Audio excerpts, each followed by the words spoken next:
We are back with another Mana Lords Challenge run. We're going to be trying to max out the amount of towns that we have on the map. Not necessarily going for the biggest single city, but the single biggest empire across the whole map. We'll be playing on Devil's Hill, starting in the central region. And another goal that I want to do with this one is not to import resources from anywhere. We want to pull resources from only the regions that are on the map. So if we run out of iron, we need to go find a place that has iron. If we want to have ale, we need to brew it ourselves. We're not allowed to import anything. If I run into a spot where not importing would break the game completely for me and lose the challenge, I may bend it a little bit, but that's what I'm going to be going for. But anyways, we've got Hildebolt on the map, and I decided to leave him on balance this time because last time I did aggressive and it was just really silly. You would have had to spam mercenaries, and I don't want to do that. So we'll leave him on balance. We still want to get some good fights here. And then everything else is pretty standard. Left the raiders on. And then for all the settings down here, everything's on max difficulty. So we've got double royal tax, no armament delivery, demanding, double rate, high penalty, all the usual stuff. So let's go ahead and jump right into the run. Now, I did save scum this a little bit, so you'll notice this one is not the one we're going to go with. I don't want to start with a region that has useful resources. So, for example, useful soil, the rich soil, I don't want that. We're probably going to build a castle, so I want to be able to import stone, and I also don't want a rich resource of iron. So I saved scum until we got a start where we didn't have any of those benefits, and that's what we're going to run with, just so that we can get a little bit more of a challenge here. So this is the one we're running with right here. So same map, same settings, everything, but we are starting with rich wild animals and rich mushrooms. So we will be okay on food, but everything else we're going to have to import. We do have a little bit of iron to get us going. We can craft our own weapons in the beginning at least. We can make a few tiles to upgrade some buildings, and then we'll have a little bit of stone, but everything else needs to be imported. So if we look at our neighbors, so Hildebolt owns a rich salt deposit and rich berries, not really a big deal. This region seems to be clay and I believe soil, but that's a really small, yeah, this is tiny. So that's not the most useful for a farmlands. And then over here in the east, there's a rich iron deposit and rich clay. So this is going to be a very important area for exporting and making money. So exporting is okay still, importing not okay. So we'll try to probably rush for this at some point. To our south, we have rich wild animals, and also this is going to be our bread basket, our farmlands. So you can see here we've got barley down here. So when it's time, we can produce a lot of crops here.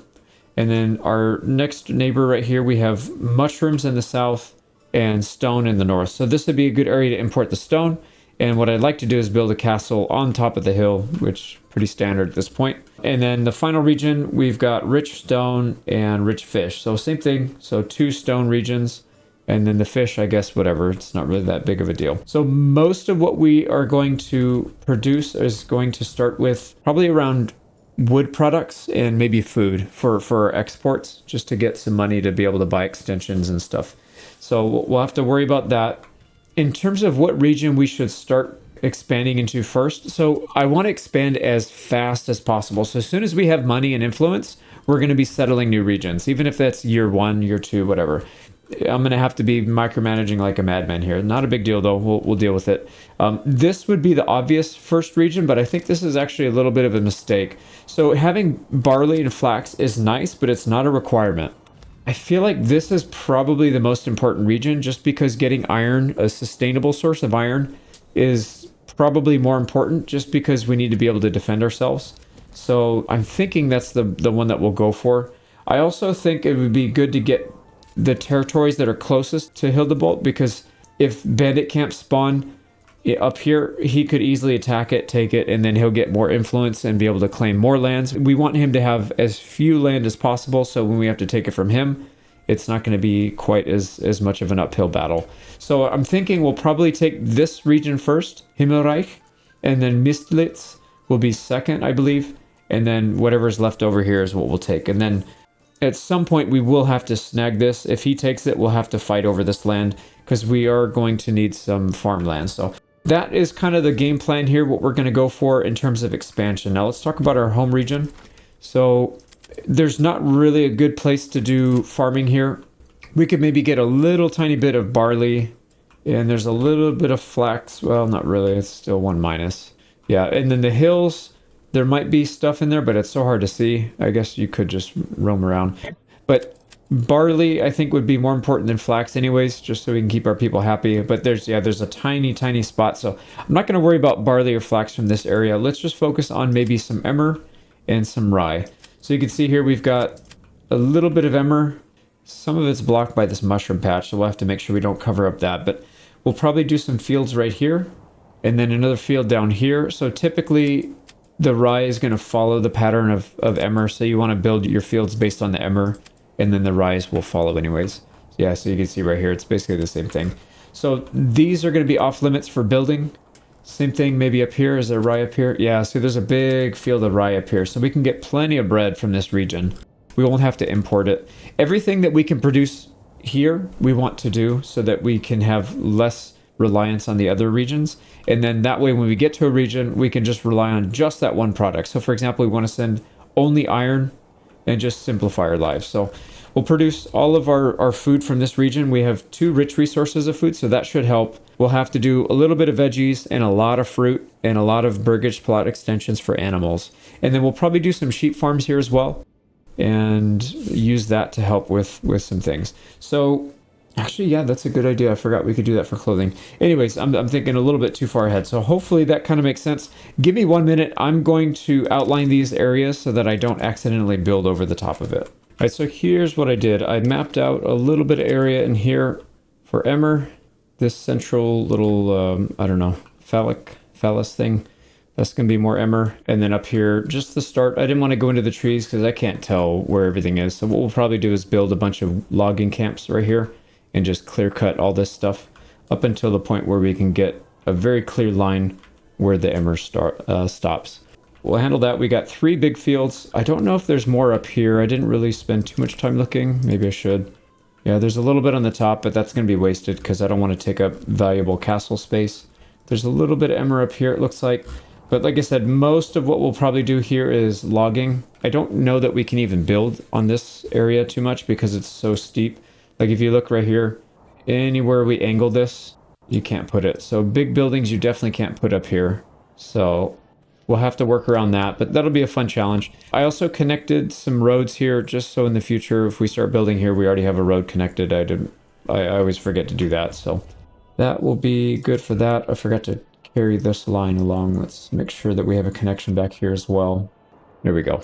So now we've got connections all throughout, and then we need to build our actual town somewhere in this area. Well, this is where we start, so we'll have to start right here. We'll get our logging camp and all the essentials, and then we'll start to fill out this area with industry, this area with industry, same thing right here, and then all the way around this hill. So we'll have to figure that out. But first thing first, let's go ahead and plop down our starting buildings. So we've got our starting set up here with a logging camp, and I built it a little further towards the back. We don't want to take the trees around the wild animals, and there's a setting that defaults to not doing that, but we do want access to all the trees around it because we will be building a lot of our town back here. So we don't want to just chop trees down by building over them. We want to actually get useful resources from that. But this is going to be a very short-term supply.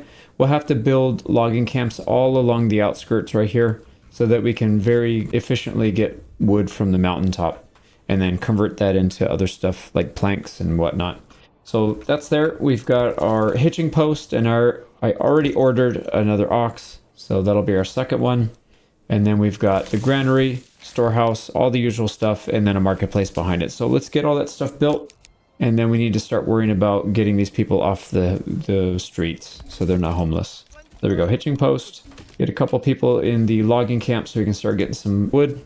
And then we need to get all these supplies off the ground because it's going to rain very soon with the settings. On harder settings, the game loves to rain on your supplies. But anyways, there we go. We'll get everything off the ground, and then we need to start building some housing. So let's start working on that. So housing, I do like to build a bunch of single burgish plots very close to the storehouses, and that's typically where we'll have the first nobility go. So like the tier 2 and tier 3 burgish plots. I like to have like a joiner, a blacksmith, for clothing, all the usual stuff, and then build it close to the storehouse. So let's work on that. Now, when you're building single burgish plots, it's kind of tough because the game, they kind of force you into making this house where all this space is wasted. See this space right here? This is all wasted. We want to pack as many people in here as tightly as possible. So you can snap the first point and then the second point, do it manually. So you can get it exactly how you want it without wasting a bunch of space. So see how much tighter that is?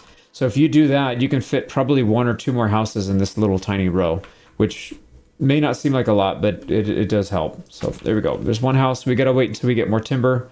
But let's go ahead and build all these houses and then we'll come back.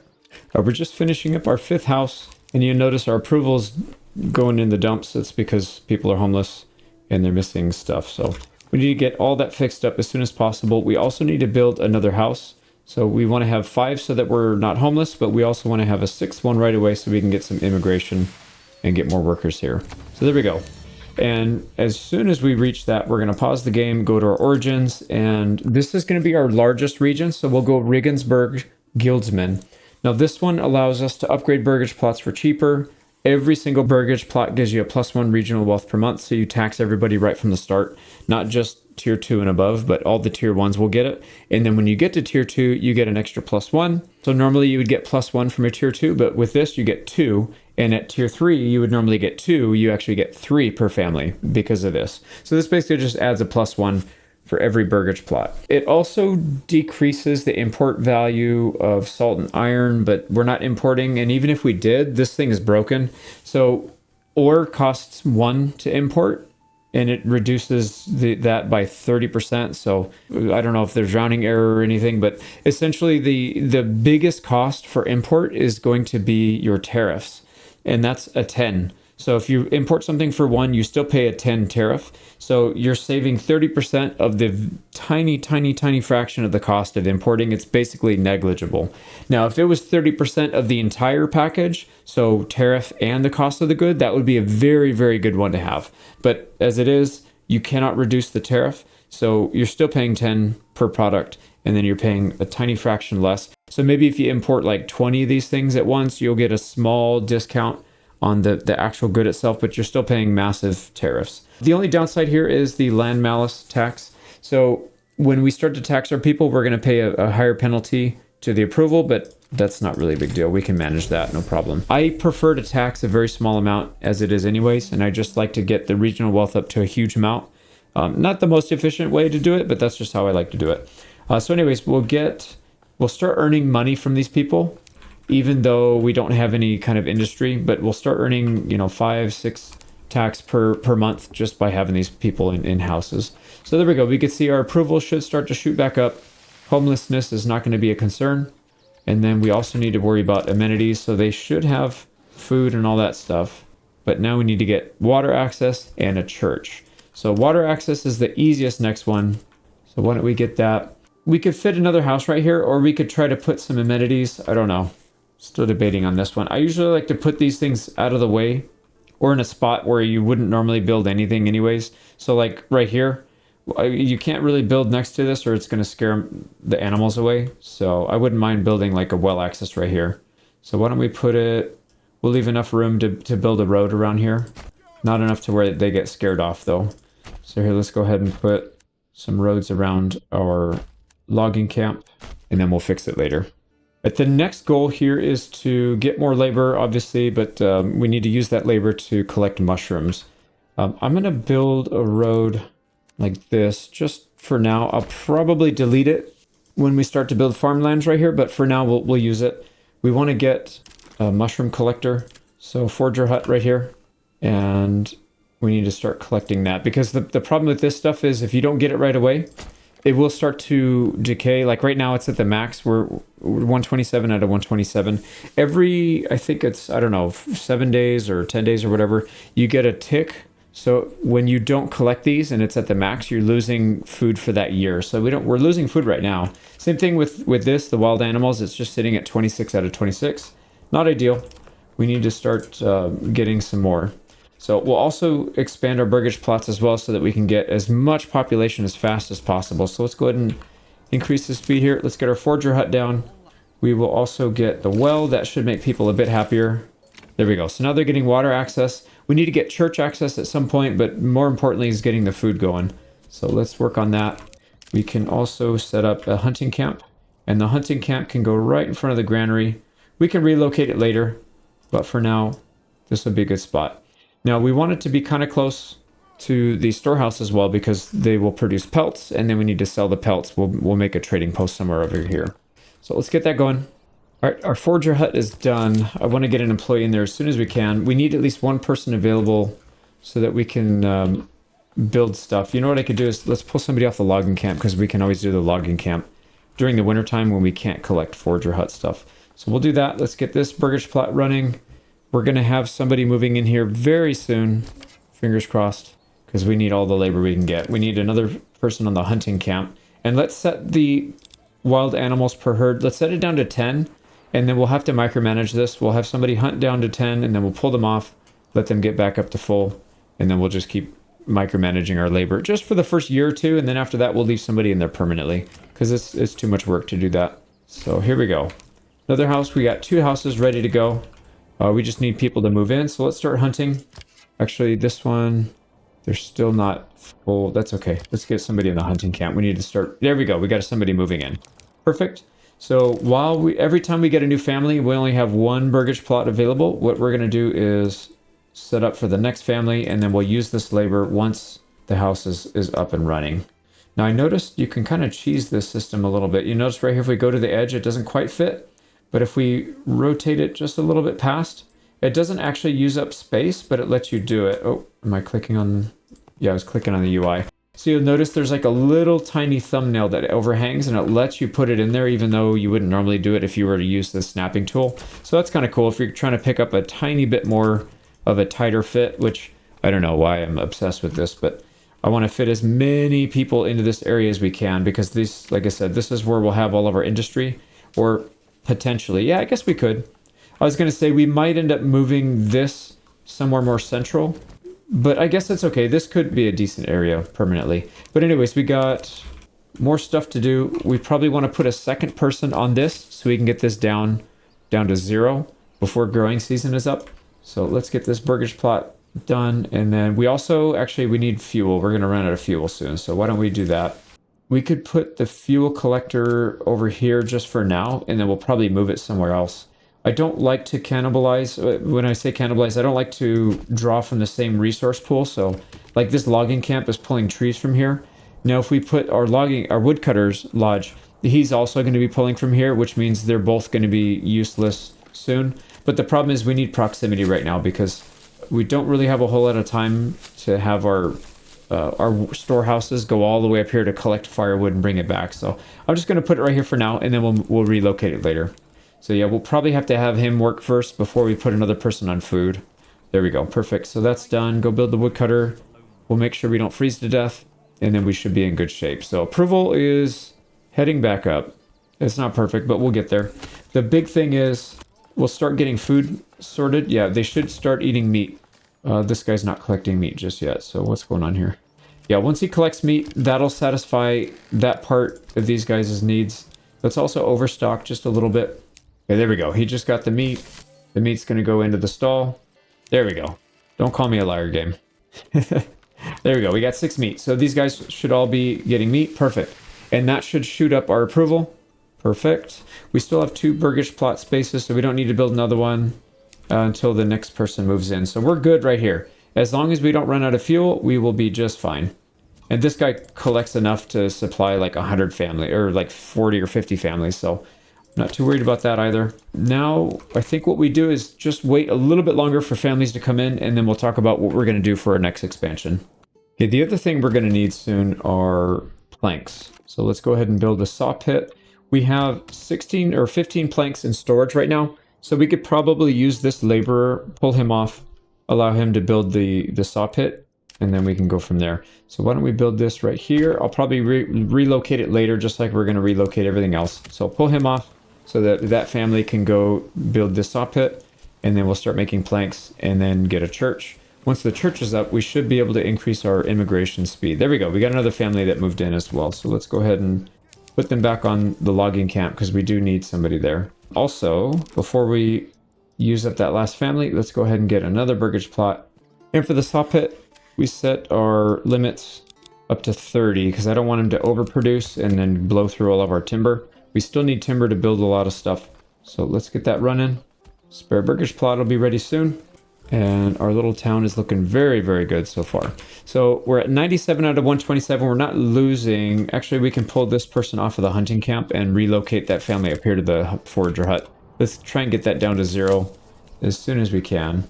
So yeah, like I said, in the beginning, we'll have to juggle a little bit. But once we start the season off with somebody in there, we won't really need to micromanage it. And one family is enough to get this if you get it right from the start. And then what we'll do is we'll leave these animals to reproduce. When it gets back up to 26, we'll pull somebody off the forager hut, put them back on the hunting camp, and then we go back and forth like that. So we're looking really strong here. How much plank? We have planks already, so let's go ahead and pull this guy off. We have our 30. We need to build a church. So the church, I would say, probably should go back here just so that it's not blocking anything. It doesn't need to be attached, doesn't need a road or anything. People will just walk across to get to it. So the marketplace, same thing. Marketplace doesn't have to be attached. They just need to have access. The storehouse and the market, granary workers, all these people need to have quick access to it. It's right in their backyard, so no big deal. We can box that in. So that looks good. The other thing I like to do is turn off collection of firewood here at our storehouse. So we turned it off here in the advanced tab, and then we built a charcoal kiln so that any firewood that's collected stays here. And then it gets gathered by the charcoal kiln and turned into charcoal. So every 1 firewood turns into 2 charcoal, so it's much more efficient to do it like this. You have to chop less trees to heat your, to supply your families and everything. So let's get that running. Probably need somebody back on the saw pit again at some point, because we're using up all our planks here for the church. But we do need some upgrades. For example, this storehouse is going to be full very soon, so we'll need to upgrade that with 16 planks. So anyways, we'll get that built. We'll get the charcoal kiln going. Our firewood fuel is looking really strong. So actually, why don't we pull that family off, allow them to help build the church. Once that's done, we need to build the charcoal kiln. We'll occupy that. And then you'll see, even without collecting any more fuel, our fuels per month is going to go basically double what it is right now without touching any more wood. There we go. Church is done. Just about. Come on, put up the fence. There we go. Church is built. Charcoal kiln is done. Let's go ahead and throw somebody on there. And then we have 1 family left, which obviously we're going to throw on house duty. Here you go, another house done. So that is 10. We've got 10 burgage plots. Only 9 families so far. Next month we'll get another one. But the year is moving along very quickly, but we're also progressing pretty well. What we should probably do is start to organize this a little bit better. So let me move this hitching post out of the way. Maybe put it back here. Same thing with this one. And then we'll free up some of that valuable real estate in the front. You can see here, our charcoal kiln's doing its job. So we're pulling all of the firewood. Now, this is why I disallow the firewood to be stored in the storehouse, because they'll come and grab the firewood, bring it back. And then the charcoal kiln goes all the way there, grabs the firewood, brings it back here and converts it. So it's easier if they just go next door, grab it, and then this storehouse worker only has to grab one thing rather than going here for firewood, coming back, then coming back when the charcoal's done and coming back. So it saves you a trip. It massively improves the efficiency. And the charcoal kiln should be able to keep up with this guy. If he ever hits 50 out of 50, we just pull the worker off. It's not that big of a deal. So that should be fine. We are looking really strong. Let's start to think about how we want to expand after this point, because we do have our food pretty much covered for a while. We've got 13 months of food, but that's going to get cut down as we have more people come in. So we will have to be a little cautious with that. One thing we could do is start to farm a little bit. We can get maybe 1 or 2 plots and then just do that manually. We need to get the stone out of here. This is kind of blocking us a bit, but that's probably not that big of a deal. Yeah, let me think about this for a second. So I had a little bit of time to think. The right call here, I believe, is to start working on iron, because we need to get some tools. We need to get more tool production. We have only 7 left. That's not going to last forever. And then we also need to get some weapons. We need to get our spears going. So 116 iron is quite a bit. 1 iron produces 2 spears. So that'll be worth over 200 spears. We're obviously not going to produce that many. Tools, however, are 1-to-1. So we do need to worry about that. So let's start working on getting this guy up. So we want to put it where it's going to chop down the least amount of trees, but this is so dense up here, there's not really much we can do about it. I saw 10. We'll go for the 10. And then we're just going to build a temporary road It'll come right down here to this one that we already built. And then once that's up, we'll get some workers in there. Over the winter time, we'll try to get everything out of that, and then we'll go from there. Now, the next thing after we get our tools and spears going, we'll probably want to work on maybe some farms. And the way I like to do my farmlands is I will produce, or I'll construct a farmhouse, and then next to the farmhouse, we'll produce some burgage plots so that they can be right next to their work area. So the problem that I usually run into is I'll just build like a central area where everybody lives, and then I'll start to expand out with industry, but not expand out with housing. So this time I'm going to try to do it from the start. So like I said, all these are meant to be our burgage plot level 2 and higher. That so for example, this one could be our joiner, this could be our blacksmith. We'll need some people to do some other farming stuff, like not farming, but converting like the bakery from wheat to bread. That's going to be important. And then making clothing and shoes and stuff. So that'll be here. But we don't need a whole lot of other labor here because there's not much else here. There's some other things, but these don't require that they be very close to be efficient. Whereas the farm, you absolutely need them to be next to it. So even though we're not farming it, we'll build the houses near the farms just so we can get it ready. Now, why don't we at least get that set up? So I'm going to we'll build the farmhouse and then delete it. I just want to know where we're going to be able to build it. So let me build 3 burgage plots right here. There we go. So we've got room for the farmhouse. We'll get 2 more burgage plots right here. I usually build them in groups of 3. So 3 families per farmhouse is usually pretty good. So it'll be 2 with an ox. 1 will be doing everything else by hand. So there we go. We're getting more people moving in. We've got more laborers. We're going to need everything soon because we need to get all this iron out. Hopefully before the winter time, or before the winter's done. So yeah, we're coming up on harvesting season. We could still technically get a harvest in now that I think about it. So September is only pulling crops. October, November is where you can plow and sow and do everything else as well. So we could technically get one in the ground this year even.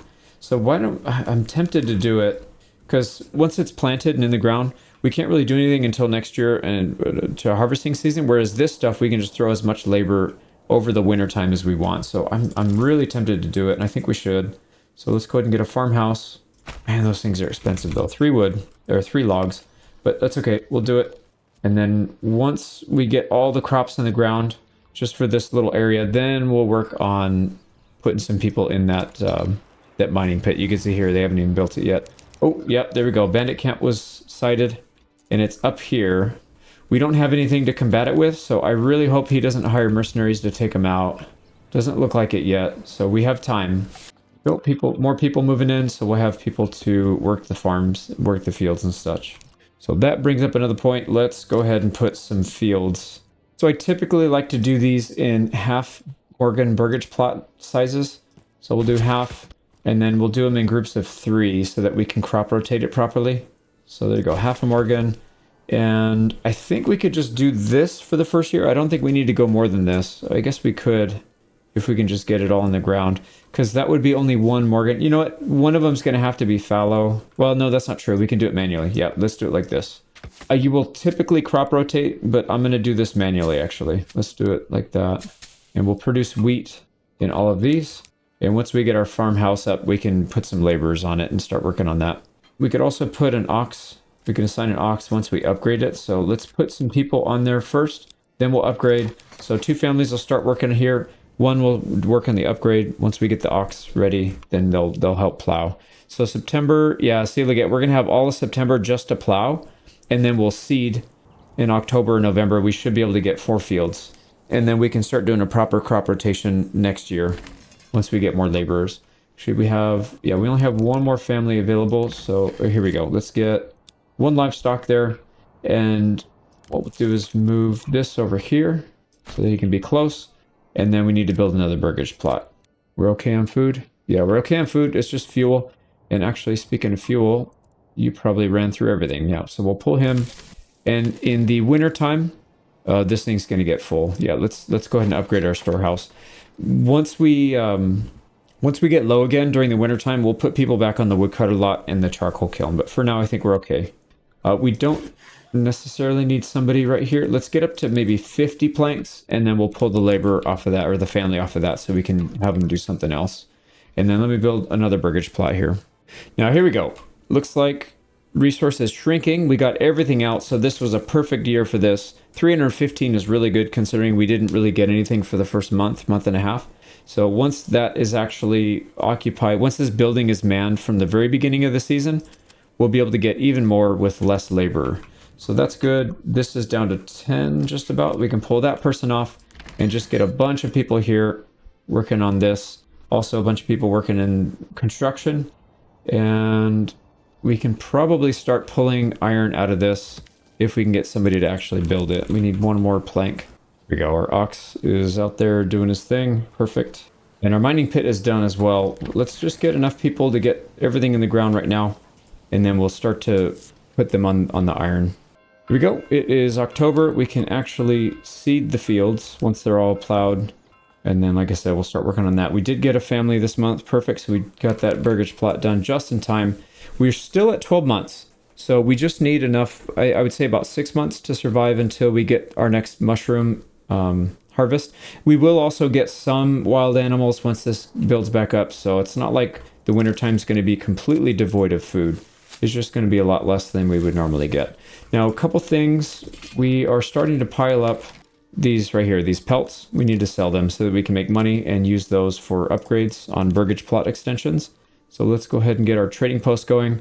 We obviously don't want to build it inside our farmlands. So why don't we fit it right here in this little... This is very inefficient. How do we want to do this? Let's see if we can use up a little more space here.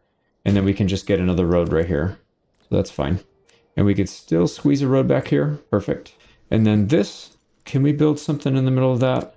Like, I don't think there's water there though. Yeah, that's unfortunate. It's like right in that limit where you can't get it. Maybe? No.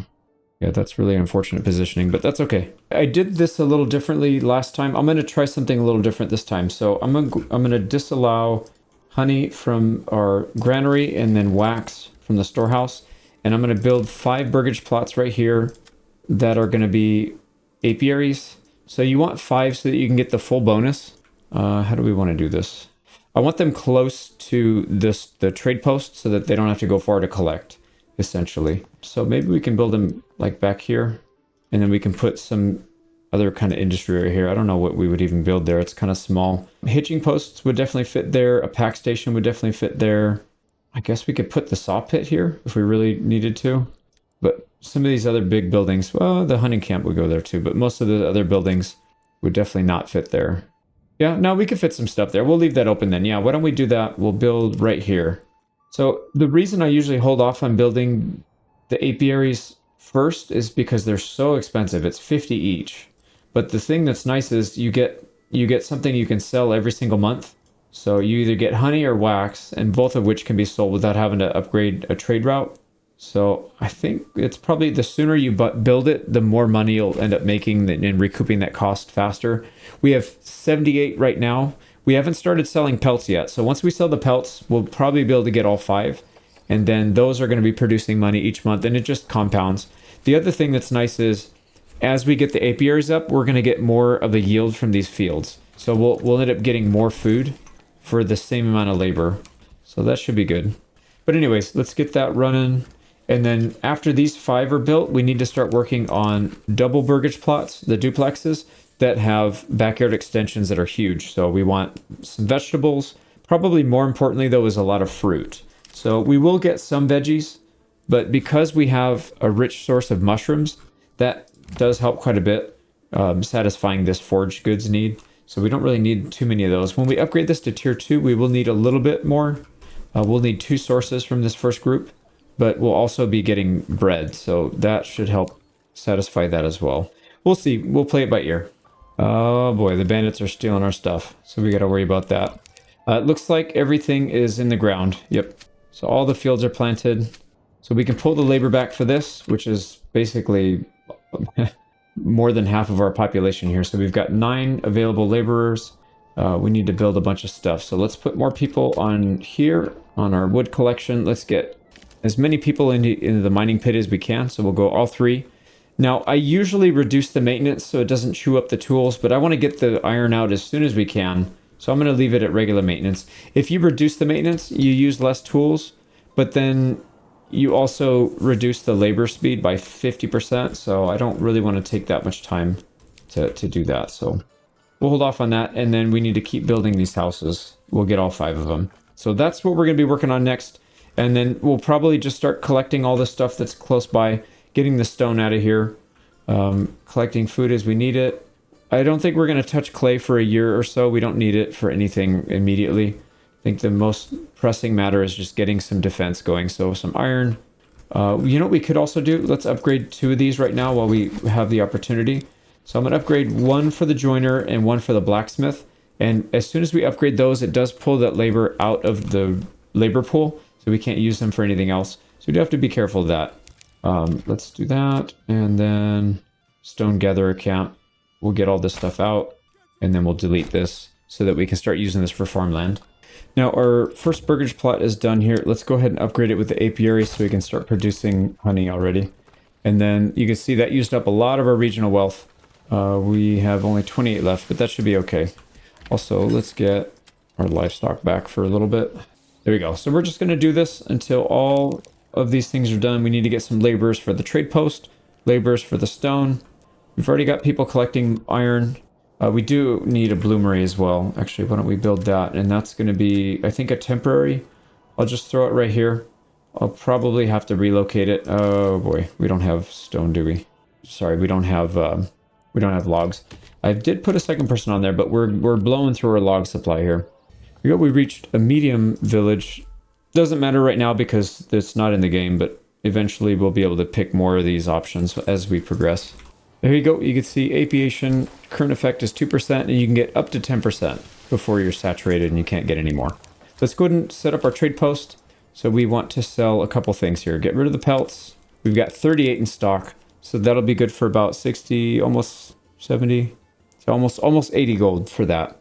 And then we also need to come down here for honey and wax. So export and export. These things are worth a lot. So honey is, I think, every 2, you get 1 a month, and then every 3rd or 4th month you get wax. So you get 4 every month, and then once in a while you get 6. So pretty good. If you add that up, I think it's what, 8. You get 8 of these, so 32, and then 24 of that. So 50. Yeah, it pays for itself in less than a year, essentially. So really, really valuable. I feel like it's probably okay to spend all your money up front. Just get it going, and then you'll start cranking out money every month. Yeah, so I think that's pretty much it for a month or so. There's not much to talk about. We're going to keep building our burgage plots, upgrading those. Once this stone gathering thing building's done, we'll start collecting the stone off the floor.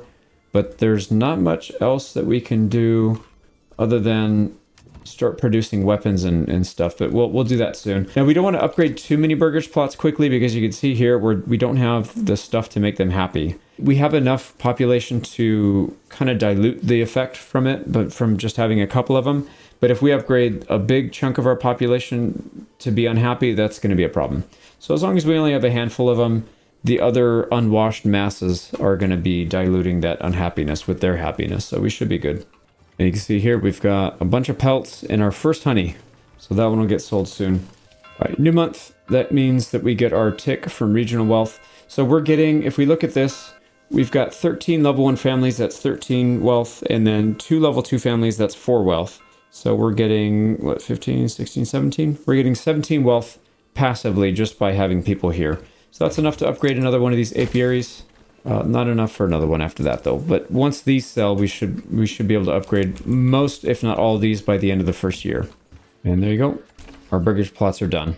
So now we've got plenty of families to be able to move in. We got to be very careful here, maybe not to go too much more because we have only 8 months of food, and we just hit winter time. Well, no, 8 months is plenty because we only have 3 months of winter, and then March we'll be able to start collecting food. We also have we have an oversupply of wild animals, so that'll help with that. I'm not too worried about it now. So we should be good. Let's put people on the stone gatherer for the rest of the winter, and then that should be it. Oh, I take it back. Let's pull a couple people back. We need to upgrade. We need to Yeah, we have to do a lot of stuff still, actually. So we need to come in here and build our bloomery. So bloomery, we need to upgrade one of these.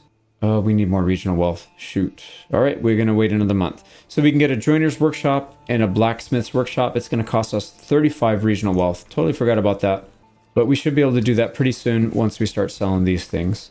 But yeah, we'll convert all this iron ore into actual iron slabs that we can use. And then we should be in good shape.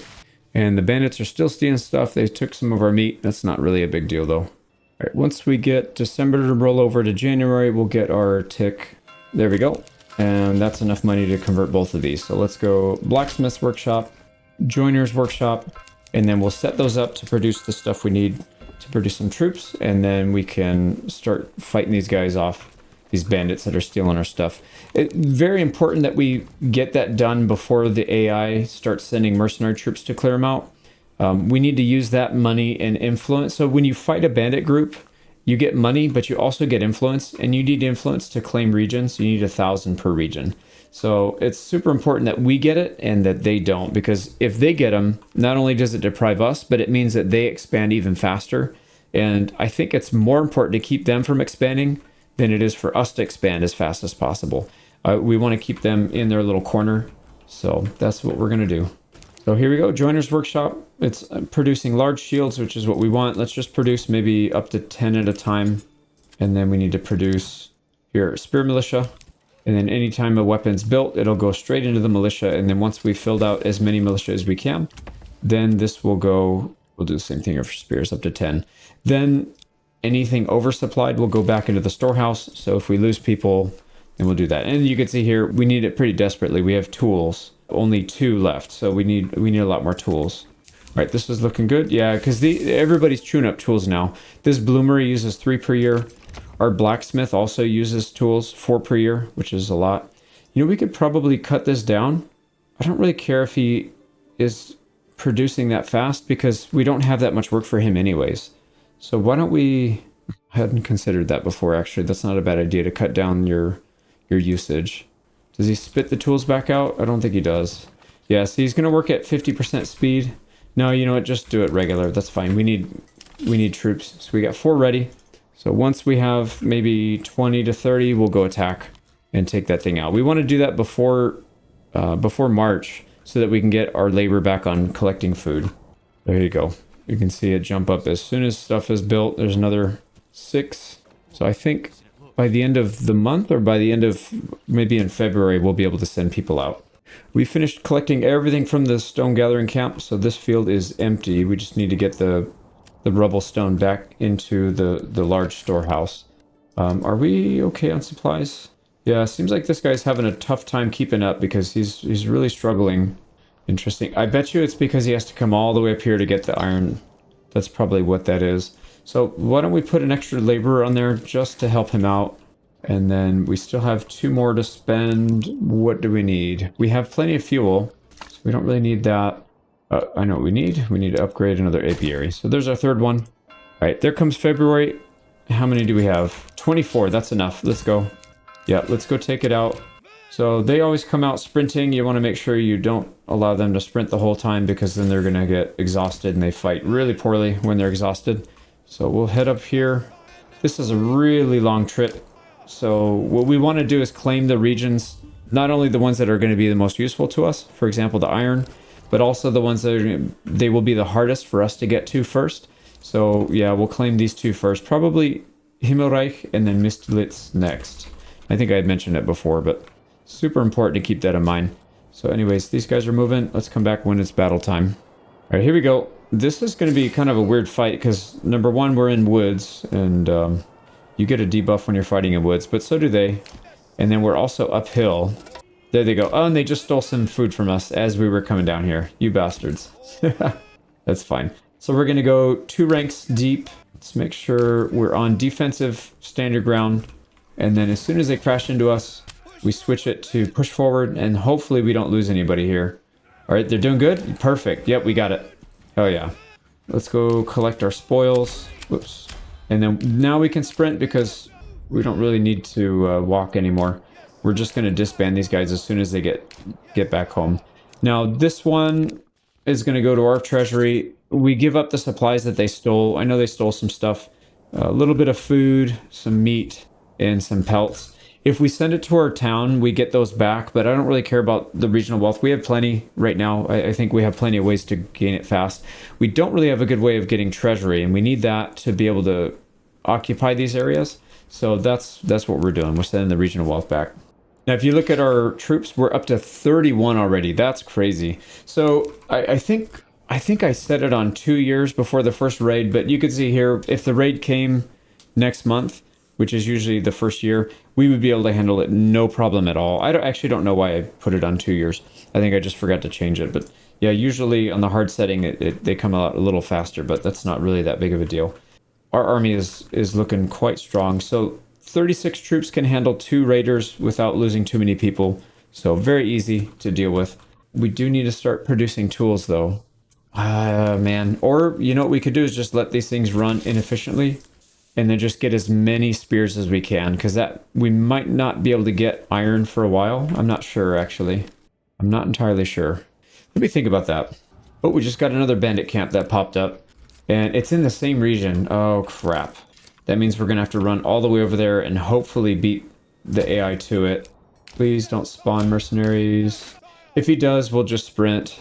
I haven't seen anybody yet, so we'll be able to get it. I wish we had just stood there. I wish I knew that they were going to do this again. But that's okay. We'll deal with it. Yeah, so far so good. They haven't sent anybody, so they should be ours.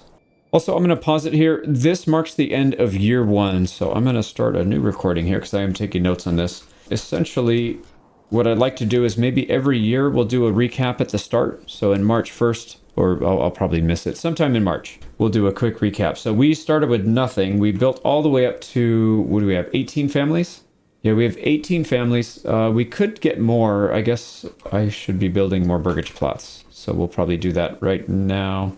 We've got all of our apiaries set up now. So we paid for all 5. They're starting to pull in some decent cash. If we look at here, 26 gold. We've only sold a handful of them, but yeah, they'll start producing pretty quickly. Or they should anyway. Yeah, here we go. They just need somebody to pick them up. So that'll work. We've got our industry set up. Main industry, I think here is going to be the wood collection, and then obviously the food. We'll do that as we go, but we'll probably start to sell some of these shields. We got a blacksmith and a joiner. We'll start to sell the shields for profit. Obviously, we're not going to sell any of our iron stuff because we just have a very limited supply, so we're not going to touch that. But we can make some good money selling some other wood products, which we have a massive supply of. And then we need to, I think, one more camp, and so this one will probably put us up to about 700-800 influence. One more camp after that, and we'll be able to claim this region and then start collecting some iron ore and sending it back to the main home region. So that'll probably be on the menu for year 2, I hope. Well, also year 2, we'll spend a lot of time expanding our farmlands because we're going to explode our population. We will need a lot of food to be able to support that. So we have a little bit right here. This is going to be worth about 200 food once it's all converted. But I'd like to get quite a bit more than that so that we don't risk starving. But yeah, I think that's pretty good for a recap. And then what we're hoping to do next year. So we'll start to get that in order. So I'll be right back. We got the bandit raid coming in about a year. We'll track the movements just so I don't forget. So that puts a little timer down there. All right, looks like the AI did send some mercenaries this time. But they're not going to get there in time. I did accidentally run these guys a little bit, so we want them to get their fatigue back. So we'll chill here for a second. All right, here we go. Let's fight these guys like last time. Stand ground. They're going to crash into us. And then as soon as most of them hit, we switch to push forward. And we should get no losses. Yep, no losses. Perfect. That puts us up to 720. And then we'll get our treasure here in just a second. We can run now. There's nothing else on the map. Put that into the treasury, and that's 234, so we're really close to starting another town. We need mostly the influence. We will get influence from this raid, but we won't get money from the raid, so we're going to be off by just a little bit. We'll go ahead and clear this area, get it ready for some farm, and then what I think we'll do is build some more burgage plots. So we don't have any immigration coming in right now. And I think part of the reason is we don't have enough approval, apparently. Yeah, so it looks like we don't have any meat, fish, or animal products. and that's causing a bit of an unhappiness. So rather than trickle food in right now, what I'm going to do is pull the hunter off and let this go all the way back to full, and then we'll hunt it back down to 10 so that we can get a big push of meat and then hopefully get a bunch of people that are happy, and then we can push our approval, I think. Yeah, we should be able to push our approval. So let's go ahead and build some infrastructure right here. We want to get a farmhouse probably somewhere on this side just so that we can even out the collection. Here we go. So 3 burgage plots and a farmhouse. So we'll get that built, upgraded, all that stuff, and then obviously a hitching post. So we'll save our money right now. We do need to order some oxen, but I think even more importantly right now is we need to get some more meat production.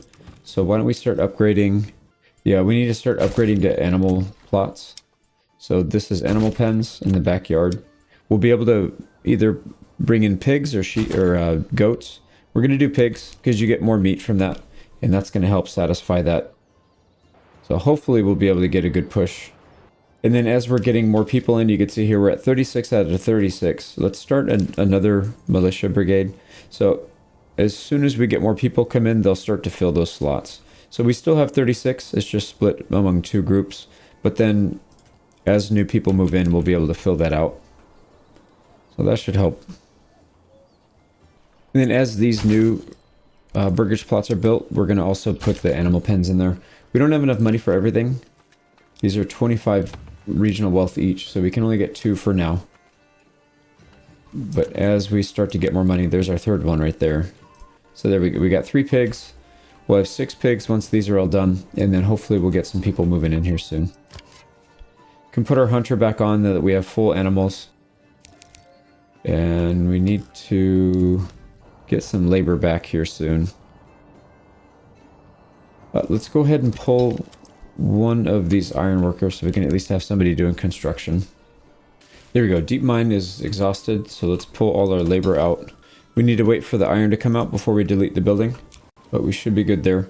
And then we should start seeing some more meat. Yep, there you go. Meat is in the granary. Now we're starting to get it in there. We should see our approval tick up high enough to where we can get monthly migration. So we need to be above 55, I believe. Yep, there we go. 55, we're getting positive immigration now. So we just need to keep it there for a little bit longer. We need more pigs. So let's get the pigs. 2 more pigs. And then this one will be built soon. Here we go, 6 pigs. So we got 6 pigs being produced. We've got our meat from the hunting camp that should still have a little bit left. All that meat is in the... yep, it's in the food stall now, so we're looking good there. So approval should stay high enough, assuming we can get enough people to produce pigs. And mining pigs done. Let's go ahead and delete it. Get that out of here. Okay, the next thing, once we start getting some people, there we go, got a family moving in. The next thing we need to worry about is getting the infrastructure done for these farms. So we'll upgrade the farmhouse to be able to accept the oxen. And then we'll start producing, yeah, we can start producing more oxen around. Get some more hitching posts up since they're free. We could upgrade this to be able to hold 2, but we'll do that later. And then we'll start purchasing some oxen. I just did one, so we need to wait 30 days. And then we'll get another one. We could assign it to here. Also, now that we're going to be collecting meat from here, you can see the meat is just kind of sitting here, not doing anything. So it's being produced, but it's just not being collected. Not being produced here, maybe because nobody lives there yet, but these ones are definitely doing it, and they're not collecting it. So what we need to do is get another worker on the granary. I put a second one here.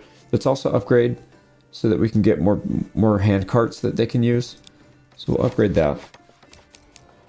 There you go, upgraded. So you're when you upgrade this, you get more hand carts, and the hand carts collect way more efficiently than they do by hand. So this will just help more people collect more food a little bit faster. I'm gonna put a 3rd person in the granary just in case. We can pull them off later, but let's just make sure we get everything, all the meat out that we can. Because right now it's spoiling, and we don't want it to spoil. We're still not producing meat here at these for some reason. But we'll get it. As people move in, they'll start helping with that, I think. The next thing we need to do is start worrying about harvesting, and then what we're going to do with the harvest. So it's June, July, August. We have 2 more months. So we need to get more farmlands here, but we also need to be able to process all that. So what I'm going to do is, let's put a Let's put some bread production down here. So I'm going to put some hitching posts. So here's our setup. We've got a windmill. We've got a granary that we're going to turn off market stall setup. We only want people to collect stuff for bread production here. And then we need to disallow the bread collection stuff over here. So we don't want any grains. We don't want any flours. So no wheat grain, no rye grain, no sheaves either, and then no flour. We want all the flour and everything to go up here. So this granary, their only job is to collect the stuff after it's harvested and then move that back and forth to the windmill, and then the windmill will turn it into flour, and then the flour will come back here. And then what we'll probably do is put a couple burgage plots right here that are going to be the bakers. We could use these two. I guess I could do the bakery right here. That's not a big deal either. And then it would be closer to the central granary. I don't know. We'll see. Maybe we'll build some more burgage plots right here for the baker. But yeah, I'm not 100% sure on that yet. Probably right here, actually. But we'll see. We got more people are moving in. So these should be producing meat now. None. Why have you not produced... Oh, there we go. This one's producing meat. Yeah, I don't know why this one hasn't. Nope, there it goes. Okay, so it just did. Sweet. And then are we getting meat here? Yep, we're getting the pork. Pork, and then the regular hunting meat. So let's turn that off for a minute. Let it build back up. As long as our approval is high enough to get immigration, then I think we're good. And we've got enough regional wealth, we can keep ordering oxen. I ordered another one. We have room for 3 more. We're definitely going to need more.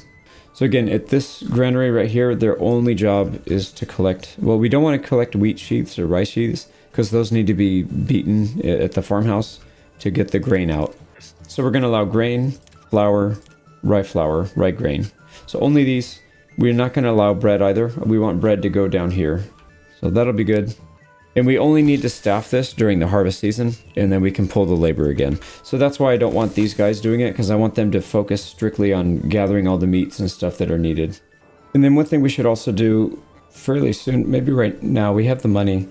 Let's upgrade the forger hut, and this is going to allow them to collect medicine, the herbs that are used for medicine. So if people get sick, they can heal themselves quickly. If they get sick, they basically don't do anything. They just sit at home.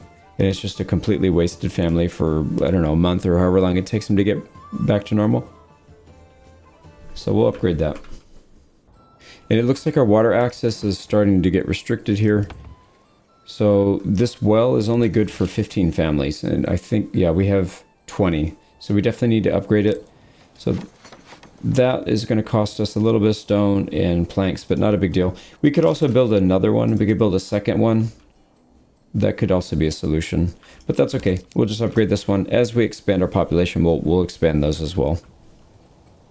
And then because our well is up, that increases our approval even higher. So we should have no problem keeping our monthly immigration going. So I think we just need to expand our population now. July, August, a couple more months, we'll start harvesting. And then we need to get ready to plant in this area as well. So we'll set up some fields right here and we'll get that going. We've got 1 more month before the harvest season, so I went ahead and rearranged some of these fields. So we've got wheat, fallow, and rye. And then once these are done, we need to get them on the same rotation. So I usually do them in groups of 3, so 3 fields. Of the 3 fields, 2 of the half Morgan fields are going to be with crops, and 1 is going to be fallow. So essentially, we need... I think it's about 1.5 to 1.7 family, or sorry, one family can harvest about 1.5 to 1.7 Morgans if they have oxen. It should be about that ratio. So right here we've got 12 fields, but only 9 are going to be, wait, hold on. Yeah, so this is like 4 Morgan. We can handle this with about 4 families, probably less than 4 families, but 4 would be very safe. So like 1 family per Morgan is safe, and then you can kind of add more fields from there. So anyways, we'll get this done. But yeah, we got 1 more month. We don't have any more room for immigration, so we need to get that going again. Let's go ahead and do some bakeries right here. So I don't really want duplexes. And we don't really have room. We'll have to build it a little bit out this way, but that's fine. All right, here we go. Bandit camp sighted right before our harvesting season. The game loves to do that, so that we are forced to miss some of our harvest, but that's fine. It is what it is. So what I'm gonna do, yeah, we have to go take it out, otherwise the AI is gonna do it, and then we're gonna lose. Yep, see, ruler, they just hired a bunch of mercenaries, so let's go ahead and call these guys out. Should be able to get there long before he does, so that's not really a concern. It's just we're not going to have as many people here to handle the harvest, and that's happening in about 5 days, so that sucks. All right, it's harvesting season, so I moved some people around. We've got 7 laborers on the farmhouse. It's not that many things to collect, not that many fields, so hopefully we can still do it even with all these laborers out, but let's see. And then we need to get up here and deal with these bandits. It's actually pretty close. They're getting really close. So we're gonna get there before them, but they're pretty darn close. Yeah, good thing we left when we did. So let's take a look at our harvest real quick. So it looks like we got everything off the field, so that was good. Yeah, we'll be able to convert that. And then what I need to do before the next season is make sure all these are on the same rotation. So like this one needs to be on the same rotation as this. So this should be rye, fallow, and wheat, like that. And then these 3 can be rotated between each. Yep. So we'll do it like, we'll rotate all 3 like this. When you do it in groups of 3, you just have to rotate all 3. So that's kind of how we're doing it, like that. So we should be good. Let's focus on our battle here. Make sure we can do this. There we go. They're coming out. Get on defense. Still waiting for some people to catch up. There we go. We might lose some people here because we're not as many as last time. Okay. Oh, we didn't lose anybody. Nice. We just got it. So let's go take this. Now, here's another consideration. If we take this region, then it's possible that a bandit camp would spawn up here, and then we would have a real hard time getting up there first and beating this guy to it. So I might actually leave this open because we already know if bandits spawn here, we can beat them to it. This is the only region that's not true for, so let's claim this one instead. It's not really a good region. It's not really all that useful. Well, it is, because we'll get the stone, but we don't have the resources to do anything with the stone right now. I guess the fish could be good. We could trade for the fish. We could mass produce bread or mass produce veggies or something over here, and then trade for the fish, so that that way we don't have to worry about our meat. But anyways, that'll be tomorrow's problem. Let's continue and make sure we get this and get back to finish our harvest. So there we go. Put that in the treasury. We have 342. We only need 250 to be able to pay for a camp. So as soon as we can, we will start the camp up here, I think. Actually, we made it. Ah, shoot. We might have to wait. Yeah, we might have to wait because mushrooms are shrinking. The fish is going to freeze over during the winter. We'd only have 2 months to collect a little bit of fish before that lake freezes over. So it might be better just to wait until March. That's okay. Yeah, that's not a big deal. All right, so back here, we are starting to work on the fields. Let's go ahead and move some people around and try to get more livestock here so we can plow faster. September. So we still have October, November to do all this. So we should have more than enough time. And actually, what we'll probably end up doing, I rebuilt this forger hut because it was in the path of all these farm fields. So let's go ahead and delete this as soon as we get rid of the mushrooms here. And then we'll build more fields in this area. There we go. Yeah, there's that cart for that. So we can delete this. I wonder if we get our regional wealth back. Let me see. So we have 107. Nope, you lose the regional wealth. That's tragic, but it is what it is. Yeah, because I already spent money on the upgrade for that one, but that's okay. So now we need this log to get moved so we can build there. You know what we should also do is start expanding our log production, because that's going to be one of the major resources that we'll build here. So why don't we put one up here? It's going to uproot one tree, but that's fine. There we go. Rotation just happened. Now let's just double check and make sure we have an even amount. So we should have 1, 2, 3, 4 rye, 1, 2, 3, 4 wheat, and then 4 fallow. 1, 2, 3, 4, 5. Why do we have 5? I'm an idiot. This is not fallow, this is rye. Yeah, we have 4, 4, and 4, so that's perfect. Okay, so we just need to keep an eye on it, make sure everything gets planted and plowed and everything, and then we should be in good shape. And yeah, we did take over Mistlets, and so now bandit camps can't spawn here.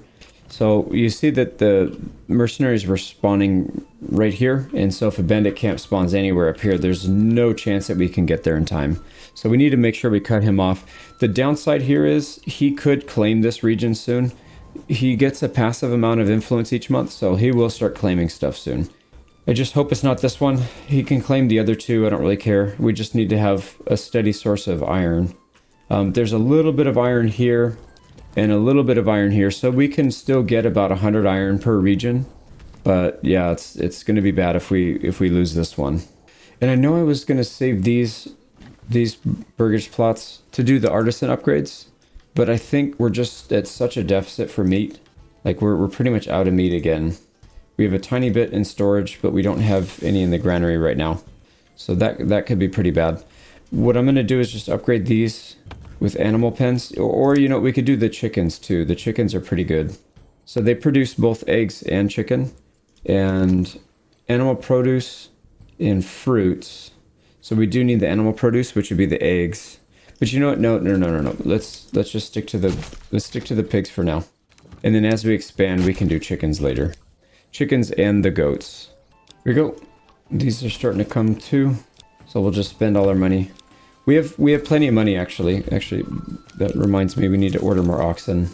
We got plenty of room. Oxen and pig. There we go. Last one. So now we have 5 more pigs. That should help quite a bit with the meat. And then we need to get one of these upgraded to a burgage plot level 2. We got to be careful not to do too many, but that's okay. We'll get this one going. And then that will end up being our baker. Now you can see here, they've already plowed and planted everything for next year. They still have a lot of time left. We're barely in October. So we still have 1 full month before. Let's go ahead and plant some more stuff. So I'm going to set up some more fields here and make sure we can take advantage of the harvesting season next year. There we go. So 3 more fields set up. That'll be 1 more Morgan that they can plow and do all their stuff. And then we're going to need something to do during the winter time. Let's start collecting logs here. So we'll collect logs. We also need to get a mine here so we can get all of the clay out of the ground. Not necessary, but we're not going to have a whole lot of stuff for the spare labor to do. So we might as well just do that now. There we go. Get that connected to the road and then we should be good. Here we go. There goes our bakery. So we'll build that and then he can start converting that into bread. So you see we've got 6 months of food supply. That's going to shoot up massively once we get this going, because every wheat flour turns into 4 pieces of bread. So like I said before, this first harvest is going to yield about 200 pieces of bread, 200 loaves. So not bad at all. We should also be expanding our population here. I don't see any reason to slow down right now. We should have plenty. So let's figure out where we want to increase the population. So I'm going to build 2 more burgage plots. So we have the 3 for the farm. I'll do 2 here, and then we'll have them permanently stationed in the forger hut. Because last year we did not get a good harvest at all. So there was a bunch here that were just rotting away for some reason. I'm not quite sure why they didn't pick, but we'll get that fixed. And hopefully we can start getting the herbs as well, because I don't see any herbs in here, so that's not good.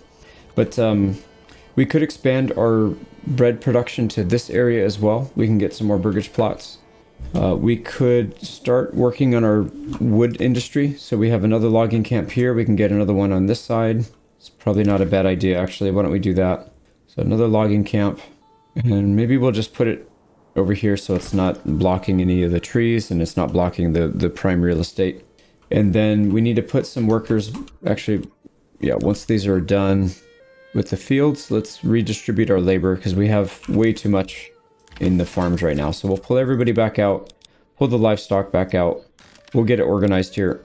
Everybody out. Actually, do we still have... No, so we got rid of the wheat and turned it into grain, so that's perfect.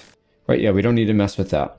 Let's make sure all of our other industries are satisfied. Actually, you know what? Before we even do that, what we should do is put the proper people on the farm. So I want these guys to always be farm workers. See, that's a granary worker. We can't have that.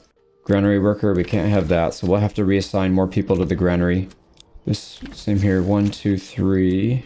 So we're gonna have some inefficient labor here during the wintertime, but that's okay, because then I don't want to have to keep reassigning them. It's a huge pain. All right, so 2 more people in the granary to replace the ones that we just used.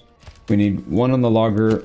We need some people over here to get some firewood, and then we need somebody to do the saw pit, but we also need somebody to build. So we'll leave 1 family open. Yeah, see, we're out of planks. Actually, let's pull that worker and put him on the saw pit. I also did start producing some tools, so we should have tools now. Yeah, 20 tools. So that should hold us over for a little bit until we can get some more. It's very unfortunate that this top region doesn't have even a weak supply of iron. That's really unfortunate, because we could have extracted at least 100 and allowed us to survive for a little bit longer, but that's all right.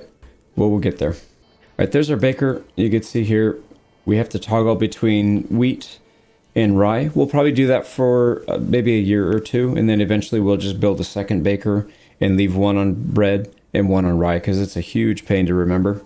But you can see here, 1 flour goes to 4 bread, and then 1 rye flour goes to 2 rye bread. So not bad. Obviously you get more from your wheat, but you collect more rye from the fields, so it ends up evening out roughly. But you can see here, this guy is just gonna mass produce bread. It's so fast. Hundreds of bread. And then we should start seeing bread in here. Perfect. And then we should start seeing bread in our food stalls. There they go. All right, perfect. That's working really well. We need more burgage plots so that we'll get more pigs and stuff. But we need to keep our immigration moving along.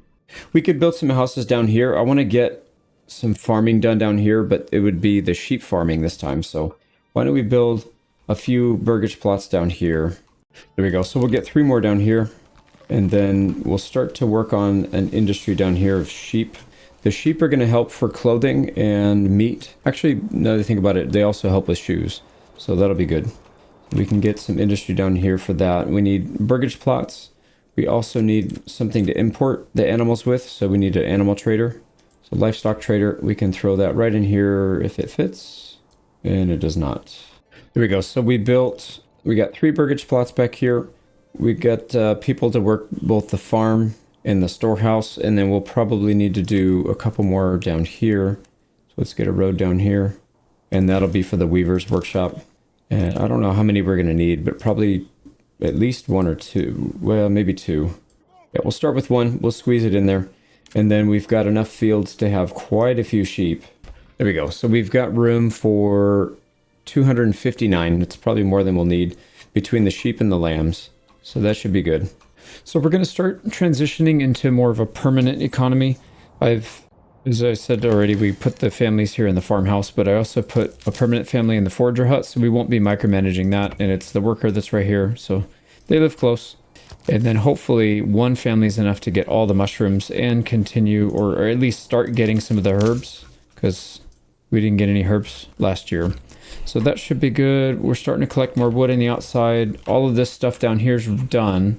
And we need to start pumping some regional wealth into getting these sheep ready. The only thing is, we have to decide if we want to do that or if we want to start bringing in some fruits, because those are very expensive upgrades, but then also so are the sheep. So if you look here, if we want to import a lamb, it's 23 per lamb. And I usually import about 20 or 30. So we're talking hundreds. So that's something to consider. I guess the lambs would be good because that would shore up our meat issues, I think, for a while at least.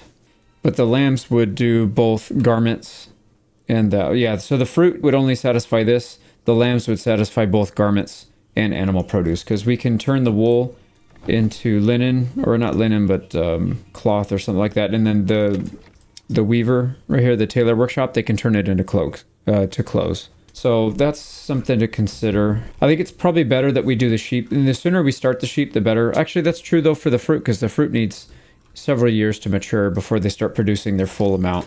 But let's go ahead and do this one. We'll start importing lambs just because they're a little bit cheaper. But they take more time. Let me think about that. If we do sheep straight away, they can produce lambs. Yeah, maybe it's better. Maybe let's import sheep, but we'll do fewer. Let's just do 10. That's going to be 300 gold, 300 regional wealth. But yeah, I think that's probably the right call. And we went through all of our wheat and stuff, so we don't really need these to run anymore. Our baker's just going to sit idle for a while, but that's okay. And then let's put somebody in the livestock training post and get that going. I'm also going to move the woodcutter out of here. So let's actually cut these guys loose, clear these out, and then we'll move it to an area where there's a lot more wood. So right here, they kind of have a hard time bringing wood in because they have to travel kind of a far distance. Same thing with the logging camp, but the logging camp will clean the rest of this up. And then we'll have our wood industry up here instead. So we'll move it out. Also, let's start to set up for our industry here. This would be the wool industry. So we want to collect wool. And then we also want to collect linen. I thought they produced something else. So if we come here to advanced yarn. Oh, yarn. That's right. So we can collect both wool and yarn. And then the clothing will end up at the other storehouse. That's fine. So that means this storehouse, we need to disallow wool and yarn so that they don't get it mixed up. Perfect.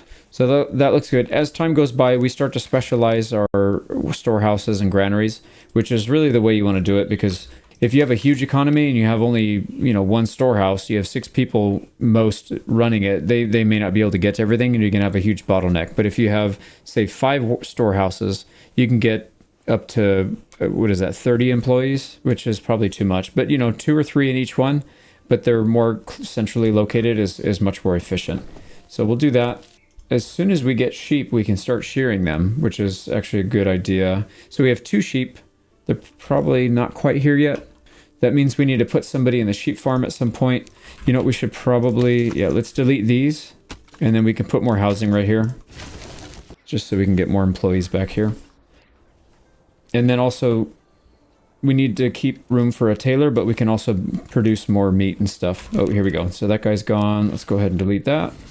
Get all these out of here, and we'll start to build some housing. So we'll need to keep at least 2. We need, I just remembered, we need a tailor, and we also need a butcher. So we need to make sure we have both. So 2 of those. The other 2 can go to producing whatever. We'll probably produce something else here, maybe chickens. So chickens do produce meat, but they also produce animal products. And that animal product can be used here as well. So that should help satisfy some other needs. So we need to start diversifying our meat collection. And the sheep will help with that as well. But yeah, we should be good then. Oh, we just have another bandit camp show up. And same place over there. We need to get an army out there immediately. We have 27 in each group now, so that's good. Quite a few soldiers. Let's get them out there. Maybe don't sprint the whole way unless we absolutely need to. Yeah, it looks like they sent 2 archer groups. That's fine. We'll be able to get there before them. And there we go. We just turned over into March, so here's a new year. It seems like that's a trend. So I think last year, March 1st, they did the same thing. Right as we were starting to get into our harvest season, they plopped down a bandit camp. So luckily we don't have to fight these guys. We just have to fight the bandits, so that's fine. And we're not going to really miss anything. We have a full family here to collect. We need to put another family back on the wild animals. We need to start collecting some more firewood here soon as well. So we'll get this occupied. We probably need to build some houses out here so that they can work there. We could pull labor from our farms, but I just really don't want to micromanage. I'd rather just grow the population anyways. Because if you look at our armies, the 2 militia groups are almost full. They're, 9 each away? So a couple more families move in and we'll be there. And actually, we're going to need it. Shoot. I just realized we have raiders coming in one day. So that's going to be really bad because we're going to have one of our armies out here and one of them back home. We can't stop these guys because I don't want to lose the bandit camp to these guys. So we're just going to have to fight them by ourselves. It's not going to be pretty. We're probably going to lose a lot of people, but it is what it is. But anyways, that'll be for year 3. So let me start a new recording. All right, here comes the raid. They're coming from the west. So we need to get our troops over there. And then we need to build something over here to bury the bodies. Because we're going to have a lot of bodies. Hopefully not too many of our own, but I'm pretty sure we will. I'm sure we will have some. So let's get these militia over here. And then we'll have a corpse pit right next to it. The church as well to bury friendlies. And then these guys are still continuing up this way to deal with the bandits. So we just need to make sure we beat these guys to both of these. This one I'm not worried about. They're going to come straight for us. This one is a little bit close, but we should be fine.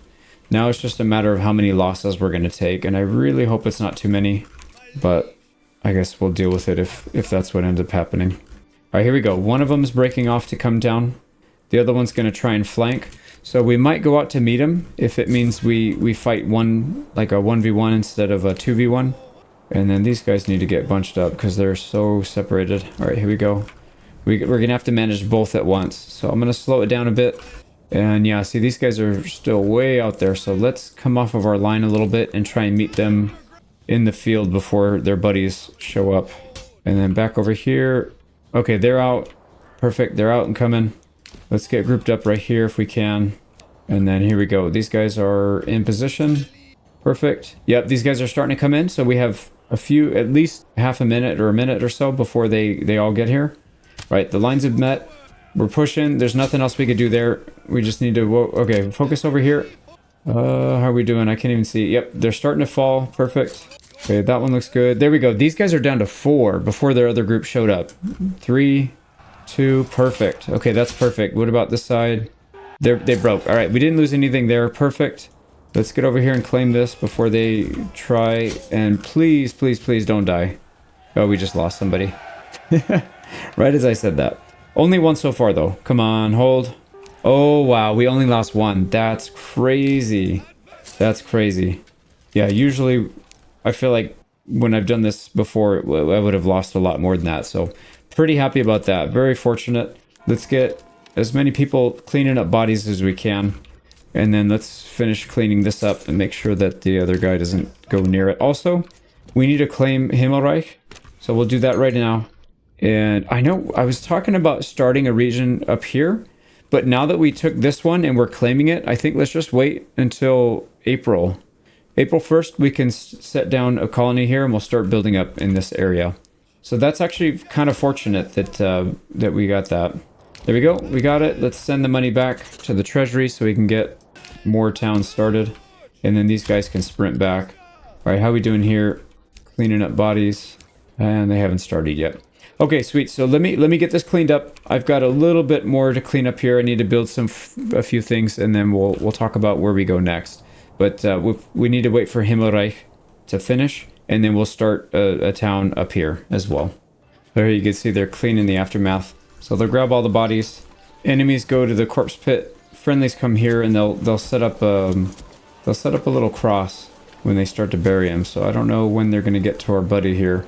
But that looks good so far, so we'll get that cleaned up. All right, region claimed. We got it. So Himmelreich is ours. And we need to set down a new settlement. I'm going to wait until the start of the month. I want to see if the rain's going to come, because I know how this game is. They're going to rain on all of our stuff, and then we'll have nothing left. So once the rain starts, we can set it. But if we put everything down and then it rains, that's when it's a problem. So that should be good. Let's get rid of the corpse pits. Get the worker out of the church, and then we need to redo some stuff around here. All right, here we go. It is March 30th, and it's starting to rain. I could already see the storm coming. So I'm very glad we didn't set down our new settlement. Yep, it's raining right now. So once this weather clears up, we'll set down the new establishment, and then we should be in good shape. But here's a burgers plot. This is going to be a duplex, and it's got a very large backyard area. Not very large. I'd say this is actually kind of smaller for what I usually do, but we'll keep it small so we can make the expense kind of small, and then eventually we'll build more of these and bigger ones. But this will be for the fruit, and the fruit are going to help satisfy some of these needs, like the fruits here for our tier 2 burgers plots. We've got our 3 houses over here. We'll start to add more labor in this area so we can help supply some of the wool and sheep farming. How are we doing on imports? We're at 7 out of 10. We can pull 1 family back. We don't need 3. We don't need 2 families to get 3 sheep. So we should be good on that. We've got quite a bit of excess labor, so why don't we pick up the pace on our fuel? So let's put some people back on the woodcutter and 1 back in the charcoal kiln. We'll leave a few people up so we can finish these structures. And then I think at that point, we can probably start setting up another farm. We just need to get people moved in and get this area set up before September, and then we can get crops in the ground for next year's harvest. So I think that's what we'll probably do.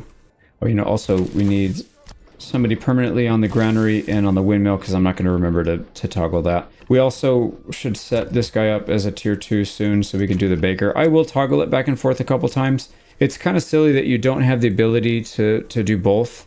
Like you should be able to make a queue and say I want to do bread first and then rye second, instead of having to manually go back and forth. Like there's no reason a bakery couldn't be able to make both with a preference of one. And then once that's all done, they should switch. But that's all right. We'll deal with it. What else do we need to do? We need to get these upgraded so that we can produce some animal products. I don't know if we'll do the goats or the chickens, but that should be good for a little bit. Let's wait for the rain to die down, and then we will set up our new town up here. Shouldn't be too much longer. All right, there we go. Yeah, it's starting to clear up a little bit, so we can set that down. Is there, because I'm going to be focusing on that region quite a bit, is there anything else over here we need to focus on?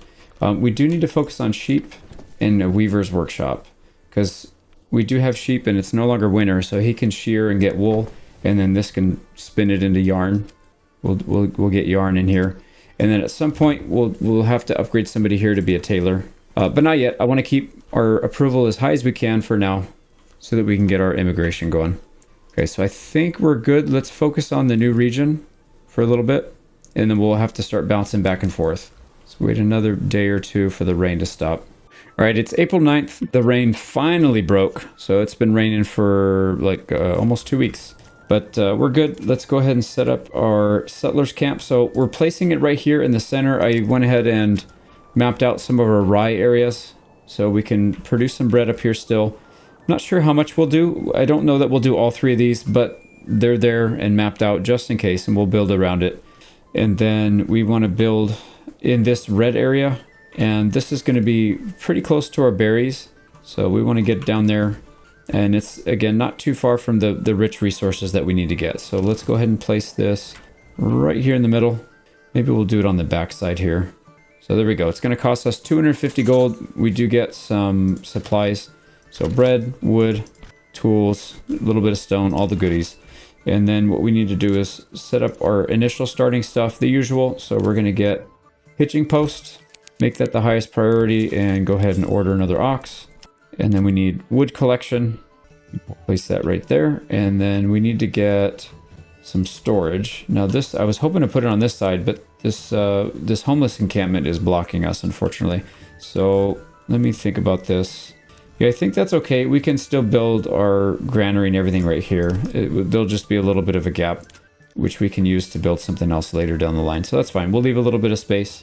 So those two, we need our market like usual. And I don't think we're going to have more than one area. Like this other town, I might have to relocate the market center where we collect all the food and distribute stuff. But this one, I don't think we're going to do that. All these satellite towns are going to be somewhat small, maybe 1 to 150 people. And then we'll have, 6 of them. And then the center one's going to have 400 or 500 people, something like that. Maybe more, we'll see. I'm going to push the population up, obviously, as high as we can go without crashing the game. But this, I think, is a good start. And then let's go ahead and build. You know what we should do? Let's try to move this thing. So the animals, let's move the animals and see if we can get them a little closer. So we can delete that. So animals have migrated over here. We don't want that. So I'm going to fiddle with this until they go a little closer to where we want them to be. Yeah, that's a little bit closer. That's actually not too bad. I wouldn't mind if they were over here as well, but that's not bad. No, I'm gonna go closer. Let me fiddle with it. All right, we got exactly what we wanted. So this is very, very close to everything. So we'll get our hunting camp. Too bad we can't scare the berries closer or replant them, but unfortunately we can't. So that's all right. We'll deal with it. But at least we got a food source that's somewhat close by. So here we go. We've got 1, 2, 3, 4. We've got everything we need except for the burgage plots. Let's go ahead and start the burgage plots, but I'm going to put them as a lower priority. And I'm going to also build them maybe skewed to this side. All right, there we go. We've got logging camp with 2 employees, granary and storehouse with 1 employee each. We've got 1 spare to do some building. We just need to get all these supplies off the ground before it rains again. And then we should be good to go though. So let's go ahead and as we collect more timber, we'll build more houses. Just like last time, we'll get up to 6. And then we will transition into collecting berries before that hits the max. Well, it's probably going to hit the max on us because we started in April. But that's okay. A little bit less on the first year is not the end of the world. All right, starting to raid again. We just got everything off the ground.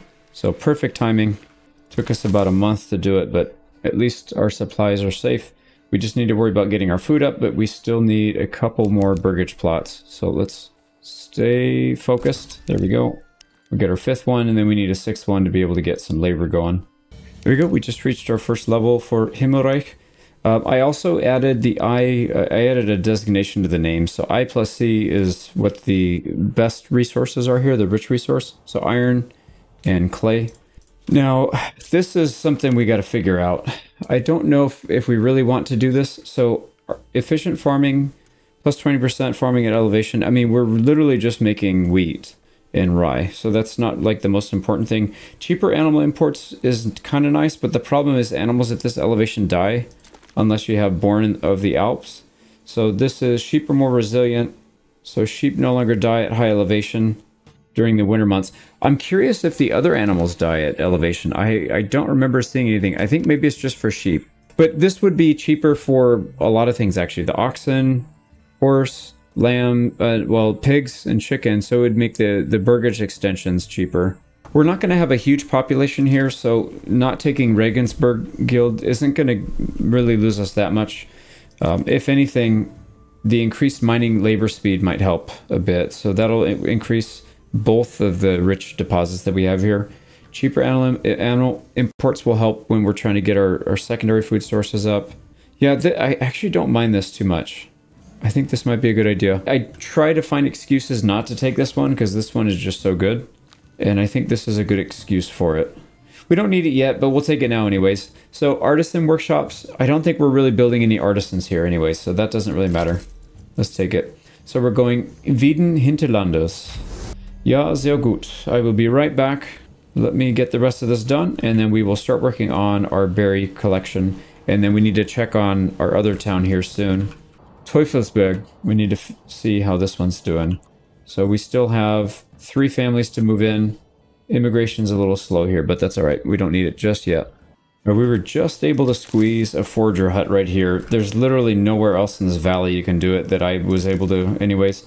I was spinning to win, man, like this. So I just barely saw it blip on the screen. I can get a second one here too, but this is the only spot. Like, oh, actually I can get it down here too.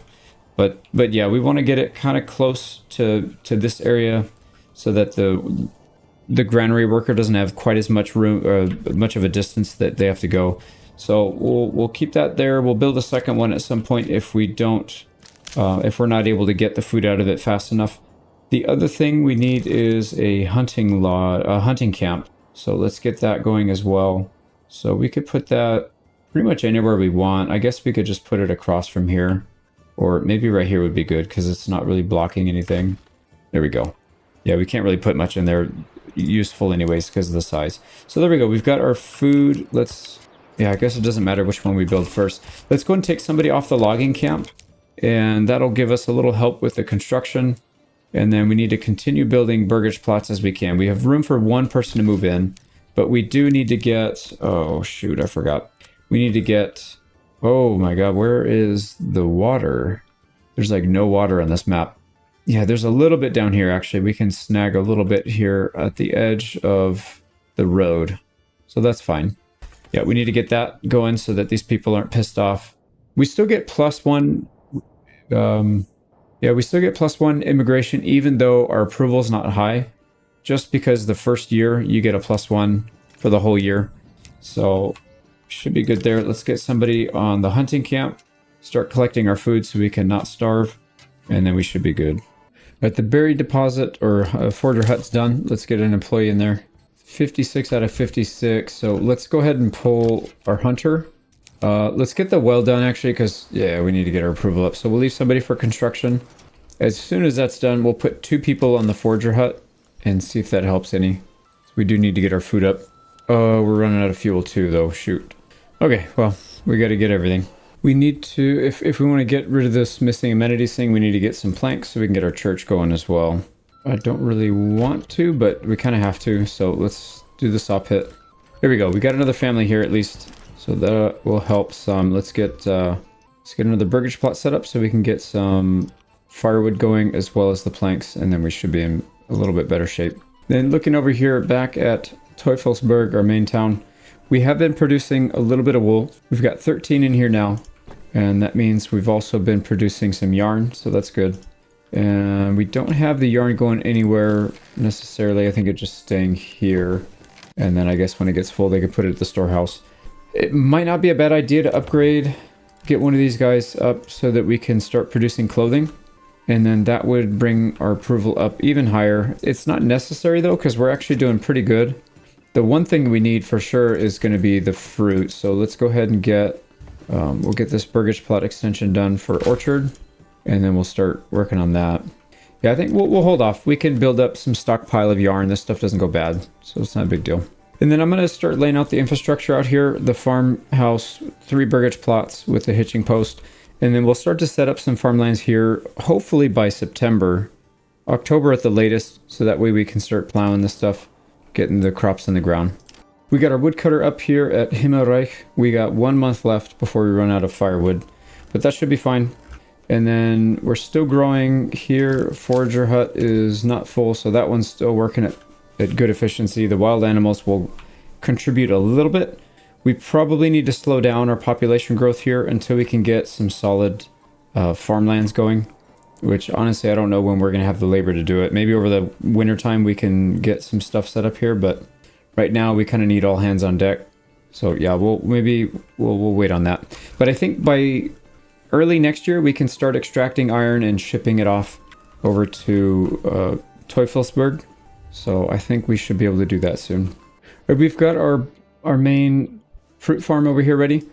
We got a couple options. We could wait until we purchase. We could start now producing quinces. We could wait a little bit to get apples, or we could wait even longer and get pears. Now pears are going to be the most productive one, so that might be the best option.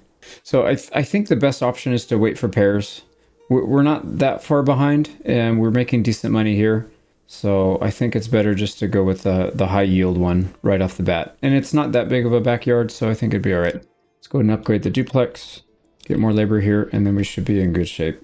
All right, we finally saved up enough to make our wooden church at Himmelreich, so we can get this thing put down.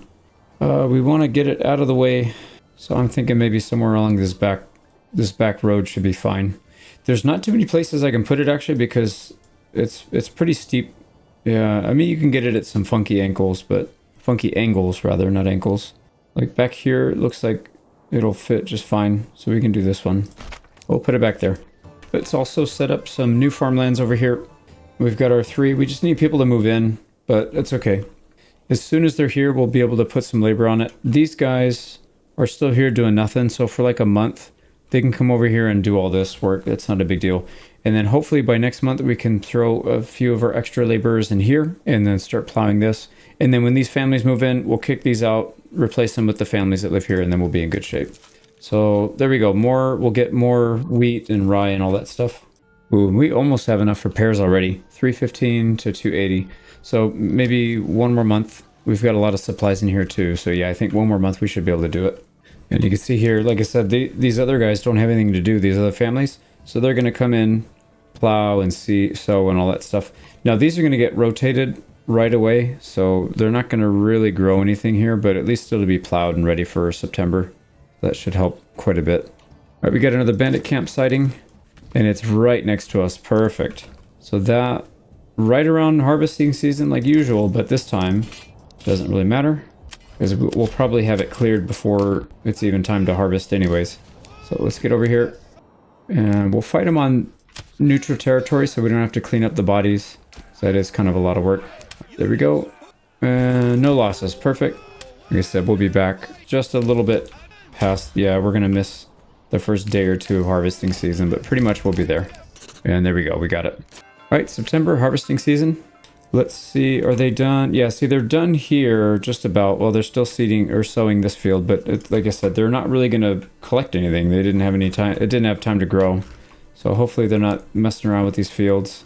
Actually, to be able to avoid that, what I'm going to do is set up their work priority area just to include this area And then same thing here. We don't need them to cross over to help because we'll have plenty of labor. And we'll do the same thing here. There we go. So hopefully that pulls these guys off of this field, and then these will set their work area up in right here, and then everybody sticks to their own farmlands. So that looks good. Himmelreich is getting some more people. And we finished the church. So now we have to start preparing for winter time. I don't think we want to go too much more families. We've got enough for 8 months of food. So October, November, December, January, February, that's 5, and then March, 6 months. So that'll give us a little bit of wiggle room. I don't think we want to go any more than this. So 9, I guess we can go 10 if we want an even number, but that's not that big of a deal. And we will have, actually, yeah, we have wild animals. We'll be able to get a little bit of supply anyway. So why don't we do that? And then, yeah, we'll get one more family in here. And I think these are done. Yeah, these are shrinking. Let's pull our family off and put them just to work somewhere else. So here we go. Harvesting season. We were 10 days in and they just kind of started. I don't know what they were doing. Maybe they were roaming. But it looks like we're on pace to get everything. We'll have to keep a close eye. But I'm pretty sure we have time to get everything. We're halfway through the month and we've gone through roughly half. And it's going to rain on our crops. Of course it does. So we're going to see this get cut by quite a bit. Oh, no, it didn't rain that bad. Nice. So it looks like we can fit more fields on here because they're already done. So I might expand this just a little bit more. We'll get a couple fields over here, another 3, a set of 3 so that we can have it even. And then that'll be ready for next year. I think that'll push it to about what they can handle. And then anything else down here, we'll have to add another farmhouse. All right, there we go. So we get that set up. That'll add 1 more Morgan per year worth of work for these guys. So that I think is, like I said, I think that's pushing about the limits of what they can handle. But even so, it'll be fine. And then if we add 1 more farmhouse down here with 3 families, they'll handle this whole area no problem at all. And then we won't have to worry about missing a harvest. Down here, yeah, it's not looking pretty, but it's also fine because, like I said, this is going to get crop rotated anyways. And then we still need people to move in. So that should be okay. I think that's pretty much it for this year. We'll have to figure out what we're going to do in the wintertime, maybe collect some clay and continue to build out some other infrastructure. But I think we're good there. This is where we need to figure out what we're going to do for the wintertime. And I need to think about exactly how we're going to approach this. I think we'll start collecting iron and then we can send some back here. And then we can trade it for some food maybe if there's some excess food here. Because it looks like we will have some excess food. And then that means we can continue to grow this even during the wintertime. That could be a good option for us, actually. Yeah, why don't we do that? Let's at least get it prepped. We'll get our mining pit. So you can usually fit about 4 mining pits. We don't have enough goods. All right, we got to get somebody on here. That's fine. I'll get that set up, and then we'll come back when a few things are ready. There we go. So if we look at this, we can easily fit 4 on here. So 1, 2, 3, and 4. Now, the more you build, the more likely you are to have a collapse. So we do have to be careful with that. We'll start off small and then build our way up from there if we need the volume. I don't think we're going to need that much volume, though, to be honest. Maybe 2 is probably enough for the whole map, but we'll see. We'll start with a mining pit there, and then we need to figure out, I guess we just take it back like that for now. But eventually we probably want to set up an area right here that handles the collection and the shipment, so we don't have to bring it back here. All right, here we go. October, so September's done. Let's double check. Looks like we got everything off the fields. Here, I have no clue, but well, like I said, we won't really need it. As long as we get everything planted this year, we should be good. So we need to keep a close eye on that. And then it looks like we're still filling burgage plots. Yeah, so these 3 need to fill in. But looking at our harvest here, we got 52 wheat sheaves and 111 rye wheat sheaves. So that's going to make a tremendous amount of bread. So 200 rye and 200, yeah, about 200 wheat. So that's 400 bread. There's no way we need that much food. So what we might end up doing is shipping bread. Yeah, because that's going to be the one thing that we have an excess of. We might ship bread over here, but we'll see. Yeah, we'll have to wait and see. And looking over here at our sheep, we've got 10 sheep and 9 lambs. So they did produce some babies. 9 lambs in the first year is not too shabby. And then when they become sheep, we'll get another 9 plus whatever the newly minted babies will produce. So like I said, the sheep, once you get a decent chunk, they grow exponentially. So that should be pretty good. I think it might make sense to start producing clothing here. We don't really need all this labor, so let's go ahead and upgrade one more burgage plot, and we'll have them convert this yarn into clothing. There we go, that's a level 2. Let's go ahead and upgrade this to a tailor workshop. Also, I completely forgot, but we're ready to plant pears. Let's go ahead and get the pears going. That's a huge chunk of money, but we do have it, so not really that big of a deal. And then why don't we start getting... do we need more pork? How much meat do we have in the granary? We actually have a decent amount. We could start to produce some of the other types of meats or animal products. So chickens, goats, those would both be decent. Let's go do chickens right here. That'll use up a decent amount of the money we have left. So four chicken coops, and I'll leave this one. We might need this one to be another tailor workshop, but we'll see. The mine is up. Let's go ahead and get 3 people working in there. Let's get 2. Actually, we don't have anybody to run the ox. And then we probably need somebody to hunt as soon as that gets back up to 15. Just so we can get a tiny little bit more food. But as of right now, this place is in very good shape. We're moving into the winter time, I think, in pretty decent shape here. So looking at our tailor workshop, it's 1 yarn for 1 cloth, or 1 clothes. So that's pretty good. I don't really see a reason to put a limit on this. We'll just produce as many clothing as we can. And we'll start to stockpile it. I guess we could send it to other towns, or we could sell the excess here. So we have options. Now let's also build a bloomery and a smithy here in Himmelreich. We don't need to upgrade to a blacksmith to be able to do the tools. So we'll just do it here manually. And this will allow us to produce infinite tools here, so we can crank up the work setting on all these. Anything that uses tools. So for example, this logging camp, we can increase the efficiency there. Even more importantly, the mining pit, we can crank this up. It's already getting a plus 30 because of the Wieden Hinterlanders. But if we increase this even more, these guys are going to be ripping through this mine. So that will be kind of handy, especially, like I said, doesn't really cost us anything because we're getting the ore for free anyways. So we'll produce our own in-house. Any excess we'll ship out. So we've got our bloomery up, and I set the iron slabs to 30 and disallowed it at the large storehouse. That way we don't have to use this guy to do anything. The slabs aren't going anywhere other than the smithy, so only he needs to have it. And then what we can do is set the tool production. Maybe we'll build up to like 20 or 30 and then stop. That way we're not using up all our iron. Once we build up a supply of 30 tools and 30 iron slabs, then all of the iron ore is going to start piling up. So we'll give that some time, let that take effect. Not going to produce any more burgage plots. We only have 4 months of food left. And I don't know that we're going to have time to do some trading. I'm sure we will, but yeah, well, actually, speaking of which, we need to get some work done down here. So are we done producing bread? So we have 186 bread. That's probably maxed out, which means it's time. Rye flour, rye grain. Yep, we got to do rye now. So we'll switch this to rye.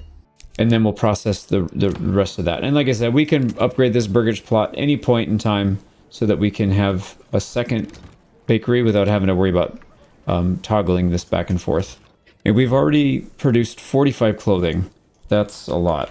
So we can handle quite a bit of production of this. So I think we can start upgrading more burgage plots to level 2 once we get more of these others. So we just need animal products or fruits. We will have fruits starting next year. And then within 4 years, this one will be producing a bunch. And then over time, we can keep producing more and more. So we should probably do that. I think if we overproduce food here, food and wood products will be the main trading goods. That will allow us to trade for some easy items to the outer edges. So like we can trade food for iron. That's a fair trade. We can trade food for barley here. Once we get farms, we can trade food for stone. Or even food for food if we want to trade for fish, if we want to get more meat. But I don't think we'll have too much of an issue with that. I think we'll be all right here. But yeah, we've got quite a bit of options that we can do. So we're starting to get some tools in. Let's go ahead and crank this thing up. Look at that. It goes up to double. Oh, wait a second. Does that mean our perk doesn't work? Because it says up 200%. It says 100% maintenance doubled and then plus 30% for the Wieden Hinterlanders. But I don't see this at 230%. That sucks. Yeah, that's. I mean, we're still going to do it. We want the extra 70%, but it's kind of a pain that doesn't work that way. Also, once we get this up to max, we can reduce this maintenance down to zero, down to half basically, and then same thing here. Although this one doesn't require maintenance, actually, the smithy. Interesting.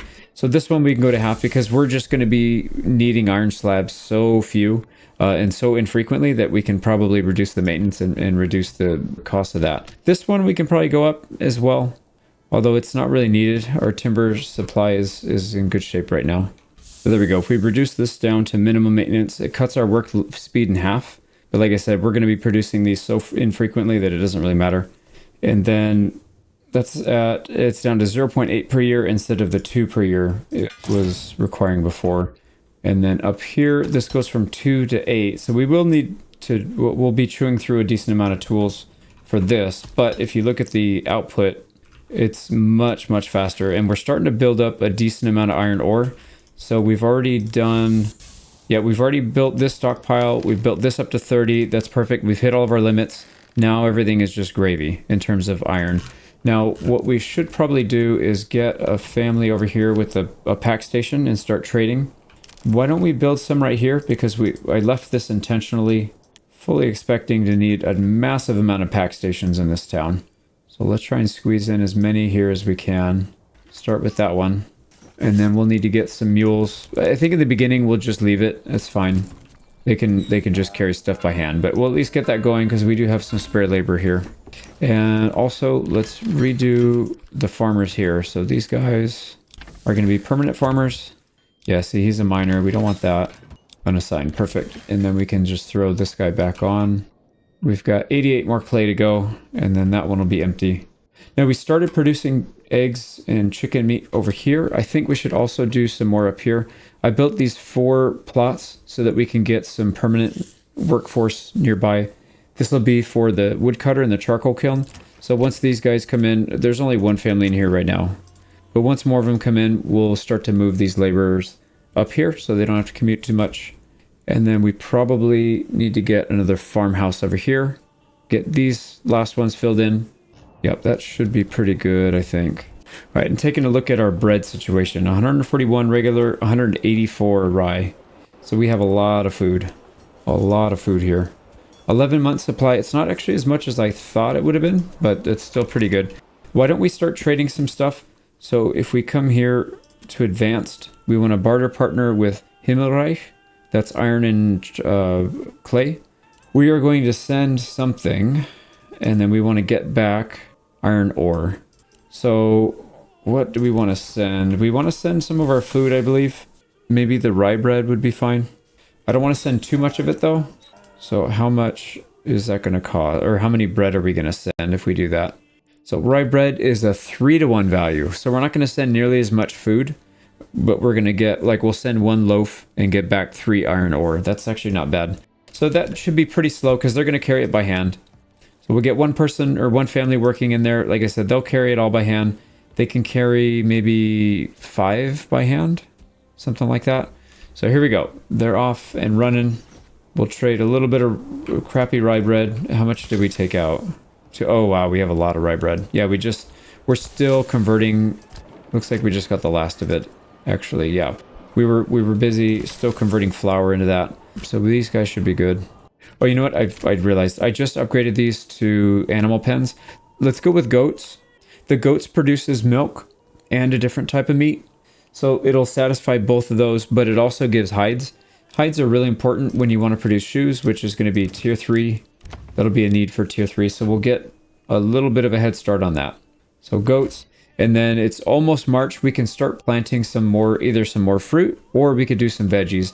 I think a second fruit orchard would make the most sense to me. I think that makes more sense. So we'll probably do that. We got another bandit camp. And yep, it's right next to us. So we don't have to go far. Clear that up real quick. There we go. Killed them. Some of them were on our territory, unfortunately, but we can just put one person in the church and they'll clean up any of the bodies that made it under our territory. So there we go. To our treasury again. We have enough to start another territory. We need a little bit more influence to claim another one, though. So we'll do that soon. And there we go. It is March. This is the start of year 3, and I can't believe how fast this is going, actually. This is much faster than I thought it was going to be. We could go even faster, but I'm tempted to hold off. Well, you know what? We do want to get some stone, though. Stone would be really helpful right now. A couple things. We need to upgrade our church. And to be able to do that, we need rough cut stone and turn that into regular stone. And then we also need the rubble stone to do lime. So that would be helpful. How much stone do we have left? We still have 95 rubble stone, so we can do that. It's just the rough cut stone we don't have and we can't import because of the rules of the campaign. But if we get this town going, we could definitely do it. So I'm tempted. But yeah, you know what? Let's do a quick recap. I like doing these. So this year we added a little bit more farmland. We added more over here. So next harvest is going to be huge, even though we just had a big harvest. But I think it's good. We can parlay all that bread into other resources that we can trade with other regions. So that'll be helpful. I think we'll overproduce food here, like I had mentioned. I want to start overproducing fruit too. That's going to be super helpful. So that should be good for next year. But what else did we do here? Our sheep farms are starting to come in nicely. We've got 10 sheep and 17 lambs. So that's going to really take off soon. We upgraded quite a few burgage plots. We've got some fruit coming in. That'll start to come in this year. We've got a ton of meat on the extensions. So pigs, chickens, and now goats. That's really nice. We started trading. So we're sending bread and we're going to get back some iron ore. And the big thing is this new town. So we've got 10 families here. We're still stable. We have 3 months to go in terms of food. And we just turned into March, which means it's time to reorganize labor here. Actually, let me do that right now before I forget. So let's take the hunting camp family off, and then they can go grab some berries. And then right here, we have a bunch of people collecting ore. And then that is, like I said, that's going to get turned into bread at some point. We don't need that many people collecting, actually. We can probably scale that back to 1 or 2. I think it's safe to keep expanding the population here. So why don't we do that? And this year it would be good to get some farmlands up over here as well. I know we're trading for bread right now, but eventually we'll trade for something else, and then we'll just produce our own bread here. Also, we don't really have a good way of making money here right now, so we should probably get something to sell. Or maybe we can get a trade station and sell it to our own. So we can use the regional wealth from here to buy the ore from here and then transfer it here. I don't know. I know there's a way to do it. I need to mess with it a little bit, but yeah, this town is looking very strong. We're poised to have a good growth here. We'll probably get another 10, maybe even a full 12 families this year. We'll see. But then what we're looking forward to, we need one more bandit fight to get the influence, or we can start donating food, but I don't really want to do that. Let's just use bandits to get this influence, and then we'll have to donate food to get influence to take the Hildebold off the map. But I think for now, yeah, we'll look forward to getting this taken, and then we'll set up another town. I think we'll probably set this one up. We might want to do that right now, actually. Well, I'm going to wait for a rain because we all know how that works. But yeah, I think that'll be what we'll do next year. So we'll expand food here. We'll expand ore here. We'll start a town here. And then what I also did is I started to produce crossbowmen in these towns. Obviously, we don't have the resources to do it, but we'll start trading for that at some point. I want to get either 2, I'm not sure if we're going to do 2 spearmen and then 3 crossbowmen, or 2 spearmen and 4 crossbowmen. That could be kind of nice. And then we can use the retinue for the frontliners as well, because each of these locations is going to have retinue. So we don't necessarily need to spend too much on the spearmen, but the spearmen are very important early. And the reason we're doing that is because if we build our retinue right now without having all these set up, then it's going to use that population, and we won't be able to get all 6 militia. I want to get all 6 militia and then a couple of retinue, and then we can take this guy on without having to hire mercenaries. That's kind of the ultimate goal. So I think that's what we'll do. But yeah, I think that's going to end year number 2, moving into year number 3. So starting year 4, a couple things we need to focus on here. In the early game, or the early part of the year, we need to get our next city going. And I think, just kind of looking at this area, I think the best place is right in the central area. It's not too far for the fish, and it's not too far for the mushrooms. So this would be a good spot, and then we can just mass produce stone and do what we got to do with that. We'll probably mine all the salt and just sell it. Mine the clay. I guess we could hang on to it or sell it. Doesn't really matter. Turn it into no, if we turn it into tiles, we have to buy a trade route. That probably doesn't make sense. But let me go through here and set up the fields here. I don't know how much food we're going to need, but let's just do it just in case. So this field is probably going to be off limits because there's no way we want to cover up our stone field just for that. So we'll probably just stick to these areas down here. So there's one right here, and it's not too far from where we want to go, and then one a little further ways off. Yeah, so let me do that real quick. All right, so just looking at these two areas, this field is pretty big. It's probably more than enough to sustain whatever we're building here. This one up here is massive. It's actually two smaller ones clumped together. So there's a chunk right here and a huge chunk up here. That should be more than enough. I don't think we need to really section anything out over here. So we'll just worry about the stone on this side. And then I don't want to put down the settlement just yet, just because I know how crazy the rain can be. So we're going to wait a little bit for a rain to happen. I think, well, maybe we could risk it. Maybe we'll risk it. I don't know. Anyways, the other thing that it just had occurred to me is we need to start building up here near the mining pit and the clay surface, the clay mine that we'll build. We don't have it yet, but obviously we will. The reason is we don't have any income, no regional wealth coming in here, so we need to produce some things to sell. And I think if we were to build some housing, we can get a trade post here. We can get some housing that's close to the mining pit so that they don't have to run too far. There's a lot of things we could do over here that I think would be good. So let's start working on that. Now I did queue up some houses right here. What I'm going to do is just delete these. I'd rather them go up north, and then we'll build more there later. But right now I don't think we can afford to, because here's the issue. We have a little bit of food coming in from bartering, but it's very small amount. It's going to be like 3 to 5 a month, if that. And then if we get mules, we can send more, but I don't think that's really that big of a deal. So we'll have to be a little bit more self-reliant. So if we get some regional wealth coming in here, like we can sell these things, the pelts, we could produce some iron ore and maybe sell slabs or some other things, or just sell the ore by itself.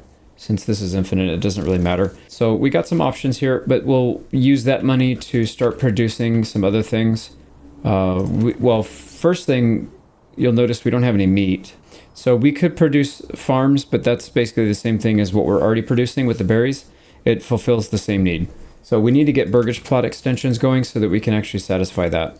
So animal pens with either pigs or goats or something, maybe even chickens, but probably pigs. So yeah, let's do that first. Now we can get some housing so it's not too far from our granary, because they are going to we'll want to put some burgage plot extensions there. So if they're, say, like in this area or even right here, I guess this is a little far still, but probably okay still. Let's do that. There, so we'll get 4 burgage plot extensions right here, or burgage plots, so we can get some families in here. That will supply the mining pit, and then we also need to get, we need a trading post right here, or somewhere around here. I guess it doesn't really matter. It has to be on the King's Road though, and this is the only King's Road, this thick one. So yeah, it kind of has to be right here anyways. So trading post, slap that down right there. And then it would probably make sense to get a stock house or a storehouse over here at some point. I'm not going to do it just yet though. Let's leave that for later. We'll get more infrastructure later. This will at least get us started. Let's start working on selling some wood products like these large shields. So we'll increase our capacity or production limit up to 100. And then we will start to sell them. We do need to buy a trade route for this, but this will be a good long-term one. So we'll just do it right now. It only costs 30. And then we're going to export down to, say, 40, 30? I think 30 is probably fine. And then we'll sell 70 at a time.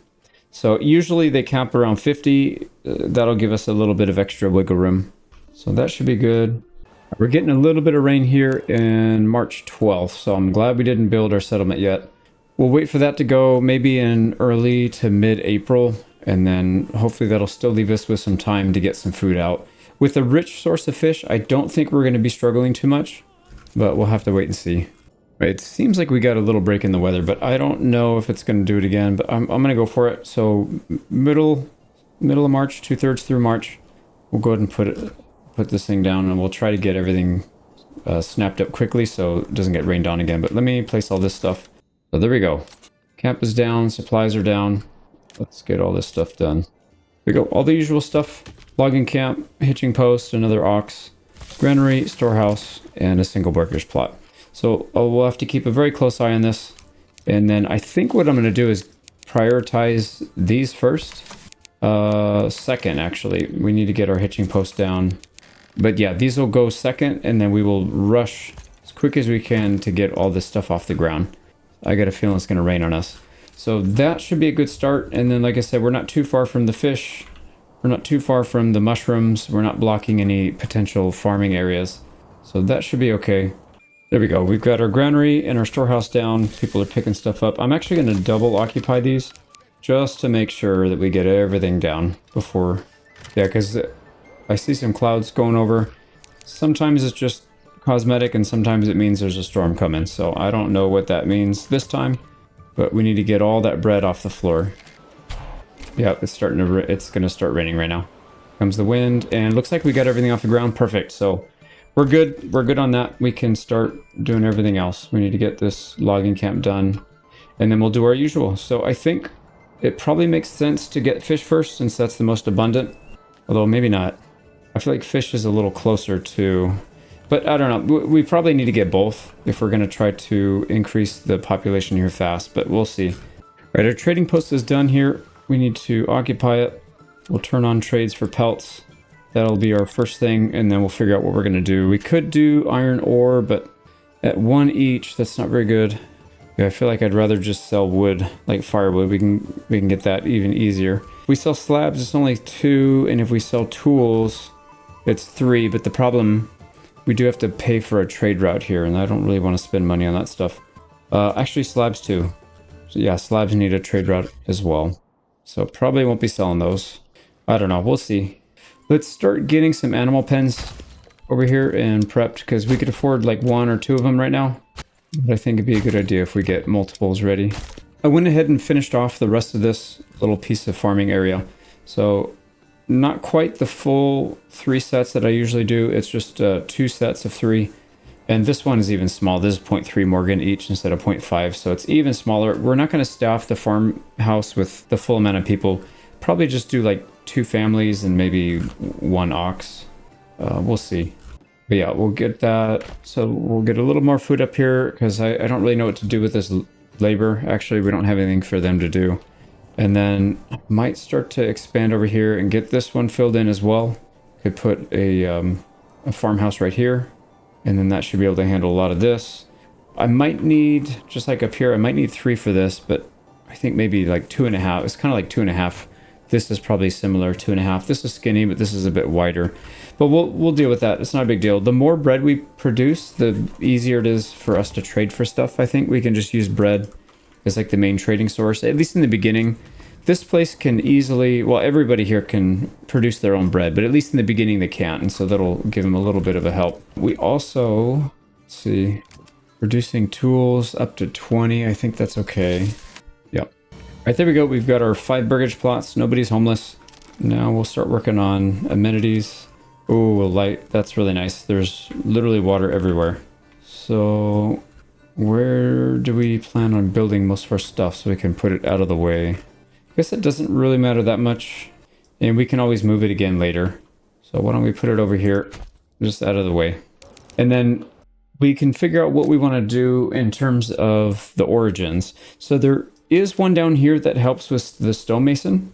So stonemason station is plus 30%, reduce castle planner costs by 30, improve stone gathering. So stone gathering and the stone processing would be faster. But the biggest downside is labor speed for hunting and fishing. So obviously we don't want to do that because we don't want to nerf our fishing. And then having faster stone gathering and faster stone mason doesn't really matter. We can a bunch of these. So that's not really a problem. And then we're probably not going to build a huge castle here. The main castle is going to be in the center area. So I don't really like this for this area. Let me browse through some of these other ones. I can't remember what everything is exactly, but I have a feeling it's probably going to be Regensburg guildsmen or Bamberg holders. I don't think any of these other ones really make sense, but let me double check. Yeah, I can't think of too many other ones that would really make a whole lot of sense. Bamberg smallholders would be okay because you can get more yield out of your smaller backyard stuff. The other stuff is not really that important, and the negative is kind of nothing either. This one is interesting. It increases the mushroom yield, and it makes all the exports more expensive or you make more money on your exports for the basic stuff. But we don't have a hunting ground, and I don't really want to nerf our vegetable gardens or our fields. So yeah, I know it's kind of boring, but we're going to go Regensburg Guildsman. I think that's the right call here. Now over here, we'll start filling these in. Now, this is kind of an interesting idea. So we could go all goats in this area instead of pigs. Now, pigs would be good because there's a lot of woodline here, which means our pannage, which is the rate at which you'll get yield from pigs, is very high.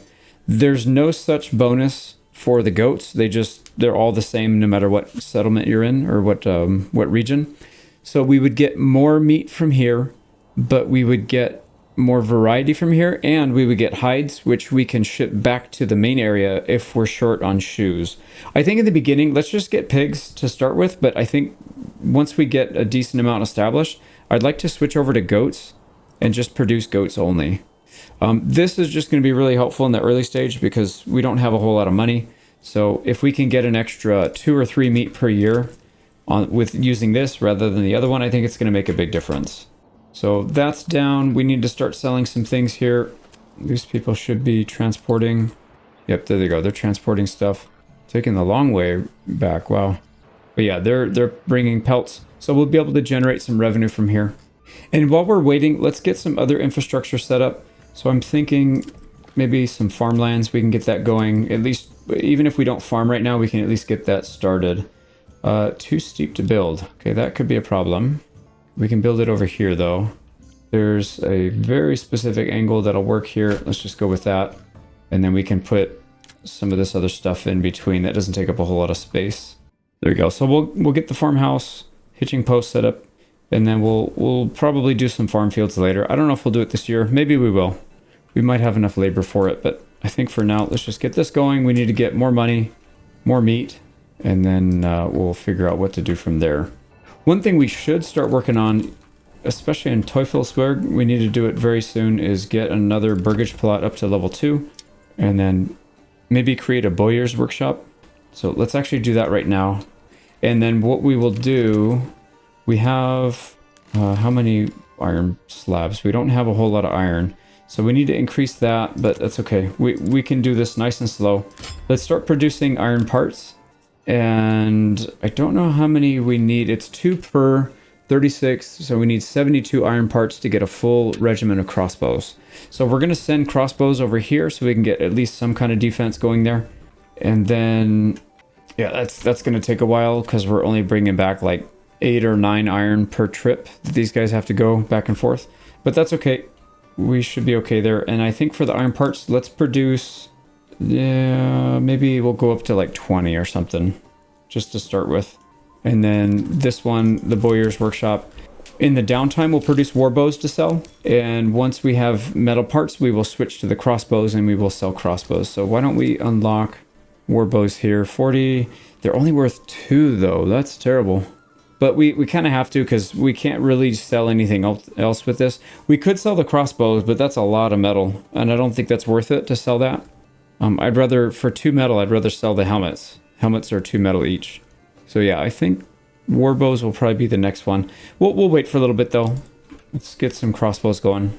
So we'll go ahead and get some fishing going up here. Got a nice little winding road that'll come down and lead to the granary. So we'll go for fish first, just because it's such a good resource. It's got so many things in it, 374 fish. So we'll try and extract a decent amount of that. Our road also goes by our stone surface, so we can start collecting some of that. And I'm really tempted to get another thing over here, but I think I'm going to wait a little bit. We do need to produce more burgage plots, so I don't want to get our labor run around too much. This one is 2 logs, so yeah, they can do it in 1 trip because we have 2 oxen. So I don't know, maybe it's okay. Maybe we'll do that. Our fishing hut is up. We got somebody working on it. Now, this one says that it takes the fish down to 112. I think we might need to go higher than that. I don't have as much experience messing with the fish. I usually go about half or a little less than half. So I'm going to just go to like maybe 150 and just leave it there. And then we can adjust it later. We can maybe experiment a little. But that should be good for now. We'll start getting mushrooms next. We need to build this extra burgage plot. Also, I'm building, yeah, I put a burgage plot over here. I'll probably do a couple more so we can get some stoneworkers that aren't too far. Yeah, they won't have to commute quite as far. There we go, extra space. And then let's get some berry pickers, or in this case, mushroom pickers. All right, we want this to be really close. And I think we can just tie into this right here, this road, right there. Let's make sure it connects. Yep, it does. Okay, sweet. So they'll come down here and then jut straight out and go to the mushrooms. But, oh, yep, there we go. So we need to get one more family in here. Oh boy, we need fuel as well. We're going to run out of fuel.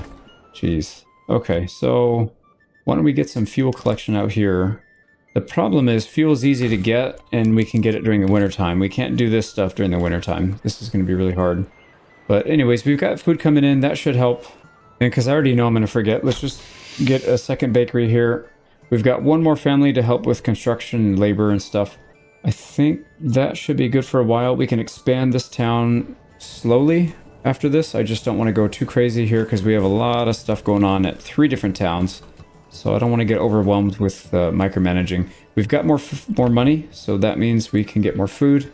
And so we'll keep ordering pigs as soon as we get this stuff sold. There we go. There's a third pig. We'll just get pigs all the way down the row, and then that should be enough. Even if we don't add any other food, this should be enough to support between this and the berries. It'll probably be enough to support this whole place. Now, we do have to worry about woodcutter lodge and charcoal kiln. They don't have anything. We don't have employees in there. We do still have one more burgage plot to fill, but then we should probably start making some more back over here because we can just use this for like the farming. There we go. So we'll get some more burgage plots over here, increase the population now that we've hopefully got our population under control, or our food under control. So that's probably okay. Let's maybe get... No, we'll leave them alone until we get one more, and then we'll put one woodcutter, one charcoal kiln. We really need to spend most of our time focused up here because this is the most volatile one. Yeah, 1 month of food, 1 month of firewood. That's not good. All right, we just turned over to 2 months of food, so we're good there. We just need to get this up and running. Perfect. We've got somebody there. I'm also... Well, I'm going to let him just get firewood for now. We'll convert it to charcoal later once we're out of the danger zone. So do we have... Yeah, we don't have the forager hut done yet, but we do need to get another burgage plot going. So we're doing good here. 4 pigs upgraded. We've got 3 more to go on this side. I guess we should probably just do it across the board. I don't see any reason not to. So like I said, we need... Well, maybe this side will be goats, because like I said, I don't want to do all pigs. But we just want to have enough in the beginning, at least so that we don't have to worry about it. Okay, so that's good. We still have a lot of room for immigration there. This place also... No, this place is not. So what I'm going to do is continue to grow over here while we're focusing on something else. Let's get another farmhouse over here. So yeah, let me... Actually, can we even build burgage plots here, or is it too steep? So we'll do farmhouse, hitching post, 3 more burgage plots. We'll get some more fields over here at some point. June, July, August. We still have a little bit of time, so I'm not too worried about it. But yeah, that should keep this place busy and still growing, because we do need some more, I think, some more soldiers here. We've got 2 full groups of militia. I guess we have to decide now how we want to do this. We have one crossbow militia here, 1 crossbow militia here, 2 spears here. If we keep this at 2, that means each of these other 2 need crossbows. So 1 and 2, that would be basically all... Yeah, so every region would have crossbows except for the center, which would have 2 spears. The downside is we have to wait a little bit longer to get more influence to claim, and then start a crossbow, and then we have to wait to get more influence, start a crossbow, and then we can get our retinue. Yeah, it's kind of complicated. I wish he would change it so you could just make your 6 no matter what, but it's all right. Yeah, so I think we'll probably do that. That way each region has at least a little bit of defense, and then we can get a castle in there. They can have the retinue and the crossbows. They can just defend at the castle against the big raids when they happen. So I think That should be good for now. We're up to 2 months. Perfect. So fuel is doing okay here. Let's go collect some mushrooms here if we can. Yeah, we need somebody out here right away. June. Oh man, we're going to miss out on this, I think. Yeah, it's going to start shrinking soon. And then we barely got any fish out of this. 43. I think we need a second person on it, or we need to get to it sooner. Something like that. Okay, there we go. Forger hut is occupied. We'll at least get a little bit this year. We're at 4 months so far. Oh, you know what? I was mistaken. It's 1 iron part and 1 plank for crossbows. I thought it was 2 iron parts and 1 plank. So that's actually not bad at all. We'll be able to get those cranked out really fast. Why don't we increase this to 30 iron parts? We'll just have 30 on spare at all time. And then over here, we already started producing bows, war bows. So we'll start selling those at some point, but we have a few iron parts saved up. Let's go ahead and convert those to crossbows. We'll start selling them. Let's go ahead and allow exporting of war bows. I'm going to go ahead and buy that trade route. And we want to sell that down to 0 because we don't want to use bows. We want to use crossbows instead. They're much, much stronger. So there we go. And then as these crossbows are finishing, we will start to send them out. We'll trade crossbows for iron ore instead of the bread. Because this, like I said, these guys needed bread for a little bit, but not really that badly. So that trade will have to come to an end soon, and then we'll start getting something a bit more useful. As soon as we get these crossbows filled out, and we'll be in really good shape. Like this region, Himmelreich, can hold up to 28. That's a lot. Probably not enough to deal with bandits still, because they're going to get wrecked by melee. But yeah, I think that's a good game plan right now. So let's stick to it. We'll keep growing, and then we need to focus up here at Mistlitz. Right, let's do a quick update on Mistlitz. So we're up to 8 families. We're still plugging away at the fish and the mushrooms. So I put a second family there, and that's helping quite a bit. Oh boy, he's claiming a land. And that's the farmlands that we wanted. So we'll have to fight him over that at some point, but we're not going to be able to do it yet. So that means we're not going to get 4 groups of crossbowmen before we get our manor house. We absolutely need them to fight. We need the retinue. So what I'm going to do then here is start another group of spear militia. We just about have enough, so that's fine. That'll be 1, 2, and then next time we'll put a crossbowman here, and then we can start building our manor house and getting our retinue going. So it'll be 3 spear, 3 crossbows from these 3 regions. We'll have to fight to take this, and then we'll use our retinue and all of our militia to do that, and then we'll have to fight back and take these 2 and establish towns in each of those. But that's all right. Yeah, I was wondering what took them so long, but that's fine. There's no way we can test it right now. We don't have enough. Like, this is not enough. They would absolutely crush us right now. If we were to get some gambeson on all these guys and helmets, that might help a little bit more, but it's still not enough. So anyways, let's keep going. We're going to focus up here. We got our wooden church. So church is being built. We've got, like I said, plenty of food coming in. We're starting to get a decent stockpile of fuel, so we should be good here. And we should be able to continue to expand. Speaking of which, what happened? Oh, they filled it already. Yeah, we need to get another family going here. We'll start setting up for farming. We'll get like a small farming set up at each of these towns. It's like our clay mining pit has been exhausted here. We can take the workers out of there. We'll delete that in a second, but that does free up some labor here. So why don't we're waiting for 1 more family to move in here, and then we can set this farming thing up properly. Let's keep getting more oxen here as well. Why don't we start sending crossbows instead of bread? So they'll finish that trade, and the next time when they come back, we'll have them send crossbows instead. I'm hoping it's a lot more expensive. Yeah, 5. So we'll get a lot of iron ore back for just a couple of crossbows. That's really good. So 5 to 1, we have 20 to send. So that means we'll get about 100 iron ore back just for that. And that's going to be enough to produce all the metal stuff we need for a while. We do need to catch up on our spears again. We only have 9 left in stock. We've got quite a few people that still need spears as well, so we will need to produce that. But otherwise, we're doing really well. Regional wealth's up to 814, so we can start spamming food. Actually, that's what we should be doing. I don't know why I didn't do that sooner. I mean, it is nice to have all the bread and whatnot, but I think the other stuff's probably a bit more important. Getting more orchards up. because they do take a while to grow. So I'm gonna start setting these up. Oh, and there we go. Region has been claimed, so it's lost. We'll have to fight for that next time. We need one more bandit camp. If we get one more bandit camp, we can claim this last region. The only problem there is if we claim this region, we don't get any more bandit camps. But I think that's fine. We can start taxing and getting our own stuff and getting our own influence. So I don't think that's that big of a deal. And speaking of the devil, we got a bandit camp. Just popped up. And they're sending mercenaries from where? Oh boy, they're right in the south. So they're spawning mercenaries from the new region they just claimed. So we do have to race them a little bit, but I mean, we're right next to it, so I'm not really concerned about it. But let's get everybody out and we'll start pushing it. Yep, see, they're right there. But that's okay. We pretty much have this region on lock. There's no way they can beat us. There we go. We'll set up over here and they're screaming after us. There we go. The line's met. Let's go ahead and push. We got 28. Yep, no losses. We still have 28.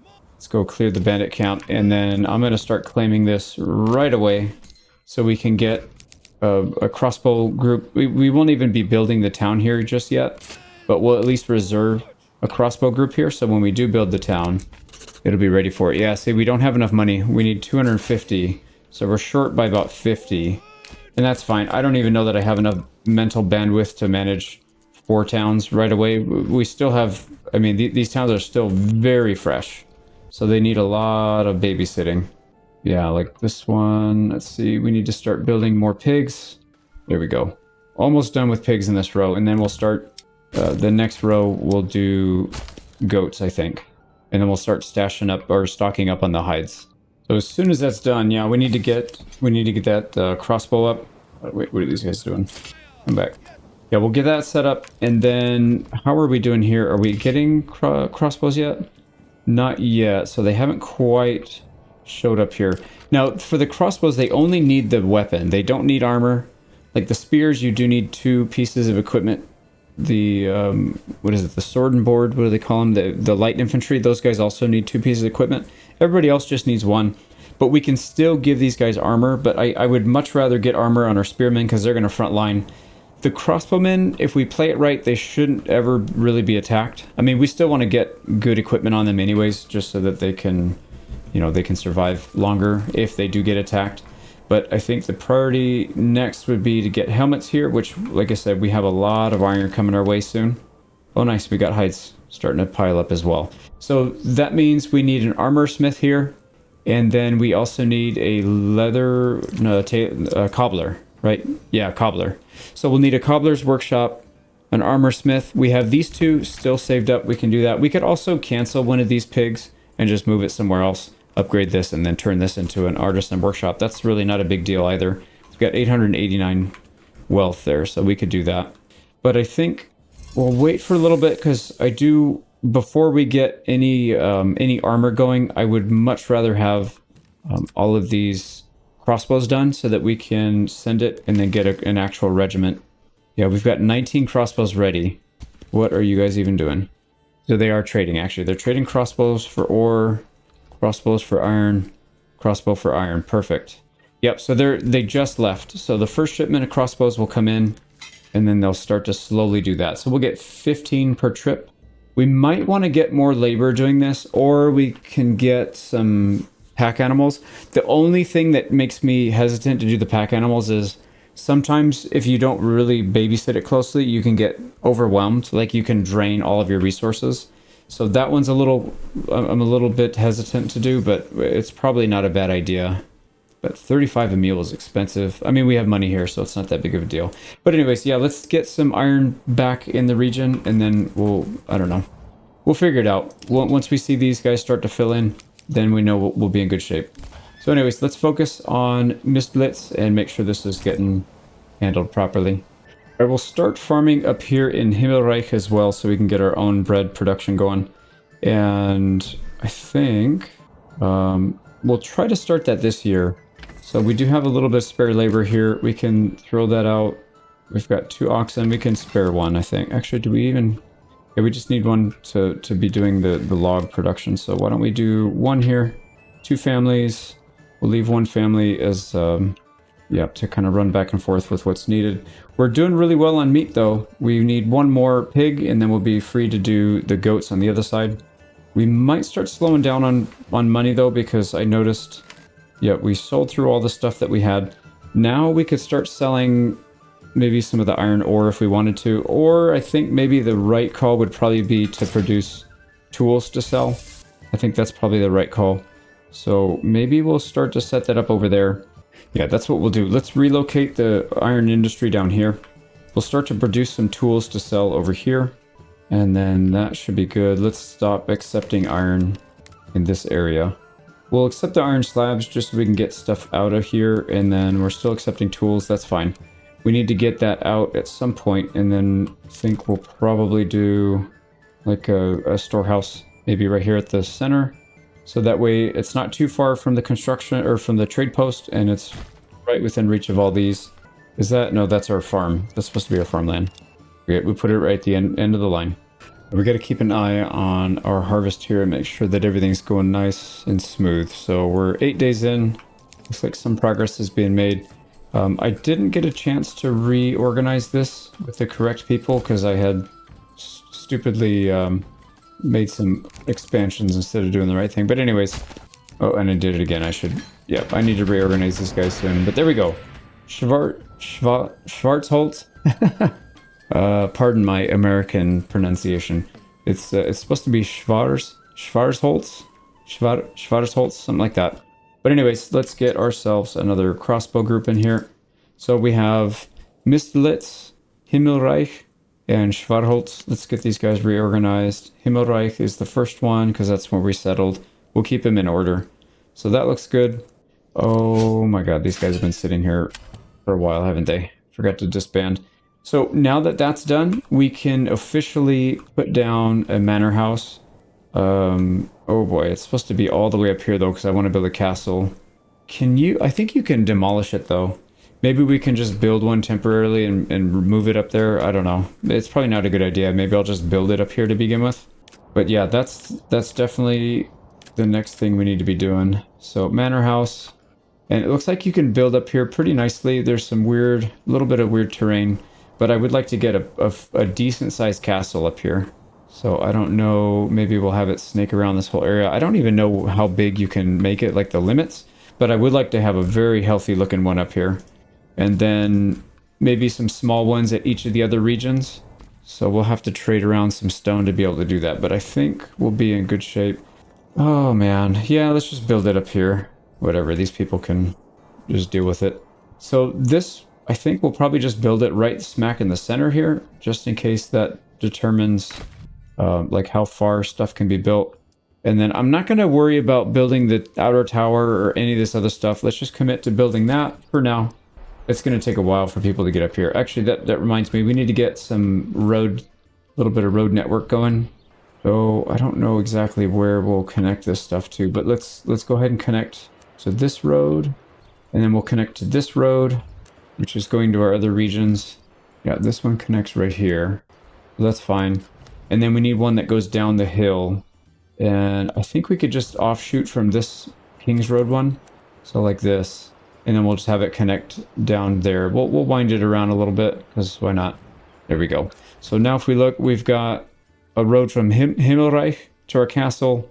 This little weird roundabout road up here, I guess towards Mistlitz. And then one going down the hill. We could do one down here as well. That might not be a bad idea. We'll split it off right here and then have it connect maybe somewhere down here. Actually, yeah, right here. I think that makes the most sense. But there we go. That looks okay. Yep, that'll be okay. And then let's get rid of this mining. Okay, there we go. So this place is fully stripped. The only thing that's left are the resources that are permanent, or not permanent, but rich resources. So we're good there. We still have to strip over here. Like we haven't touched the stone over here. Just because it's so far out of the way, but I know we'd probably need it soon. Yeah, we don't have any actually. So that can be next on the priority list. And then same thing over here. We have a little bit of clay that we can get. No iron, a little bit of salt. We should probably get the salt and sell it. Although I think, if I'm not mistaken, salt is not an easy trade. I think it's a major trade. Yeah, it's a major trade. So that probably doesn't make sense to open up a trade route just for that. We'll probably ship it down here and just use it to convert meat into sausages. Do we have a big salt? We do have salt right here, though. So this is a major salt. We can take this over once we go to war with these guys. Yeah, that'll be good. All right, anyways, back to the task at hand. Let's make sure this town is staying healthy. All right, this seems to be the best that I can do here. So I'm going to put a duplex right here. We'll get a veggie plot in the backyard. Get rid of this, these shaper roads. So 200%, that's a pretty good size. And I think we'll just do the cheapest veggies we can do. Just to get that running, we can always replace it later if we want, but we'll probably just leave it alone. And that'll be 2 more families in there. And plenty of food, hopefully. Here we go. Crops have been rotated. Let's double check and see how we did. So it looks like most everything was collected at least. Actually, how much did we get? We've got 120 wheat, 162 rye. That's actually really bad rye. So we must have missed. Or it's still in the field, actually. Yeah, there's still a lot that's on the field. I don't think it counts that, but maybe it does. Yeah, there's still a bunch of rye there. And then how did we do down here? This actually looks really healthy. These guys didn't collect squat, unfortunately, but what happened there? I need to reorganize these guys, but this one's still not done yet. Yeah, no big deal. Okay, so harvest looked okay. Now for here, we just need to get stuff in the ground for next year, but we have 2 months to do it. They're well ahead of time. And we just got families at all 3 places. And we're nice. We're getting our crossbowmen filled in. Perfect. That is perfect. And we should see a little bit of iron here. I don't see any iron. Yeah, no iron parts. Let's go back to making... right here. Let's go back to making war bows. I don't know what else we need to do here other than maybe build up some tools again. No, we have tools. We need spears because we're going to get people moving in. We don't have a whole lot, so that's fine. We'll do that. War bows. We have crossbows to trade still. Yep, that's fine. I am going to start ordering mules so they can use it. I think that's the right call. You know, we can always assign and unassign, I think, so that's fine. But that'll help speed that up a bit. As long as we're not trading food or something that's going to like really hurt this place. Like if we get rid of all of our crossbows in an instant, it's not going to really change much, so that's fine. All right, how are we doing? Yep, everything else looks like it's okay. We only need 60 regional wealth to get beetroots, so that's actually not too bad. We already have 54, so we'll have that in the next monthly tick. So we've got our iron industry moved over here in Himmelreich. So cleared these out. They just need to get the logs out of the way, and then we can build something else here. And then we disallowed any iron or slabs or tools for that matter. Everything's over here now. So yeah, whoever's working here is going to have to manage that. Let's actually upgrade it right away because I know this thing's going to get full fast. And then that means the trader won't have to go too far. We do have to unlock the tools trade, which might not be a bad idea to save up for. So we'll work on that. Let's also start getting some more orchards back here. We'll get a big one. This one's 450 average cost size. You can get that one, and then maybe even one more over here. It's going to be hard for other smaller regions to get orchards up, so I wouldn't mind just being the big orchard supplier of the area. Get a second duplex right here. It's ugly. It's not the most efficient, but don't really want to spend too much time on it. So we'll get 2 big orchards right here, duplexes. We'll have these guys start working the large granary and storehouse. Same thing. I think I did that already, right? No, I didn't actually. Pack station worker. So we'll have to replace them. Here we go. Yeah, looks like we're starting to get some iron ore saved up. This guy's produced 10 in a day. That's good. Or 10 in a month, rather. So there we go. So Teufelsberg, the trade between them and Himmelreich is working out pretty well. Now, how many crossbows? Still only 3. What happened? I'm not entirely sure, but that's okay. Only 4 months of food in supply. That's a little concerning. Yeah, we need to continue to produce food, but we need money to be able to do that. So, and then up here at Mistblitz, we're good. I've also got a mining pit here to get all the salt out. We'll maybe work on that. I would like to get a little bit of wheat in the ground. I don't know if we can do it in time. We still don't have a field. Yeah, probably not this year, but that's all right. We'll get it set up at least. And then we can start the beetroots here. So that'll help. We'll start to produce a little bit of veggies here, and that'll even out the imbalance we have between the fish. Yeah, fish and the mushrooms. And then why don't we start collecting some iron or some stone here as well. There's a bunch of stuff on the surface. So surface deposits 1150. Once we build the actual quarry, that's when we can start getting the other stuff. This one is only going to get rubble stone. If we build it on top, it'll delete all of that stone that we have. But then, yeah, when you mine it, you get both. I don't know. I usually like to clear it first, and then we'll replace the stone gathering camp with the quarry. So we'll do that for at least a little while. So winter set in. Looks like we've got everything in the ground. We were able to get our harvest off. That's good. And then we've got our 2 duplexes back here. We'll throw some, I think apples and pears. We'll get all three types of fruit. I threw a few extra fields down over here. Looks like this is all done as well. We need to get some infrastructure ready to process that though. So why don't we work on that? But here we go. We'll get our burgage plot for a baker, and I know he's going to perform a little bit slower, but these guys never get bottlenecked. They work so fast, so that's not really a concern.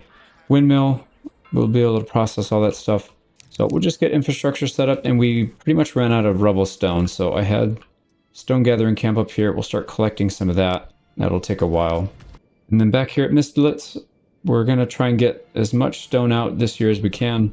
Try and clear out the salt, and then we'll start to prepare for next year. Oh, we got an issue at Teufelsberg. People are cold. That doesn't make sense. We have 14 months of supply.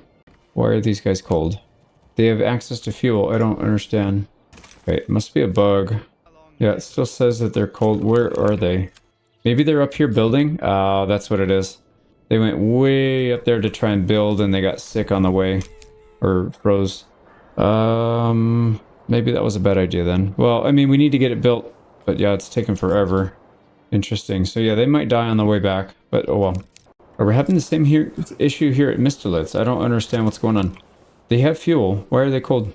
They must be making a long trip somewhere. Freezing. Yeah, they need to go back home and warm up then. That doesn't... Okay, there we go. It cleared. Yeah, that's very odd. I guess if they go too far during the wintertime, they get cold and freeze. I don't remember having that issue in any other of my playthroughs, so maybe we're just building a little bit too wide in this one. But that's alright. We're also getting pretty low here in Himmelreich, so that's a little concerning. We do have food coming at the end of the year, but yeah, 2 months supply. Well, it was 1 month. It just jumped up to 2. But we should be okay. We'll put somebody over here on the forager hut early. We're still getting passive income from the pigs and a little bit from the wild animals. And then, like I said, we'll get an injection of bread at the end of the year. So this place should be okay.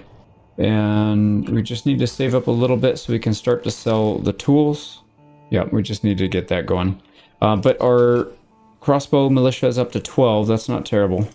And there we go. The bells are sounding. It is March 1st. This is the start of year 5. So let's go ahead and close out year 4. So quick recap. We got Mistlets up and running. It's pretty good too. We've got, what, 15 families here. We've got plenty of food and fuel. We'll start collecting that stuff here soon. We're almost done getting the salt out, and we could probably pull everybody off. Yeah, we'll pull everybody off of the stone and the salt for now. Let's make sure we get this. And you know what? While we're at it, let's go ahead and upgrade that to a herb garden so that if people get sick, they won't be in too bad a shape. We'll start collecting fish again. We'll put one person on there or one family on there for now. And then I think we can try to get a little bit of a harvest this year because we have a decent amount of spare labor that we don't need to put in some of these other things. So I'm tempted to do that. But there we go. We got 3 Morgans worth. So we'll get 3 families in here. We should probably just do that right now. 1, 2, and granary worker. We'll have to replace that. No big deal. So there we go. We'll get that farmed up. We do need some more oxen, but we can at least borrow 1 for now. Actually, should we order another one? Yeah, let's order another one, and then we'll get 2 here so we can get that. That'll be consistent, and then we need to get some infrastructure to be able to process this. Okay, so anyways, there we go. That'll be good for next year when we get the harvest, or towards the end of the year. We'll get a little bit of food from this year. We're planting it late, but we'll at least get maybe like half a harvest. So we've got a burgage plot here for the baker. We've got a windmill. We do need another storehouse. Sorry, granary. Let's get that. So we'll get all those running. So that's Mistlets. And like I said, we'll probably at some point start getting the stone out so we can ship that around. We need to do that soon. Immelreich is doing okay. We've got 12 crossbowmen. We got more coming. Food should be good for this year. We're low now, but we should be good by the end of the year. And we need to start making some money here, which we should be doing soon once we get enough money to open up that trade route for tools. So that should be coming soon. Everything is staffed. We're producing a lot of iron, a lot of slabs and stuff. So we're in pretty good shape. And then what else down here? I think that's pretty much it for that one. And then in our main region, we almost have 3 full spear militia regiments. So that should be good. Then we need to start worrying about once we get the crossbows filled out at these 2 regions. And then I don't know, we probably need to start another region here soon once we tax. But we need to get helmets here so that we can get a little more armor. And then, oh boy, we're not going to be able to get armor, are we? We won't be able to get Gambison. I mean, that's a problem. Yeah, we need to be able to get flax, and flax comes from here. We might just do a little bit of flax fertility farming. I don't know where we'll be able to do it. Maybe we can get just enough to do a little bit. I don't know. It requires a lot though. So if you look at the tailor here, it's 2 linen for 1 Gambison. So if we want to outfit 1 regiment, we need 72 linen, or 72 flax. So that would probably take several years at this quality of fertility, right? Unless we can find little chunks like this where it's somewhat mediocre. We kind of covered up this area. Same thing here. So yeah, I don't have a whole lot of high hopes for that. But we're also very close to getting the manor house set up. We're two rubble stone away, and then they'll finish that off. We can start taxing here because we have a decent amount of cash. So that'll be helpful. We can get our retinue up here as well. That's going to be huge. The retinue will at least be a good frontliner. But I think that's pretty much it for a recap. We've got plenty of food going here. We've got obviously the other stuff back here, apple farm, and then once this is done, we'll do the pears. So yeah, I think we're in very good shape. So let's end year 4 right now. All right, we finally finished our manor house. So that one's ready to go. We need about a little less than 50 regional wealth to convert into treasury, so we need to tax our people. It is going to hit us on the approval for a little bit, but that's not that big of a deal. So if we do 1%, every 1% we're going to get 13, 2% we're going to get 27, so 4% should be more than enough, right? And that's going to give us a 7% approval loss. Let me do some math here real quick. Yeah, 4% is going to give us 50, a little over 50. And we only need 42, but if we do 3%, it's going to give us only like 38 or 39. Don't think I can do decimals. No, so it's whole numbers. So integers only, but that's fine. So I think this looks good. And then next month, once we get the tick of taxes, we'll scale that back down. Actually, it's perfect timing. It's March 30th. Let's let the monthly tick go by. So tomorrow we'll see it, and we're getting raided. Lovely. And they're coming from the bottom of the map, so that's actually not too bad. I'm a little concerned if they try to attack our Himmelreich or Mistelitz.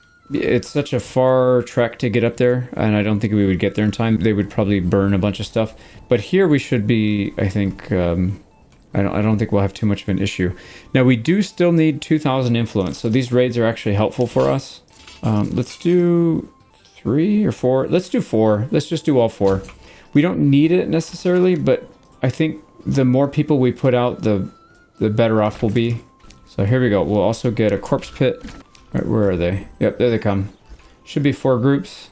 Yep, there's 4. Did we get our cash? We did. 263.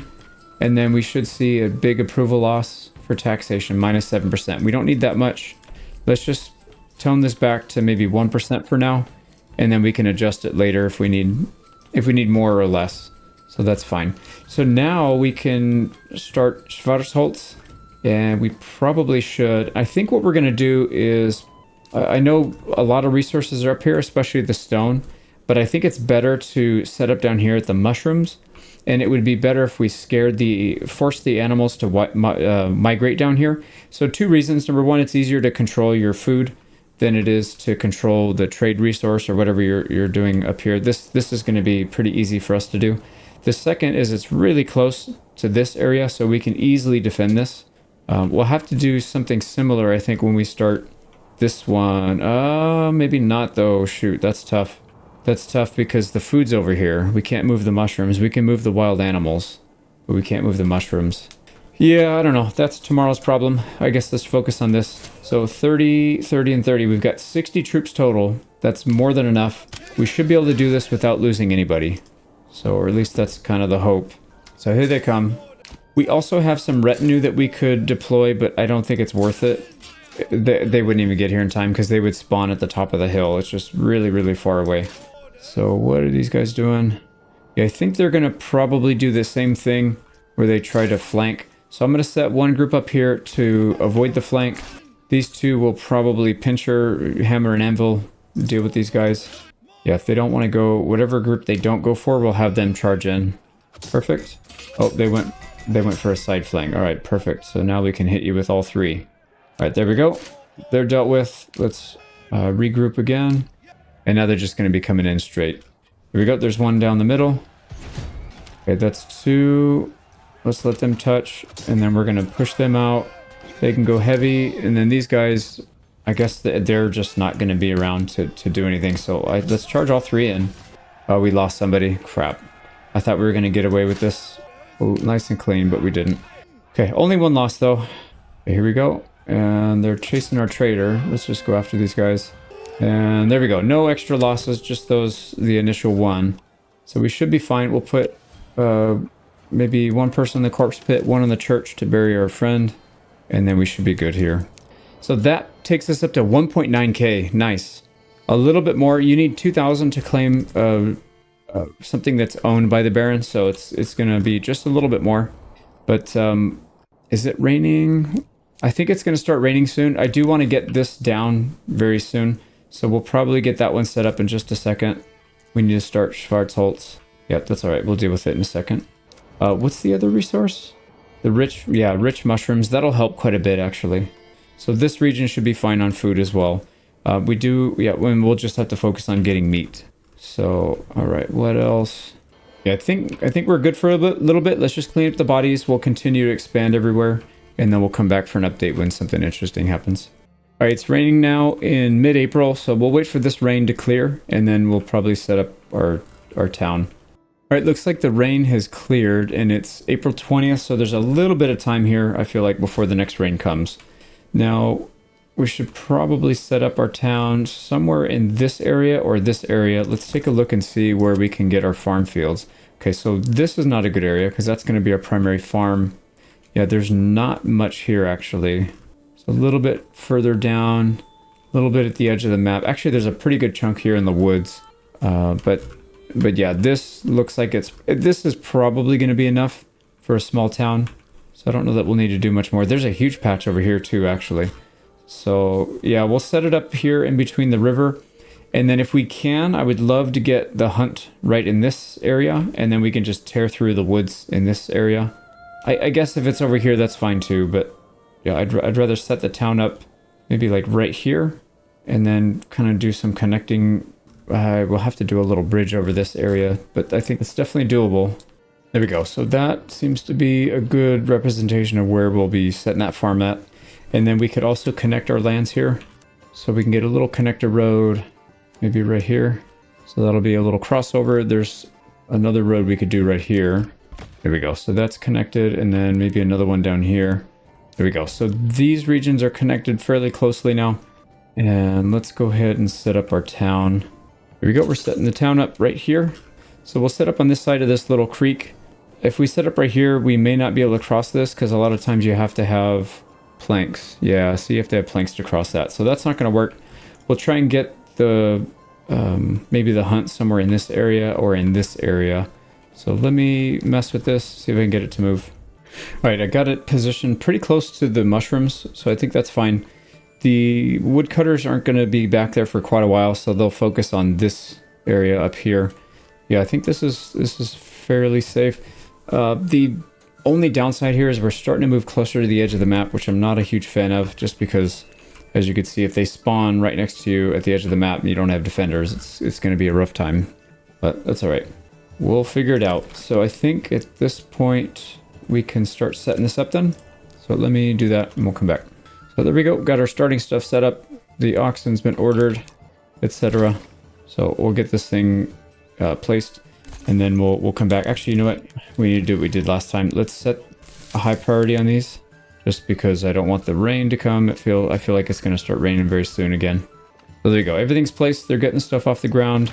Get that bread, please. Oh, it's going to rain. Yeah, it's going to start raining right now. All right, there we go. So we should be okay here. We just need to continue our usual. So we'll get some more employees.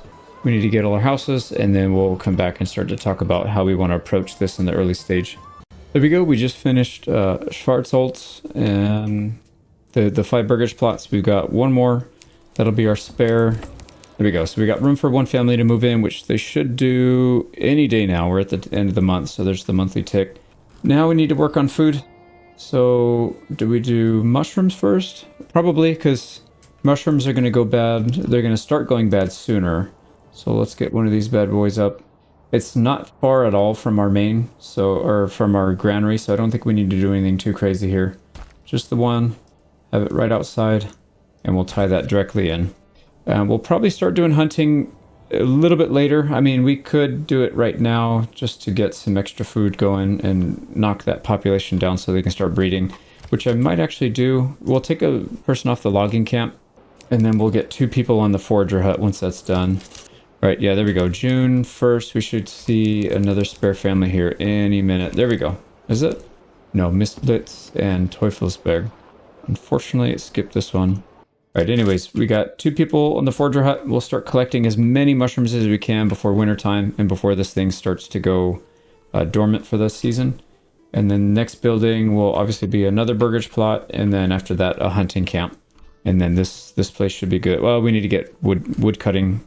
We need, oh shoot, we also need, yep, I forgot. Let's pull somebody back. We need to get a well. So why don't we just build a well out here? Yep, anyways, I'll get this sorted out. It'll take maybe a couple weeks or so, and then we'll come back. And everything else is still kind of working on stuff. So we have 30 gold here. Let's go ahead and start the trade route for tools. So we'll purchase that, export down to say 20. We'll leave 20 in stock. 50 will be sold, and we should be making some decent profit here at Himmelreich. Also, I forgot to do this. We're going to go with the Regensburg Guildsmen. We just need to get some kind of regional wealth here. And then there's no real downside to doing that here. So we'll do that. This kind of the same excuse or the same rationale as we had up here.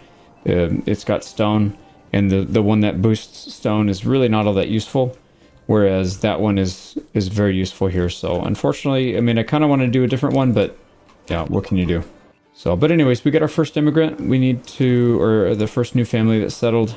And let's get another burgage plot, and then we'll set this guy to collect firewood before we run out and freeze to death. We've got plenty of food though. We should be able to grow this one through the winter time as well. So there we go. We'll get somebody on the woodcutter lodge, and then we should be in great shape. And here we go. We're starting to see some profits here. So here at Himmelreich, we've got 160 sold from the start with pelts, but you can see here in such a short amount of time, we basically almost matched that. 105 from 35 tools sold. That's really good, because we've been selling pelts since this thing started, and we just barely started selling tools like last month. So what we can do is start upgrading these, and we'll start getting some goats. So let's get maybe 4 or 5 of these. There we go. Yeah, 5 goats. We'll get 2 more down here once we have the cash. But that should secure most of our food needs. Especially once the bread comes in, then I don't think we'll have any issues at all, but this will help as well. And then, like I said, the hides that are generated can go to, we can trade those back to Teufelsberg, and then we'll start producing tier 3 burgage plots there, and we'll use the hides for leather and shoes. But I think for now we're okay. Yeah, we're starting to get some more crossbows here, so they should be picking them up. We're at 21 out of 36. We have enough people, we just need more crossbows, so we'll start producing that. I did swap back here to tools because we were just about to run out. So we need to produce a few more tools, but I went ahead and produced a little bit of the iron parts so that this guy can start making some more crossbows as well. So there we go. Yeah, we should be good there. So we'll get a few more. The pack station worker can start shipping them out. Perfect. They got stuff to do now. And then back here at Schwarzholz, our new town, this place is in good shape. 13 months of food. And let's see, what did we set our minimum to? 6. So they'll hunt this down to 6. We'll pull the worker, put him back on the mushrooms. And then that'll be, I think, just about enough to... Yep, there we go. 7. One more. And then we'll pull him, put him on mushrooms. And we'll get, like I said, as much as we can this year before winter sets in. We've got a mining pit exhausted. That would be the salt up here at Mistlitz. So we can delete that one because that's a temporary one. So cleared that. We can use the labor there for something else. If we can get it. There we go. Get back on this area. So they still need to pull the salt out. We'll wait for a second. And then what else are we doing here? We're still converting firewood to charcoal. So we'll keep those workers on there. We are still pulling a bunch of this stuff out of the ground, the stone. So let's maybe put those 2 workers to work here. And then once this is exhausted, we'll go ahead and throw down a quarry. Yep, we'll throw a quarry down here. And, oh, you know what? We have not been replacing our planks. Let's go ahead and do that then. I did some expansion here at Teufelsberg. So a couple things. We've got another lime kiln. We've got the lime kiln here, and we set the limit to 10. We only need 10 of this to be able to upgrade the church. And then we need 20 cut stone. The cut stone is going to come from the stonemason station. So they take rough stone and turn it into dressed stone. So we'll get this. And once we start importing it, then we can use this building. But at least we have the infrastructure ready. I did spend a little time reorganizing some of the workers. So you generally want to put your vegetable and fruit workers on something that is not farming related. And so I put these guys on granary duty. So we've got 4 workers. These 4 workers from the duplex, they'll be working there. I need to reorganize this guy at some point too, but unfortunately he's a pack station worker. This is really bad actually, because if they're all the way on the other side of the map, when the harvest season comes, then they're going to miss it. So I probably need to redo that actually. The woodcutter I think is fine, although I'd rather have the woodcutter live closer nearby, so I'll probably build a few more up here. But anyways, yeah, we're getting ready to upgrade the church, and then I think we'll be able to go to tier 3 soon. We do still need to get some alcohol in here. That'll be the final puzzle piece. Fruits and animal produce, that's no big deal. That's going to get solved this year, I think. If not next year at the latest, because this patch of trees has been working for a little while. These ones just started, but the quinces will go faster and the apples a little bit slower, but still very fast. So we should have a full yield from that soon. And then finally, we've got our tannery. We'll need this soon. We could technically start right now because there are hides in here. You know what I might do? What if I have this guy handle all the hides and the leather, and then we'll disallow that from here so they can just focus on the other things. So hides and leather, we'll have it only go there, and then we'll put somebody to permanently work here. It's fine, we've got spare labor anyways. So that should be good. And then in those months when we have a bunch of hides being produced all over the map, like randomly way back here, those guys can go collect it since they have nothing else to do anyways. That should be fine. Yeah, and then up here, they've got a long way to go. So that should work, and then we'll eventually need to get a butcher workshop over here, and then we'll also need one more. We need a cobbler. I guess we should probably put the cobbler back here then, right? Let's go ahead and do that. We'll put a burger's plot back here then. So there we go. We'll upgrade this to a tier 2. That'll be our cobbler, and then we'll have all of our clothing and shoe industry over here in the bottom. All right, we're ready for a church here at Schwarzholz. We've got plenty of spare labor. We've got room. I think we have room to continue to expand throughout the winter. We got 15 months of supply. We do have a little bit of wild animals we can collect as well, so that'll go up a tiny bit. But yeah, so I think this town will get a very good start. And then once the church is up, we should have a pretty happy population, and then we should be good to go. So let's take a quick look. Harvest just happened. Let's see how many supplies we got. 155 wheat, 137 rye. For some reason, wheat is coming in okay, but rye is not. So let's see what's going on. Is it not replenishing fast enough? I wonder if wheat and rye are tied to the same field usage. Because if we collect wheat first and then we get rye next year, I wonder if it drains it automatically. Like, so if we have rye here, Actually, let's look at one where we get wheat. Right, yeah, see, it's going to be on fallow. Well, no. I don't know. I'd have to watch it. That's a little confusing why it's not. But I'm wondering if that's what's going on. Maybe rye and wheat use the same nutrients so that you can't crop rotate it with 1 year fallow. You'd have to do it a little differently. So that means we would have to change this. So we'd have to get like flax or barley or something.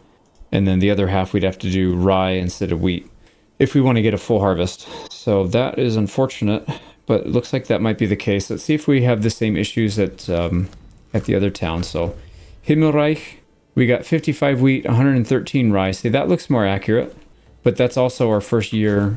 So, and then what about Mistlitz? Mistlitz is 54 and 168. Wow. We had a really good harvest there. I should have paid attention to see if we missed anything. I need to do that next time. I messed up. Usually I'll pause it right at the end of September. So right towards the end of September and just check on the fields, but I completely forgot to do it this time. So, but anyways, not a big deal. But on the bright side, we are getting quite a bit of food, so we should be fine. So like Himmelreich, 4 months of supply, but that doesn't include the hundreds of bread that we'll get here in just a minute. Yeah, let's start putting somebody on the windmill. Get this thing upgraded to tier 2 so we can turn it into a bakery. And then once they beat this stuff, then we should be good to go. Also, we're producing way too many clothing. It's going to clog up everything. So let's go ahead and export, pay for that trade route. This is at Teufelsberg. I'm going to go ahead and reduce this down to 200. So we'll sell off quite a big chunk of that for 3 each. And then we'll put a second person on here. We also have 2 horses. Well, we should have 2 horses.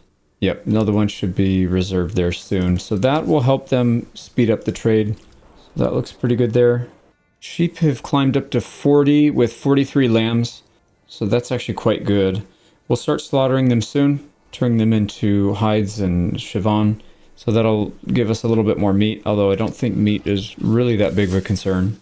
Yeah, we're just about done supplying crossbows to this area. 29 out of 36. Once that's done, we'll pause them and send them somewhere else. Are they going or coming back? Transporting iron ore. Okay, so they're coming back. They might have just dropped it off and they didn't grab it yet. Yeah, there's 4 more. That's only going to put it at 33. So they probably need a couple more trips and then maybe we'll save up a small stockpile. Yeah, we'll probably save up a small stockpile there. And then that way, if they take any losses, they'll at least have something. We don't have to wait to replace them. And then we will transfer up to here. And we need to start pulling stone out so that we have something worthwhile trading. Now, the stone, we're going to trade for rough cut stone. So rough cut stone is worth, let's see, dress stone is worth 5. So rough cut stone is worth 3. And the iron ore we were trading is 1. So we were getting 5 to 1. We're only going to be getting 3 to 5. Yeah, so we won't be transferring quite as many crossbows. So what I might end up doing is setting 2 pack stations. So I built 3, and then they all have mules, so they should be able to do it pretty quickly. We'll take down any of those orders fairly quickly, I think. Yeah. So, anyways, that's kind of what we're working on. And then I don't know that we necessarily need it right now, but I'd rather have it ready to go soon. So we'll get a veggie plot back here. So it seems like our mushrooms are able to hold, but the problem is we're at the beginning of the year, or sorry, we're right at the end of harvesting season. So that means this is as high as we're going to get in this region. So that will probably burn through fairly quickly. So if we get another source of veggies, I think that'll be okay for a while.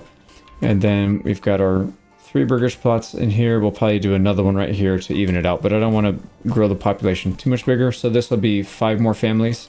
And then we can throw them at the labor sources. I might clear this stuff out here soon. So we have a small stable, a saw pit, and then the livestock trading post. I might clear that out and create more granaries so that they can supply the marketplace. Also, looks like our storehouse is starting to get kind of full. Let's add another worker there. Yeah, we might need to do a little bit of reorganization here at some point.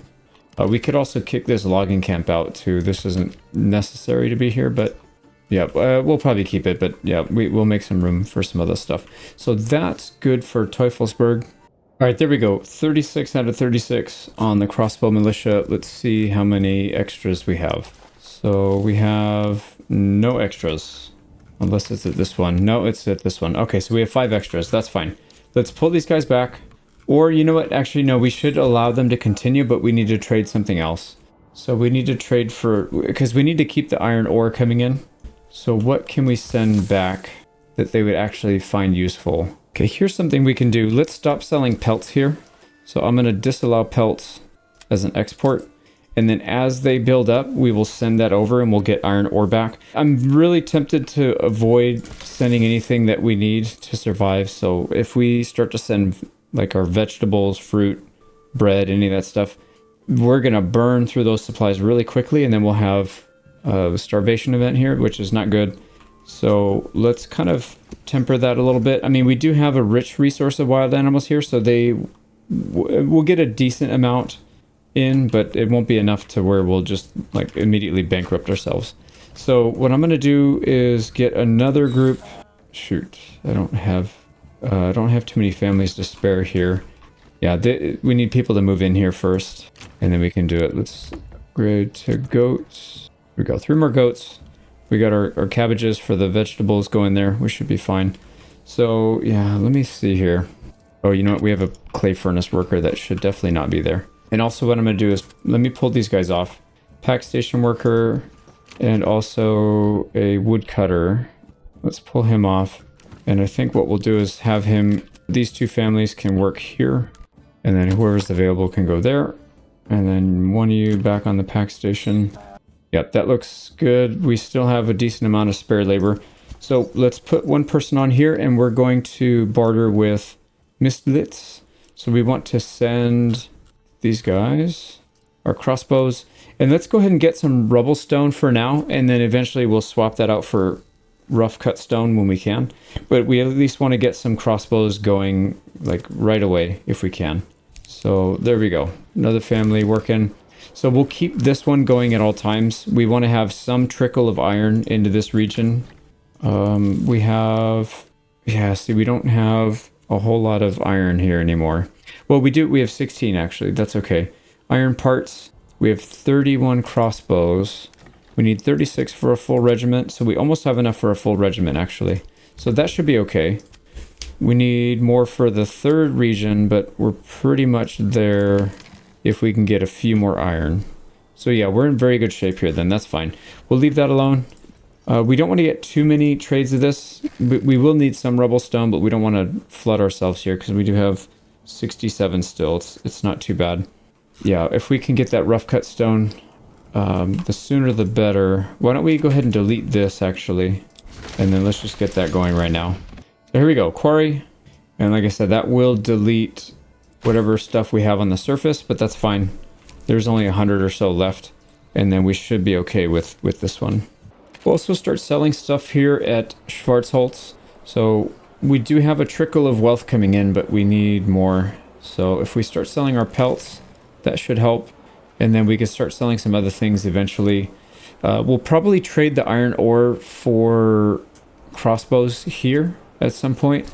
Yeah, that would be a good idea. And then we can trade some other stuff too at some point. But I think we don't need to trade too much right now. Let's just go ahead and get a trader in here, get rid of the pelts down to 0. And then we'll get a little bit of cash here and we can use that to maybe get some more meat because we're going to run out of meat. We probably already have a deficit. We do actually. Causes a loss of approval, which is fine. This place probably has a lot of pannage. Yep, they do. Okay, so pigs would be pretty good here. Connection not connected to the King's Road. So I definitely didn't build this road. This is definitely the King's Road. What are you talking about, dude? Oh, it's backwards. Okay, I built it backwards. And then we have to wait for that thing to clear, so I'm just gonna build it on the other side of the road then. Okay, well anyways, we'll get that fixed. We'll start trading some stuff, and then we need to start upgrading these. Probably with pigs, I think in the beginning is what we'll do. There we go.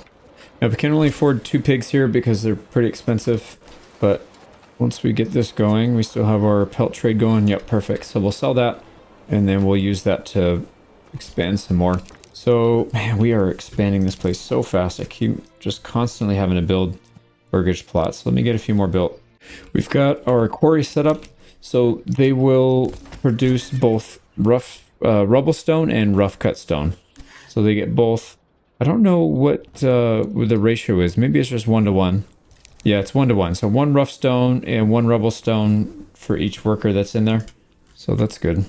And then we should start to see these guys at Mistlitz. They should start to pop up here with crossbows once this guy's done doing his trade. Let's take a peek. Where are they? They are coming back. Transporting rubble stone. Getting the mule. I don't know. What are you doing, dude? So only 1 trade went through, I guess. So that means they should have some weapons up here then. Yep, they do. Okay, 9 crossbows. So what we can do is... Oh, we can't rally them because we need at least 5 to grab it. So eventually they'll see it and then they'll grab it. We'll start getting some more. What I'm going to do is swap this back. Yep, let's start getting rough stone back because we're producing it anyways. So we can get something a bit more useful. We'll get just one trip worth of the rubble stone. Yep, that's fine. And then what we need to do is... Should we start trading with this guy? Probably not. No, there's nothing that we need back here anyways. It would just be to help the small group out, but the small town doesn't really need help. Yeah, let me figure this out. You know, I'm going to let's put somebody on the stonemason station. There's no reason to do less than max for dress stone because we can't use dress stone for anything. The rough stone, I believe is the only thing you can use for the castle anyways. Unless I'm wrong, maybe you do need rough. Maybe you do need rough stone. We'll figure it out. We'll figure it out. But either way, we need 20 so that we can get this upgrade going. And then we should be in great shape. We just need to get some ale in here and then we can start upgrading to tier 3. So anyways, I think that's good for the year just about. Let's focus on our new town. And then we have to toggle this a couple times so we can produce our bread. Yeah, it looks like it's down to rye. We'll swap it out. And then same here. Nope, they're still doing wheat a little bit. Yeah, this is crazy how fast they produce. But anyways, we should be good there. All right, so those 2 towns are providing enough bread for themselves, so they don't need to worry about it. And then we need to figure out when we're going to do that here as well. Yeah, we'll start that soon. There we go. Bells ringing for the beginning of March. That is the end of year 5. So let's take a quick look. Did we get those guys finally equipped? No, we didn't. There's definitely equipment up there. They're just not getting it for some reason. 17 now. Come on, dude. You guys got to get it. But that does mean we're going to get rough stone down here soon, so that's good. I don't know how to get them out. Usually I just rally and then disband. If I remove them, I can't get them back ever again because this retinue is going to take a spot and we can only get their 6 retinue, so or 6 militia. So hopefully it's not bugged. That would be very annoying if that was the case because I planned this out to be very, very precise. But anyways, not a big deal. We'll figure it out one way or the other. So what do we got? Teufelsberg is starting to trade a bunch of stuff. So we're going to trade pelts for iron ore. That'll help this place make a little bit more money since they don't have that perk. They're actually making pretty good money already. So 393, we can upgrade the rest of these. That looks good. And then we can start getting the hides from here too, actually. Why don't we do that? We can go hides for iron. Yeah, why don't we do that? Since we have a massive amount of labor here. So we'll go Himmelreich. We will send... Oh, no, that doesn't make sense. We need 2 things back. That doesn't make sense. Yeah, I don't know. I'll figure that out later, but that's okay. Food-wise, we're good for a while. We got 12 months of food, 34 months of fuel. Let's pull these guys off. Actually, they're just going nuts. And then, yeah, our grain production is really doing quite well at all the places. So I'm happy with that. These guys are still producing rye bread. Yep, there's 76 rye flour in there. And then you can see here, we've got 128 and 80, 10 months of supply. We'll get that running up here soon. And then we still have an huge excess of labor up here. We'll have to figure out something to do. I think maybe more storehouse, more granary workers is never really a bad idea. We also need the stonemasons to start working soon, but they don't quite have the supplies yet. I think we're waiting for them to come back, right? Yeah, they're on their way back right now. So that'll be good. Then we can upgrade our church. And then here, first year for this place, it's already at 16 families. And then 2 more to come soon. Yeah, we're able to get 2 per month here. Fresh settlement plus the approval. So that'll be cool. We probably need to get some better food productions here soon. I mean, we are going to get our mushrooms, and we're hitting it right at the beginning of the year, so that'll be good. But I think what we'll do is we'll start to do farming. I think that'll help. We don't really need the stone, but I guess we'll get it anyways. I mean, whatever. I don't actually know how much stone we'll need for the castle, so it maybe having 2 rich stone deposits will be a good idea. So that might end up being necessary. But we're still like a year or 2 out from being able to get that at this location, because this is going to require quite a bit of logistics to be able to do that. So we'll see. We'll see. But anyways, that's good. That's going to end it for year 5. All right, it looks like these crossbow militia are finally starting to stock their inventory. So the only difference is I saved and then came back later and reloaded. So it looks like when you save and reload, if you're bugged on that, you can just do that and they'll start to equip. So 17 out of 36 is not too bad. We need to start getting ready to send them to this region next. Do we have enough iron production here? So 27, we have 60 crossbows and 27. Yeah, we need to stop producing that actually. Let's go back to producing tools or spears. Yeah, let's make some spears and we'll go up to 30 and then we'll swap that back to tools and we'll just leave it on tools for a little while. And once tools are maxed out, we'll probably create an armor smith here so we can get an armorer's workshop and then start making helmets. Those are super expensive though, that's the biggest issue, but it's all right. We need it for our front line. You know, we don't have to wait, actually. I just realized we could put a pack station worker here, and then we can send them to Schwarzholz. I forgot to rename this, hold on. Right, there we go. So Schwarzholz is mushroom plus stone. Now we want to send them crossbows. So we'll send crossbows, and then they do have a little bit of iron ore because we've been collecting it. This place doesn't need any, well, they do need some tools eventually, but we'll handle that at a later date. We'll probably just set up a pack station and have them send their pelts. We won't sell pelts here anymore. And then we'll send the pelts in exchange for a little bit of iron ore. Or, you know, we could even just send tools directly, I guess. I don't know, we'll see. Yeah, maybe we'll just send tools directly. But anyways, this region will have to supply tools to everybody else. We can produce our own tools here, but these guys, I think, will produce tools and trade the tools or barter the tools. So what would we even do here then? Yeah, we'll have to figure out what each region is going to do individually. But with that said, it is doable because we do need a small supply of tools, right? Like this is going to use a little bit.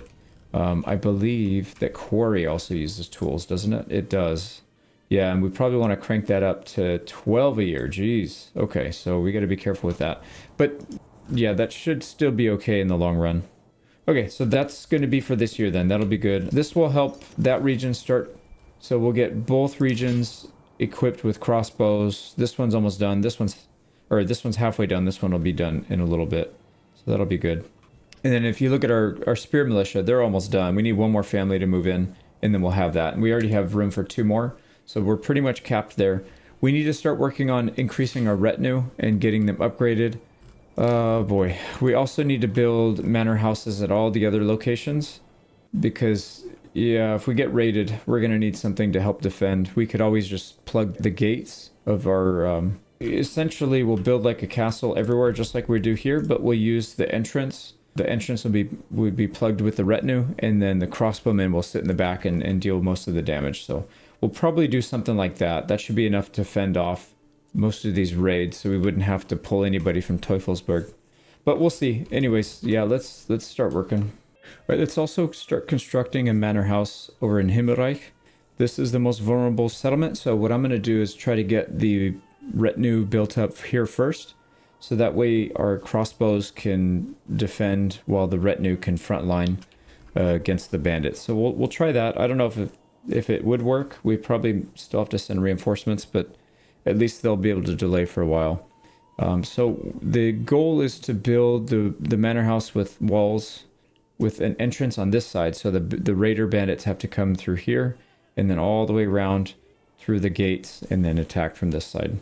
So we'll see what happens, but yeah, at least we'll get something going. All right, so we've expanded a couple things. Here at Schwarzholz, the new town, we set up some farming here. we've got to get all this stuff built to support it, but we should be able to do that soon. We do need to import some oxen though. We only have 2, and those are the construction ones, so we'll make a little bit of money and then maybe spend it on those. But yeah, we'll be able to get some bread production soon, and then we can ship it back here to process it. And then at Mistlitz, we're going to get more veggie farms, because that's what we're lacking right now, is that first slot of food. So you could see we will go through the mushrooms pretty quick, because it's just a regular resource, not a rich here. So these beetroots will help a little bit. We'll get carrots here, and then a little bit more labor to handle more stone extraction. And then Himmelreich, we already talked about that, but one thing I might end up doing is making an apiary here. I forgot to do apiaries. I only did it at the main area, but it should be done at all regions. There's no reason not to. It's just basically free profits. So we'll probably end up doing that. And then down here, we'll get another granary to help out. So we'll start doing more specialized duty. So this can be like bread and vegetable, or bread, fruit, vegetables. This one can be all the meats. And that way they can kind of split their labor up and really just focus in on 1 or 2 things. So that should be good. And then, yeah, it seems like our plank production's not keeping up. So actually we need another one of these. Right, there we go. We've got our manor house up at Himmelreich. And let's start looking at what it's going to cost us to do the walls and gates. So what I'd like to do is, I guess I kind of enclose this area. So if we go something like this, and then just have, well, you know what? We can make it maybe a little bit tighter. We'll have one wing that comes over the gatehouse. Not enough goods. And then we'll bring it back like this. Well, no, actually, you know, it doesn't really matter. It can be just a circle. Yeah, we don't have to have it too big. We're gonna need more. We're gonna need more planks here. So why don't we increase that? Let's go up to like maybe 80 planks. That should be fine. So we'll let him. No, let's go up to 100. Yeah, we're gonna need more. Okay, so we'll get that going. And then we need to start upgrading these guys. So this is Himmelreich. We can go for well armored. So the well armored guys cost 26 each. So that's going to be about 250 to do all those. We don't even have enough to upgrade them yet. So we'll wait a little bit. Also, we got enough influence, because every time you build a church or a manor house, you do get some influence. So now we can claim, but I don't think we're going to do that just yet. Oh, nice. We're getting crossbows here as well. So yeah, I think if we can get all 3 crossbow regiments maxed out and maybe get a couple retinue maxed, then we'll be more than well enough to do it. Also, we need to get the helmets for these guys too, because they will frontline and they'll get smacked around pretty hard, but we should be okay. We also need to start saving up for our annual royal tax. That's going to be coming due here very soon, because we're already in year 5. Sorry, we're in year 6. That's when it should start. And I have it set to double, so it's going to drain our money pretty fast. But it's not a big deal. We'll figure it out. We need to start taxing in all these other regions. Speaking of the devil, literally a month later, we got royal taxes, 340. All right, we don't make enough money to even cover that. We do have a year before it's due, but we need to start kicking this into gear. So 355, if we do 30 per month, that's enough for 360. So we will have just about enough once we get our regional wealth up to like 3 grand. Just to break even, but obviously we don't want to break even. We need to make more so that we can increase our retinue. So we need to start maybe selling some more things. I mean, this one region is trying to support 4 regions worth of taxes. So obviously we need to start collecting in the other areas too. All right, we're starting to get a decent amount of dressed stone in as well. We've got 13. Do we have any uncut? And 5 uncut. So maybe one more trip. And then we'll have everything we need. And then I don't know if that's going to be enough crossbows to cover. They only have 20 right now, so we might need a few extra. Maybe let it run a little bit longer, and then we'll cut that barter off, and then we'll have to switch it to something else. This one at Schwarzholz is starting already very fast. They're already at 9, so that's pretty good. And they have 6 in stock, so that's technically 15. So not bad, almost half. So not a bad start. I've been keeping track of this. We're up to 27 in Mistlitz and 24 in Schwarzholz. Almost have full complement on both sides. I think they actually have enough up here. We just haven't equipped them. Yeah, they have 9 more. That'll put us at 36. It's exactly enough to get what they need. So I'm going to stop that barter for now because we don't necessarily need it. And then we'll probably sell some stuff up there so we can generate some revenue. So let me just pull, where are they at? They're up here and they are traveling to or from. They look like they're coming back home. Yep, okay, so we can pull them back. No big deal. And then we'll do a different barter at some point, but I don't know exactly what that'll be. And then the rest of the crossbows that we have 36 in stock, another 2 to be made, and probably a handful here. No, but let's let them use the rest of these iron parts. Get rid of that, and then we'll switch back to making longbows, and then we can start selling those in here as well, because we do need to get our revenue up. So I think the game plan here is to start to generate revenue at all these places so that we can overcome this royal tax and produce the retinue that we need. So I started building honey and wax to the apiaries up here in Mistblitz. This place will probably have the last 2 before the end of the year for sure, but I think even sooner. So that will be good. And then here, we did the same thing up here at Himmelreich. We did all 5 of these things ready to go. This one needs to be an animal farm. But yeah, we got 5 wax, and we're starting to sell that up here. Yep. Yeah, they've already started selling some of the honey. So that'll help generate a little bit of revenue. We'll do the same thing over here at some point. We don't have enough money to do it right now, but at some point we'll do that. Yeah, so basically we're finishing this off. Then we will start to get our retinue in place, and then we will push, take this, colonize it, and then do the same thing for these last 2 up here.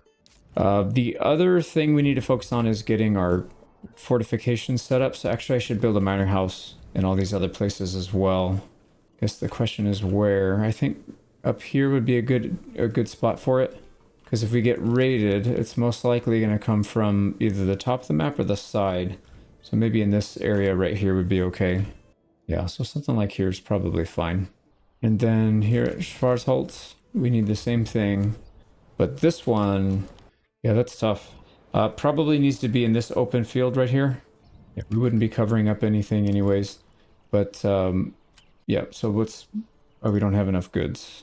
Rubble stone. We're collecting rubble stone. I built a stone camp right here. We need to move it up here to the north at some point, but we don't have the infrastructure for that just yet, so we'll do that at a later time. Also, you know what we should be doing? I'm an idiot. We should be producing clay and then selling tiles up here. That would be a really, really good profit center, and I don't know why I didn't do that sooner.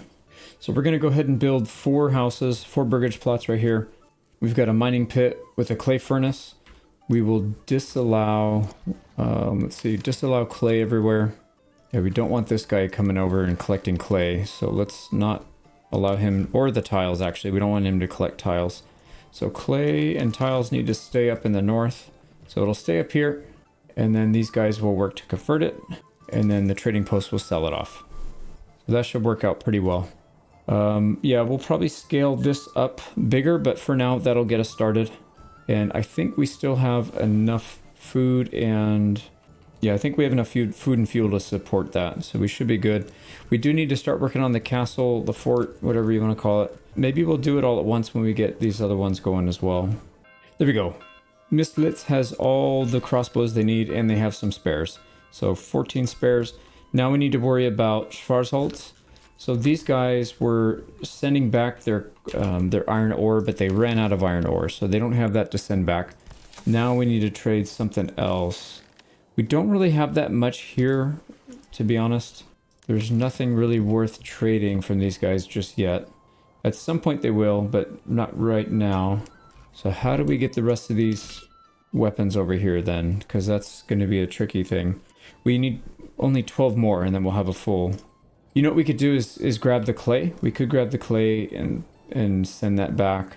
Because we do have a tile maker here, and we're using the tiles. We're going to use the tiles. Oh, here we go. We can upgrade the church. So there we go. Let's upgrade the church. We could use the clay tiles here to upgrade to level 3 burgage plots, which we'll do soon. Hey, why don't we send charcoal back? We only need to do it enough times to where the crossbows are here and equipped, and then we can stop. We have 22 months of charcoal supply here, so we can afford to bleed some off, and we're still constantly producing it, so that should be fine. All right, and we actually just finished it here at Schwarzholz as well. So let me turn that off. No more, we don't need the pack station working for that. So we're good.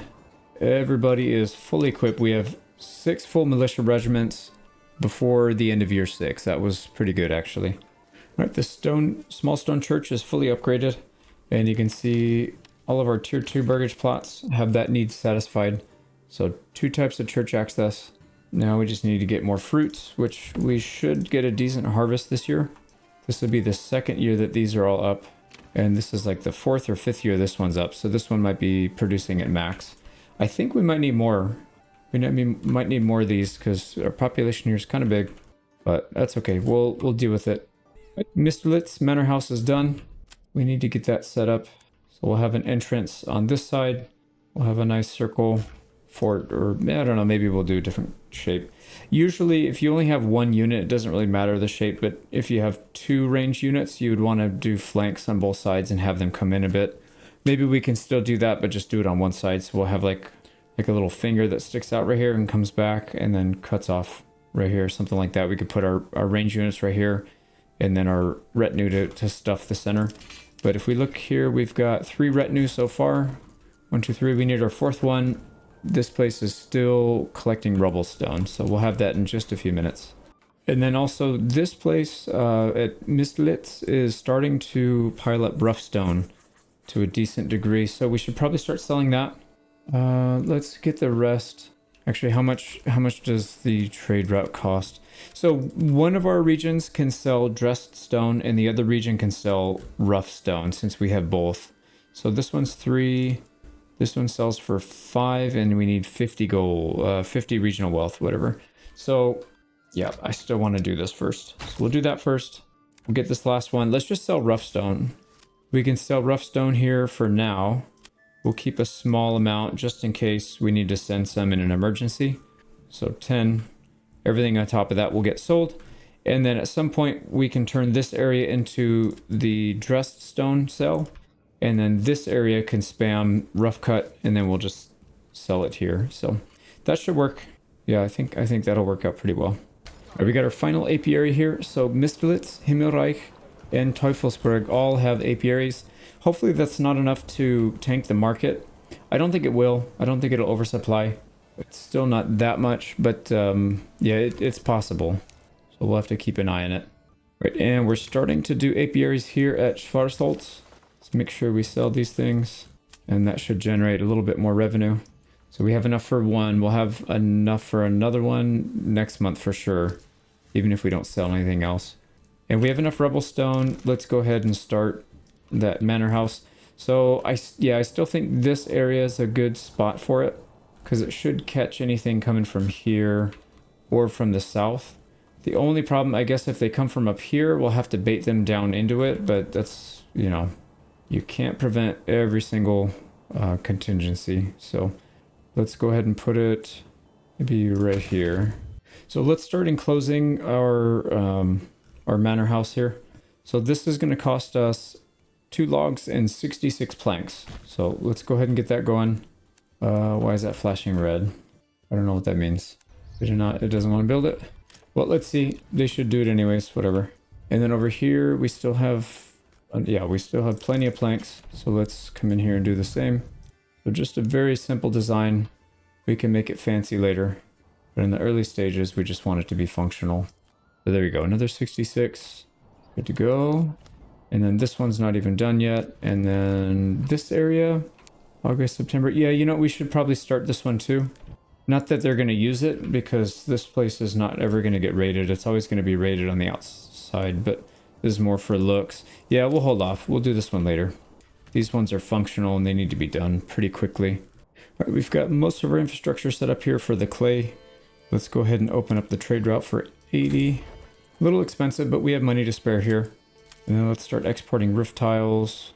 We can keep like maybe 6 in stock just in... you know what? No, we don't need it. We've got infinite supply of clay here, so if we ever have any issues, we'll just handle it. Still waiting for one person to join, and then we'll send him to the clay furnace. Actually, you know what? Yeah, we need more people on the clay furnace and less on the mining pit. Because the mining pit, they work really fast. Okay, I went back and redid the castles. For some stupid reason, it wasn't accepting what I was putting out. So I got these two to both commit. It's much smaller, but at least it's gonna work. So I don't know. This thing's really finicky and hard to work with, but that's all right. We'll get it going. And then once this one's done, we need to do a castle over here. We mostly just need planks, and we have plenty of planks over here, so that should be okay. Also, I'm going to upgrade this to a tier 2, and I'm going to get rid of the pigs and turn this into a bakery. Alright, Manor House is done in Schwarzholz. Let's go ahead and get the walls up. And it looks like we've got enough money to cover the royal tax. We still have 162 days, so we should be fine. We haven't even started taxing in these other regions. So I think once that's done, we'll be in really good shape. There we go. They're starting to put the walls up, so that should be done fairly soon. Like I said, it ain't pretty, but it should be enough to protect, at least against raiders. And then same thing over here at Himmelreich. Starting to go up now, finally.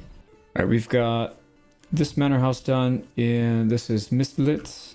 Got our other manor house in Himmelreich done. So that's 2. And like I said, they ain't pretty. That's for sure. But they're going to be more than functional. So we should be good with that.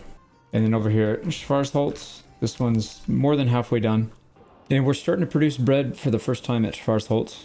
So that should boost our food by quite a bit. There you go. Manor House is done in Schwarzholz. So that's all 3. So we are fully protected. We've got a tiny, tiny retinue to protect. I think we'll hold off on spending money on upgrading them because I don't know where we'll need them first. And if we upgrade them, say here, but they pop up here at Mistlitz, then we'll have a problem. So we'll just wait until we get raided, and then we'll use... Yep, we'll use it then. So we should be fine. We can set up the archers up here on either of the flanks, and then we can get our retinue to stuff the center.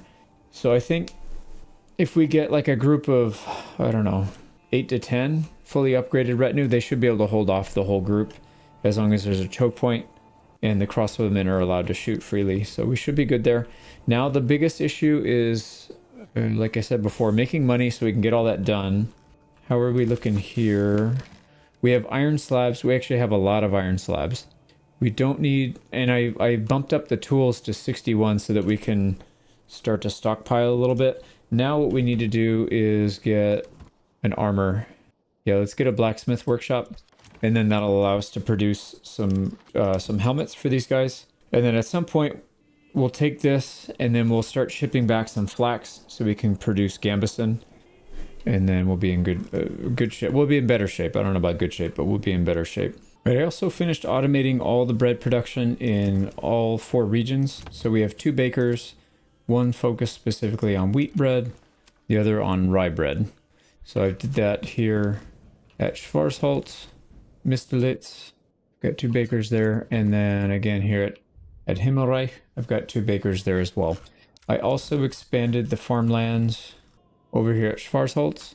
Didn't quite get everything built just yet, but we will soon. And then we'll have them help with the fields. But we need people to move into there first. All right, it is it is March 3rd, so that caps the end of the year. And so quick recap, we've got all of our units, all of our militia done. We have all of our retinue out, not upgraded, but out at least. We are starting to produce a decent amount of tax treasury revenue. We're going to pay our tax in 4 days, so that's going to eat up most of that. So we do have to be a little cautious of that, but we haven't even started taxing really, and we haven't started producing wealth in a lot of these areas. But so like this one's at 697, we could probably start taxing these people a little bit. But yeah, we're starting to transition nicely. I think we just need a little bit more time. And then, oh, I forgot. Totally forgot.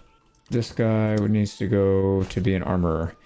We don't need to use all of our iron slabs on that, so we'll set a limit. Once these guys get all their helmets, then we'll set the limit so that it stops producing, maybe at like 10 or something. I don't want to overproduce too much. We could get helmets on these guys too, but like I said, if all goes to plan, they shouldn't be getting hit or shot at too much anyways, I don't think. So, but that's, I guess that'll be a problem for tomorrow. So we'll readjust the armor's workshop.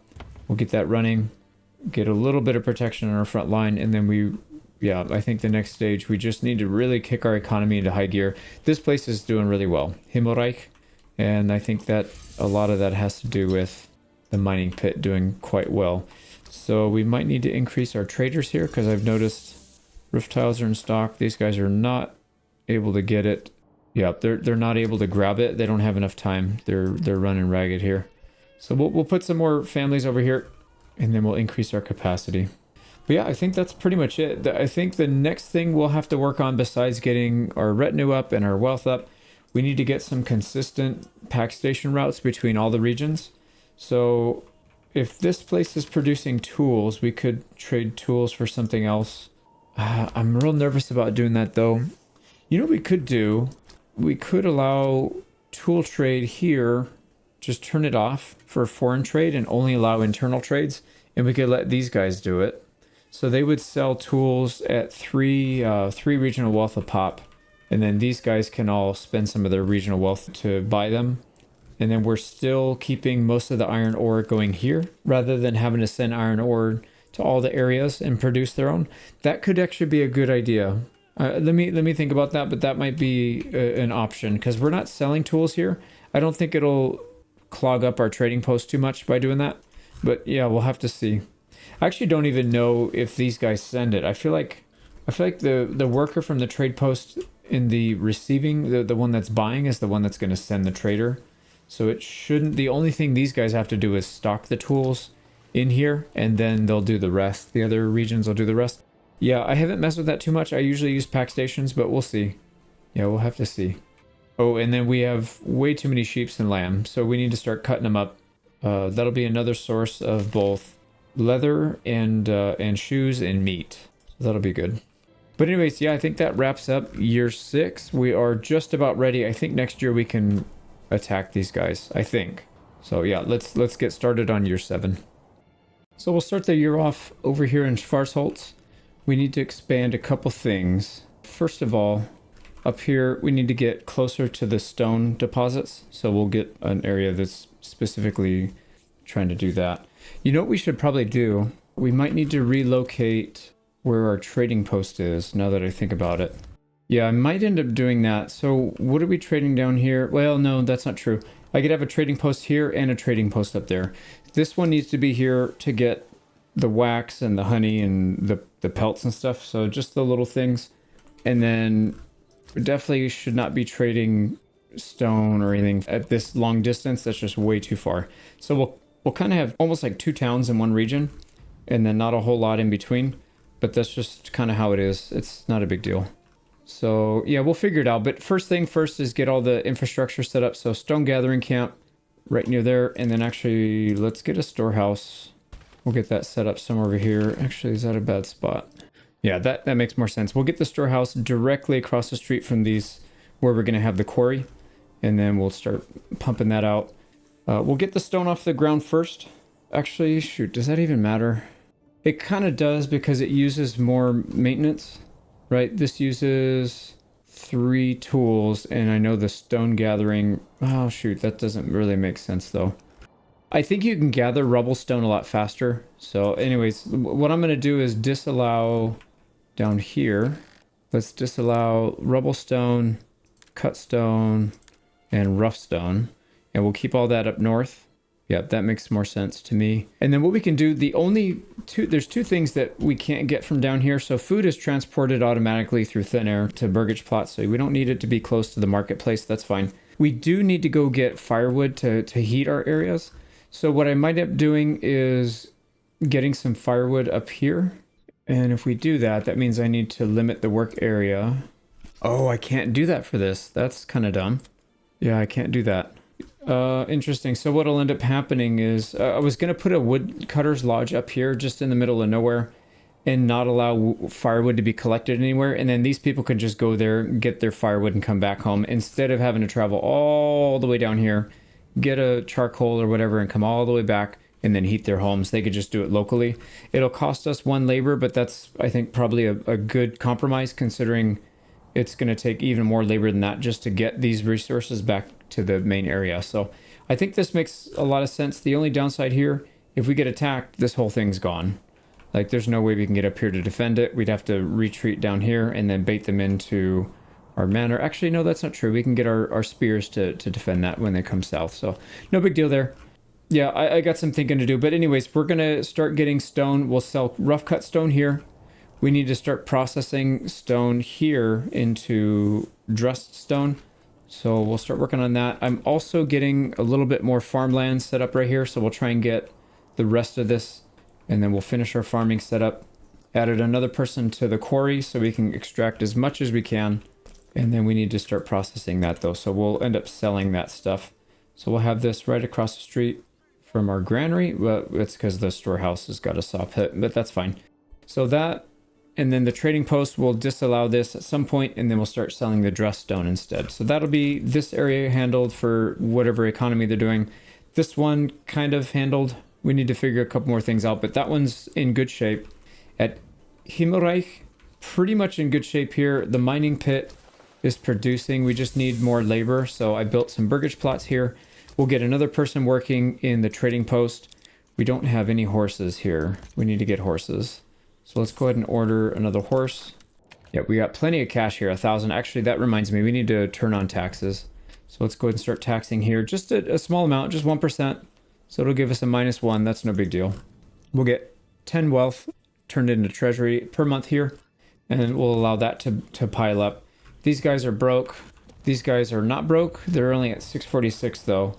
We could still tax them. Let's tax them at 1%. We'll get 6 from that, and that'll affect our approval just a tiny bit, but I don't think it's going to make that much of a difference, so we should be okay.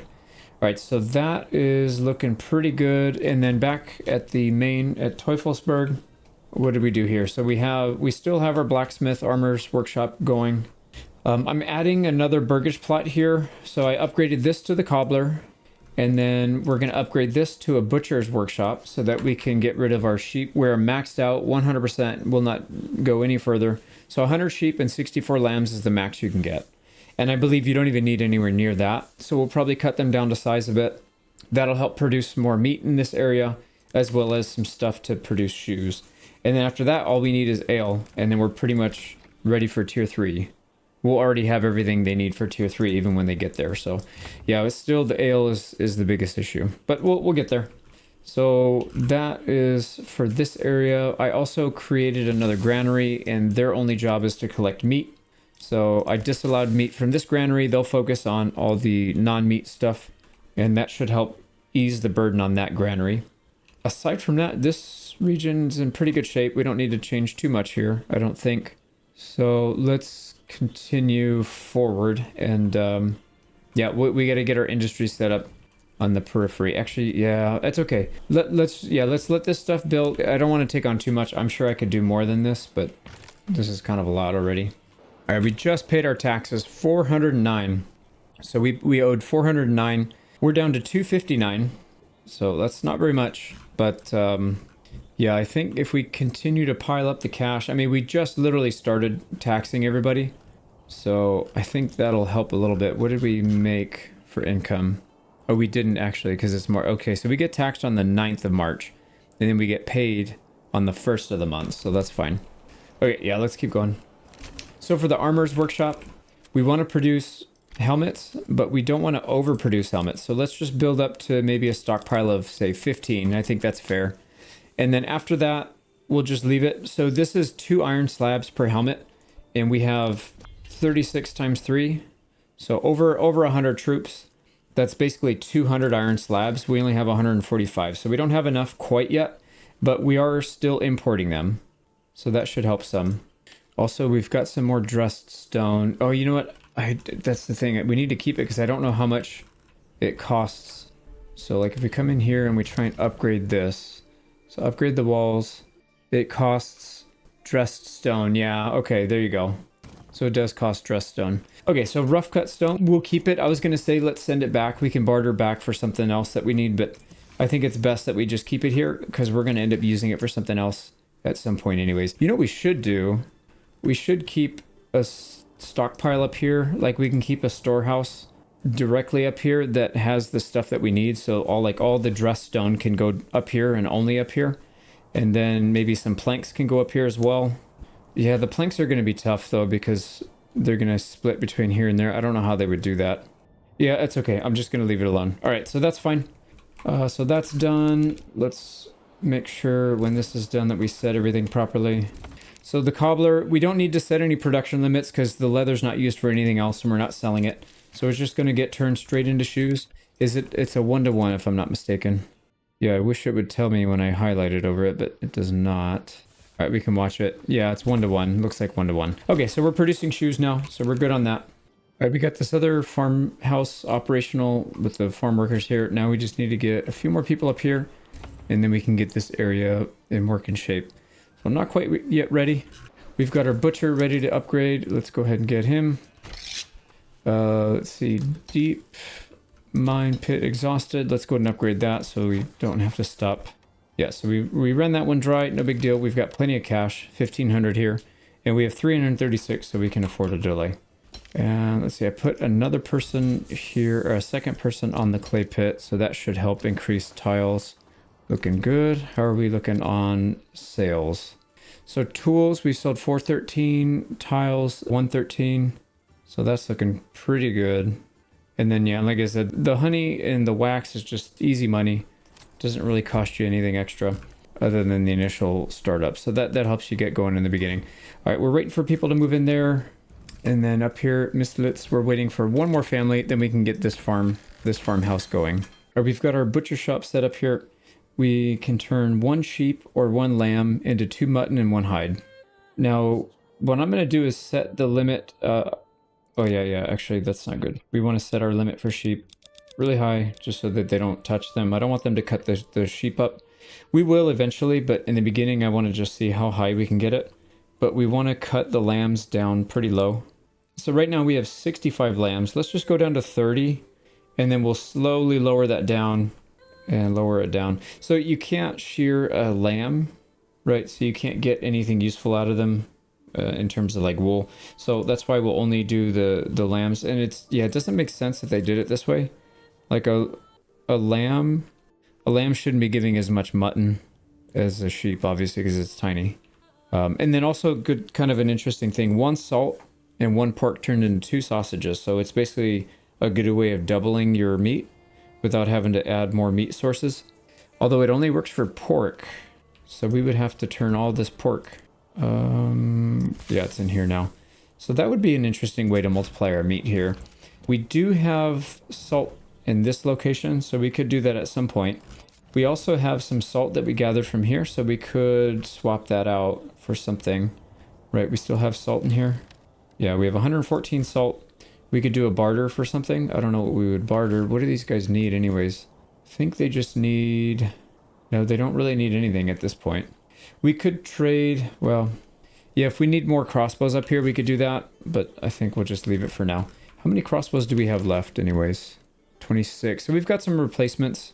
Yeah, that's fine. And then we should be getting helmets on our boys. Yep.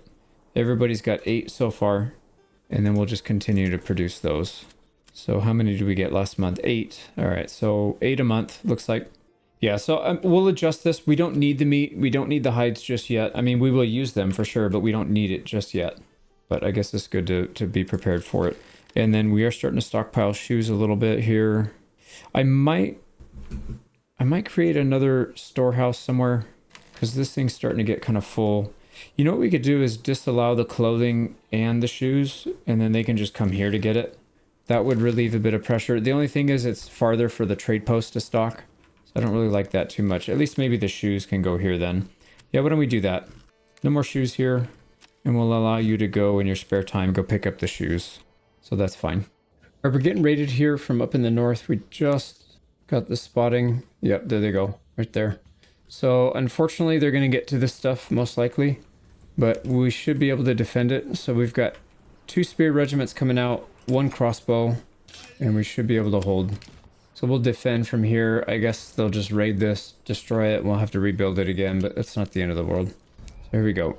We need our 2 crossbowmen, or our 2 spear militia to get over there so they can front line.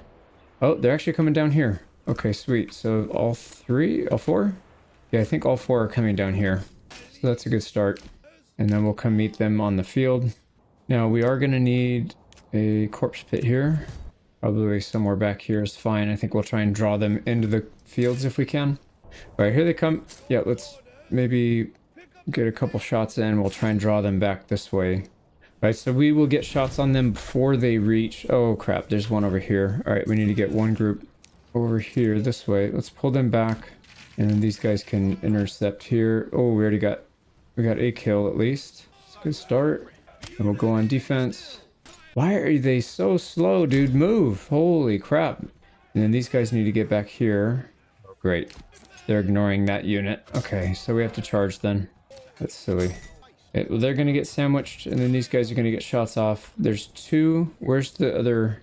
There's three accounted for. There should be four groups. I don't know where the other one is. All right, regroup and go defensive. All right, there we go. There's the other one. So we should be good. All of them are accounted for. All right, I don't know. Yeah, it's that part of that group. It looks like they're starting to lose their cohesion. I hope these guys don't die. They're going after our crossbowmen. Are they? No, they're not. They're going after the front. That's fine. All right, we're gonna get sandwiched here a bit. Unfortunately, I can't do anything about it. They just decided to go in. Oh, there we go. There's one down. All right, you guys can push on that one. So far, so good. Nice. Nobody died. I wish it gave us some stats for how many kills these guys got, because I don't know if they actually did a good job or if we're better off just going with spear militia or not, but I feel like they did pretty well. They are still shooting at people.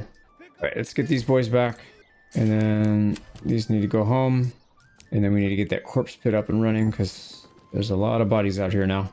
So that gave us enough influence for a second region. We need 6k to do the whole map. There we go. And there we go. We'll get the corpse pit occupied or fully staffed so we can pick up all those bodies. Well, that was successful. That worked. And looks like this isn't as big of a deal because they spawned in right up here. But I guess this is more of a value target for them. Now, if they spawn down here, that's when we can use the manor house. But it looks like we can mostly just fight in the field anyway, so we should be good. All right, looks like we had a drought this year. So hundreds, well, maybe not hundreds, but literally all of our fields, got to be dozens of fields that are gonna not produce nearly as much. Unfortunately, it also affects anything with water. So like your fish, that fish source is gonna dry up and it's gonna cut the numbers down drastically. So unfortunate, but we'll survive because we've overproduced when it comes to bread anyways. So that should be fine. Here we go. We've got our stone collection set up and they are collecting pretty fast here. So we'll get this down some and then we'll upgrade it to a quarry. Let's get that upgraded as well. Yeah, we need to start getting tools everywhere. That's kind of a problem. All right, I remembered to pause here on the last day, or yeah, so September 30th. All the fields are cleared here. Let's just double check and make sure we're clearing everywhere else. These are cleared. These are not quite cleared, but there's not much on that field. Yeah, this one was kind of added extra. I wasn't sure if we would be able to do it. Mostly did clear it. This is pretty much all done. And then finally, Mistlitz is all done. Yep, so everything's tuned perfectly. Maybe a little bit too much labor, but that's okay. I'd rather have a little bit too much than not enough and miss a bunch of stuff. So that's all right. Our harvest season is up. We're collecting about 105 per month, which is way more than double what we need. So we're definitely making enough to cover this and even the next jump up. So at year 11, we'll have to pay twice this. And at year 16, we'll have to pay 3 times this number. So as long as we continue to improve our economy so that we can cover that and still be able to upgrade these retinue guys, then I think we're going to be in good shape. So I'm tempted to maybe pull these guys out and go on the offensive and try and take this land. I'm definitely interested in it. I just don't know if it's such a good idea right now. Yeah, you know what? I think I'm going to wait. Let's wait till our taxes are paid. We'll spend some money on upgrading some retinue. And then we'll look to attack next year. I don't think this year is... It's probably doable, but I don't want to take the risk because if we fail it, we're going to be in deep trouble. All right, we hit March 1st. And you can see here we are getting about, what, 140? About 140 per month. So well in excess of what we need to do the whole year. So basically we would be fine at this point in year 16. We would be about break even. So if we were able to generate more revenue moving forward, which we will, we're only taxing people 1%. We could obviously go higher than that. But anyways, let's do a recap of all the stuff that's changed. So I added some more pairs. This is like a 500 times or 500% plot size there, so that should be a pretty decent amount of pairs. I'm going to try and spam as much as I can here, and then we'll use this region. We'll send some fruits and stuff to the others when we're trading stuff. I should have done that earlier. I don't know why I didn't do more of that. But anyways, we've got that going. If you look at our helmets, we're pretty much fully equipped. We've got one guy here and then 2 from each of these. So we're missing 5 helmets in total, and then we've pretty much got it.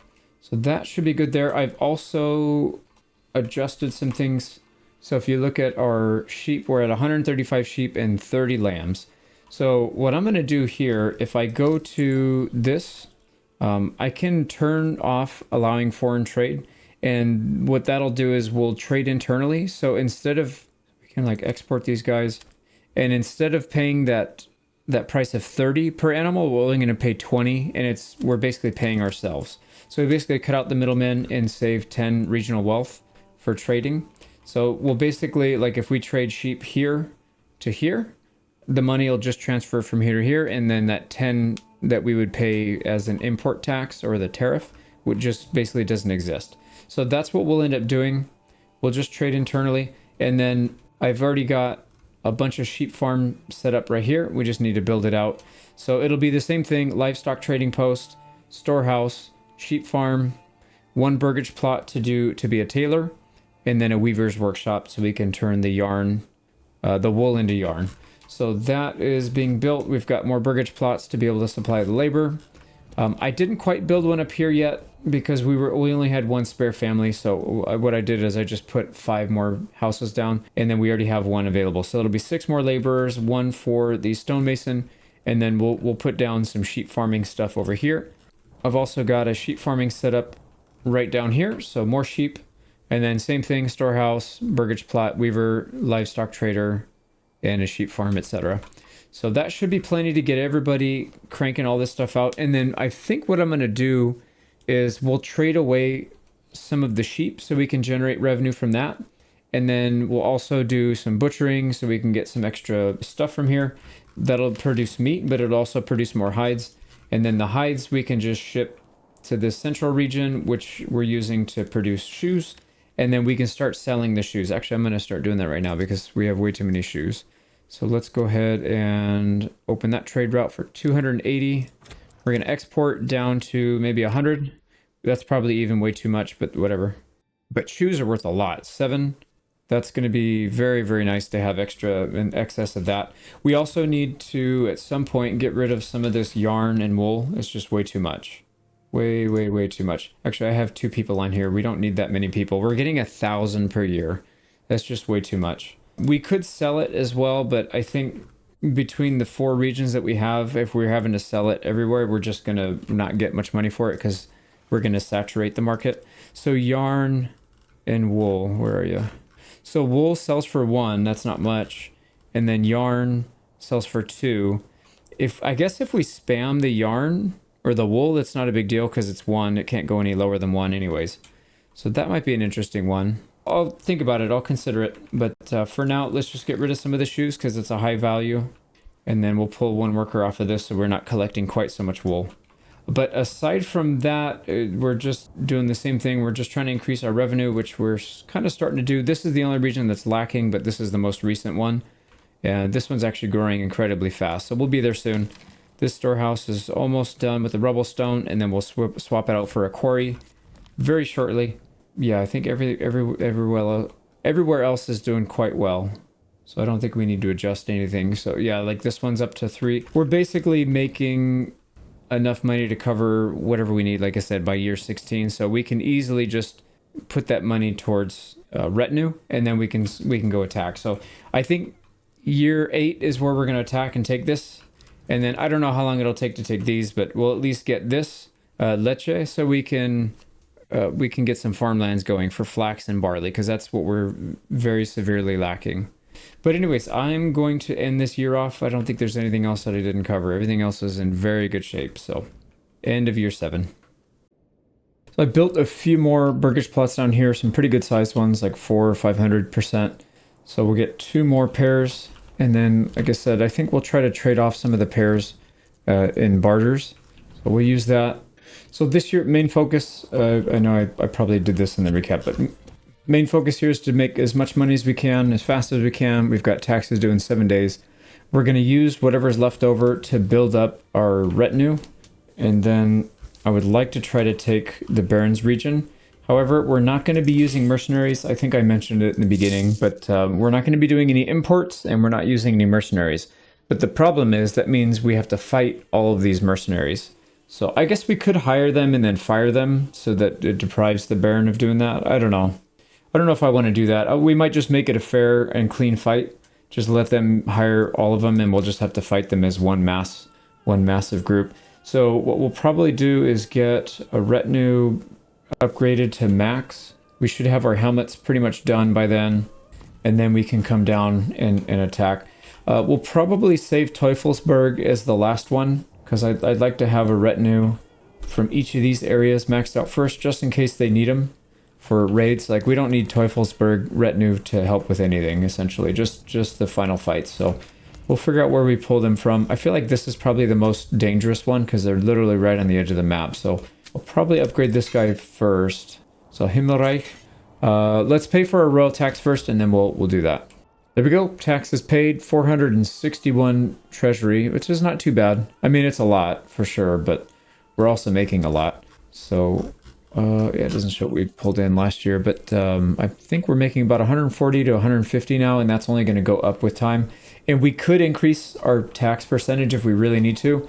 We have very high approval, so we have plenty of room to go, but I'd rather keep the regional wealth nice and high in these regions, and then just do emergency what do you call it? Like an emergency increased tax to cover something if we need it. But yeah, I think in general we'll just keep these regions with a decent amount of wealth. That way they can buy everything they need. But anyways, that should be good. We've got 1,000 left over. Let's go ahead and upgrade this. We need to get our manor house upgrade here, the garrison tower. That'll allow us to have an extra set of retinue. So we can go from 12 to 14, 12 to 24. Let's go ahead and customize these guys as well. So we want to upgrade. Yeah, we're in Himmelreich. Perfect.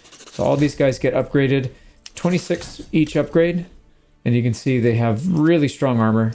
It does make a massive difference. So I recommend upgrading them and then hiring. So like this. Upgrade and hire until you go down to 0. Don't just spam hiring, because then you're going to have weak retinue, and if they die, they're very expensive to replace. So 300. Let's keep it reasonable. We'll go down right around 200.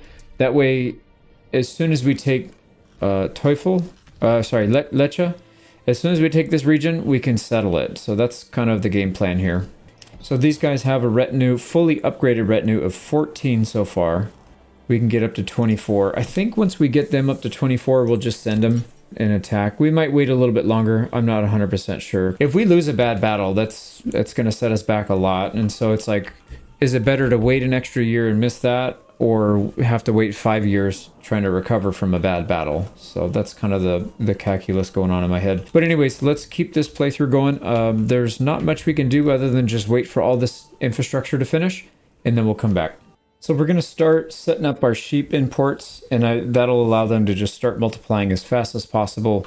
We're going to do 10, which is 200 regional wealth. Even the poorest region has enough to do that. So Schwarzholz. And then if we import 10, maybe by year 13 or 14, we'll have all 3 of these other regions maxed out for sheep. It doesn't take them that long. We could also import more. We'll just start with 10. Yeah, we could do more later. That's not really that big of a deal. But yeah, let's go ahead and import. Turn this off to make sure it's only internal. And we go up to 10. And then finally, Himmelreich. We'll do the same thing up here. There we go. So we'll see how that actually works. See if these guys are... Yeah, they're importing. Okay, sweet. So we should see our numbers fall slightly over here. But that's not a big deal. I adjusted our numbers so that we're not slaughtering quite as many of the lambs. So these lambs will grow up to replace the adults that we're trading off. And then this, we won't even really notice a blip here, I don't think. So we should be good. So looking at this guy, he's going... Yep, he just picked up a sheep. Nice. So he snagged a sheep. This guy snagged a sheep as well. That is so cool. I've used it a long time ago, not for animals. I've used it for other things in the trade post, and it didn't really work very well because the trade post gets very congested.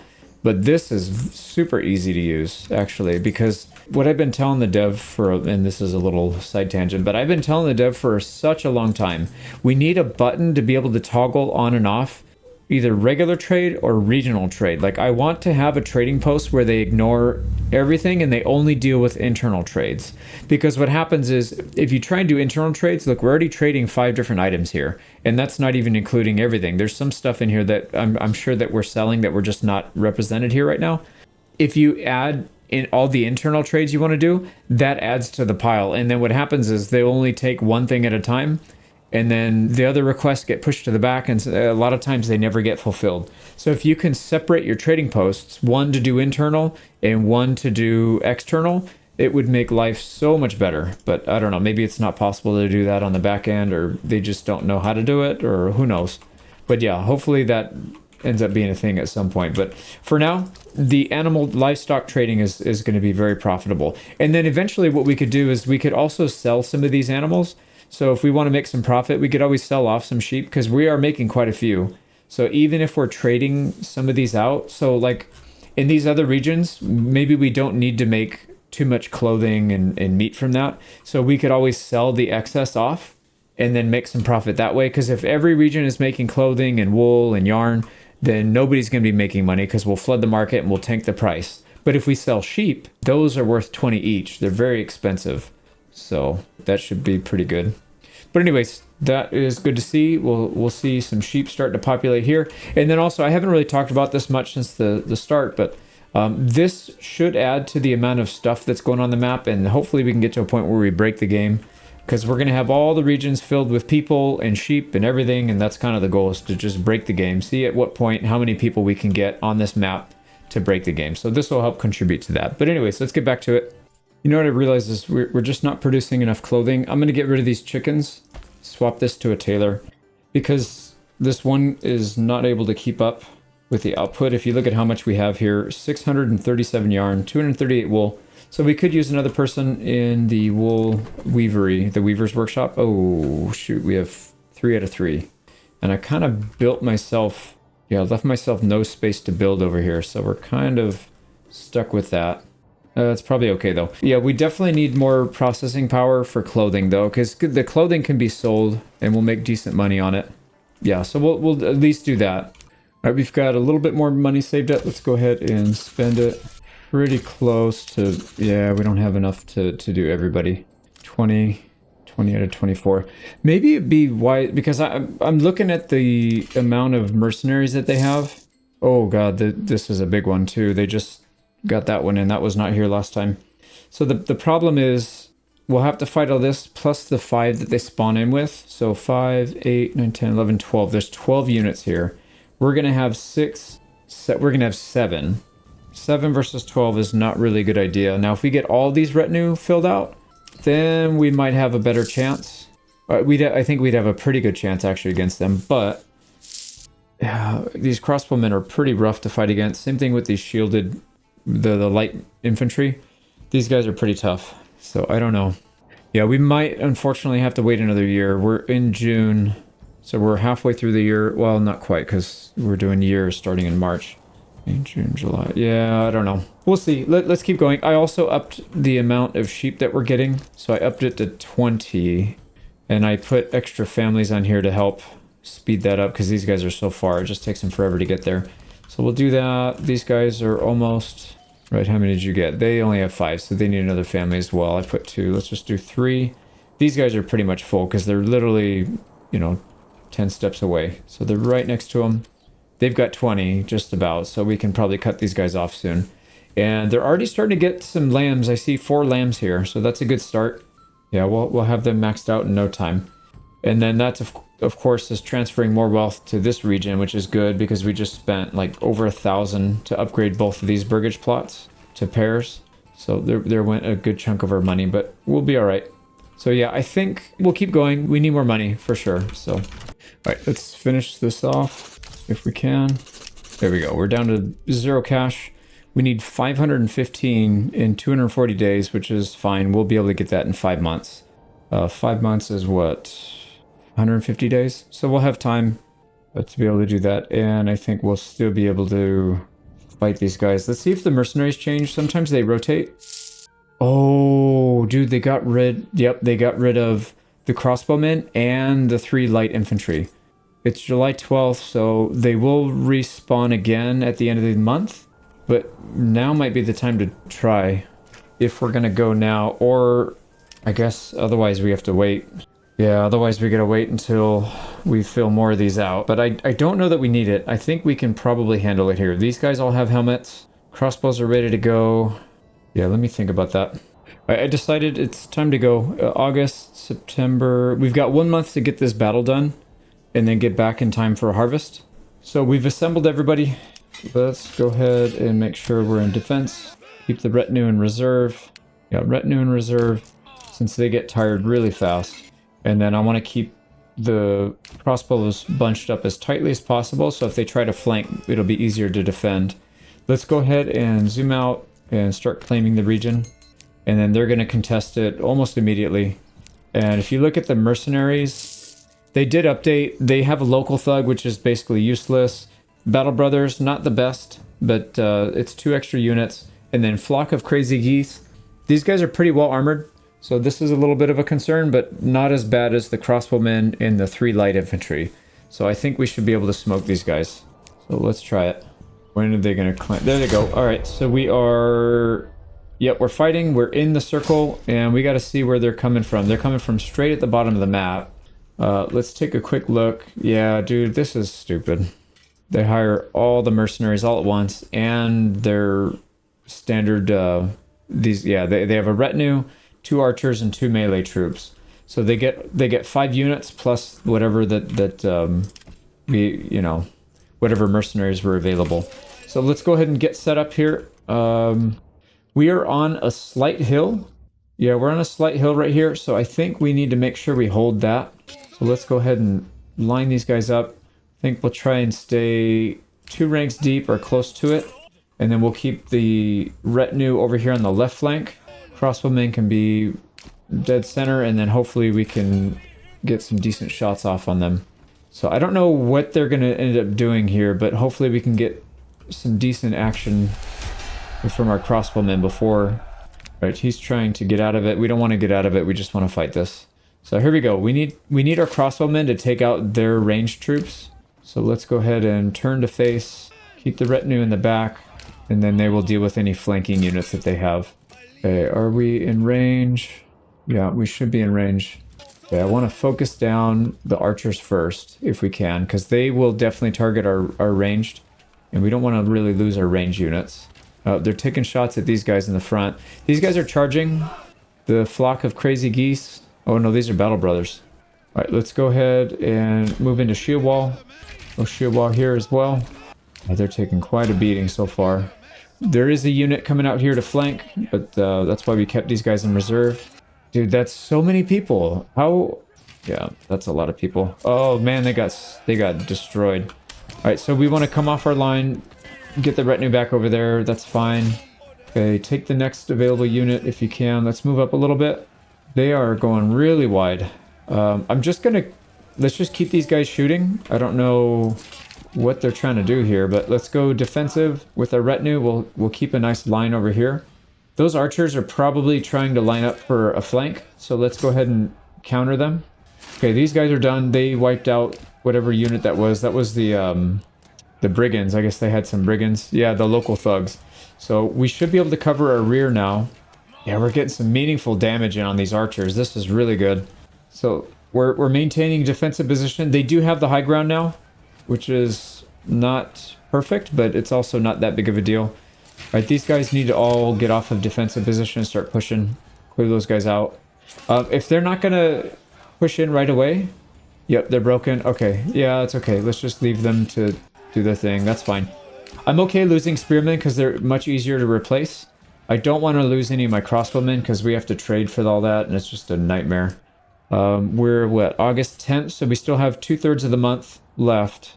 This archer regiment is dead. Yep, they're dead completely. All right, focus on the next one. They're getting shots off on us. They're getting shots off on our retinue. Okay, let's get these. Stand ground, shield wall. Yeah, that's fine. If they want to kill some retinue, that's fine as well, because we can replace them very easily with cash. We got another unit trying to flank us up here, the brigands. They're broken. Perfect. Dude, they are getting crushed. Okay, what a fun battle. Even though we're massively outnumbered, but it doesn't matter because we got better units. We are going to need to... hold on. Yeah, let's go push these guys, and then we're going to move up with our... yeah, let's move up with them. Can we sandwich these guys? No, we don't need to because they're dead already. Let's get out of shield wall, and then we'll turn to face these guys. Alright, brigands are coming in, but they're going to get countered. They're getting their teeth kicked in here. So we really need to target these mercenary archers. Let's keep pushing up. We are in shield wall, which I believe gives us a decent defense against ranged. So I'm good with that. There we go. Now we're in range. We should be picking these archers off now. Yep, there we go. A devastating volley that did 0 damage. What happened there? Alright, they're coming in again. Let's get our retinue. Counter their retinue. They have another unit back here. They don't seem to be moving. So let's just kick these guys' teeth in here. So push. Alright, there we go. They are getting blasted now. They're down to 17, 16. So they're losing troops. These guys are holding without losing anything. They do have a shield. So I think that makes a big difference. We are coming up. No, we're not, actually. I was going to say we're coming up to another set of mercenaries here if we don't end it soon, but that's actually not true. These guys will probably... I don't know why they're holding them in reserve. They needed to commit them a long time ago. But let's... archers are down to 2. We'll just hold. We don't need to push and risk losing more people. We've already lost 6, 7... We've lost 7 people, but we've killed a couple hundred, I think. Alright, let's go ahead and target these guys with the mercenaries. Or sorry, with our crossbows. And then we're just going to completely surround these guys. There we go. Take 3 volleys right to the face. Alright, let's go ahead and surround. Oh, they got blasted. And that's it. We got it. Hell yeah. I can say for sure we would not have done nearly as well if we didn't have our retinue. I know it seems like they maybe didn't do all that much, but I'm pretty sure we would not have done nearly as well without them. I wish we had a kill count. I would love to know how many kills they got and how many kills our crossbows got. I feel like the crossbows probably got most of the damage, either morale or physical, like actual harm damage. So, but anyways, we're done with that. We still need a little bit of cash if we want to settle here. So let's make sure we can get enough. Shoot, it's towards the end of the year though. We could still set it up. We're just not going to get our mushrooms, but we'll have enough wild animal resources. That should help some. Let me think about that. I'll think about it. We got to send everybody back home. So these guys are obviously going here. This is Himmelreich. This is Himmelreich. This is Mistlitz. And Schwarzholz. Yeah, Schwarzholz. So there we go. Everybody goes back home. Yeah, I can't believe how many people we lost. Only 7 people. What a fight. Now we could push hard and try and take another region here if we really wanted to, because the mercenaries are out. Right, they're going to respawn a couple mercenaries soon, but we get to get back to do the harvest anyways. But we could technically do another one before the end of the year. That might not be a bad idea. Maybe during winter time after the harvest, we can come back out in like December and bully these guys for this region. We can't set up that region, I think, for a while. Yeah, because this is rich soil. So the only thing we'll be able to get is berries and fish, which we can't get during the winter anyways. So we'd have to wait. And then this one, rich berries and regular fish. Yeah, that's another one. We'd have to wait. I don't know. We'll see. We'll see. Let's just get everybody back home and ready for the harvest. And actually, everybody can sprint. We don't need them to conserve energy anymore. All right, everybody's back home. It's August 24th, so that's plenty of time. Yeah, plenty of time for the harvest. So we're good to go. The only thing we need to worry about now is some of our regions seem to be struggling with food. So Himmelreich with only 5 months of food. So I went ahead and expanded the farming area. We'll have to get that set up at some point. Let's hire more oxen so we can get this region back on track. And then up here, this one was okay, but I think it was... No, actually that was the only one. This one is going to be okay because we just spammed a bunch of stuff. Yeah, we're going to have a pretty big pear harvest in a couple years. So we're good there. I think Himmelreich was the only one that's kind of struggling a little bit. So we'll get that back in order. And then also, yeah, I started a plot here for veggies. So we'll get a big veggie farm to help supplement. Because this, I should have done that from the start. This place seems to always struggle with food because it doesn't have a rich resource of any food. So that should have been a first priority. I don't know why I didn't do that. I guess because I thought the wheat and rye would make up for it, but it definitely does not. It does for a little bit, but then you need something else to supplement. And then checking on these other regions, they've got their 20 sheep and 14 lambs already. So this place is going to explode with sheep very, very quickly. We've also started producing some yarn and wool and all that stuff. So I'm going to upgrade this to a tailor and we'll start producing clothing for that. We don't really need much clothing yet, but there are a couple tier 2 burgage plots that can use it. I think once we get, even if we're short the beverages, we can still upgrade just about everybody if we have garments and fruits. So we'll get the garments from here, and the fruits we may import, we may produce ourselves. I'm not 100% sure yet on that. But the goal is to do that at all 4 regions that we have. Well, all 5 soon. But yeah, that will help because especially these places that have the Regensburg guildsmen, they're just going to be pumping money out because a tier 2 burgage plot produces 2 wealth per family instead of just the 1 for a tier 1. So it's a big, big difference. And then at some point, if we can get to tier 3, then it's just going to be that much more. Although tier 3 means our population is going to skyrocket. So we got to be careful with that. I think we'll at least get to tier 2. We do have enough money to start this region. Although September, yeah, it's kind of a risky month to do it. But we could rely on the wild animals, I guess. That's not too bad. And then we just keep our population really small here until next year. We'll get all the infrastructure. And then we can hit the ground running hard. Starting in like February, we can start expanding our population maybe. So let me think about that. We've got 189 days. This is going to use up 250, so we'll have 100 out of the 536. Yeah, that should be enough. As long as we don't touch our retinue after this, then we should be good. So question is, where do we put our starting town? Now, flax is not nearly as important as barley.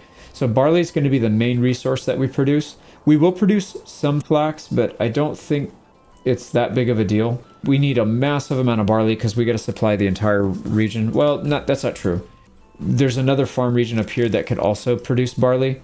It's just really small, so I don't know how much we'll be able to get from this. But yeah, between these 2 regions, it should be enough to supply everybody with ale, and then we'll keep people happy and maybe get them to tier 3 or something.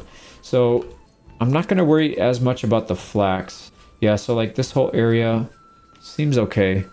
Barley, we definitely don't want to touch this right here though. And then there's a big chunk right here. So we could start right here or maybe right here. Probably right here would make the most sense because it's close to the mushrooms and the hunt. There we go. I spent quite a bit of time mapping out at least anything that's a 2+ sign in this area. Obviously we want to get the 3+ signs first since that'll be the highest value for our labor. But I think this is a pretty good start. There's a massive, massive amount of farmlands that we can get here. So this is going to be quite good, I feel like. And that's just this area. There's a lot more down here as well. So we'll see if we can maybe even produce enough to fund the whole map. Maybe like 1,000 or 1,500 families. But probably not. We probably need more than that. But anyways, we are going to stick to this specific area right here. On this side, actually, because we don't have planks to traverse that, but like right in this area would be perfect.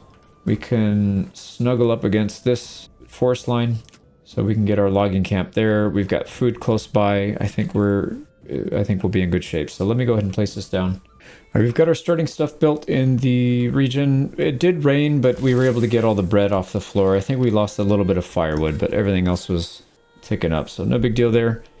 Taxes went up to 560. We've got about a little more than half a year to pay it though. So, and we're making, is that 130, 170? We're making over 170 per month. So that's definitely more than enough to cover.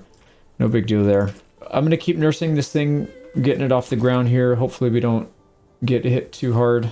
We finished our farming setup over here in Himmelreich. We've got all 3 people working in the farmhouse. This is upgraded with livestock, so they're going to start finishing this off. We should get a better harvest of grain starting next year. It's not going to help us this year. We got 5 months of food still, so I think we're probably still okay. We do have a massive amount of animals that we can rely on.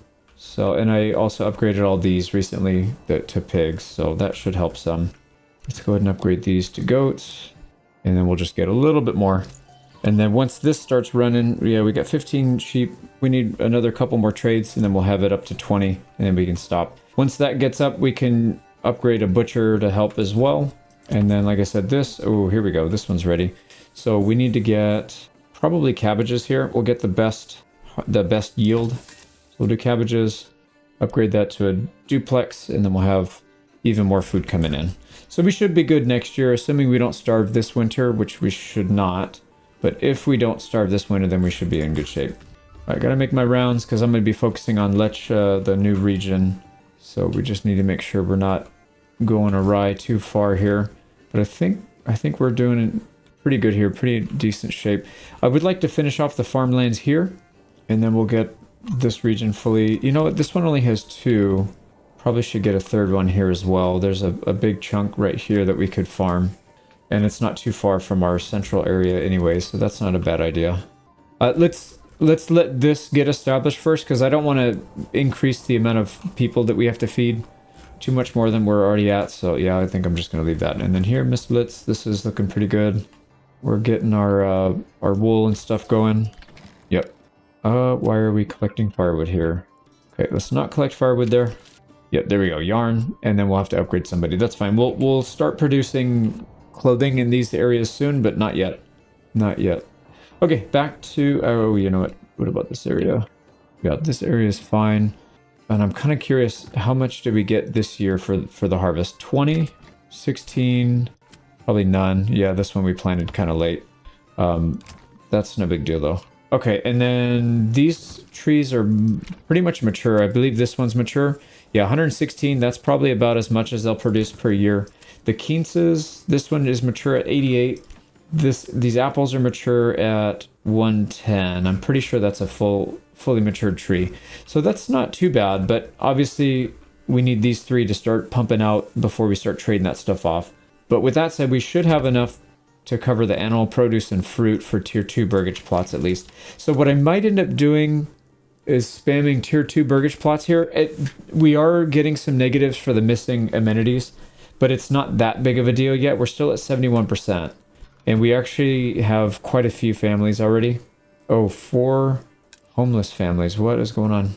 Oh, yeah. It's still showing me the new region. That's fine. I don't know why it did that.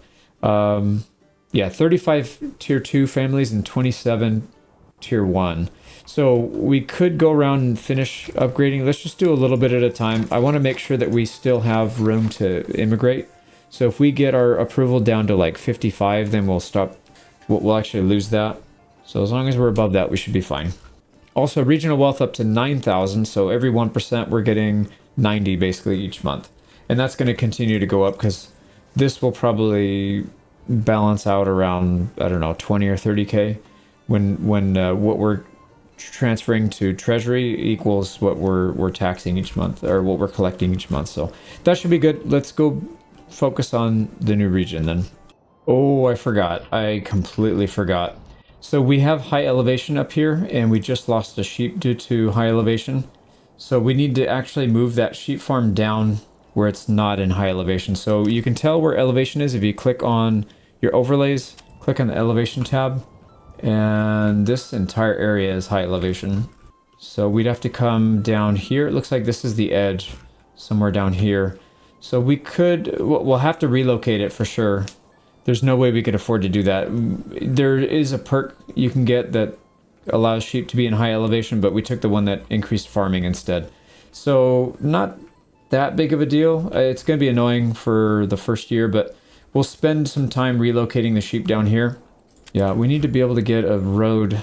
Yeah, we can actually build a road down anywhere down here. So it's not that far of a walk. So what I'm going to do is, I guess we'll have to delete all these and move them down there. We could just move the sheep right now by deleting these pastures and building some pastures down here that are not in the high elevation.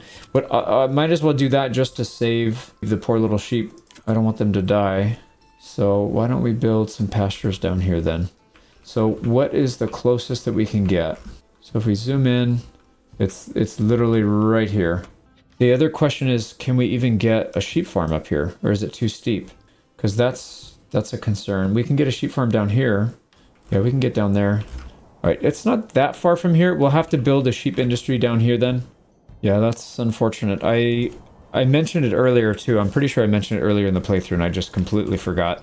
Yeah, I got a little overzealous doing all this stuff. So anyways, I'm going to pause here. Let me get those sheep farms done and then, or the pastures done, and we'll kick these guys out, have them go down the hill. It usually starts to take place in the wintertime, so we need to do it now. Yeah, there we go. We've got some pastures down the hill. Let's delete these ones so that they migrate down there on their own, and then they should be safe. So we only lost one. That's not that big of a deal. It's what, 20 regional wealth. This place is 4,000. So not really that big of a hit since we caught it early enough. And then we'll have to delete all this stuff and relocate it. Why are you storing tiles here? Yeah, I definitely did not allow tiles here, but they dropped that off here anyways. What else? Yeah, the trading post, the livestock trading post. Let's leave one more family in there. They can finish their trades. And then we should be good. I'll have to move all this stuff later then. Okay, so we should be good. Yeah, we've got sheep down here. They'll survive on their own for a little bit. All right, we've got Leche up to a tier 1, whatever you call it. So small village. Nobody's homeless now, so we should... Yeah, it's pretty sketchy there. We might still lose the family, but I think we'll be okay even if we do. We've got our 6th burgage plot opening up. I don't want to bring too many people in, but I think maybe a 6th family should be fine. So let's start working on we'll get that built, and then we need to get some food production here. So all the usual stuff. We got our hunting camp, and there's something weird about this map specifically. Like if you look, we can build buildings inside other buildings. I don't know what's going on. Like some of these burgage plots, I was able to overlap. I'm not going to use it to cheese. I mean, I cheesed a tiny bit here, but I mean, that's negligible. I'm not going to just like shove a bunch of industry on top of each other. That would be kind of cool, but also very cheesy. So we don't want to build over here. Yep. So we'll build our hunting camp. Maybe we'll build it right here next to the granary. And then after that, we will need some fuel.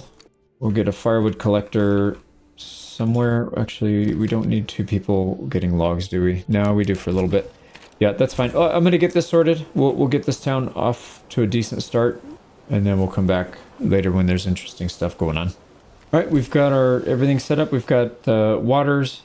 Yep, water. We've got firewood, hunting camp, so we should be able to survive the wintertime, no problem.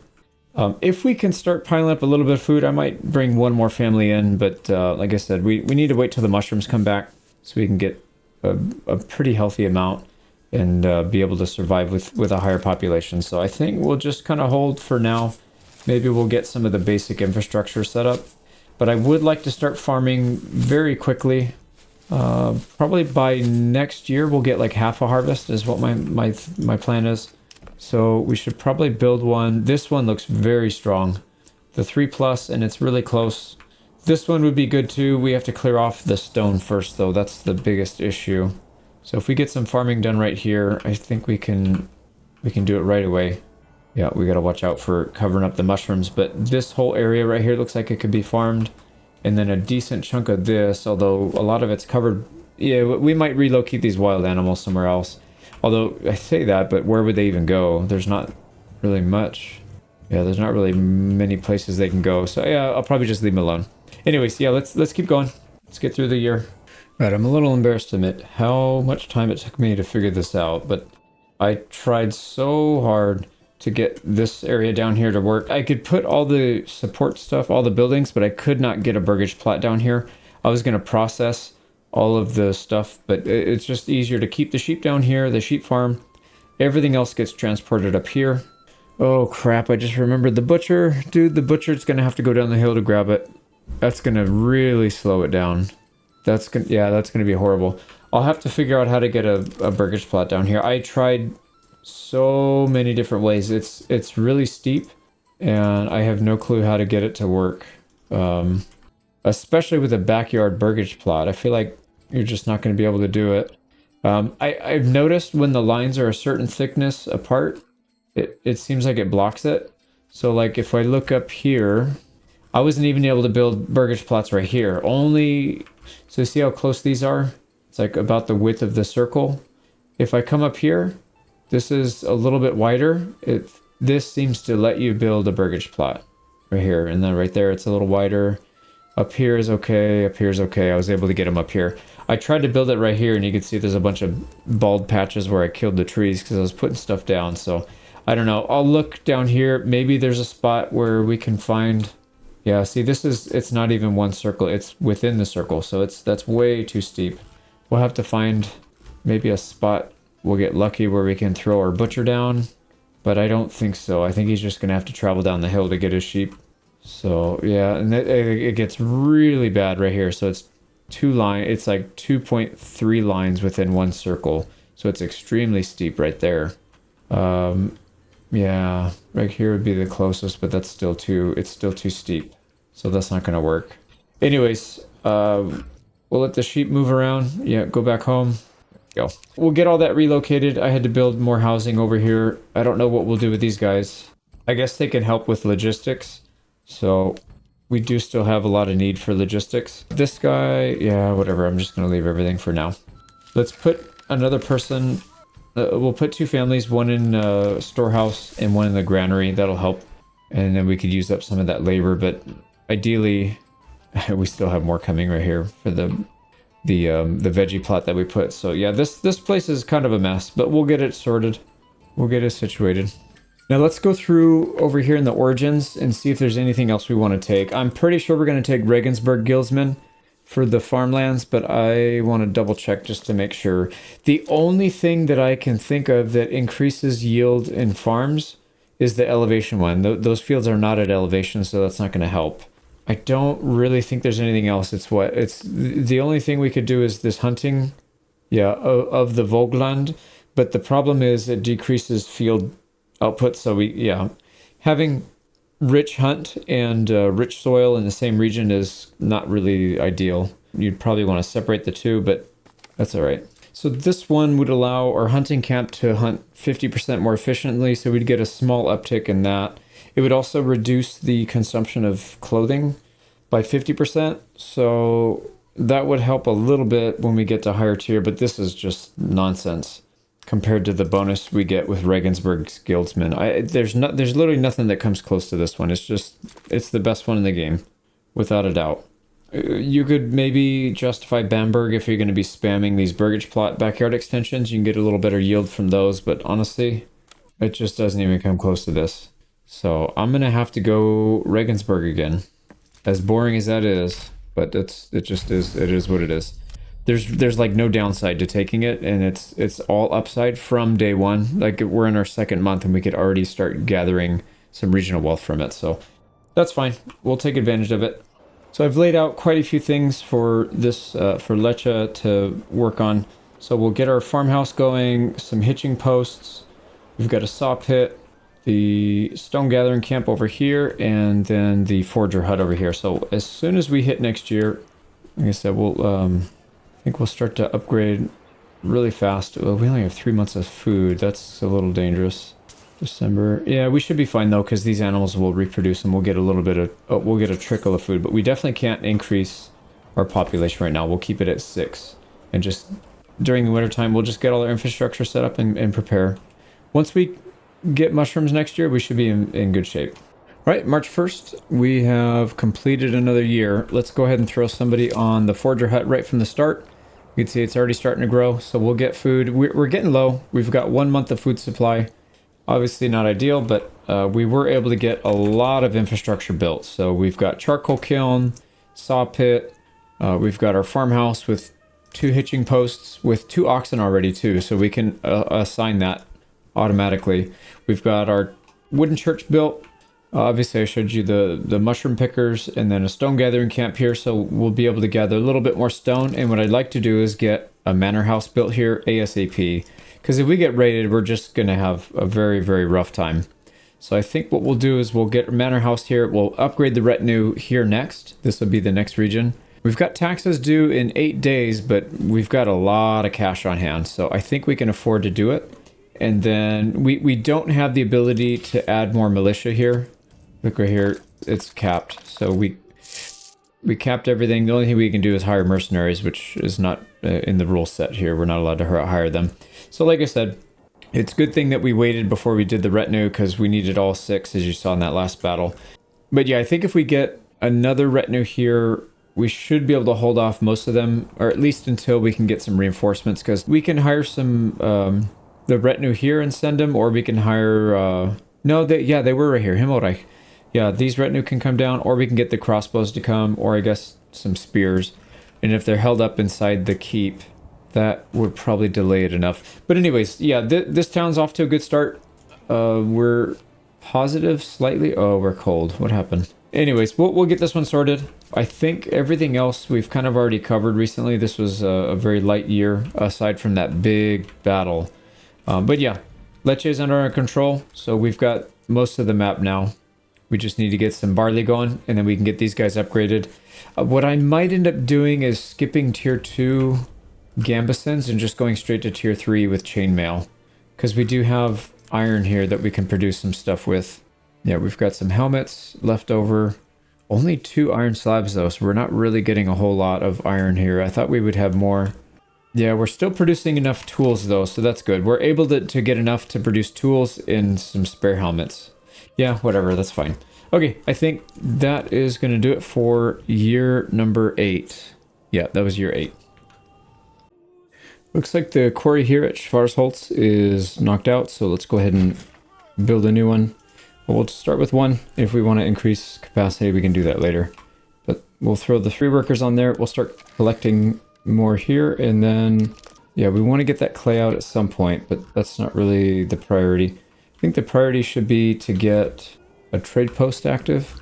So the King's Road, the closest one is right here in the wood lines. The closest one to this area, rather. So I wonder, I might try to put another trade post here. I don't know if it's going to play nicely with the one in the south. They may do something stupid like have this guy go north to try and grab stuff, and then have the guy up north come down here to grab this stuff, because as best I understand, this trade screen is specifically tied to the region and not the trade post itself. So like I can't allow certain things here and then allow certain things at the other one, unfortunately. So yeah, we'll have to figure that out. But I'd like to get rid of some of this rubble stone. We're going to have a lot of it, so we can definitely get rid of some of that. And then we need to start selling rough stone. So we'll work on that. So we'll throw down a trading post here, another burgage plot, so we can have a worker that lives up here to deal with that. And then we'll go from there. We'll expand this as needed, but I think for now this should be good. All right, we opened up the trade route for dressed stone. Let's start producing those. I don't have a ton of it in stock. And then same thing with the rubble stone. We sold down to 400. Let's cut that down to 3. We don't need that much. Yeah, there's no way we need that much surplus. And then what I think we'll do over here, rather than selling rubble stone, we'll start to convert this and sell it as mortar. I think it's 1 rubble stone turns into 2 mortar, so we'll basically get 100% increase in yield from all of these. Yeah, you know, we should probably do that. Let's add a few more burgage plots here so we can get some processing power, get that stuff turned over. We also need to get a lime kiln. We need 8 rubble stone. It says we don't have enough. That's kind of silly because we have 1,100. But anyways, let me get that set up. And we finished our wooden church at Lecce. Let's make sure we're getting food coming in here. Yeah, we're getting some mushrooms there, so that's good. Should start to see that here in the granary. We'll put the person back on wild animals when that gets a little more filled out. And I think for now, let's just gather some rubble stone here. And then we'll try to get a manor house up and get those guys upgraded so that we can have some kind of defenders here. There's our taxes. Minus 582. That's not bad. We still got 648 left. All right, we're starting to get a decent amount of food saved up here. So 3 months, and we're barely in March still. So I would imagine we have plenty to go ahead and start expanding. So where are we going to put our burgage plots? I know for sure we'll want to have some farmlands here. Yeah, why don't we start putting these guys so that they're close enough. So we'll get this family to work here. That looks good. So 3 burgage plots. We've already got the hitching posts set up and 2 extra oxen. So we can have these guys assigned here and ready to go. And as soon as these guys move in, we'll start assigning them, have them plant and plow. We'll need to get rid of this woodcutter lodge at some point and move it. Yeah, I don't want to chop these trees down if we don't have to. Because there's not a ton of wood on this map, actually, so we do have to be kind of careful. And it looks like this area is very fertile, but yeah, only if we cut the stuff down. Maybe we'll just do like a small farm area. We'll do the initial three Morgan, and then we'll do another one over here rather than completing this area out. And there you go. You can see we've got some dressed stone in there, so that'll sell for a decent amount. We're really struggling because we don't have tools. This is a problem. So we need to get, we need to figure out a way of getting tools out. So what we probably need to do is get more stuff transferred here. The pelt trade is just not, it's not enough. So we need to send something else that we have more of. What do we have here that we can give up? So if we look at our supplies, we've got planks. We've got a little bit of food, but really not enough to where I'd feel comfortable sending it all away.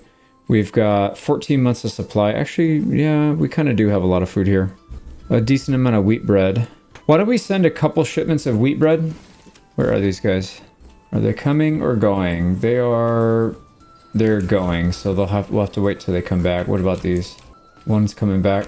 That's okay. We'll just do the transition now. So instead of sending pelts, we'll let pelts build up a little bit, and we can send. Well, should we do that?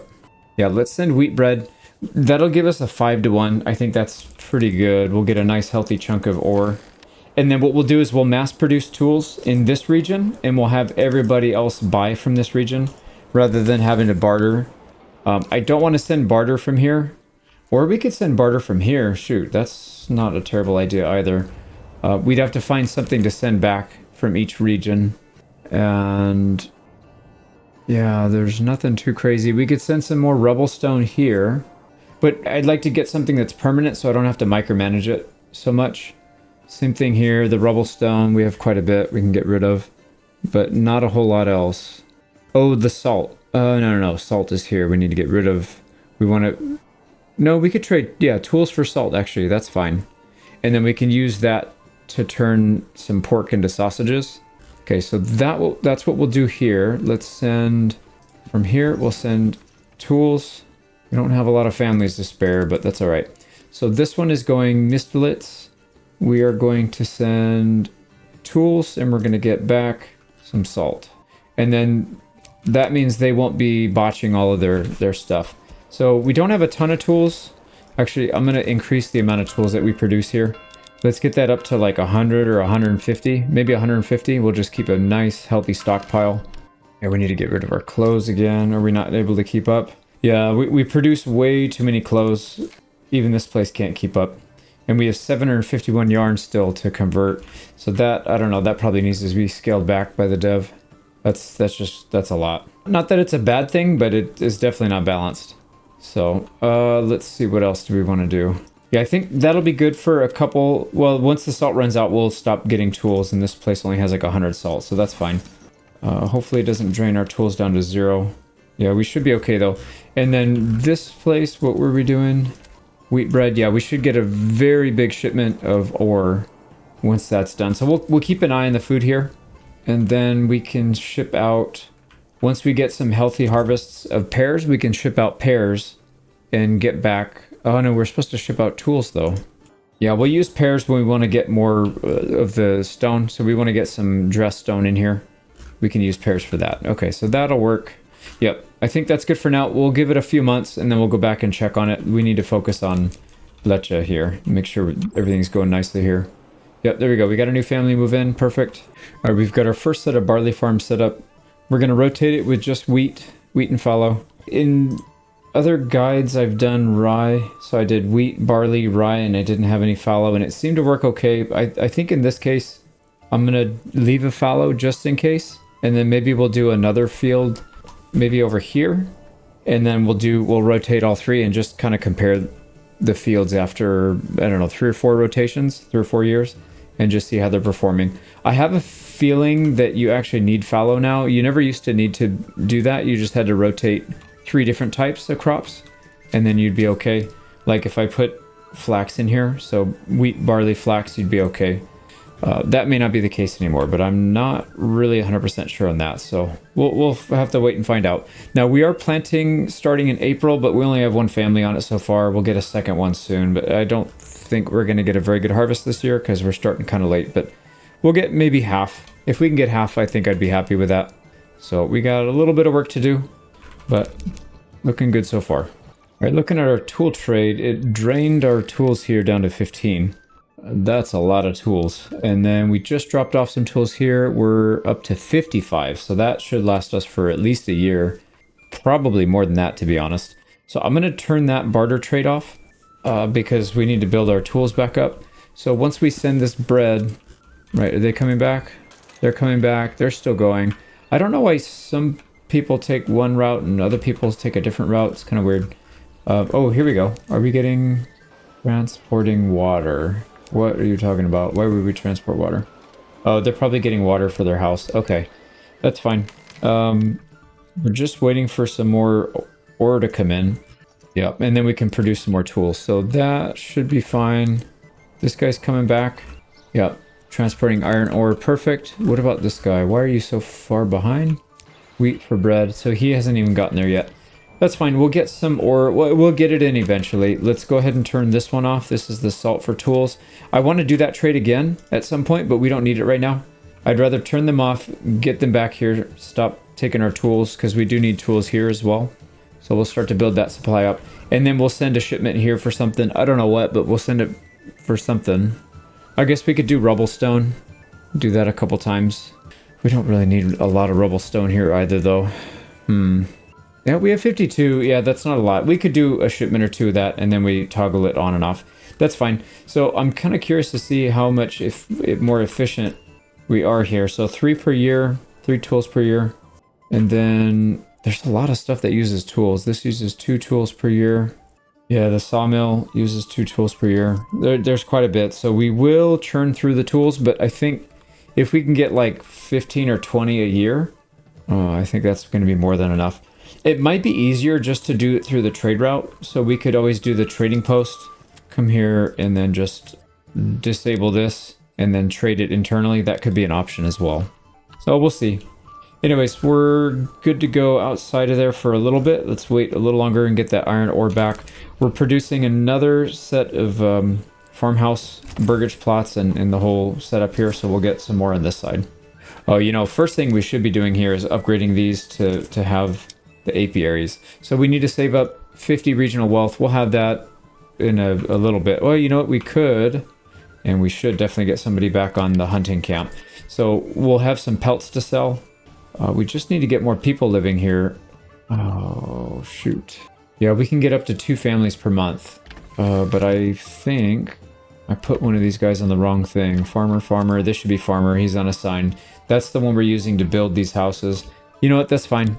Just go work on the farm. Once somebody moves in, they can finish off that burgage plot. That's fine. Yeah, because we need to start hunting this. And then we need to get a worker for the trade post. That's what we need. I'm going to switch the butcher shop over to producing sausages. I'm kind of curious to see how that works. So it's going to turn 1 meat into 2. And my guess is sausages last for a lot longer. So let's see how it works. So they go in, they pick up the pork. Looks like they got, oops. Yeah, they got the salt, and then they have to go pick up the pork. There they go, pork and salt. Yep, 2 sausages pop out. And spoilage is low, it's not even in the granary. So I'm guessing it just doesn't spoil at all. Yep, we have sausages allowed at this granary, so that should count. And if I'm not mistaken, that counts as a second source or a different source of meat. So we technically have 1, 2, 3, 4 types of meat, and then 1 or 2 types of animal produce, so eggs and milk. All right, we've got another set of farms over here. I'm going to rotate all 3 crops and see if it makes a difference. So obviously this year is going to suck. July, August, yeah, we have almost no time before it starts, but that's okay. I just want to see how well it does. And then we need to start producing some pretty serious infrastructure to be able to process all this. There's a lot of stuff in here. Also, what is this looking like? So we need to clear this with the trees so we can start building on it without wasting anything. But that's okay. Yeah, we can do that later. That's not that big of a deal. Man, there's so much barley in this area. It's good, but it does make it challenging. Like trying to figure out where do we put all this stuff so that we can utilize as much of this field as we can. It's everywhere. Yeah, we'll have to pack everything nice and tight here. The good thing is we're not really processing anything here. We're mostly just going to be shipping it out, or I guess selling it off. I don't know. Yeah, probably just selling it off, and then we could use the money here. Oh, speaking of which, we've got 50. We have 50 regional wealth. We do not have anybody to make stuff at the saw pit. Let's get that going. Yeah, we need to get an apiary going. That's going to increase our yields by a decent amount. So right now, pollination is at an extra 10%. So we can boost that up. But anyways, we'll see how this does. Like I said, I have a feeling this is okay because I've done it in previous runs and it was okay for like a decade. But this is probably how it's supposed to be. So I don't know. I don't know why this works. We got raiders that just showed up. That's not good. We don't have anything here to defend with, so we have to rush. July, August, September. We still have time. Let's go ahead and get all 3 spear regiments out and try and rush them down here. Oh, nice. We have some people that are coming from here. Maybe we can draw them out. Oh, dude, there's so many. They're far behind. Yeah, let's see. Where are they? I just don't want them to burn the whole town down and kill all the people and animals and stuff. Wish I could see where they were. All right, looks like they're still moving up this way. So yeah, we have to rush everybody over here and just hope that we can distract them. Come on, boys, they're going to be all exhausted. Oh, nope, they're coming up this way. What the heck is going on? Oh my god. All right, we have to just rush them. I don't know what else we can do. Normally we play pretty defensive, but they are taking a very weird path. Alright, we're losing people, but that's because we had to rush our guys over. They're kind of exhausted. Did anybody sneak by? Alright, there we go. So we lost 4 people. Let's double check here and make sure that we're not missing anybody. We'll just have them chill for a second. I don't see anybody. I don't think anybody snuck past, so we should be good. Also, I don't know. These bodies are really far out. I don't know if we need to clean them up or if we're going to get a debuff if we just leave them alone. Alright, let's go. We'll go heal. Good thing they didn't raid. Yeah, it's a good thing they didn't raid from down here because they could have easily wiped out this whole settlement. So we got kind of lucky there. And I think what we need to do is put our collection maybe right in this area. This would be a good spot for it. If we put it over here, it's going to take forever to get stuff from this side. And if we put it over here, it's going to take forever to get this stuff. So I think we pick somewhere central like this yellow patch. So we can have both a granary and a storehouse here that are going to collect specifically these things. We'll probably have our bread. We'll have some bread processing over here so we can deal with that. But the other stuff, the barley and the flax will need to go over here. There's no need for it to come over here. So why don't we do that? Why don't we put it... Yeah, it's going to be like right in the center of the whole map. Actually, how does this look? Yeah, it kind of curves back this way. So we got to watch out for that. Okay, we'll just kind of guesstimate where it is. Yeah, it's somewhere around there. Okay, so if we put our processing or our collection right here, how much... We have 119 rubble stone. That's plenty. So we can get a granary and a storehouse in here. Probably need a whole network of them, to be honest. I don't think one is going to be enough to collect everything. You know, it might actually be. Yeah, it might actually be. So let's just put them over here. I don't want to destroy the trees, so I'm going to skew it more towards this side just so we don't destroy all the trees. And there we go. We'll separate it like that. So granary, storehouse. We'll build those. We need to get some employees over here as well, some families that can work it. Why don't we get some housing in the center area? There we go. So we'll get some central collection. We've got our 2 burgage plots over here. We also need to make sure that we're not collecting that stuff over here. So let's go ahead and get rid of that.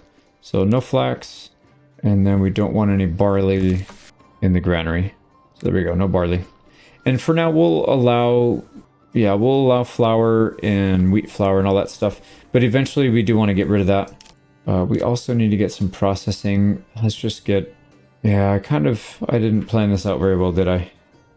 Well, not exactly. That's not necessarily true. So we're going to have a granary specifically for collecting flour because it's going to come from everywhere. This granary is going to convert into just getting like meat and whatever burgage plot extension stuff. So that's not necessarily true.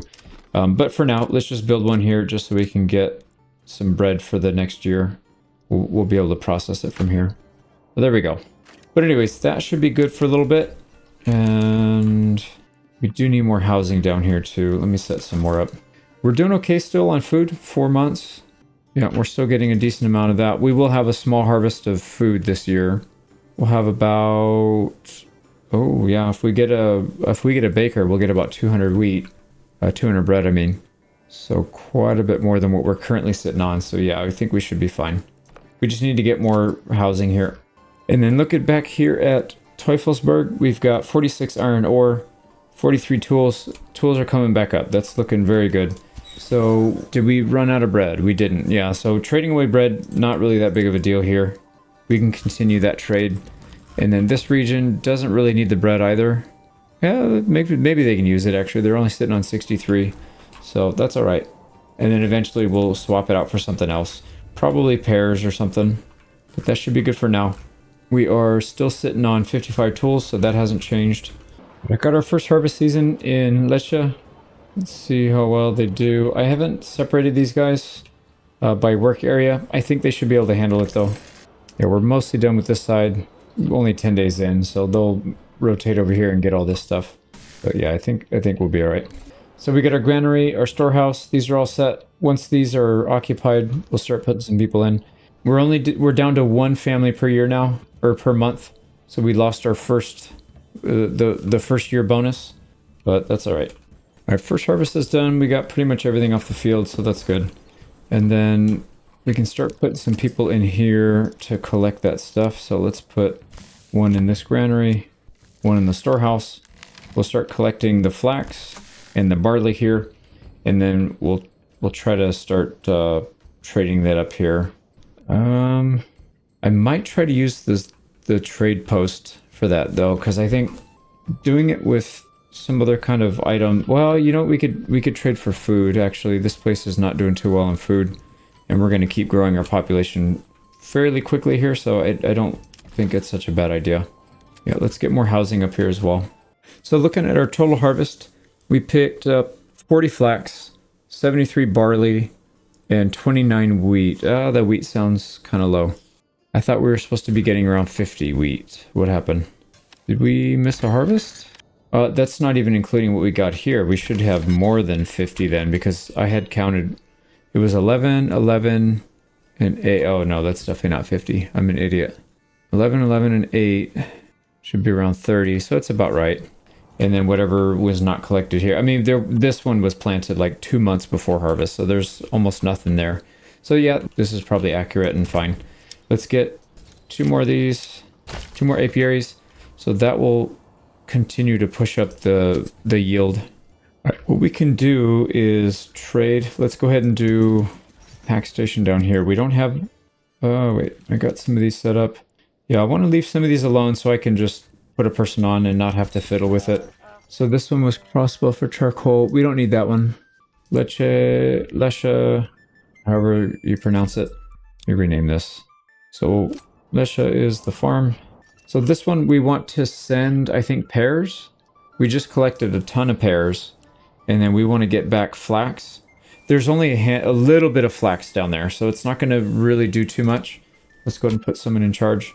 That's a 6-to-1 ratio. Holy smokes! So they only have 40 flax.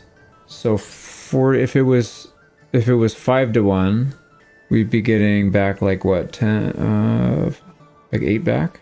We're going to be getting less than that. Sending out that many pairs. So it's okay, because what we can do is we can send out for the barley next, and that'll send a little bit more food down their way. All right, is there any labor that we can free up here that's not really being utilized? We kind of have a lot of people in the granary that probably not necessary, but that's okay.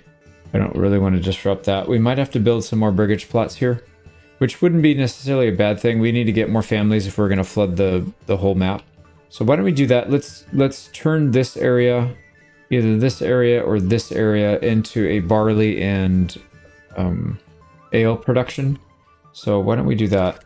We can get another granary. I know we have a bunch of granaries over here, but the problem is these granaries are not close by. There's no good area. I guess we could put some processing right here. We could use this one. But yeah, it's still not that close. I'd rather have it very close. So what we'll do is we'll set up some burgage plots here for the workers at the malt house. Why don't we set ourselves a road right here? We'll just get a row of housing if we can. All right, that took me way too long. Trying to figure out how to fit all this stuff in here. I've got 4 new burgage plots here for the malt house workers. So 2 in each. I need more than that, don't I? I need a granary worker as well. I do. All right, let's get some more down here then, because this will just produce more food. Yeah, we're gonna have to have a funky looking shape here. Hopefully it doesn't screw us. Yeah, it wastes a lot of space. A lot of space. Let me mess with this then. All right, that doesn't look too bad. 320%. I'd like it to be a little bigger, actually. Let me move this road. All right, that's much better. 470%. We'll go with that one. We don't need that road. So this is going to provide a duplex. We can upgrade that to duplex, and we can use some of the labor over here as well. These workers don't necessarily need to be too punctual. Like if they go off on September for the harvest, I think that's all right. So there we go. We've got plenty of new labor coming in. We can handle that once we're done. So we'll do this trade for now. We'll do this flax trade with pears, and then we'll swap it out for barley in pairs. And hopefully that will be enough to keep this place afloat, because they're down to 2 months. So yeah, they're not doing too well. But we do have bread we need to convert. So once we get that done, we should be in good shape. All right, it's getting a little scary now. We're running out of food. We don't have mushrooms to collect either. So can you please, there we go. They're starting to do it. Oh, we don't have anybody. We don't have anybody to process. So we'll go ahead and upgrade this burgage plot and have him be the baker. It's not perfect, but we'll relocate it later. We just need food. We're really struggling here. So let's get the bakery up. And I don't know where all our food went. What the heck, man?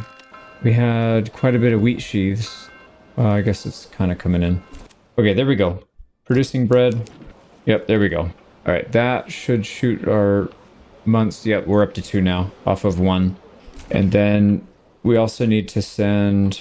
let's see, did they come down here yet? What is taking them so long? This is the one sending pears.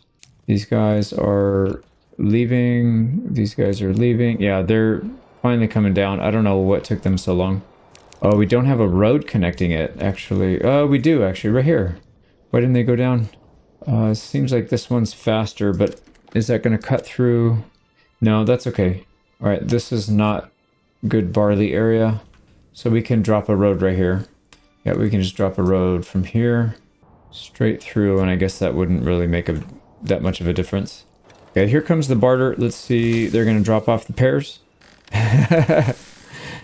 They dropped off 3 pears, so that basically doesn't do anything. All right, anyways, kind of funny. Now we're running out of fuel at Lecha, so we need to get this guy cutting somebody in the charcoal kiln. That I'm not worried about. I'm a little bit concerned about the bread, though. Yeah, okay, no, it's being stored in here, so that's fine. Yep, that's much better. 4 months of food supply. We should be good up until March. Especially since we're getting some more stuff in. Let's go ahead and do another apiary. We need 1 more after this, and that'll be all 5. So we're up to 12%. I think we started at 8% pollination, so that bonus is coming in nice. And then we're gonna start producing, or we're gonna drop off some flax here, and then I'd like to turn that. We use one of these tailor shops to turn that into. Yeah, dude, we have so much. We have so many clothes. We need to stop. That's just way too much clothes. We can't get through it all. Yeah, we need to have somebody do linen into gambeson. So let's allow... Right here, we'll allow linen and make sure we disallow linen. Okay, don't allow linen there. And then the gambeson, we don't really need storage for the gambeson, but we'll put it here anyways. Yep, they're going to get snatched up by these guys really fast. There we go. I could see flax coming in here. We're getting linen converted. That's perfect. Schwarzholz. Why is Schwarzholz cold? It's probably these guys up here, if I had to guess. Yep, all the way up here. They just got fuel. That's fine. That's why I was planning on building that thing up here so that we could deal with it. The fire what do you call it, firewood. Should probably do that. But anyways, let's get this lime kiln going so we can start selling that stuff off. So go ahead and work the lime kiln. And again, you're allowed to hold lime or a mortar. Perfect. And then we need to get somebody working up here. Yeah, you can work the trading post up here. Let's go ahead and sell the mortar. So export mortar down to 0. We're also selling off rough cut stone. Export that down to, I don't know, 30, 50. We'll just go down to 50 for now. So that's fine. What else are we selling up here? Nothing actually, because we need to convert the rubble stone into mortar. And then that will, yeah, that'll get converted. Okay, so we're good there. One unassigned. We can get a second person working the lime kiln, which I think we should probably do. Yep, this looks good. So hopefully we start bringing in some decent revenue here. This town's kind of struggling a little bit compared to the other ones, but not really. I just haven't been pushing it that hard. And then, yeah, we have way too many clothes here. We probably have too many clothes everywhere now. Kind of absurd. Yeah, 285. Everywhere's got too many clothes. Okay, well, we'll probably start selling sheep soon so they don't go too crazy. Keep that sheep population down a little bit. Are we even producing up here? No, we do have yarn though. I did upgrade this guy. I didn't put him on the right one though. So I'm an idiot. Swap that over. We'll start making the clothing. Also, we have a lot of money. We have 3 grand. So why don't we get a retinue? Let's get a manor house built up here. I don't really want to use up this space. I feel like this is just really good real estate. I don't want to take that up. I wouldn't mind building it like right here. Oh, jeez, man. There's so much good farmland in this spot, which it's good, but it's also kind of bad because we need to figure out where the heck we're going to put stuff. All right, I'm going to get the manor house built up here. We don't have enough for a garrison tower. We definitely need that. So let's make sure we got somebody working the planks. No, we don't. All right, let's get somebody in there. Yeah, we're going to need to recruit as many of these guys right away as we can. So if we get raided along this area, we're going to need something to at least slow them down. I'm going to go ahead and swap this out from flax to barley. And that's a 2-to-1 ratio. Okay, so that one's going to give quite a bit more food. So there's like 66 barley. 58, it's been spoiling, I think. I think we had over 60 when we started.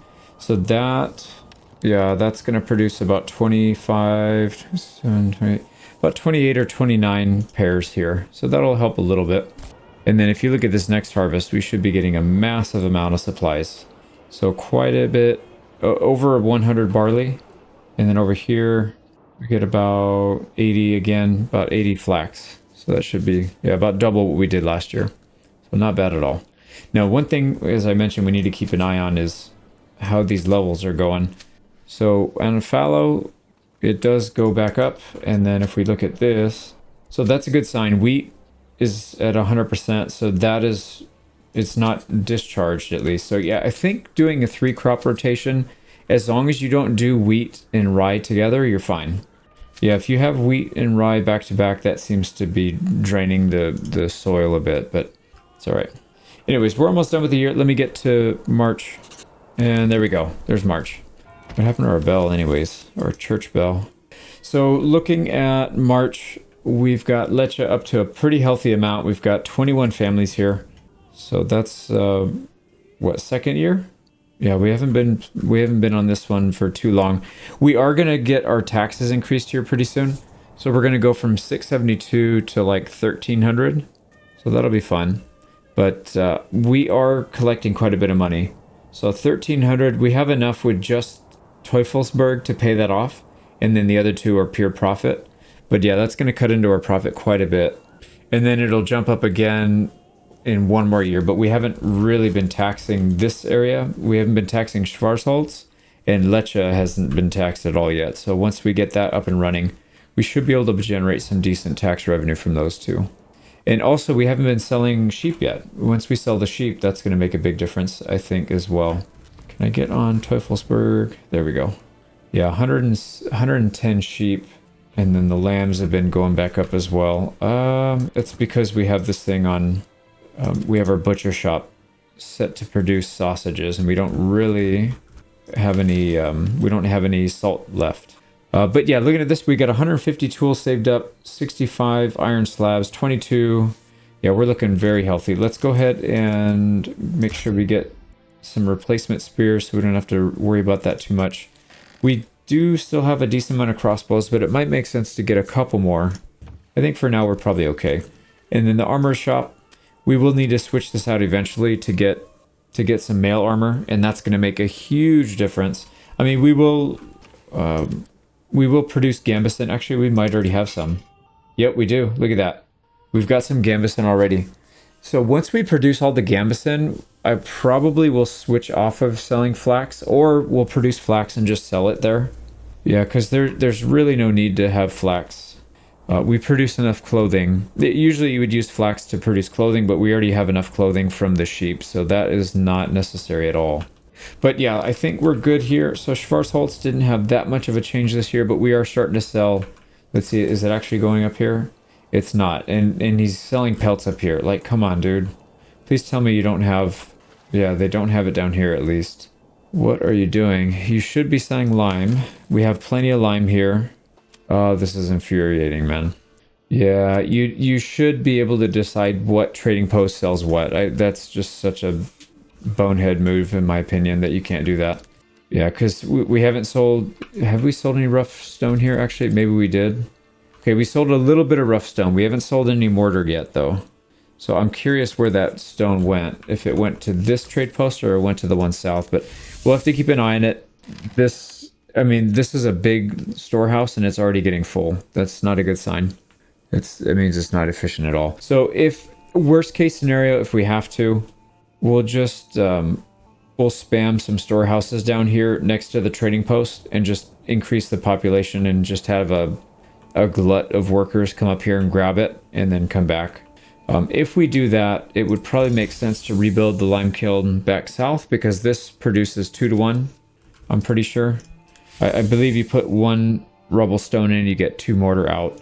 So it would be a lot more efficient if we transported the rubble stone down here and processed it. Actually, everything would just get transported. So we would just we would get rid of this storehouse, get rid of the lime kiln, just keep the quarry and the workers up here, get rid of the trade post, move all these people down here. God, that's so stupid that you can't do that, but it is what it is.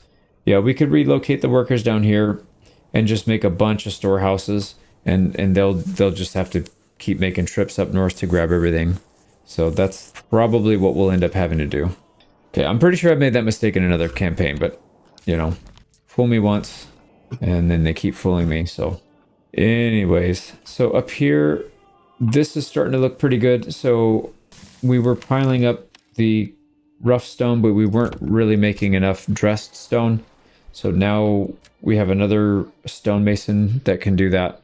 Still sitting at 49 tools, so this is looking pretty good. Let's go ahead and get 2 people here at these stonemasons. So 4 people total. And then we should see an uptick in sales from that. How much have we sold? Yes, 1,165 worth of it, and then 2,187 of the rough stone. So this stuff is worth way more. Did we sold a sheep? How did we sell a sheep? Anyways, this region is in good shape, especially now that they have tools. I don't think we need to change much here, other than maybe start upgrading to Burgage Plot Tier 2, so we can start generating a lot more passive income here. This place is making good money, but it could be so much better. We've got 39 families at Tier 1 and 3 at Level 2. But if we get all of those guys up to Level 2, that'll be another 40, almost 40 regional wealth per month. So was that 480 a year? Yeah, another 480 per year. I mean, it doesn't sound like a lot, but it does add up. And are we able to satisfy these guys' needs? See, we just need to get, well, obviously, the barley, but we don't need barley if we're producing, if we get another church, or if we get this church upgraded, and we can get some fruits. So what we'll probably do, is there something we want to trade long term? Not really. So we'll produce our own fruits here then. I think that's what we'll end up having to do. Okay, that'll be for next year, I think. And then at Himmelreich, we haven't really had to touch this place in a while. The food's going back up, so food stocks are good. Yeah, we don't really need to touch much here. And yeah, they're starting to produce a lot of clothes as well. Sweet, so looking good. I think what we'll focus on next year is getting the ale. I mean, we have the infrastructure done. We just need to get a few more people moved in and a few things upgraded. But we can definitely handle the ale production soon. Perfect. And that's not... I didn't tell them to do that, but that's exactly what we wanted. So the ale came here. We want all of that, all the malt to go here and nothing else. And do not open a stall. So there we go. This is going to be a dedicated granary just for malt stuff. Malt house. This is very low spoilage. I'm going to leave it alone. I don't want to convert it yet because that's going to last quite a while in there. And then we need to get this guy upgraded. Yeah, somebody needs to move in here. We'll upgrade him. Oh, that reminds me. We don't have... Yeah, we need to get a place for people to drink. So let's get a small tavern. We're going to need a couple of these things. I'm going to put them on the outside here so they're not too far away. And we'll get 2 of them up. So most likely we'll need another... I think 2 malt houses is probably okay. We'll probably need another brewery though. So we'll save this room right here so we can fit another brewery right here. It won't be too far from the granary. And we'll produce ale. Yeah, and I think maybe we'll leave enough room for another burgage plot there for the brewery, and then we'll put a road right here. And then that should be the shortest route instead of going up that way. Okay, so yeah, that's looking really good. We'll get the manor house built. We can upgrade the retinue as soon as we need it. If we get raided here again, we'll upgrade this one first, but otherwise we'll just keep the cash. And then I think that's it. That'll be it for year 9. So we'll start expanding the barley fields again. So we'll build another, well, I'll probably do a little more flax as well, just so we can get a decent amount of that coming in. And then we can provide gambesons for everybody across the map. But the main focus is going to be barley and wheat for this area, just so we don't starve. And then we can get ale production in Teufelsberg, and then that'll go to all the other regions. So big expansion here. And taxes paid, 672. I think it's going to go up. Isn't year... Oh, no, year 11. We have 1 more year at this rate, and then we'll pay double. Yeah, we'll pay double next year. So we're good for a little bit. We've got money. And there we go. Manor house is done here. We can go ahead and upgrade the retinue here. Why don't we do that? So I already know this is going to be a problem area, and they're just going to keep raiding it. So might as well just beat them to the punch. Now, this is only going to give us 12. We need to upgrade it. So we'll do that in just a little bit.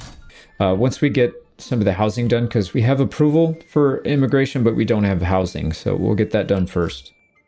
Let's go ahead and increase the priority for these houses. Also, I restructured up here. I deleted these houses and I had them rebuilt down here. So they'll be homeless for just like a couple days. And then as soon as they build their housing, then they'll have somewhere to live. And then we've got our usual stuff. We got the storehouse, the lime kiln, and then we have it right next to the trading post. So we'll just have to stock this one fully. We'll upgrade it as well. And then we'll have a bunch of people staff so that they can come up here and get all the outputs. It's just going to be a massive labor sink, but that's all right. Better than dealing with the, having to split trade posts and having them do it very inefficiently. So actually, let me delete this trade post as well. And then hopefully somebody comes up and picks up the pelts. But yeah, I'll delete the storehouse at some point as well once we get rid of all this stuff. So we need to disallow everything so that the storehouse down there can go down and grab it. Yep, that looks good. So we'll keep the 4 houses up here just because we do have a quarry. And those workers need to live kind of close by. I guess maybe they don't, but yeah, I'd rather them live nearby anyways. And then up here at Mistelitz, we increased some of our meat production and the Burgish plot extensions. So we've got some chickens, some goats. Goats will be good when we upgrade, if we ever get upgrades to tier 3. Actually, we may not. But we'll at least have something to trade hides for. I guess we could just put those on the trading post and then pull all those in from the other regions into Teufelsberg. Yeah, we could do that at all the regions because we're producing a little bit of hides there. I don't know that we'll get tier 3 anywhere other than Teufelsberg, but we might. We'll see. Also, I just realized this deep mine had been exhausted for a while and we were not producing tiles. So that's a bonehead move. So we need 1 more plank. We'll get that upgraded. Those people start working again and then we should be in good shape. Somebody bring planks. A lot of people go in there, but nobody wants to bring the plank. All right, anyways, that'll get upgraded to the deep mine, the infinite deep mine, and then we should be back in business. There we go. All right, it's done. We had, 2 workers, and I don't think we want to pay for the increased maintenance because that's just an insane amount of supplies that it needs. We're still getting 130% yield. We could just add more laborers if we want to increase it even further. All right, we got our final apiary being built. So that's 1, 2, 3, 4, 5. 5, and then that will be done well ahead of our harvest, and we should see our pollination number increase. And that'll make a big difference, especially in this region since we're doing so much farming here. I feel like that's almost a requirement. But anyways, we've got another farm area set up. Once people move in here, then we'll be in good shape. What are we... Oh, yeah, all this stuff's getting left out in the weather. That's fine. And for leche, I'm going to try to go more... I'm going to try to go for more chickens. Because I feel like the eggs... Well, so this area doesn't really have a ton of pannage. If we go to the environment, I mean, it's got 55%, but that's going to get knocked down even further. And it's going to get turned over more into meadows so that we can get more pollination and higher yields from our fields. So a lot of this tree is going to go away. That means pigs aren't going to be nearly as effective. So I'd rather instead upgrade these things to chicken coops. Now, we don't have a ton of cash to do it, but we should definitely be doing that as soon as we can. And maybe just save a little bit extra for more oxen.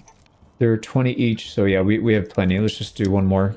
There we go, bunch of chicken upgrades. So that should solidify, like if you look right here, I can't because I got rid of it. But some of these houses, they don't have meat, fish, or animal products. So we'll get both eggs and meat from those without sacrificing, or without having to rely on a lot of trees to produce pigs. So that should be a good, I think that'll be a good solution there. We've got our storehouse over here that's going to handle all of the stone trades. So let's get rubble stone, dress stone, lime kiln, mortar, and then rough stone. I guess we can handle some of the other stuff too, like clay and ore when we collect it from here. We may not. I think we already get rid of the ore. Yeah, we got rid of the ore. We still have some clay up here. Yeah, there's still clay up there, so we can collect that as well. I think that should probably do it. But what I want to do is have these guys go north and drain the rubble stone from here, from this storehouse. They also need to collect it from here, but here and here. But I do want them to get rid of everything from the storehouse. It's going to be a massive project. So actually what I'm going to do, instead of producing more lime kiln, or putting workers in the lime kiln, let's put another worker here at the storehouse, and we'll get as many people working here as we can. And then once all that is shifted down here, then we can start to focus more on those trades. Yeah, so exporting mortar is fine, and rough stone, that's perfect. All right, so we're good here.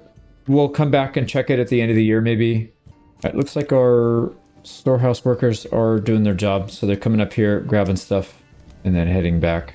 It's just going to take a very long time, but it is what it is. So we'll, maybe in a year or so, we'll get that checked out. Quarry. Stocks got damaged. I didn't know rocks could get damaged in the rain.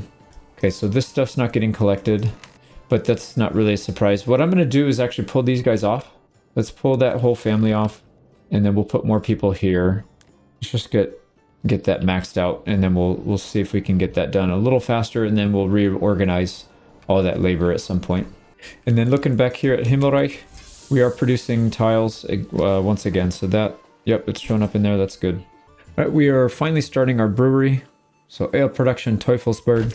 We'll start with just this one brewery, and we'll see if that's enough for a while at least. And then we'll increase that.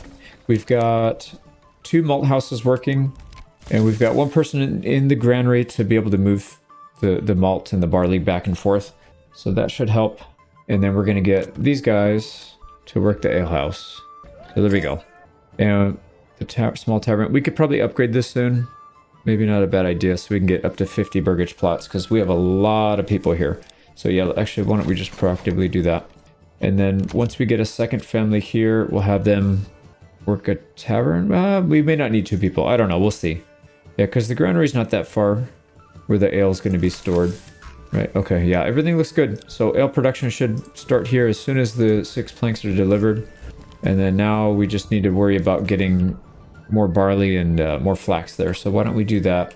So this one is trading pears for barley. This one, we were trading tools for salt. Let's just, yeah, let's change this. We're going to go pears for barley. And it's a 2-to-1 ratio. Interesting. This one is 2-to-1. Whoops. Flax. 6-to-1. Yeah, so 6-to-1 and then 2-to-1 for the barley. So we will actually get rid of a decent amount of pears from here. We don't have a whole lot left. The pear situation is going to improve significantly in the coming years because we have 1, 2, 3, 4. I added 4 huge farms, and they should be producing a lot. Like if this tiny one is producing 100, these should be producing 200 to 300 each. So that should be a pretty big increase. This one, even this year, still produced 50. So that's not too bad considering we just planted them. So we should be okay once we stabilize that. But let's get a worker in here. So pears for flax, barley for pears. And then over here, we'll use these to do the tools, or what we need to do is start selling tools here internally. That's what we might have to end up doing. Actually, you know what? I'm going to try that right now. So we're going to export tools. We'll do it only internally, and we'll allow it to go down to like maybe 50. Not that it'll ever go that low anyways, but let's just try it. And then over here, we're going to trade, import only internally, and then we'll get up to like 10 tools. 20, yeah, let's go to 20 and then stop trading. Same thing up here. So we're going to import tools, allow internal trade only, and then we'll do it at 20. So once we dip below, we still have 45 tools from that one. It takes a long time to wear out your tools actually. So yeah, we don't need to do too much. We should probably do the same here. This place is going to run out of tools. They have a little bit of cash. They really don't have that much, and they need to spend a lot of it on ordering more oxen. So running out of tools wouldn't really be the end of the world here. I'm going to hold off on that. Yeah, let's make sure this place, because if that doesn't produce enough barley, then this place doesn't survive on tier 3 burgage plots, which we're going to hopefully do soon. Yeah, once we get the ale going, then we should be able to do that. All right, I think we've got our marching orders for a few months. Let's go ahead and speed it up. I went ahead and created a second storehouse here just so we can get more more of those hand carts. Otherwise, this is just going to take way too long. So we're going to gather the same supplies. Right, let's make sure that match. It's pretty good. Yep, okay, sweet. So they should be going up there with more hand carts. So 3 and 3, we'll get all that pulled out.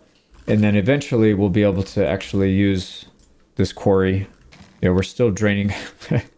We're still draining supplies from here. 1,450. So quite a long ways to go still. All right, looking back here at Teufelsberg, we do have our first set of ale coming in.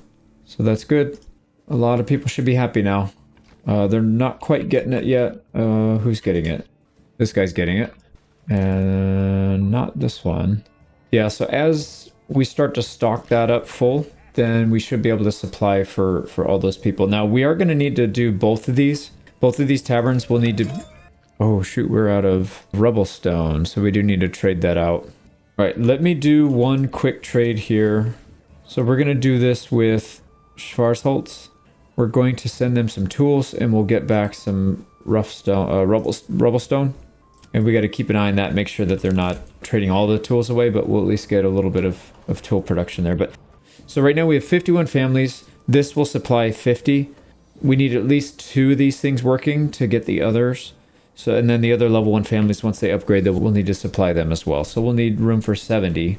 So 2 of these upgraded will be 100. We can get 100 families worth of ale if we upgrade both of these. So that should be good. How much ale are we producing? 36 a day, or 36 a month is not too bad. We're going to run out of hops and barley and stuff. So yeah, we need to get another harvest going here, which is going to happen in about 15 days. So that should help. Right before harvest season, we set up another set of, 3 Morgans. So these 3 families will help work these 3 Morgans. So these 2 working together should be able to handle all this. I don't want them planting, but they can plow and stuff and get prepared for the next year. Yep, 3 more days, it'll be harvesting season anyways. So let's make sure we keep ordering oxen. That's the biggest bottleneck right now is oxen. But I've been trying to be diligent about getting all these things bought. There we go. Crops are rotated. So yeah, like I said, they're just going to harvest. They're not going to plant that until next year anyways. There we go. Another ox. And we have another set of farmlands down here. I don't know if we're going to be able to get to it this year. Actually, we probably should.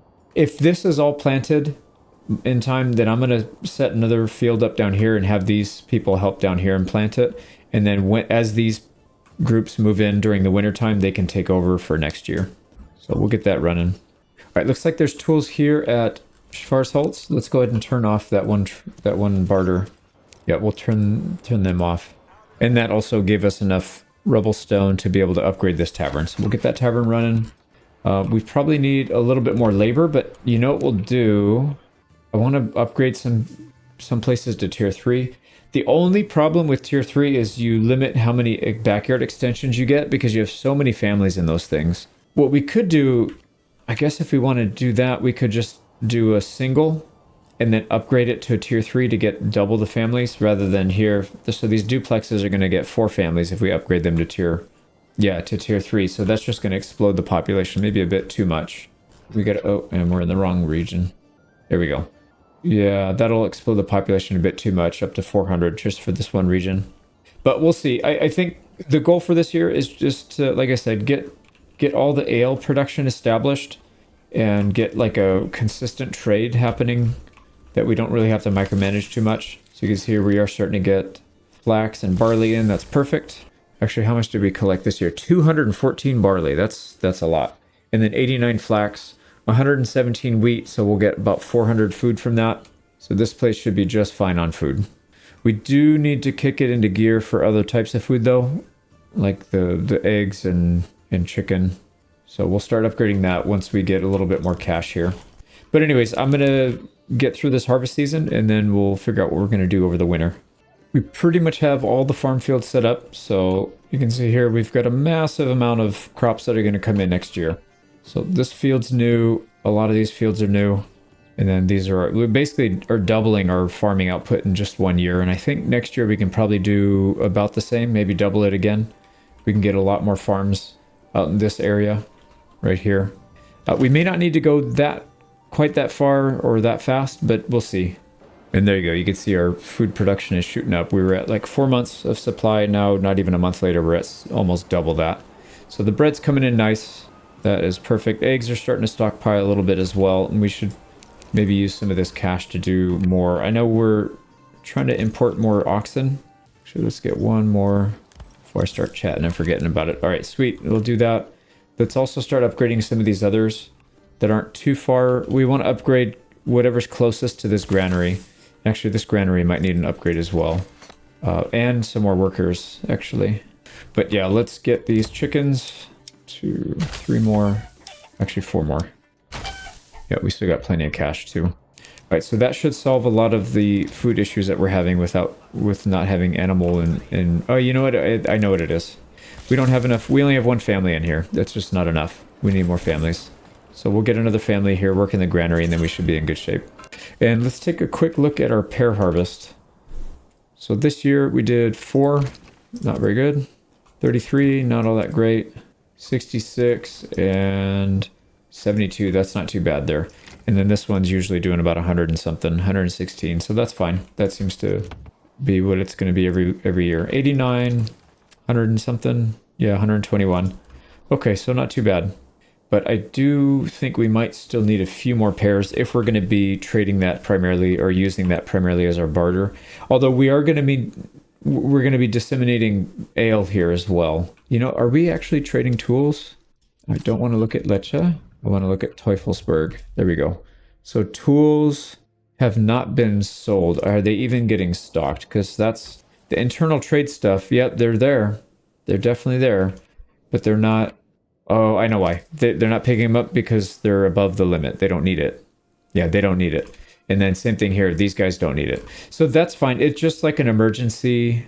When they start to run low on tools, then they will go down and pick those up.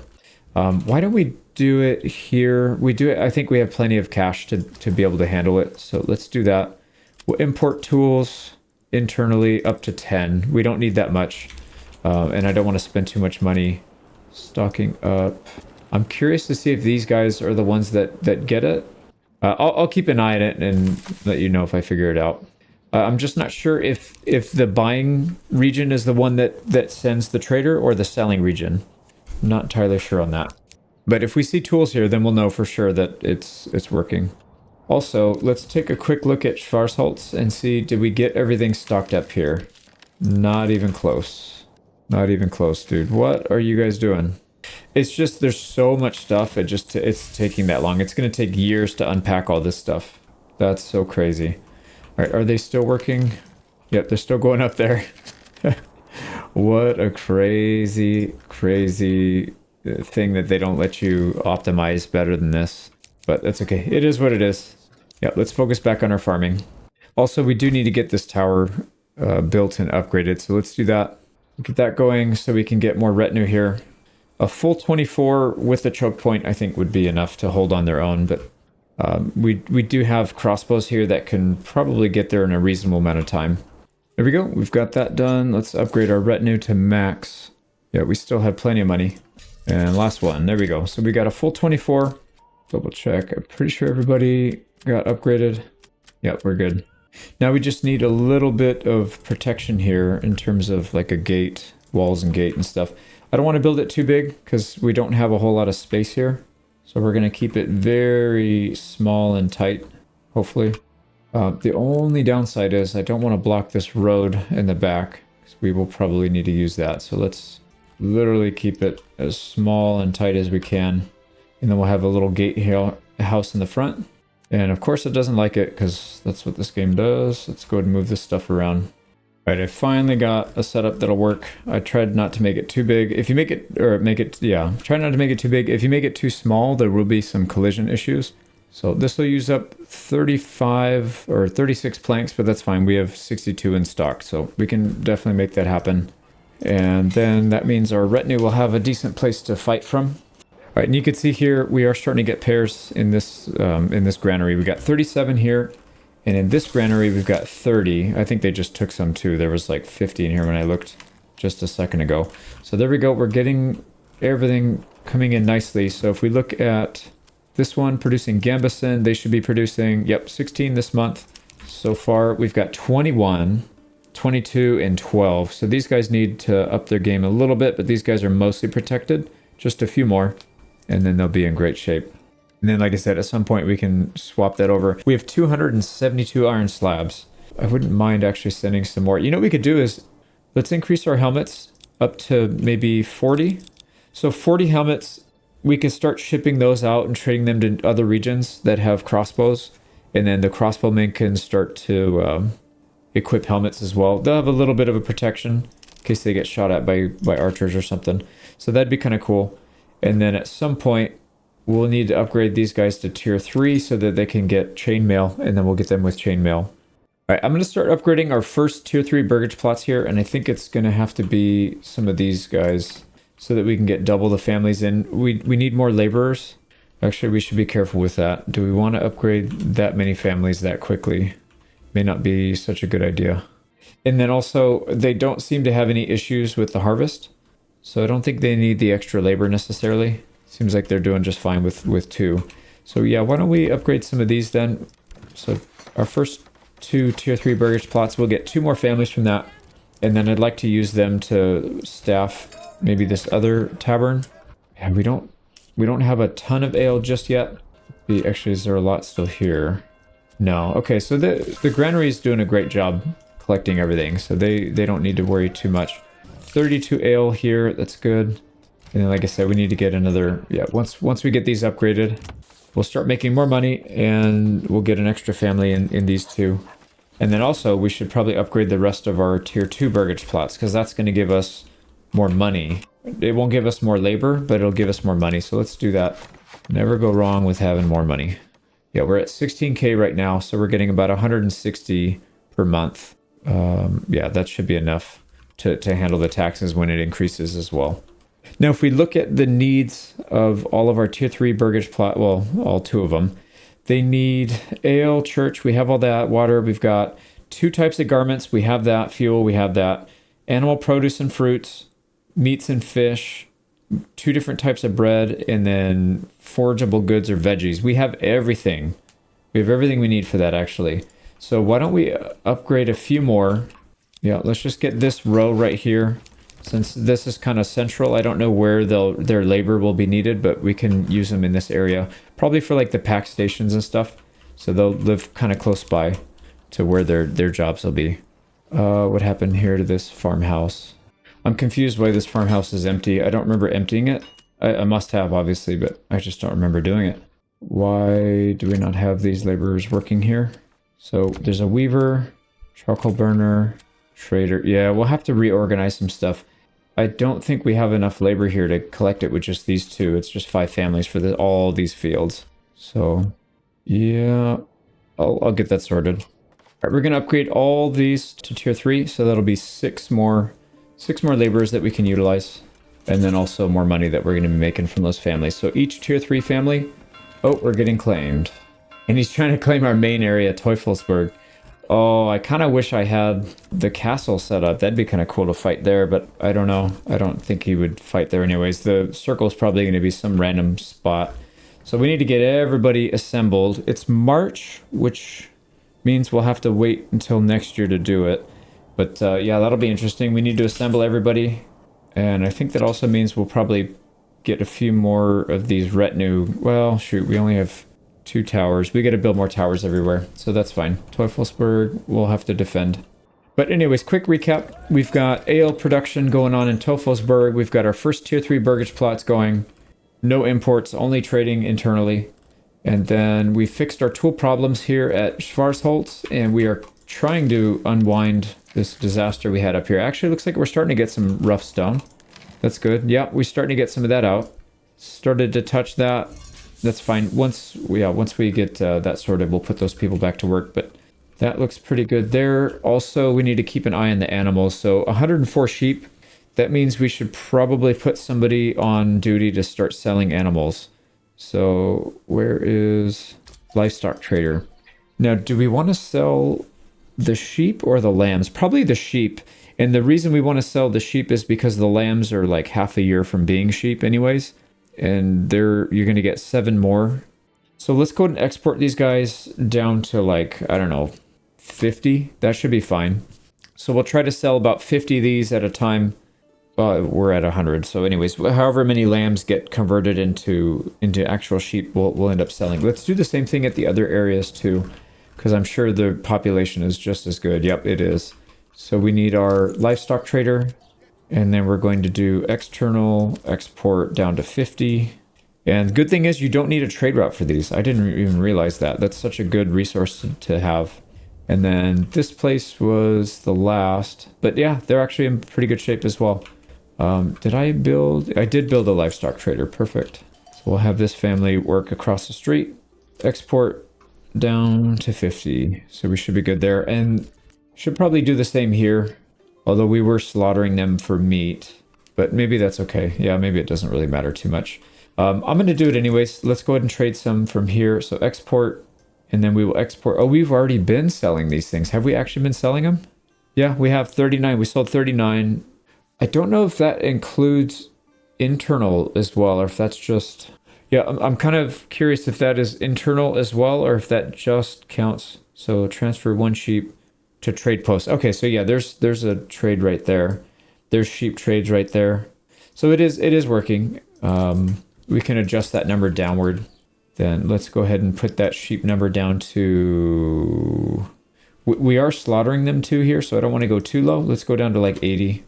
And then that means we'll have more lambs. But that means we probably need to increase our lamb count at the butcher. So let's go up to 40 lambs. So we'll get a little less meat. Not that we need it though. I mean, if you look, we're in very good shape here on all the animal products. So good to go there. And then last but not least, Leche. We've got some pretty healthy farms looking being built here. So this year should be pretty good. I think we'll spend next year increasing the farmlands, hopefully to maybe close to double. We're going to need a lot more stuff if we're going to be bartering. You know what we might end up doing? We might have to just trade it internally and then use our regional wealth to buy the flax and barley, because this is going to drain our pears. We probably have no pears left. Yeah, we have 49 left. It's not too much. And then we don't have anything else to trade for here, so that's fine. We won't go any lower than that for the year at least. But we're not getting any more until September, so... Okay, we've got some things to consider, but the obvious and most urgent priority is to get rid of this claim. So we'll have to deal with that, as well as all these mercenaries. Oh my god, they got good mercenaries this month too. So that'll be fun. But yeah, that's going to end year 11. No, year 10. That's the end of year 10. Alright, so we're going to assemble up here at the top of the mountain. We've got another regiment here, retinue at Teufelsberg, so I maxed that one out.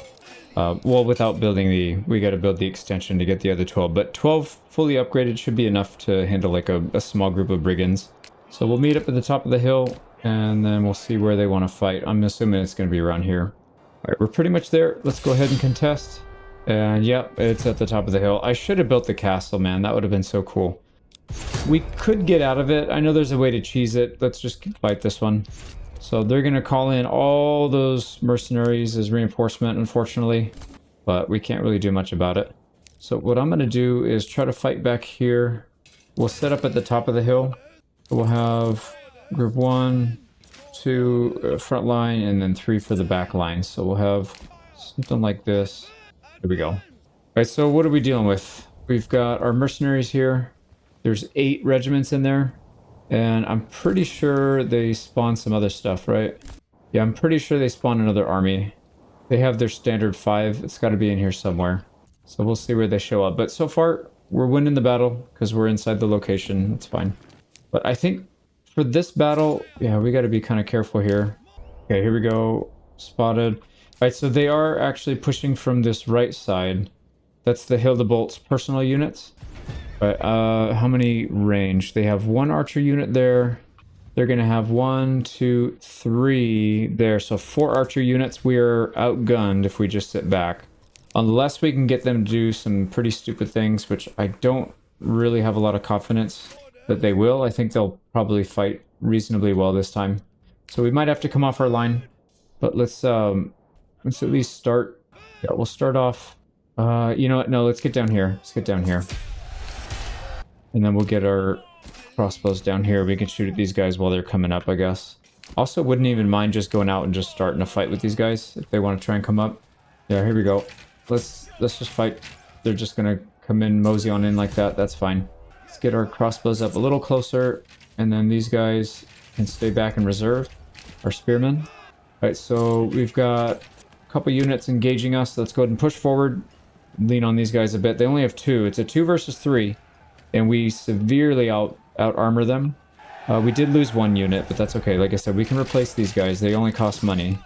We don't have to build new equipment or anything, so that's not as hard. I just don't want to lose my crossbows. That'll be pretty annoying if we have to replace them.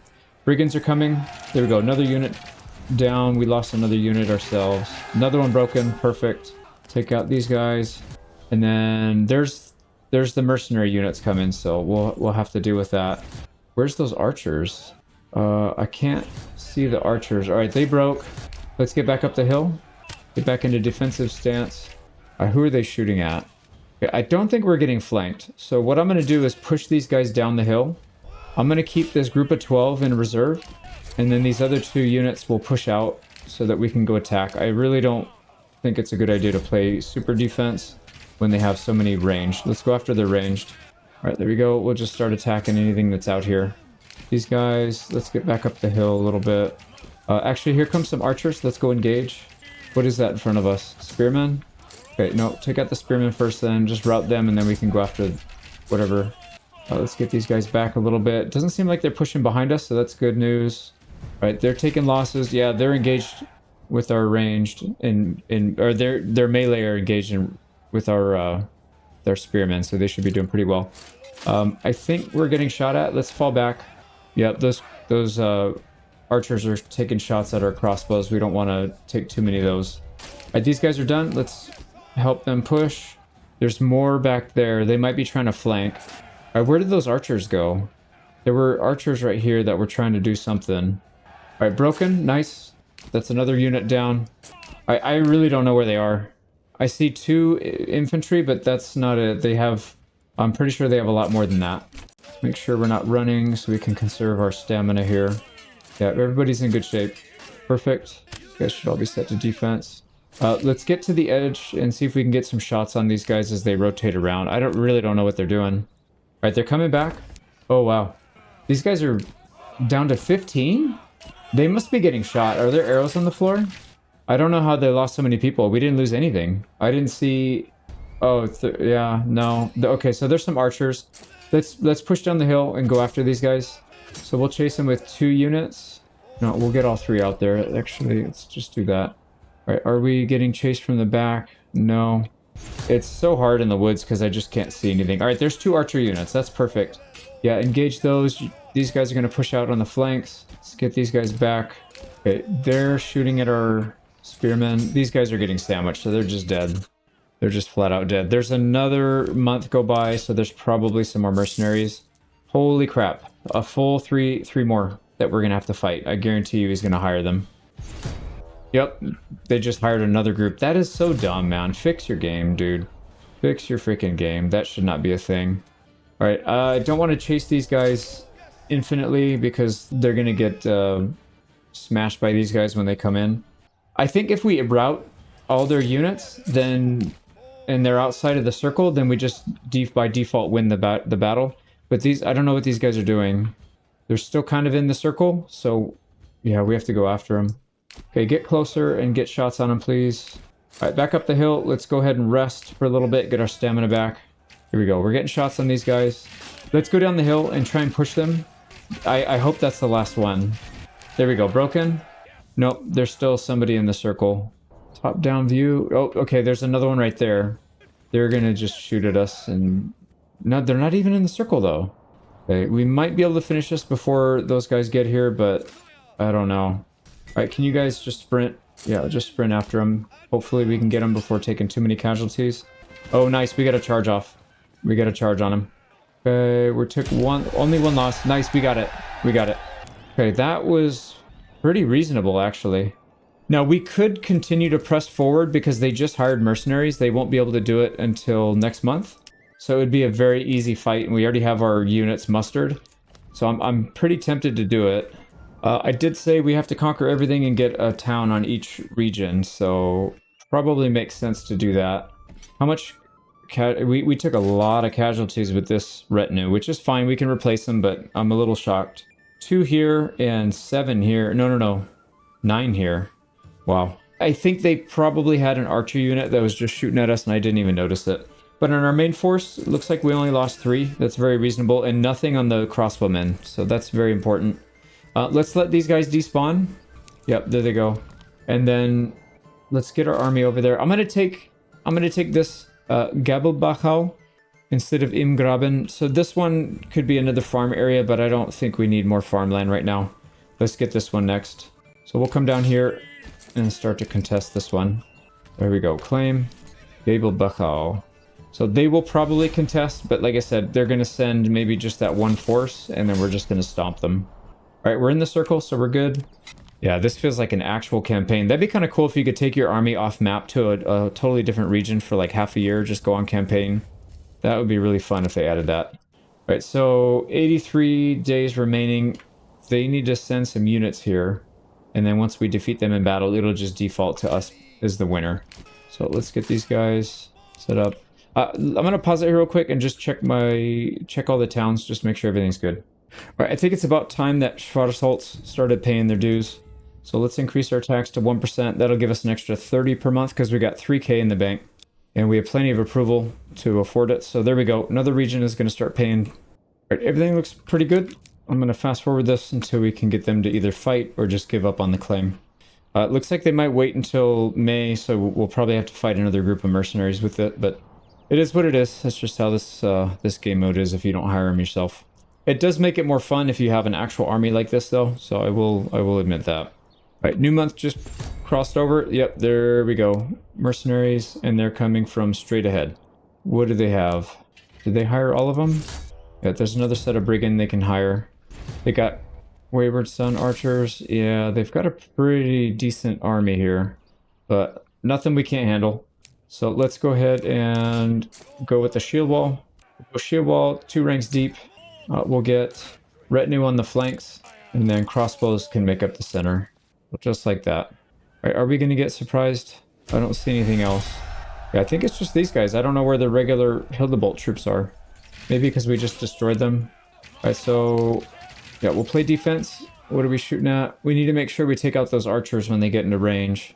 I'm not as concerned about their melee troops. Can we focus them now? Here we go. Yep, we can. We'll take them out. There's an archer group just waiting to get picked off. So let's charge them. We'll push with our retinue. There we go. Got them engaged. They're going to flank us a little bit with some brigands. That's fine. These guys can go start pushing. They've got some random units just moseying around. That's fine. All right, these archers are pretty much dead. Let's focus down these. Get out of shield wall. Push the balance of their archer group. All right, everybody's pretty much accounted for and dealt with. These guys are struggling a little bit somehow. Okay, one of them broke. Perfect. Let's sandwich these guys. Yeah, we're taking some losses again, but kind of expected against this many troops. All right, can we push them hard? Okay, crossbows. Yeah, get engaged. There we go. Those archers just broke. Everybody broke. Everybody broke all at once except for this last brigand group. And these guys aren't even going to be in the circle soon. Nope, they are. They shouldn't be, but they are. And our guys are exhausted chasing them. I hate when the AI does this. This is so ridiculous, man. This is so stupid. Okay, let's go back into defensive stance. Maybe not shield wall so we don't move at a snail's pace. Kick them out of the circle. There we go. They're out of the circle. That should be battle. That should be it. Okay, we got them. Broke. Nice. We got it. So we took the territory. Perfect. I'm not going to go for this last region. Let's build up again, and then we'll get a really big battle at the end. I think when you take the final region, they send a lot more troops. So we'll probably need to build up anyways. Let's make sure everybody gets back home where they're supposed to be. All right, what did we lose? We didn't lose any crossbowmen, so that's good. In terms of retinue, we lost, yeah, it's the same here, but then we ended up losing more here as well. So we lost, what, 6 from Lecha? Lecha's fine. We'll just replace them with cash, but yeah, everybody did a good job on that fight. All right, let's go ahead and replenish our retinue. So it's going to cost us a bit of money, but like I said, we got cash to spare. Okay, it's better than going through the mental anguish of having to ship crossbows everywhere. That's such a pain. There we go. These guys are ready. We'll do the same thing here. They fought very well, though. We needed every bit of retinue that we had there. And we're going to need more for the next one. Whoops. Here we go.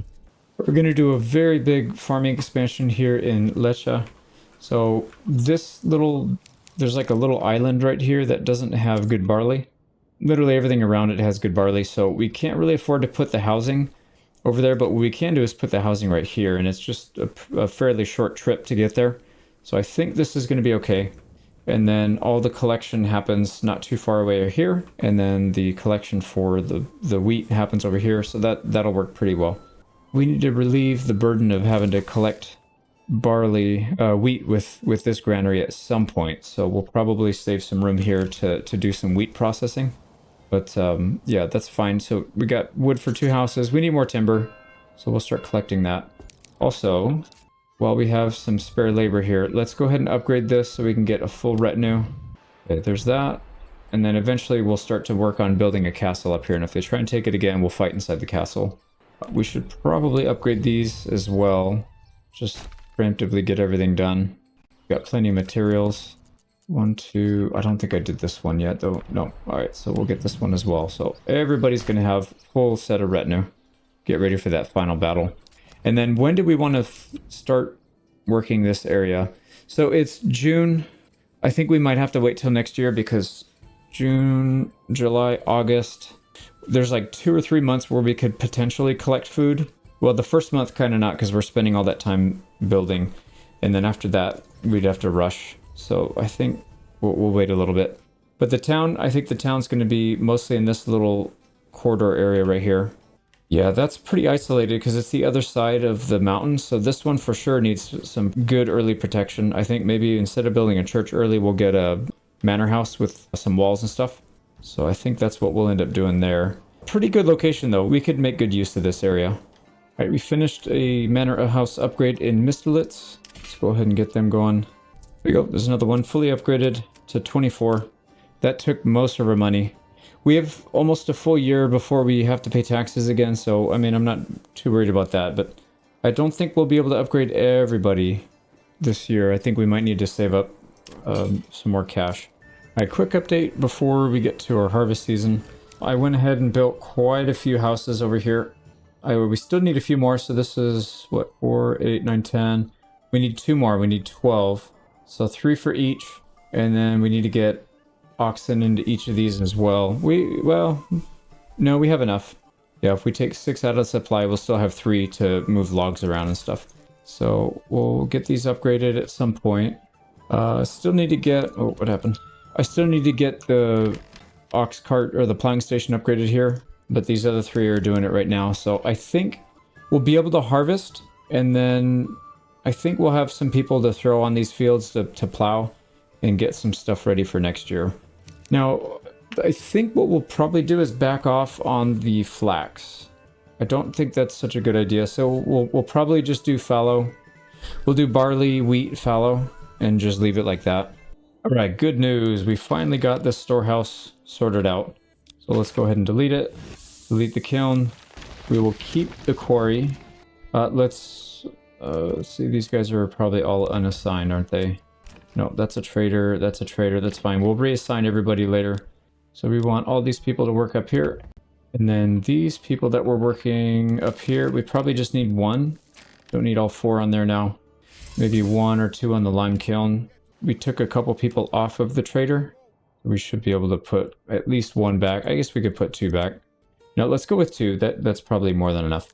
So we'll start processing lime. Sorry, the lime kiln will start processing mortar, and then we'll sell the mortar. Let's make sure that's still there. It is. Perfect. All right, that looks good. We've got a little bit of spare labor, but we can just leave it for now. We'll keep a little bit of excess. The livestock trading post is not being occupied. Why is that? Because we need to sell animals. Why? I feel like I have done this before and it keeps taking this guy off. Maybe not. Maybe I'm just messing up. But anyways, we'll sell some livestock there. All right, well, the good news, we have 40 helmets saved up, so we can start to send that out somewhere. Why don't we send the helmets for the salt? We have spare labor. Let's go ahead and send this north to Mistelitz. We are going to send helmets, and when we want to get salt back, and then we'll use that to convert into sausages and just kind of go from there. So helmets trade at 1.2 to 1. So we should get a pretty good amount in one trip. And then we should still have plenty of... Oh, wow, we have a lot of steel. Yeah, we have 437. Are we not producing tools? We are not. Let's switch that back to tools. Maybe bring that up to 200. Just because we go through a lot of tools here, since this is like the central tool hub. So we'll turn a lot of this into tools. We were producing some spears as replacements, but that's not really necessary anymore. We're good on that. Yeah, that looks good. So we'll get some more armor on some crossbows, and then we'll start using up that salt for something useful. I think that's pretty good for now. Let's proceed until we get past the harvest. All right, it's harvest season. We do have quite a bit of spare labor here, so I might just throw some extra workers on here just to goof off. We do need to start planting though, so we'll set the fields up. I'm not 100% sure how we'll do that. So if we look at the barley, there's triple green here. This would be a good spot. Continuing down here would be really good as well. So like this whole area. And if we're going to back off from doing a full 3 crop rotations, that means we could place more fields with less labor, since we're not having to pull flax. Because I don't think we need too much more flax. Yeah, it'll build up, and then eventually it's just going to sit there and take up space. You know what we could do though is we could use it to produce armor. And then once that armor is fully equipped, then we can start selling that stuff. That could be another profit center. All right, harvest is done. It rained almost the entire harvest season, so a lot of stuff got ruined in the rain, but we still managed to get 360 barley and 200 flax. New farmland's just going to have barley and wheat, so we'll get even more barley here. Man, that's a lot. I don't even know if we can even use that much. I mean, we went through... Oh, we still have some barley here, actually. No, I think that might be from this year. I think they might have been... Yeah, because there's the mule. They just dropped it off. Okay, never mind.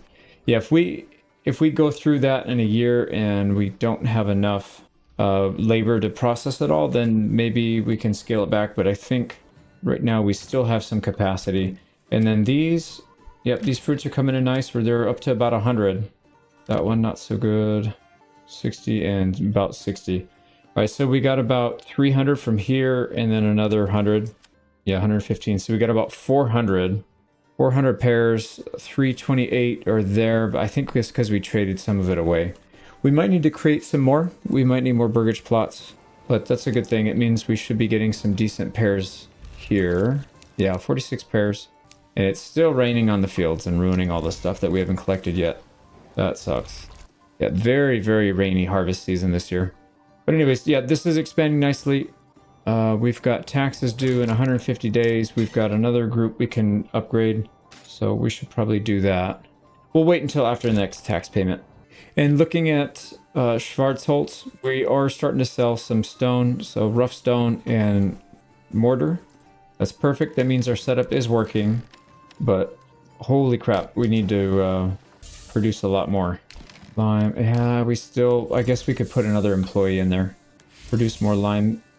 I mean, we're selling a decent amount, but yeah, we can probably get up to like 50, I think is what they usually cap out at in the trade post. So a little bit more production, hopefully, so we can filter out some of these rubble stone. We still have way too much, like 1400. Yeah, 1300. Okay, but this region's making good money. We're up to 4100 here. Everything else is stable. Food, fuel, everything's good. And over here, 10 months, everything's stable. 11,000. So this place is making very good money as well.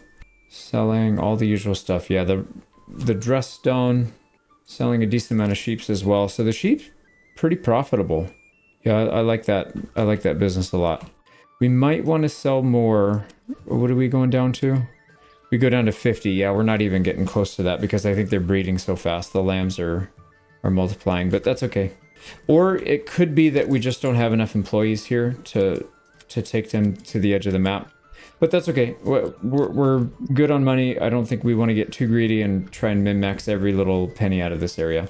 So that looks fine. This area is still low on fuel. I did put some more people in there, so hopefully that's helped. Yeah, we're still kind of low. We'll keep an eye on it. 3 months is fine because we still have production there. If it dips lower than 3, then we'll have a problem. But you know what we should probably do is get another... let's get another woodcutter. Okay, that's fine. And then for our main region, Teufelsberg, we should have sent those helmets out. Yep, looks like they left. And they're heading back, so that's good. So let me see, how many helmets did Teufelsberg crossbow militia get? Teufelsberg, sorry, Mistelitz. It doesn't show anything equipped, so are they in a granary? They are. Okay, so we just need to summon these guys and then disband. We do that. Yep, they all equipped. Okay, perfect. So 36. We can cancel this trade. We'll do another trade with someone else. Maybe we'll... Oh, I know. Yeah, I know exactly what we need to do. I know exactly what we need to do. We'll go to Schwarzholz. We're going to trade helmets for rubble stone because we don't have a ton of it here. 42 left. We're going to get a 6-to-1 ratio there. We probably have to do 2 trips to get the full stack there. But that'll be good. We'll have another thing to trade. And then how are we doing? Are we getting more Gambison? 20, 20, and 15. So almost just about everybody. More than half anyways. So that's looking pretty good. All right, we're getting raided. And it's from the north. All right, I don't know which way they're going to go. Let's take a look. I'm assuming this way. Yep, they're coming this way. So we need to rely on our manor house if we can. So this is Mistelitz. Please tell me we have retinue. We do. We have the full retinue here. Let's get them out and then get our Mistelitz crossbowmen. We're going to need both. All right, so the goal is to get them to attack us while we're inside there. So we'll get the crossbowmen in. Yeah, we'll get them back here. We could even go behind the building and shoot from back there. But I think it's probably okay to just stay right here like this. And yep, see, they have to go through that front area. We need to make sure that they're not going to just start raiding us. We need to make sure that we bait them in here first. So we'll keep the retinue outside here. And then when it's time, we'll retreat back inside the fort. Yep, here they come. All right, they don't have the raiding thing, which means I think that means they're going to come after us rather than go after the town. But let's just make sure. Yeah, see, these guys are raiding still, says. We'll keep this guy out and make sure that we can kind of toggle it back and forth. We need to bait them in. Okay, they're no longer raiding. Yeah, they're coming over this way. This guy's still raiding. But I think they're all going to go. They're all going to come this way. So let's get back into the safety. We'll go stand ground. File in, boys. Okay, what are they doing? All right, let's get back out. See if we can bait them in. Again, I don't know what they're doing. Those guys are just running away. Okay, here we go. Are they coming back or are they just stuck there now? I think they're stuck. Okay, here they come. Get in. All right, we got a volley off. Perfect. Right to the face. Go ahead and sprint. Oh, you idiot lady. Just stay out. They're not even going after you. Don't go in. Okay, these people are leaving now. Oh, they're gonna get hammered. All right, our trader's running. Our horse. Everybody's running. Run for the hills. All right, we got it. We're getting some pretty good kills there. All right, here they come. Do not kill my horse. Yeah, here they go. They're going to have to go through there. Perfect. Oh, dude, they took a nasty volley right there. So we obviously have a huge advantage in a situation like this. What is this lady doing? You're gonna get murdered. And you kind of deserve it if you keep doing that. Okay, here we go. Another one. There's one broken. Yeah, so this works out really well. Yeah, I'm glad we did this everywhere. There's another broken. We probably don't need the crossbows if we have fully upgraded retinue. There's another one broken. Is that all of them? No, there's one more. If we have just the retinue, I think... Oh, get back here and protect. If we have just the retinue, they probably have enough to defend. It does make it easier having the crossbows, though, for sure. All right, they're gone. That's, I believe, all 4. So we're good. Easy raid. Easy raid. Go ahead and kick these guys out. You guys can all go back home. And then now we get to clean up some dead bodies. I think we'll just use the church. I don't feel like microing all that stuff. So there we go. We'll clean that up. All right, we're going to try to squeeze in one more set of fields. Oh my god, I'm an idiot. Let me get these set up first because I forgot. Okay, there we go. Well, now we should have a bunch of people jumping in to help. We've only got 1 month to do it, but we've got like 4 farmhouses worth of labor coming over here to help out. So we should be fine. So that's going to be a pretty big increase to our farming yields this year. Right, I don't think we collected this one last year, or maybe we did. Yeah, maybe we did. But anyways, this will be good. We'll have more labor coming in. We can get another 2 sets of fields up here or here or whatever. Yeah, we'll figure it out, but it'll be in this area. It's looking really, really good. All right, we just got the last stuff planted. We've got about 2-3 days left in the month. So just in time. We're in good shape. So we're going to set up a new area back here for the windmill and our granary. And then it's not going to be that much further from the granary. Actually, it's probably... Yeah, it's probably about the same. It's not that big of a deal. But essentially, we need to get some rye bread production here too at some point too. So we'll save this one as an upgrade. Yeah, we can do that and then have him produce rye. This one will produce wheat. This granary will collect all the flour and the grains and stuff. I'm going to leave this alone for this year just because I don't want to mess up the production cycle. We're already making bread out of it. I'm just going to leave it for now. But we'll get it ready. And then what that's going to do is it's going to relieve the pressure off of this large granary that's actually trying to collect all the foods and stuff, all the eggs and whatever is getting produced. So we don't want to stress that one out too much. Now we should probably start our new town here up in Gebelbachau in February. So in about a week, we'll go ahead and place it down. We'll need to survive off of the bread for a month. That's fine because we won't have time to collect anything anyways. And then hopefully we can get everything off the ground before a snowstorm or a rain. So let's wait a week. We'll get that started. And then we'll start prepping for food collection. Now, one thing I did forget to mention, as long as you keep your approval really high, you will get extra bonuses. So we're getting a +1 passive income for all level 2 and level 3 burgage plots on top of what we're already getting. So burgage plot level 2 default gets 1 wealth per month. And a level 3 gets 2 wealth per month. Because of our perk, level 2 gets 2 and level 3 gets 3. And because of this plus bonus right here, a level 2 gets 3 and a level 3 gets 4. So we're making an insane amount of money just from passive income. So really, really nice to have that. We do still have a few level 1 burgage plots we need to get rid of. So let's go ahead and upgrade the last of these. There's one up here that was already level 2 because I accidentally clicked it up. So just those 5. That should be everybody. Yep, there we go. Only level 2 families here though. Very, very nice. We can get another couple families here. We'll probably do some more bartering soon. So a little extra labor never hurt. Now what... Oh, yeah. We're sending helmets here. Let's see if we got the helmets. Yeah, we have 34 helmets there. That's not quite enough, so we need to send one more shipment. Let's make sure. All right, this is... No, it was this one. Yeah, helmets for Rebelstone. Are these guys coming or going? They're going. No, they're coming back. That one's going. All right, next month we'll cancel that so that we can get him back and start to pile up the helmets again. All right, let's pause it. It's February. Let's go ahead and start the new region over here. We'll get it stabilized and then we'll come back and talk about what the plan is here. Now we could pay a little extra money to get more resources. So you basically pay 250 for every 20. Like so for 20 bread, 250, 40 bread, 500, and 60, 750. I don't necessarily think it's that big of a difference between these two. The biggest difference is getting those starting logs.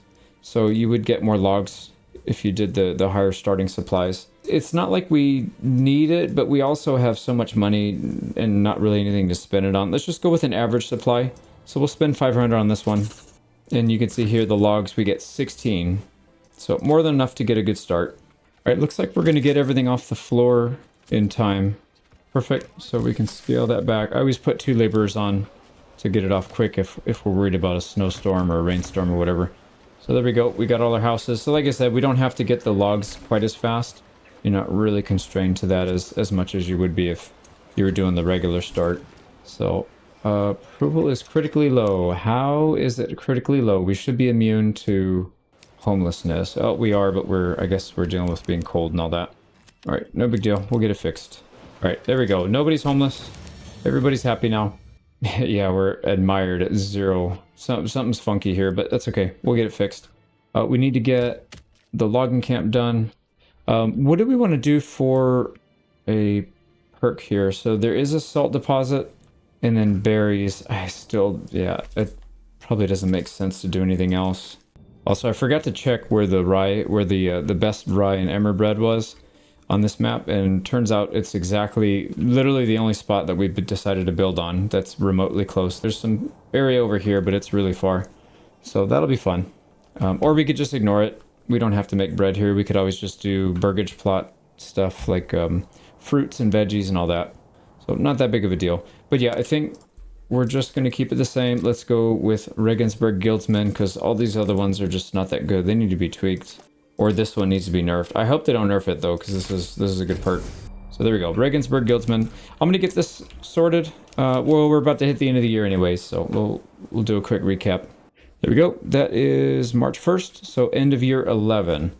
We've got Gebelbachau established, and it's stable, sort of.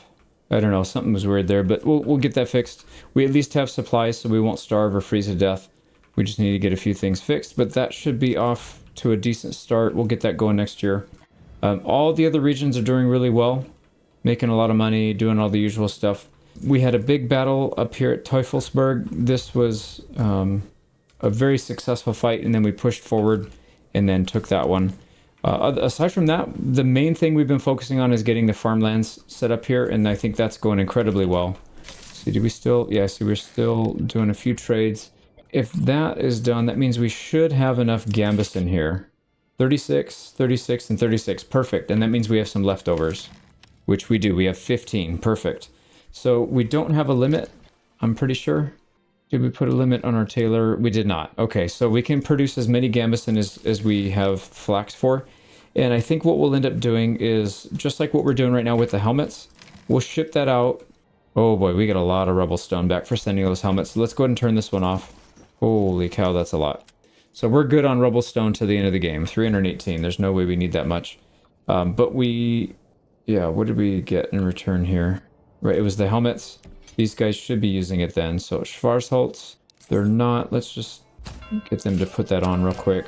Yep, there we go. 36 helmets. Perfect. So we have 2 regiments fully equipped with helmets. We need to get Himmelreich to do the same thing.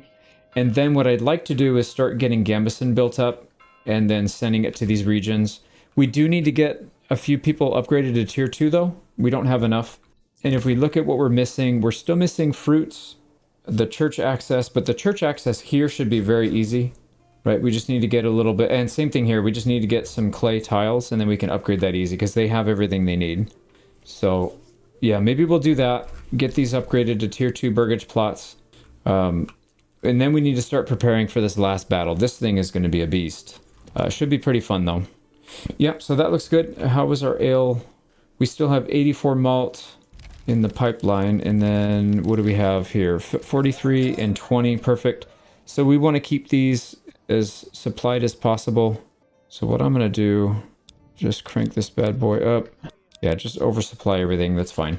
And then once we start to get a little bit of a stockpile here, we will start to list these for sale, and we'll do it internally. These guys can all buy their own ale because they have a lot of money and because they will need it for their tier 2 that we upgrade. So that'll help with that. And then the fruits and animal produce we could fix very easily. We'll just do a couple tier 2 burgage plots. I'm not going to ship fruits from this region. We're already producing a bunch of fruit here, and it's already being drained here. So I don't think we have the bandwidth to do that. So why don't we... Yeah, we'll start doing that. Okay, so we'll produce fruits on the outskirts. What about this one? How are your tier 2s doing? They actually, yeah, see, we actually have animal produce, meat, veggie, all that stuff. The only thing we don't have is the ale. This also is missing church access. So we will have to get, we have the tiles, but we don't have, no, we can make our own mortar. We don't have the stone though. We need 20 rough cut stone. We can sell some of that. This guy's usually selling a bunch. So what we can do is we can sell, yeah, he's got 93. Sell internally, or it might be easier just to trade it with a barter station. Like we have a pack station here, I'm pretty sure. Yeah, I built one, no, I thought I built one here. Anyways, we can build one if not, and then we can ship that. Yeah, we'll get it sorted. That's really not that hard to do. And then once we get this established, this final town, we'll start building, we'll grow these two so that they're producing a bunch. And then I'd like to work on getting a castle up here. I think that's going to be a fun addition. It's going to take a lot of work though, getting stuff up that mountain. And then we're going to have to start trading for dressed stone. So we'll get it done. But I think that's going to be it for year 11. So let's go ahead and end it. All right, let's start by getting a few more farming plots set up over here. We need one more person to move in to get the full 3 families out of this. But we'll keep an eye on that. But, and I spent a few minutes offline just looking at all the other towns. Everything should be good here. I put a few, what do they call it, the forester huts. So we'll plant our own trees because we're starting to eat into the mountainside a bit too much for my liking. It makes it kind of hard to get the trees back in a reasonable time. We're still able to get timber and planks and stuff, but if we get it a little closer, I think it'll be better. And we've got a bunch of spare labor that have nothing to do anyways, so we'll get these guys working. We'll probably put like a forest right here and a forest right here. And then if we need the space in the future to build out more infrastructure or housing or whatever, we'll just bulldoze it and put it up on the hill. So that's basically what we're doing. Let's spend most of our time at Gabo Bakau. We just paid taxes of nearly 1,700. We still have 3,100 in the bank. So I think we're good on money for the rest of the run. And we still haven't even taxed every region. Like we started taxing Schwarzholz, but we haven't taxed Lecce yet. This place is already up to 1,100. We haven't really been selling anything here either. So we should be good on money, I think. If you look at our income, we got, what, 2, 3, 4, nearly 500. Almost 500 income. That would relate to about 6,000 in annual, 6,000 in annual treasury. And we're only paying 1,700. And when this goes up again in 4 years, we're still going to be at like 2,400, 2,500. So we're making double what we would need to pay in taxes 4 or 5 years from now. So, and we haven't even maximized the profit in the area. So yeah, we're in very good shape. We've got our 2 food sources set up already. So the eel, I guess this is, no, fish, never mind. So fish and berries, we're collecting a bunch of food. So we should be able to push through and expand population very quickly here. All right, just crossed over into June or summertime. Let's do an update here. We've got 8 burgage plots. Actually, we need to build another one because somebody just moved in, but we're growing very quickly here. We just need to get our fuel consumption under control, but I've already got infrastructure set up for that, so we should be good. The game plan here is to just suck up as much money as we can, and then we probably need to get some other things going that allow us to live during the winter time. So we might plow some money. Wow, shoot. If we do the honey, we'll at least be able to sell it, but the problem is it doesn't really help us in terms of farming. I guess it could if we build some farms over here. Wouldn't be a bad idea. So it wouldn't be a complete waste. Because we could build 2 already. We would just need to have an extra family to staff the trade post. Yeah, maybe let's do that. Let's just do 2. We'll get that up as soon as we can, all 5. And then we should be making some pretty good money here. So why don't we do that? We'll set up a trade post. Yeah, I kind of said before that would be the model that I would follow for new places. Just getting the honey up as soon as you can. So we'll go that route. Got a few more farms set up down here, so all of this infrastructure that we built out is now fully being utilized. We've got a massive, massive farm. And this isn't even half of what we can do. We can fill out the rest if we really need it, but probably we won't. But we might do it just for fun, because like I said, we want to cover the whole map if we can and crash the game. But anyways, back to Gabo Bacau.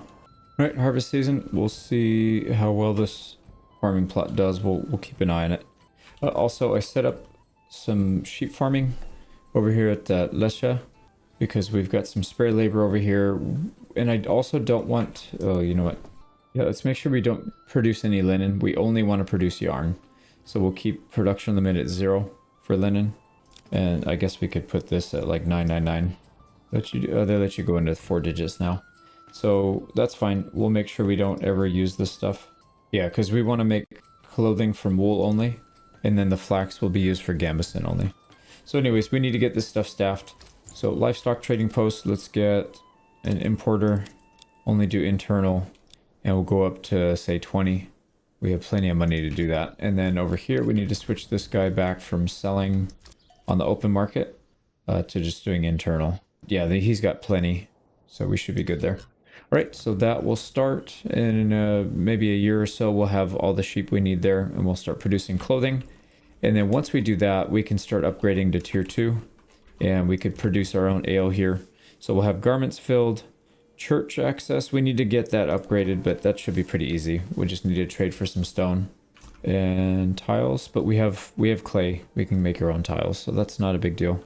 But we've got our church built here at Gabo Bacau. I think we'll just continue to expand the housing. Where should we put our labor? I think we'll work on getting all this temporary stuff out. So we'll get the clay out, the stone, and then we could start mining salt and selling it. We could export it, and then at some point we'll have to trade this. We'll have to trade it around so people can turn their pork into 2 meat instead of just 1. Yeah, that's actually not a bad idea. You don't necessarily need a ton of it, because I think most places are probably producing maybe 100 per year, something like that. So it's like 8, somewhere between 8 and 9 per month. It's really not that much. No, that's not accurate. It's probably more than that.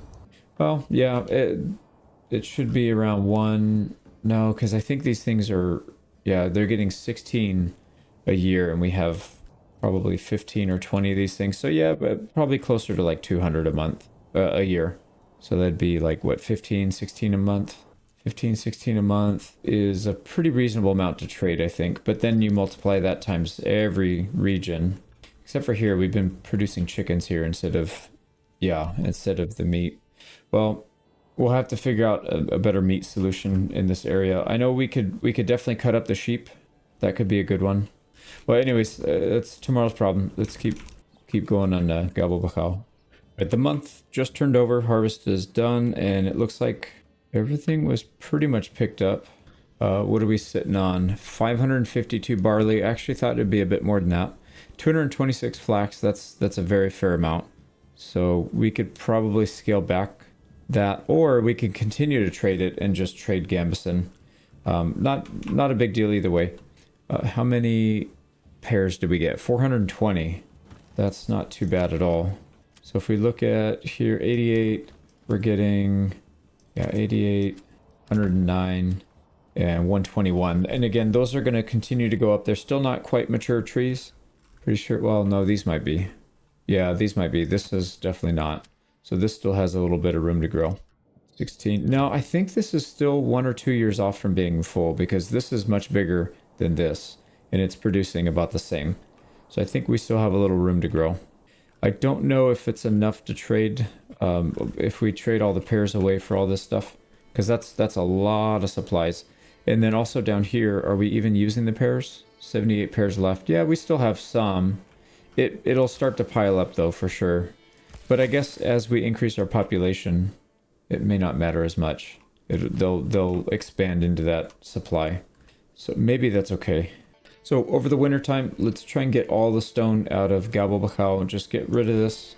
And then maybe next year we'll do clay, and then we can focus on salt after that.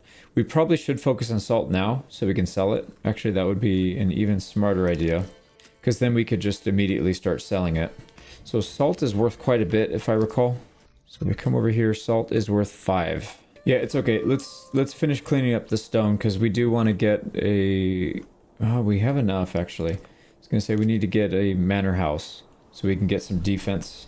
And I think the manor house should go somewhere right here. And then if we get attacked, we should be able to bait them into the castle.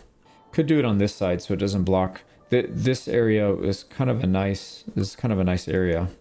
No, you know what? Let's just put it over here. We have enough right now. We could just put it. We did just deal with a raid, so I don't think we're gonna get raided like right away. But yeah, we should definitely do it soon. Anyways, let's get this going. We'll start getting salt trade done. I think before next year. That would be a pretty smart move. So we'll work on that. All right, we pretty much cleared out the stone mine, or the surface stone. Just maybe another half a month we'll have that done. Let's start collecting as much of this salt as we can. And then we need to save up for a trade route for that, which we should have next month. Oh, we just got it right now, actually. So why don't we just open it up? We could do another honey apiary, but I don't think it's worth it at this point. Let's just do the salt trade. Export. We'll export down to 0 for now. At some point, we will keep this internally. We'll probably mine so much of it that we can afford to do both. So we'll export it and trade it internally. Ooh, how would we do that? We would have to export from here, and then maybe we'd have to use like a pack station to take it somewhere else and then trade it internally somewhere else. That would be the best way to do it. All right, taking a quick peek. Looks like everything is planted except for this, which it's being sown. No, yeah, it's 99%, so it's pretty much done. So all of our fields got done. We still have 7 days left, so we could add more fields, or we just leave it. It's pretty well fine-tuned. I think we just leave it. Also, we are starting to get some sheep in here, supposedly. What are they doing? Okay, yeah, they're in there. Are they? Why are they not? They're not in a pen. Or they are, but it's just bugged. Right, how many do we have? We have 22, so we don't need to import this anymore. So we can just no trade, pull that worker, put that one back on the sheep, put one on the weaver, and then we can start to collect right here. We can go yarn and wool. Priority should definitely be flax, though. I might need to separate that. Yeah, it's fine. We'll figure it out. So are we getting all of our stuff in here? Yep, we are. So we've already got barley. These should be full. This one's not quite full, but I think maybe he's already stacked. Yeah, they've already stacked it up to the max. Unless we do overstock up all the way. But that's probably not necessary. Well, I think this year we could start stockpiling ale and then trading it off to other regions. That could potentially work. Also, let's turn this back on. So we'll do external export only. Trade it down to 80. That should be fine. And then did we get rid of all of our salt here? Yes, we did. We can put this butcher back on. Right, yeah, there's sausages in there. Okay, perfect. Very low spoilage. That's fine. All right, so we'll start collecting some salt. This one, geez, I really don't want to get that last little bit of stone. That's fine. And then we need to start selling. Yeah, we've got the salt ready to go. We're selling wax, all that stuff. So we should be making good money here. And then what we'll do, I think we're going to run into food issues if we keep expanding this fast, unless we start building some food production here. So I think in this region, we'll probably go all pork, just so that we can utilize some of that beef, some of the pork ourselves into sausages. And then that would double the amount of meat that we get. So I'll probably end up doing that. All right, we just hit March. I forgot to pause it here. We went to March 6th, but that's fine. So in Gabelbachau, the plan here, we cleared out the stones like we were hoping to in the winter time, so we're good there. And we started producing salt and selling it. We've got a decent amount of income here already. So the plan now is to start upgrading, getting our meat production online. And then I also expanded over here so we can do some farming. It's going to take a few months to get that ready, but we should be, I think, ready in time for the harvest.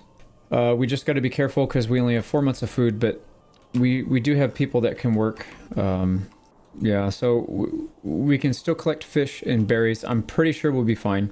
So let's go ahead and put people back on their respective fields. I'm going to upgrade this herb garden.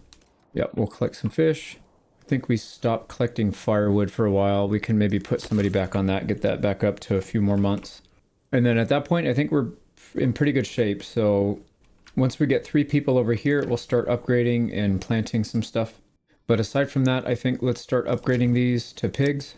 And I like that everything is going to be nice and compact here. We won't have to spend quite as much manpower on logistics. Though we will probably want to put another person on there. Let's put a second person on the granary for now. And then in terms of the rest of the map, I think everybody's pretty, I don't want to say completely unchanged, but pretty stable now. So Lesche, this is where most of the growth happened. Regional wealth is up to 1,700, so they're making good money. Sheep are coming in. That'll start to happen soon, but we need to, we'll get somebody over here to make clothing. Yep, and then we can sell sheep and slaughter them and do all that stuff. Aside from that, I think everything else is kind of the same. So we're good. We're making very good money. We're up to 9K. So we do have taxes due in 7 days, but that's only going to take 1,700. We'll still have 1,800 in the bank, or 8,000 in the bank. So we should be perfectly fine. We need to upgrade, and this one, Schwarzholz. Let's actually get that one going before I forget. Oh yeah, we already upgraded. We just need to hire, and let me do that. All right, Schwarzholz retinue is all upgraded, maxed out. Now let's do the same for Teufelsberg. These guys are already maxed. We just need to get the other 12. And there we go. There's all 24. So everybody here is maxed out. The only region that doesn't have it now, let's see, we have 5. 6 would be up here at Gebelbachau. So we should probably do that soon. I know we've got a bunch of stuff queued up.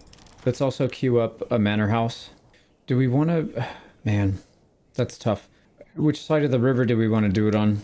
So if we do it right here, we pretty much doom our farms, which is probably okay as long as the town survives. Yeah, as long as the main town survives, that's the most important thing. So we'll put it over here. Yeah, I think we put it up here. We don't have enough for a tower, so we're just gonna have to. Yeah, we'll have to do without that. Okay, we'll save up resources and get that built. But anyways, we need to get retinue built here, and then I think. What we'll try to do this year is finish off the Baron. We'll have a big fight. And then we just need to start maximizing everything on the map and trying to crash the game. I think we're starting to move into that late game phase. Also, we should start building the actual castle up here. We have a lot of planks, but we need to make more. We'll have a lot more in reserve here. So why don't we... how much room do we have? Not a whole lot, actually. But let's go up to maybe 300 planks. 300 planks. Are we getting trees in here? Yeah, they're starting to sprout up. So we're getting trees in this area. We're getting a handful of trees in this area. That should help. So that's fine. But aside from that, I think we're pretty much done with year 12. Yeah, that's end of year 12. Let's go ahead and move on. So we're in April. We're almost done with our manor house. We'll get it upgraded to get the extra tower. And then I think it's time to fight these guys. I want to do it before the harvest season. And we need at least a couple months to prepare.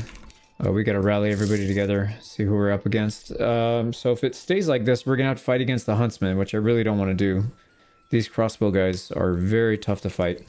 So we'll have to deal with that. And then also, did we get helmets on Himmelreich? I know we've been sending them. They're not quite here yet. I don't think they had too much of a chance to do it yet. It's only been a month. Yeah, they're almost there. They're dropping it off right now, actually. Oh, there they are. Okay, so they did drop some off. They need probably one more shipment, and then we can get them fully upgraded with helmets. There you go, manor house is done. Let's get the upgrade, garrison tower. Perfect. We'll do the actual castle later. I don't think we're in too much danger being raided. We could be, but I don't think so. And also, the battlefield's going to be fairly close, so if we need to break away a unit just to save this place, I guess we could always do that. So anyways, let's get this built. We'll upgrade and hire all the way up to max, and then we'll send the entire army and get after this guy. All right, there we go. That's our manor house done. So now we need to upgrade and hire these guys to max, and then we are ready for battle. All right, last one. So that's 24 out of 24. We still have 5k in the bank. That's all of our retinue maxed out. The only one we're missing is the one that we need to attack to take, so obviously we're not getting that. Let's go ahead and start our army. We'll bring everybody to the field. It's going to take us probably a week or two, and that's perfect because that'll allow May to end, and then June will pop up. We won't have to fight 2 sets of mercenaries right off the bat. Because if let's say we declare war right now, they're going to hire mercenaries, and then when June rolls around, they're going to hire another set of mercenaries. So I'd rather declare war around the start rather than the end of a month. So let's go ahead and assemble everybody right over here. And make sure nobody's going to sprint so they don't just start off exhausted. and then we'll come back once we're assembled. All right, so this is what it looks like when we're assembling from the whole map. They're just coming from everywhere, which is really cool. Yeah, I like that. This is like one of the few games where that's actually kind of representative of how it was. You know, you rally around a banner and then you go to a meeting point, as opposed to just spawning an army out of thin air. So they actually come from their home region. So cool.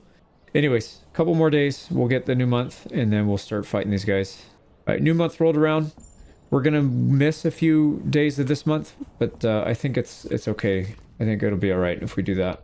So let's just wait till the bulk of at least our crossbowmen are here. Like right now is probably okay to do it, I think. We're gonna be short the retinue of Schwarzholz, but they can come in as reinforcement. I think that's fine. These guys will assemble before anything comes from off the map. So here we go. Zoom out. Let's spend 2,000 influence to claim, and I'm sure he's just gonna immediately contest. What mercenaries do they have, by the way? Oh, they already hired him off. I couldn't even see him. They literally hired him while I was on pause. Where are they coming from? Right here is fine. So there's his personal retinue. Oh, I see flock of geese as well. So they're actually coming in as one cohesive unit this time. Last time, they kind of spread out a little bit. Now, I don't think we're going to have too many opportunities for taking like a high ground here. I guess there's a little bit right here, but it's not much. We definitely want to stay away from the wood line because that was such a pain to have to chase these guys through. So let's go ahead and form the bulk of our front line with retinue. We'll have our spears form the backbone, and then crossbows sandwiched in between as the center. Oh my god, look at that army. That is such a big army. I don't even know what they hired. Flock of crazy geese, that's a 3-unit army. Mercenary. Light mercenary. The ravenous vultures, I'm pretty sure that's a 3. I think they got 9. I think they got the max units. I don't see the hunters though. The Weber Sons, yeah, I'm pretty sure that's another 3-unit. So at least we don't have to fight the crossbows, but holy crap, this is a lot of units, dude. This is crazy. 1, 2, 3, 4, 5, 6, 7, 8, 9, 10, 11, 12, 13, 14, 15, 16, 17, 18, 19. That we can see. There might even be more. There might be some back here. I might have miscounted that one too. It's either 19 or 20. So we're going to have a hell of a fight on our hands, that's for sure. I don't think we're going to have, like I said, I don't think we're going to have too many opportunities to flank. So let's just set up. We'll set up right across the waterway here, so if they try to cross, they're going to have a little bit of resistance at least. I did not mean to do that. Let's get these guys separated. And then, yeah, I don't know where we're going to commit the spearmen, but I want to keep them... I want to keep something in reserve in case they try to flank heavily. Dude, that's so many freaking people. Okay, I think we have to commit our spears. I think we have to commit our spears to the right flank. I'm going to commit them to the right flank, but we'll leave them slightly behind. Yeah, they're starting to charge some of these units. All right, we're getting shots off. These are really, really strong retinue, just like ours. So we're pummeling them first. That's good. We'll soften them a bit. Yeah, they're taking a hell of a beating there. Look at that, 26. They've already lost a bunch. Okay, let's make sure we're on defense. Everybody on defense. These guys can go to shoot at will. We'll have them shoot it closer, as if they're at closer range. Wow, we shredded their retinue already. That's a good sign. All right, here we go. Contact in the front. That's a flock of geese, light mercenary. We have some units over here. I don't know what they're doing. Okay, we need to keep... Yeah, these guys need to flank around. We need to move... Yeah, because they're just not going to do anything useful back there. They're not flanking on that side. We are going to hold... We're just going to hold firm here. These guys can help. So let's go ahead and get them out. Are they touching? Oh my god, they're touching our crossbows. Let's get them back. All right, these guys need to very quickly get over there and plug any gaps. You guys can charge from the rear. So there's a huge, huge scrum right here. We need to make sure we're losing people badly right here. Yeah, this center is going to collapse. So we need to very quickly get in there and help. You guys can shoo them off. You guys need to get over here and help. 6 units left. All right, let's pull them back if we can. Can we pull them back? I don't want them to go to 0. Let's just have them play guard duty. Actually, these guys can come. Yep. Okay, good. So they're able to plug that gap. We need to help on this right side too, though. Oh, what a fight, man. We are getting destroyed in the front. Yeah, our spears are going down. It's too many people. It's too many people. I think we can still win it, but we're going to lose a lot of people here. So let's go ahead and flank. Can we flank these archers? Because they're doing a lot of damage. All right, who else is threatening to go to 0? These spearmen are about to go to 0. Let's pull them back if we can. Yeah, these guys are getting shot now. All right, there we go. We engaged archers.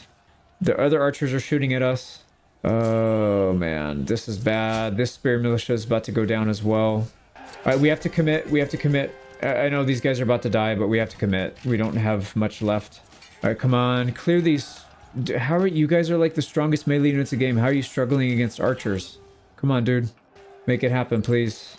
We have one single retinue left. Oh, he died. All right, so one retinue's gone to 0. We're going to charge this other archer regiment. Oh my god, this is so bad. All right, we fully lost a spear. This is so bad. Yeah, I don't actually know if we're going to win this. What are you guys doing? Oh, these are reinforcements. They didn't even fight yet. Whoa, oh, wow, they took so long to get there. Well, at least we have reinforcements. Okay, they broke. We broke. Is that it right here? Yeah, that's it right there. Get in there and attack, please. We lost another retinue. All right, that's it. They're done. We need to get these archers out of here. I think that's it. Look at this battlefield. Holy crap. That is gross, man. There's so many bodies everywhere. All right, let's go ahead and charge these guys as well. Wow. That was a fight, man. We pretty much lost all of our spears, just about. Let's see, our retinue, 2 retinue are down to 0. A couple of them are really low as well. Now they should be losing the fight here. Are they going to get a reinforcement? No, they're really far out from getting another mercenary group. So I think that's all they're going to have. These guys need to just go home. Yeah, let's send our spear militia home so they can recover. We'll let everybody else charge and chase these guys. All right, let's set up a firing line. And if they're just going to keep going back and forth, we'll have to deal with some arrows. Yeah, they're shooting at us. Bastards. Okay, it'll be a 3v1 though. Alright, is that the only one? That's the only unit. I'm pretty sure that's the only unit they have. So let's make sure we can blast them out. Okay, they're shooting at our crossbows. We don't want that. Let's get this guy back if that's who they're going to shoot at. Yeah, we don't want to lose any crossbows. Alright, they're taking losses. They're going to have to chase if they want to keep shooting. And then we can just charge in. Yep, I don't know what they're doing now, but they're very confused. Nope, they're running. God, the AI is so annoying, dude. So annoying. Alright, I'm just gonna speed this up until they're completely gone. Alright, they're broken. We got it. That was pretty annoying. But it is what it is. Alright, let me send everybody home. There's nothing else we can do. That's it. We got the whole map. Now we need to break the game by hiring so many people that the game can't handle it. Let's make sure everybody gets home where they're supposed to go. So we got Himmelreich, Mistblitz. Who did we lose? We lost the Teufelsberg retinue, and we lost the Lecce retinue. No surprise there. They were there first. Brave souls. Man, that was a costly battle, though. Holy crap. That was fun. That was really fun. All right, Gabo Bachau. Yeah, I think that's everybody. So everybody can sprint. All right, sweet. So I'm going to get everybody home, decommission them, and then we need to start planning how we're going to set this up. So this is a farm area. It's very small, but I think we could still make it work. It looks like there's berries over here and then fish in the river. Yeah, I don't know. Actually, so we probably won't put this down until winter time. Maybe we'll do like January. It seemed like February we could have done even more if we started a month earlier up here in Gabo Bachau. So Im Graben, let's go ahead and put this one as farm. Okay, Im Graben, and we did the same thing here, right? Yeah, Blesha. Okay, sweet. So yeah, we'll wait. I don't want to really complicate things too much right now by putting it down. There's no need. We got all the time now. I don't know when he's going to counterattack the Baron, so he's off map, but he can still technically attack. So we do have to be wary of that. Okay, let's go ahead and get some of our troops back. Yeah, those spear militia got chewed up, so they're going to need to spend some time recovering. All right, we've got just about everybody back, especially the ones that need to be replenished. So Lesha is probably the priority because they don't have any militia, so I'm going to replenish them first. Let's also max out Gabo Bachau, because again, they don't have any retinue. So there we go. They're back to full. We don't owe taxes for almost a full year from now, and we still have 3K in the bank. So I think it's okay. We probably just max everything out. Let's at least get these 2 partial ones done. Teufelsberg doesn't really need it, but we'll do that once we have the rest of our cash. So let's get these replenished as well. There we go. So we're still not back to full because we still have to hire the Teufelsberg. That costs us a lot of money. We're down to 2,200. So holy smokes, that was expensive. And we still have to save up money to put down the new region. But, you know, these battles will happen fairly infrequently. So we can definitely afford to weather the storm. But anyways, let's get back to it. We need to keep Gabelbachau moving forward. And then we'll start planning out the roads and where we're going to do all the farming and whatnot over here. So I went ahead and set up internal trading for crossbows. So every region should save up to 10. So we'll get that done. I might end up using that instead of the pack stations. I think it's actually fairly efficient when you're just doing a couple one-off trades. The pack stations are really nice when you're trying to move a lot of goods, but I think moving smaller amounts, it makes more sense to use the trade station. So like when you're trying to equip a single regiment, you don't need to have a pack station necessarily. Maybe in the beginning to get it off the ground. Also, what are we missing here?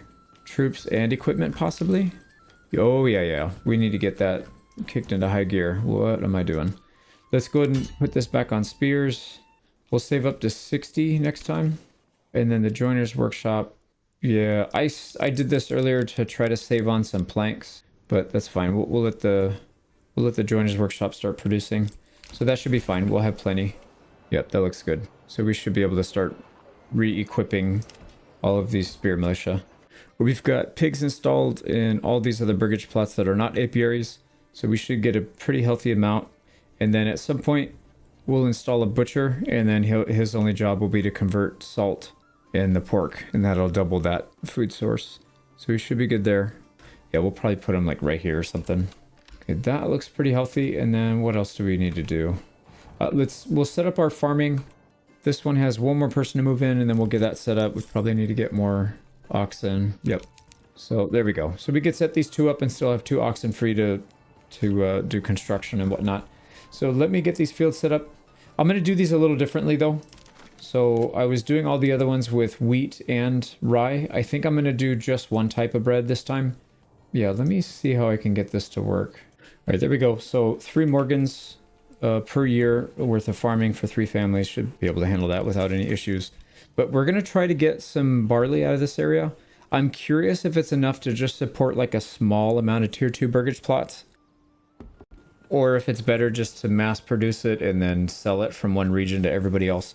That might be the way to go, but I'm going to experiment with this. If it doesn't work out, we'll just switch the barley back to rye and we'll just keep doing the thing we've been doing the whole time. It's not perfect, but it does work, so no big deal. There we go. Both fields are set up, so we'll collect a little bit of wheat and barley August, September. They probably won't have time to plant everything. We're almost through to September, so it's going to rotate even if they get it planted, so not a big deal. All right, harvest season. Like I said, they didn't really plant anything here anyways, so that's fine. They'll just start harvesting and getting ready for the next year. So that should be good. I also started building some burgage plots here that are going to handle fruit. So we'll do, I don't know if we'll do 2 different types of fruits or 2 the same. I guess it probably doesn't really matter. All right, taking a look at our farming, it is very efficient. So we're at the 21st. Got just about everything done. And we have a little bit of time left to finish the rest off. It did rain, unfortunately, so we're going to get a short harvest this year relative to what it should be, but that's all right. Also, we're getting a bit too much bread here. We might need to sell some. Yeah, we've got 600 bread. It's not a problem now, but it will pile up at some point, and it'll take over this large granary, and I think that's probably not a good thing. So if we were to come in here and sell bread, we do have to open up a major trade route. It sells for 5 each, so let's go ahead and establish a trade route, export, and we'll export down to maybe like 300. That's probably plenty.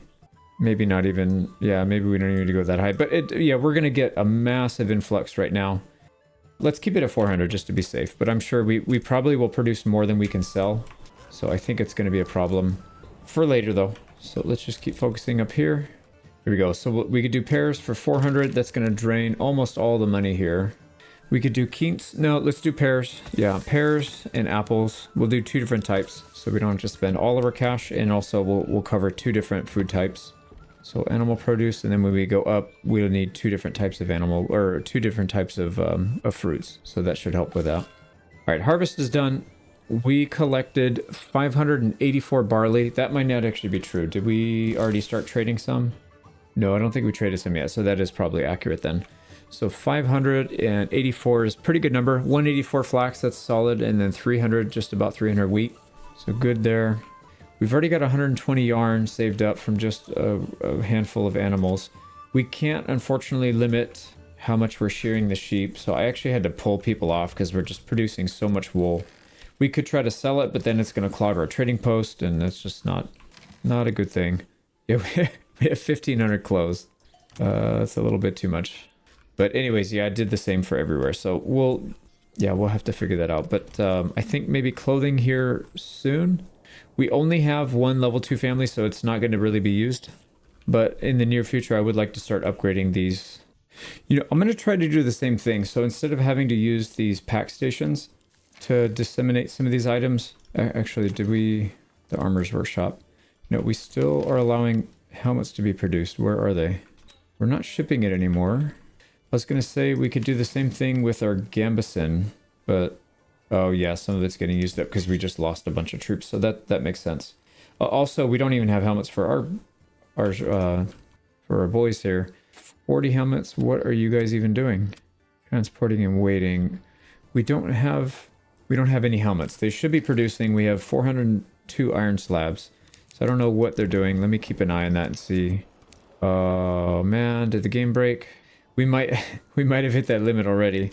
They should be producing helmets. Oh no, they're starting to. No, they're not producing. They definitely have tools, and they've got iron. They should be making. Oh no, they need 2 iron, but they're not getting it. All right, I think he just got one. Yeah, there you go. He just got it. So he is producing, but my God, that's slow. Okay, so we'll have to. That's probably what it is. Is these guys are chewing up all the supply. So no big deal. We'll wait until they're done. And then what I was thinking we might be able to do is start sending Gamison everywhere, but they don't even have tier 2 plots. So that doesn't really make sense because they can get the Gamison, but they can't equip it on their crossbows. So anyways, let's just keep going. I want to get this other region started and then try and get to the end of this playthrough. I think we're pretty much done with all the interesting... Well, there's still interesting stuff to be done, but I think most of the interesting stuff is done. So we want to speed this up a little bit. Oh crap, we're getting raided. We're getting raided in Lecce. We don't... shoot, we don't have much. We just have the retinue. We need to be able to defend here. So where is our Lecce retinue? Let's get them out. We could also summon the mercenary spear militia. Sorry, the spear militia if we want to try and help. Might not really be worth it. But yeah, they spawn right next to us. So let's get these guys out there. Dude, come on. They still haven't fixed that bug. Where you spawn and you just spawn with no stamina at all. And they're just going to get rocked. All right, here we go. Let's see if we can get them to chase us. And then we'll go back and... Where are they? Oh crap, they're right on us. Oh my God, that's so terrible. We might need to summon some help because they're literally right on us. I thought we were going to be able to get back to our manor, but they're right on us. Let's stay in defensive. Or no, you know what? Let's just push. We need to get them routed fast. Yeah, we're starting to lose people. Here they come. Other 2 groups. Come on, finish him. All right, there we go. So it's 2v1 again. We routed the first 2.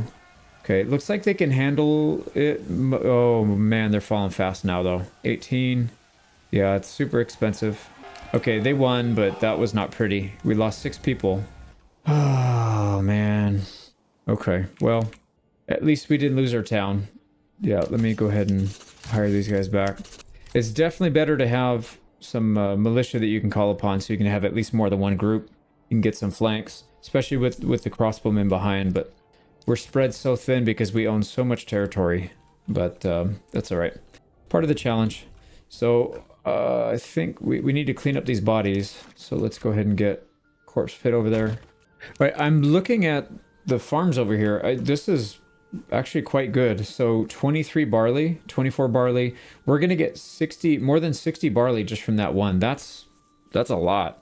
That's actually a lot more than I thought. Even over here where it's like 10, 15% soil. Yeah, this is 18%, 15%, 26%. I mean, it's still producing like 40 or 50. And I believe it's one barley turns into two malt. So two families. I think I think it takes two. No. I take that back. So it's one family drinks one ale every 2 months, I believe it is. So you need 6 ale per year. So one family needs 3 barley per year, right? So at 3 barley per year, this would be able to support, let's just call that 30. I know it's more than 30, but they'd be able to support 10 families with this one. And then over here, you'd be able to support more like 13 or 14 families. So like 20 something families, pretty much this whole region would be able to support with this. And if we were to specifically pick out the little tiny barley spots that are decent, we could probably get even more. There's a couple single minus signs, which is probably what this is right here, why they're so decent. So yeah, that's maybe I need to change up my strategy a bit and just get a little bit. You would be able to support like 1,000 population off of this, I don't think, in one region, but you could definitely support a decent amount and still get quite a bit of bread from it as well. Speaking of which, we need to set up some logistics for bread. I'm going to work on that next.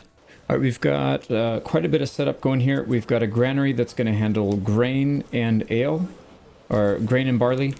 The windmill, pretty self-explanatory. We've got a burgage plot here for the baker, a burgage plot here for the brewer, a malt house, and a small tavern. So we'll have everything we need to be able to process grain and ale once we get next year's harvest in. So we should be in very good shape. Also, we should produce our own clothing. So I'm going to start importing sheep here from Teufelsberg, and then we'll do that whole song and dance. Don't know quite where we'll put it, but probably somewhere around here I think would make the most sense. This would be a good sheep area because you can't really fit too much back here anyways. So this storehouse is able to take in barley. We'll also take in wheat and rye grain, the wheat flour, whatever flour, and then the malt, and then obviously the ale. So we'll take all that. All right, looks like we've got everybody back up to full other than our retinue, but Spear Militia are back to full. They just need a few more helmets. They have gambeson and everything, so we should be good on that. What are we doing with the flax down here? I think it's just piling up, right? Yeah, it's just piling up. Okay, are we able to get the... Yeah, we have pairs to trade still, so we should still be able to get all that barley. You know what? Maybe it is 1-to-1 because this looks like it's a 1-to-1. Oh, you know what? It's probably here. It's probably the brewery. I think, let's see if it's an even number. Yeah, so it's an even number, 38, 40. Yeah, that's what it is. Okay, so one malt turns into 2 ale. So it's the same thing, but I had it backwards. Not backwards, but I had the doubling effect on the wrong thing. So barley is 1-to-1. Malt is 1-to-1. Malt to ale is 2-to-1. So yeah, so you still, for 1 barley, you still get 2 ale. Also, we have enough money. I went ahead and upgraded the last of the retinue, so we're maxed out. Just need Imgraben to get built, and then we can do 1 more retinue there, and then we'll be fully maxed. A couple more days, we'll start the region at Imgraben, and then we'll go from there. All right, we just crossed over into January. Let's figure out how we want to do this. So the biggest issue is covering up barley. Again, I don't really care too much about the flax. Maybe I should, but I just don't. So this looks like a pretty good spot. There's a lot of yellow in here, so we could avoid that. We could also build in here, but it's going to be a little bit further away from the berries. So I think right here along this road and river sandwiched in here, this might be a good spot. It's a little close to the edge of the map for my comfort, but I also don't want people walking super far to be able to collect the food. So if we do it here, it's kind of equidistant from berries and fish. So I think this is probably the spot to do it. And again, we're going to pay for more supplies. So let's go ahead and do that. Let's go ahead and put it on this side because we're not going to build anything on this side, I don't think. Yeah, we'll stay out of the way of the buildings. Now we could go for 750. That's going to give us a ton of supplies, but I don't think that's necessary. Do we need an extra 20 of everything? Yeah, we have infinite money at this point. Let's just get plentiful. We'll go for the big bucks, and then I'm gonna be right back. Let me do the usual build here.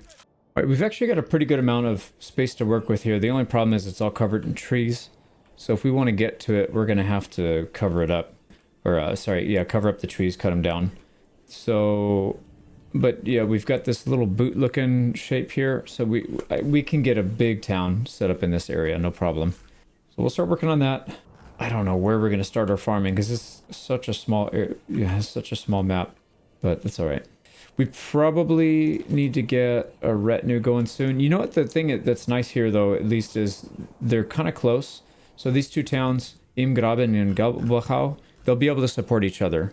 So we could always send the retinue from here over or from here over to help support. So that's a positive. But anyways, let's get our starting build going. All right, we were able to rush the granary and the storehouse and get all of our stuff in storage pretty much. So even if it rains right now, we got all the important stuff off at least. A little bit more. Yeah, a few more supplies. Let's get our granary worker out. Storehouse worker's got a lot to yeah, we still need another. Actually, let's put another one on there so we can get all of that. Oh, it's gonna snow on us. It's okay. We get the food out. The food's the most important thing, but yeah, it's such a waste of money if we can't even get the tools and the firewood out. So, but anyways, we got our five burgage plots. Logging camp, all that stuff's down, so we should be good for a bit. I'm going to continue until March, and then we'll start talking about next year. We got all our houses down. This place, for sure, we're just going to go same thing, Regensburg. Since we're going to push population high, we want to get as much money up as we can. All right, here we are, March 1st. We've got Imgraben still at 5 families. I don't know why people weren't moving in. We have room and we've got +1 fresh settlement, so I don't know what's going on there. But anyways, we've got infrastructure set up. We've got a trading post set up. We can immediately get some apiaries going. We might want to do that just to get some money. Well, we need to get planks first, so we'll do that next. But yeah, this place is so far so good. We just need to get food production going this month. And then up here, all the infrastructure set up for this stuff. What we need to do is switch. There we go. So we'll get the workers over here at the orchards to work both of these, and because they're usually the best candidates to work the storehouses and granary. So everybody else should be free to do whatever we got to do. Let's go ahead and upgrade this because we're going to need it soon. And then this one, once somebody moves in, we'll be able to upgrade that. For sure, we need to get the sheep going. So let's go ahead and import. Yep, I forgot to do that. Let's get up to 20. We have enough money for it. And then down here, we got to turn this back on to internal export. Perfect. So we're good there. Yeah, and once we start getting them in here, then we'll set up a little bit more. But I think for now, this should be good. Here we got some infrastructure set up for the rest of the, what do you call it? The wool and clothing trade. So we've got a burgage plot here for a tailor, storehouse, weaver's workshop, sheep farm, and then all the pastures. And then we're already importing from here. So we should be good there. Make sure we set our limits, 20. Maybe we'll pull more just so we can get this one going a little faster. They have plenty of money here, so it's probably all right. But yeah, that's going to end it for year, what is this, 12, 13? Yeah, that's end of year 13 then. So at this point, we need to build a castle up here. We're going to try to expand all these towns until we can break the game. I want to get this one stable and up to a decent amount. We'll get these two actually to a decent amount, and then we'll start to push it slowly and see where the breaking point in the game is. I'm going to edit a lot of stuff out significantly from this point moving forward. So it's harvesting season. We've got a little more stuff planted over here in Gabelbachau. We're planning another expansion up here. We'll get more farm fields. And then we'll continue to produce wheat and barley up here. And then over here, Imgraben, we got our first set of farm fields down with a full farmhouse and 2 oxen. So we've got plenty of money, plenty of population to handle it. Everything else is going very smooth. So we do need to keep the population expanding though. So let's build some more. And I think it's going to be more farmhouses over here. Got another set of farm fields. We'll try to get in the ground before December. I don't know if we can, but we might be able to. So this is at Imgraben. And then we do have another farmhouse up here.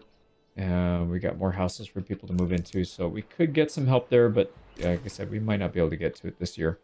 Right, and this will be our first year harvesting in Gabelbachau, I believe. So we've got, yep, we're starting to get some ale here. Going into the tavern, perfect. We've got bread. No bread yet. All right. Well, that makes sense. They have to thresh first, and they won't thresh until they're done harvesting. So that should be that. We didn't plant anything else but those two, so we should be good on that. Clothes are coming in really, really nicely here. So yeah, I think this place is going to be fully functional soon.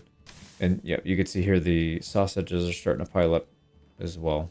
All right, harvesting season is done. Everything's planted here in Imgraben, so that was perfect. Up here as well in Gabelbachau, this has all also been planted. And then we'll have to keep an eye on how much ale we're actually producing. So this looks like it's gonna be a lot. Holy crap, actually. 36. There's still 24 and 18. So there's like another, is that 40? So 80. There's another 80 ale. That's actually quite a bit.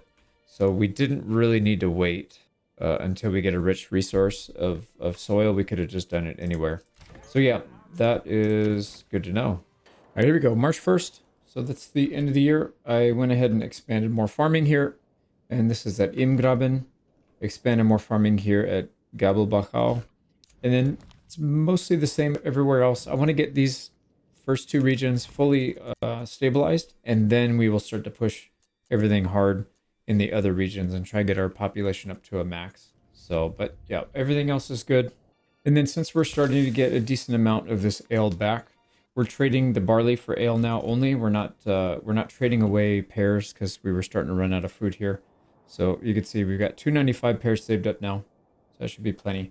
And then what we're gonna do, like I said, we'll send ale for barley. We will never send more than we're getting back because it's a 2-to-1 ratio. And then keep in mind, every barley turns into 4 ale. So it should be pretty easy to keep this place fully stocked. Looking right here, these things are both fully stocked. And we still have 120 malt that we can still convert. And then over here, we don't need a brewery because we're just going to do all the processing over there and just ship it back and forth. And then this area is already built up a stockpile of 209. It's probably too much. Yeah, that's probably a bit too much. That's okay. We'll sit on it, and if we need to, we could sell some of it. We'll start producing clothing here, and then I want to upgrade another burgage plot, and then we will also start to produce some linen from the flax, and then we'll produce gambeson, and then we'll probably sell the gambeson here.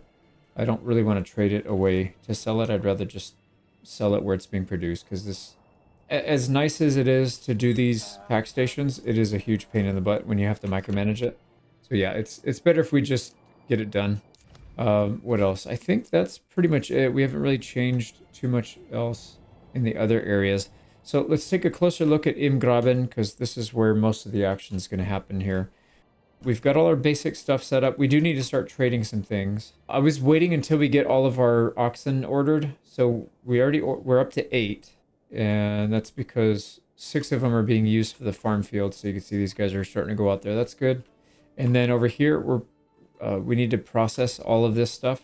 So we'll need a brewery. Yeah, all this stuff. We need everything over here. So let's just start mass producing all the usual stuff that we need. So we will need a granary. So we've got all the basics: granary, storehouse, malt house, and a weaver's workshop. And then we'll have to build the burgage plots right next to it so we can get the artisans to process that. And then we should be in pretty good shape. Oh, you know what? We do need actually, we need to be able to process all the wheat as well. So yeah, I think that's going to be it for year 14. I don't think there's too much else to cover. And then, like I said, we're going to keep these very short. I think this is took me 5 minutes to do all this. So every year is going to be pretty short. We'll just do recaps and talk about what's changed. And then we need to start counting the population, both humans and livestock, and then see where things start to break down. So let's keep going. We need to get, main focus right now is get Imgraben to a higher population. Maybe we get this up to like 100, 150 people. Then we'll just grow everywhere and then see where things go. Right, so we'll mostly cover stuff at the end of the year, but I wanted to cover this. There's our first big harvest here at Imgraben. We've got 153 barley, 246 flax, and 90 wheat. So that'll be plenty. That'll be plenty of food to cover for the winter time.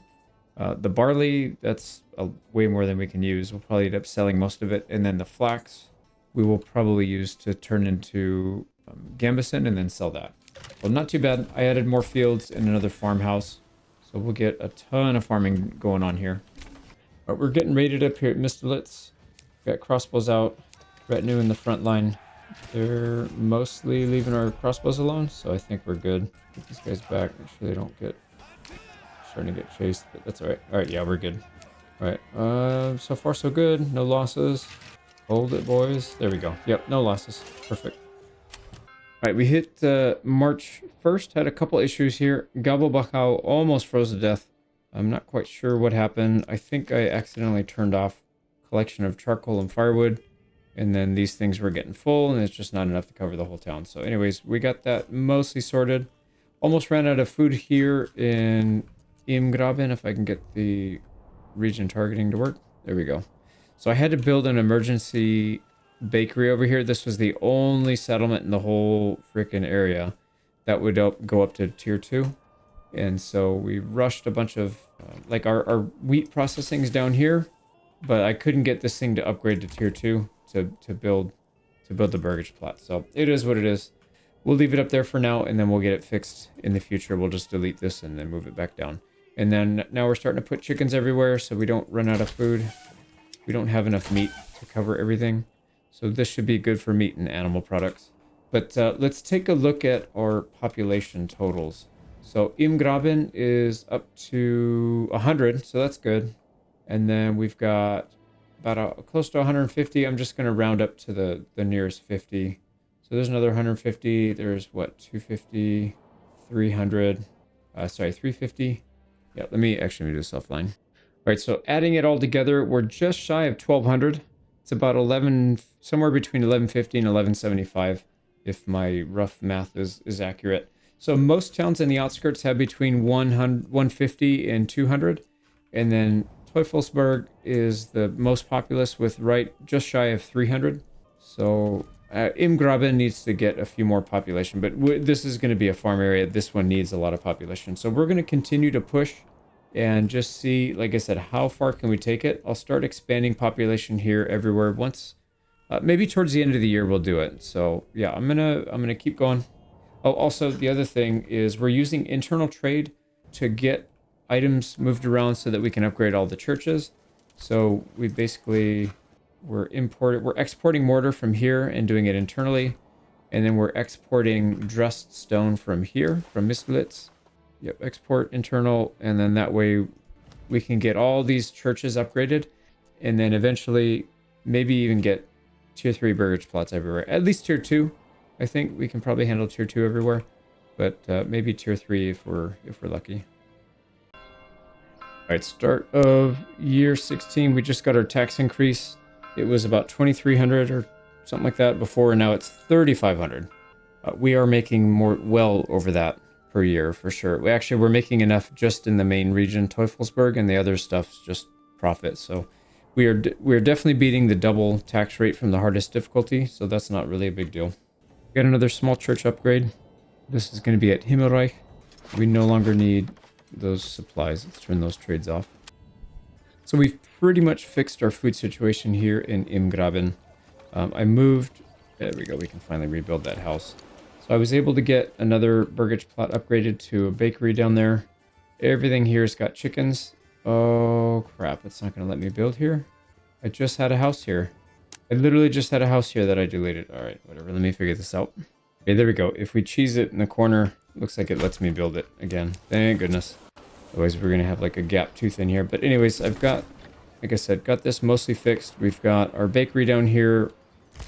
Granaries fixed. All this stuff should be in good shape now. We do need more people to be able to process a lot of this stuff. So why don't we start upgrading, getting these guys ready to transfer over into artisan workshops. Yep, we need a lot more labor as well. We got 8 months of supply for food, so we should be good. Yep, another church upgrade, and you'll notice the game is starting to chug a bit. I've noticed anytime I do an upgrade, it pauses and freezes the whole game for about 3 to 4 seconds. Never did that before. So I think we're starting to do some kind of damage to the game engine. Doesn't like how many units we've got. There's another upgrade, Mistlitz. And I think we're just waiting on a little bit more here. Yeah, we just need tiles, which is going to take some time. 1, 2, 3, 4, 5. We got all of them except for these two up here. So we'll focus on these two at some point. But yeah, we're still trying to sort a few industries out, and then we should be good. All right, I'm really noticing some slowdown now. Just in the normal game, things are skipping around the screen a little bit more. You notice it's not so smooth. If I zoom in, it's okay. Yeah, I know there's like draw distance. The closer you go, the more smooth it is, but this definitely feels a lot more like it's skipping around a lot more. But anyways, we've got some chickens coming down here in Lecha. We're gonna start making gambison, and then we'll sell that. Got a lot of stuff to do, so let me jump around a little bit. All right, now this is where the game broke last time. So if we watch the harvesting, they will start to miss their harvest. Typically the oxen will stop moving and they'll just get stuck. It looks like I kind of see what he did. He made their animations much simpler in like their pathing, because before they would like pick up individual stuff, or I mean it's kind of similar, but it definitely looks different from what it was last time. So I think we can go bigger than what we were able to do last time. I usually start to crash out around 12 to 1300, and we're already pretty much there. And like I said, I have noticed it start to slow down a bit, but we're getting a full harvest.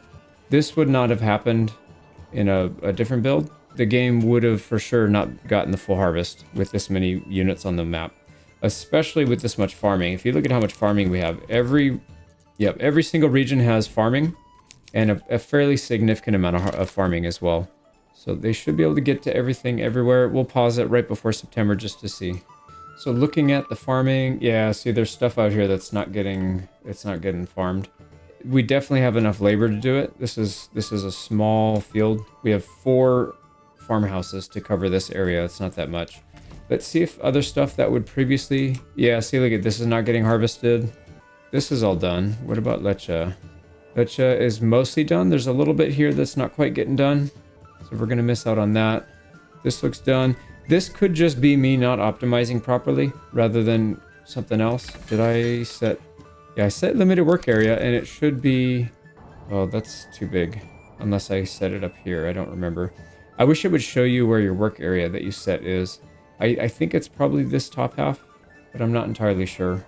This looks like it's getting picked up, and this is getting picked up. Yeah, so it could be slowing down, and it could just be me not optimizing my routes properly, splitting up their work area. So I think we're okay. I'm gonna proceed. Let's just keep pushing the population higher. So looking at our new region, Imgraben, we've got 278 barley, 530 flax. That's way too much flax. Way too much. So we need to probably cut some of that back. I don't think we're going to be able to process all that. But yeah, successful harvest. We have 133 in here already. And we're not supposed to be accepting that. We aren't, but it went there anyways. Let's start pulling it back. All right, it's March. We were able to stabilize Imgraben quite a bit more. Got some other industries up and running, so we're getting clothing, bread. We could get ale here if we can get just a little bit more population. Actually, I think we have enough now. We could probably do it. So let's go ahead and get somebody working in here. Somebody working in here. And then we'll have to upgrade this to a brewery. And then now we need an ale house. We need more people. Here we go. We made our first over 3,000 tax payments. So that was 3,600, but we'll be all right. Now, let's take a quick look at how many people we have. We're just shy of 1,300. We've got about 1,250. So now I think what we'll start doing is increasing population in every region until we start to get some failures. So let's go ahead and add maybe like 3 or 4 families in each area. Yeah, we're really struggling here. So when I put down roads, it takes about 5-10 seconds for it to catch up and actually place. Same thing when upgrading the buildings. That's all starting to go. I put about 4 to 5 families in every single region. So we'll see in a few months how that goes. In some of these regions, royal tax increase. Some of these regions we're getting +2 per month per family. So we'll be able to expand really fast once the capacity increases. So these guys, you can see they're just really slow to upgrade. takes such a long time, and it's really going slow. But that's what we wanted. Mining pit exhausted. Perfect. Yeah, you can see here, look at how many new families we just got in this one tick. Every region got some regions got 2. Really fast growth. Really starting to slow down now. Stuff's skipping across the screen pretty badly. Yeah, look at this thing. It's like I'm playing on one of those old monitors. It's like a 10 hertz refresh rate. So let's take a look and see how the harvest goes. It's not going to be good anyways because we had a drought, but I think we might have reached close to the limit. I'm going to go to the limit and then maybe a little bit past it. But I've got some saves, so if I want to go back and play before it completely locks up, then we can do that. But here we go, September. Let's take a look and see how our harvest is going to go. So we should see people coming out. Kind of, yeah, they're out there. So they're still collecting. That's a good sign. Yeah, they're doing pretty good. Let's watch some of these other fields and make sure. This one looks actually much better. I reorganized some of the patterns that they were the coverage patterns here. So right here, the limited work areas.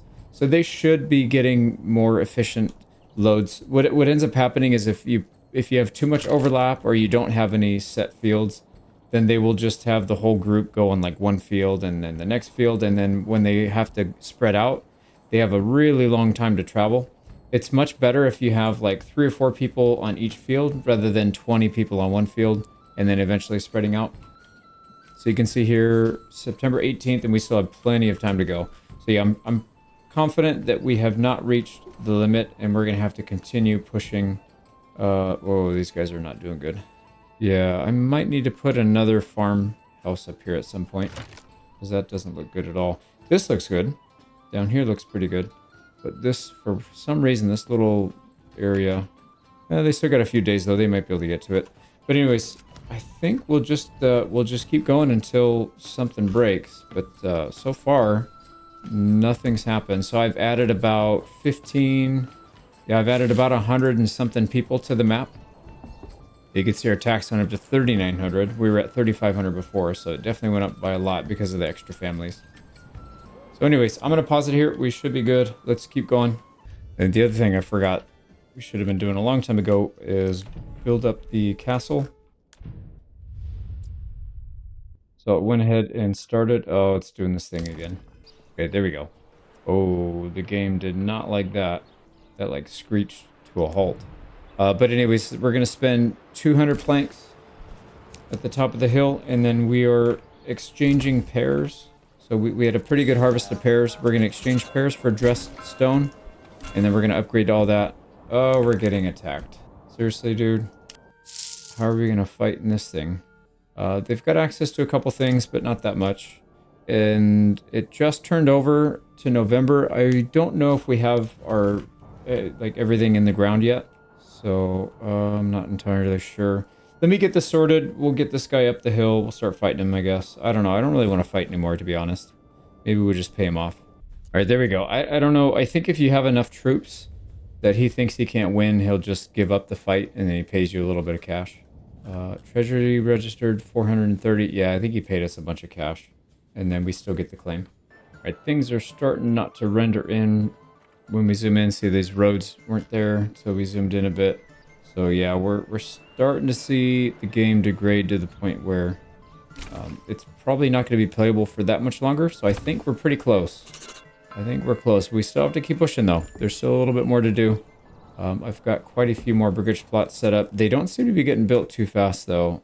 Yeah, I think maybe we're getting to that point where there's too many things on the screen, and they're all trying to get orders done, but you can only do so many. Like, the game can only process so many demands or orders or whatever. And then if you're not in that list, then you just sit there and do nothing. That's what happened last time. I had a bunch of people that were supposed to be farming and carrying stuff, and they just stood there for, I don't know, months and months at a time while a few people around them were moving around. So it's like you have maybe 1,000 people can get orders at a time. So if you have 1,500 people, 500 of your people are just going to be standing there doing nothing. So I don't know if that's actually a thing or not, but seems like we're kind of getting to a place where it's the game's acting like that a little bit. But hopefully we can get our castle built before that happens. It is winter time, so we might lose people in the cold, but we'll see. Yeah, if you look at here in Teufelsberg in our main area, these buildings have had their supplies just sitting there doing nothing. We have 4 available families to come build. It's been months. They haven't built it. So I think we're at that point where the game is breaking down because this stuff is just not getting built. Might finally have some people. Nope. Nope, they're just walking by. And we're getting raided. Alright, so let's see how the game handles combat. Hopefully they don't start sliding around and teleporting through people. That would not be good. We don't have our full complement of crossbows. I'm going to get them inside, though, just in case. Get them out of the open. Yeah, look at these guys. They don't even want to go to their line. They're, like, bumping into each other instead. There we go. We should see... Oh, where are these? They should be in here somewhere. Okay, there they go. Alright, so yeah, they're definitely attacking still. That's good. Put these guys on defense. Crossbows should be shooting. Looks like they did their job. They did kill something. Oh! And there's a crossbow that just died because he's walking out in the middle of nowhere like an idiot. Do we have crossbows as backup? We do, so it's fine. There's one broken. Are they even fighting? Yeah, they're fighting. They're kind of fighting. These guys are just cheering. Another one broken. Yeah, they're sliding around. They're not even walking.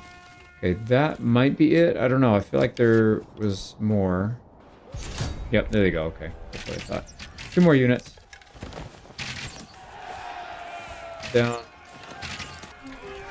Luckily, we didn't lose any of our retinue, at least. So let's go ahead and disband. And they're cold in Teufelsberg. No surprise. That's what happens when you bring stuff up a giant hill. So let's see if all that gets built. I don't know. Like I said, I'm a little doubtful. This stuff is still sitting there. It's been another month. Right, we made it to another march. These burgage plots are still not done. You know what I'm thinking is it's possible that the labor's getting sucked up for this instead. Maybe that's why. We'll wait till that castle's done before we determine if this save is busted or not, if we broke the game. I don't think we're there yet. I really don't, because these other areas, they are still getting stuff done. Like if you look at these, they have available living space, so they were able to build. Yeah, let's go ahead and keep building then. Just gonna spam a bunch of stuff out. Looks like everybody's got food and clothing, food and firewood, so we should be okay. See, some of these they still haven't moved in yet. Still haven't moved in all the way. This one they moved in. Well, some regions are working better than others. I don't know if that's an actual thing or if that's just perceived. Okay, we are still getting immigration though. We just got a big push here.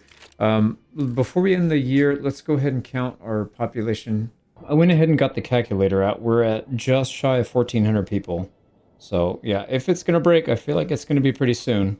But so far, this is the only issue we're having aside from skipping and stuttering and stuff. But this, I think, will clear once we get this up. So let's do another year, see if we can get it to break. All right, we just paid taxes of over 4,000, so we're above 4K now. That's a good sign. Also, I just want to point out my CPU fan is starting to kick in pretty heavily. It rarely does that with this game. And I've got a 5090, the RTX 5090, and a 9950 X3D, so hardware is definitely not an issue here. I don't know what a bottleneck would even be with a PC like this, but my guess is it's probably going to be something more related with the game engine itself. Maybe not being able to handle this much stuff. Not designed to handle that many objects. I know the same thing happens in Manor. You can only have just over 2,000 units on the field at any time. They cap you at 1,000, but you can get mods that go up to 2,000, and then anything above that, you'll just crash the game. So, but anyways, yeah, let's keep building, try and get this stupid castle up. We do have a decent amount of dress stone coming in now, so that should help. Also, I don't think I pointed out, pretty much every region has about 200 animals as well. So you do 200 times what? Times 6. We don't have as many at the new Imgraben. There's still 100 here, but not 200. So times 6. So it's 1,200, there's about 1,300 animals, 1,400 humans, and then however many roads and buildings and all that stuff. So there is a lot for this game to be processing right now, for sure. Not surprised at all that it's starting to chug. And I'm happy it's way better than it was in the previous patch. In the previous patch, like I said, my game completely... Oh, look at this road's not even rendering in. There it goes. We're getting some pop in now. Nice. There's some good juicy pop in. Look at that road. There it comes. So, but yeah, before you would hit about 1,200, somewhere between 12 and 1,300, the game would just completely freeze up and you couldn't do anything. Yeah, now pretty consistently, it looks like stuff's not really rendering in. So that's a good sign. How is our fort castle thing here at the top of the hill? It's almost done, but it doesn't look very good because we need to redo it in stone. Okay, I increased the priority for these burgage plots. That's exactly what it was, is the labor was just being chewed up for the stuff at the top of the hill. So that's why we weren't able to build those houses. So yeah, game didn't freeze up. We just are overloading our workers up here, the construction. I'm not sure what happened. I had to save and reload to feed my kids and take care of some stuff. My whole wall just disappeared. This castle was like 90% done, and now it's just gone.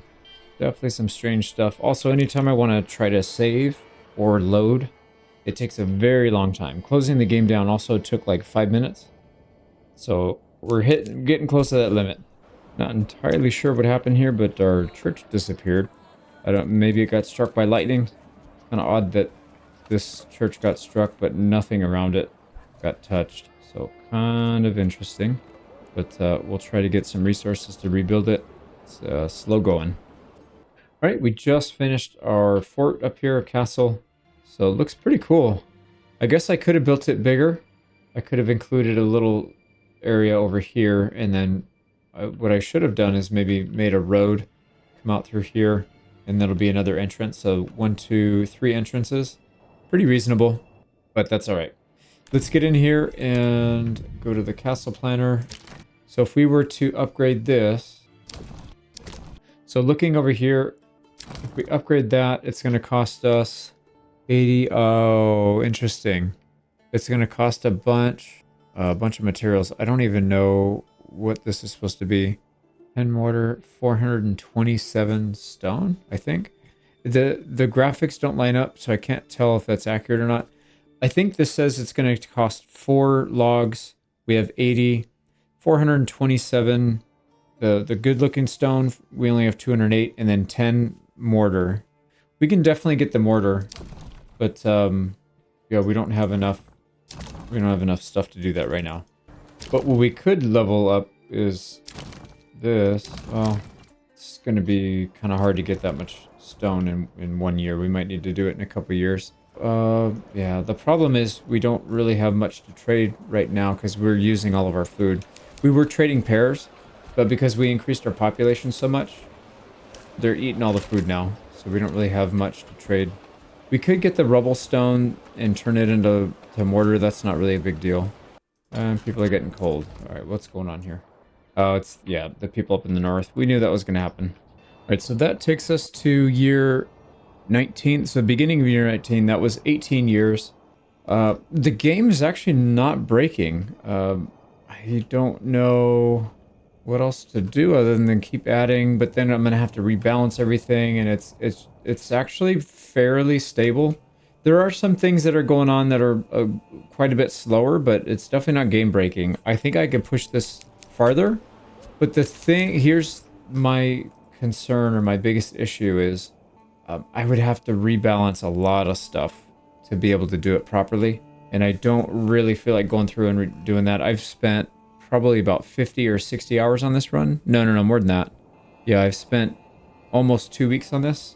So that's probably about 60 or 70 hours, something like that.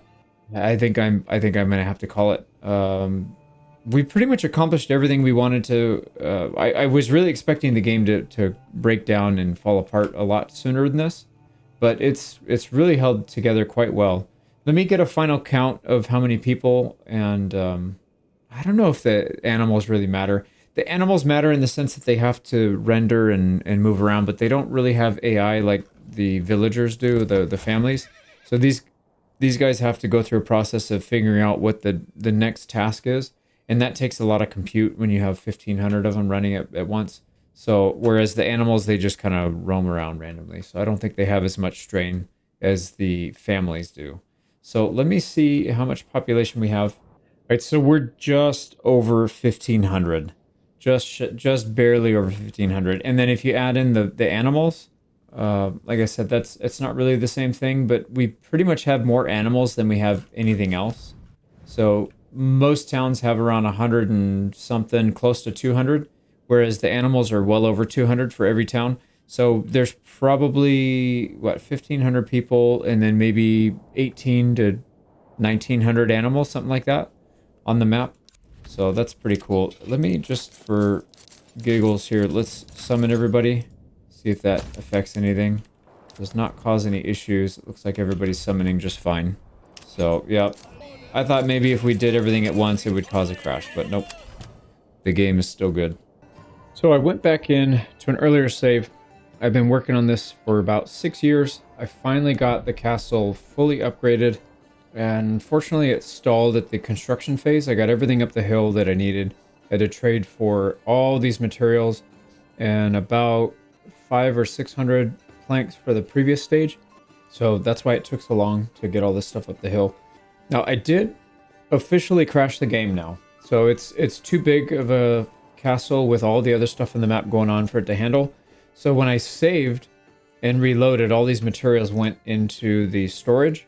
If I go to the castle planner and I commit, like if I do anything and commit, it's just gonna crash. It's just too much for the game to handle. So like I said, I'll wait here. I think I waited in like 5-10 minutes before and it just didn't work. So, but anyways, I just wanted to show you, I did actually build the castle. It's huge. So it covers 21,270 square meters. You can see the Bailey area. So quite a significant castle. And I was able to get all the materials up here, but unfortunately, you can see it's just gonna hang here. So I said I'll wait for like 10-15 minutes. I'll go do some chores and I'll come back. All right, we are back. Unfortunately, it is still stuck. Or I guess fortunately, because that means we have completed the objective. Officially crashed the game. There's nothing I can do here. It's been going for well over an hour. I don't think it's coming back from this one. So anyways, I'm going to stick that in somewhere towards the end.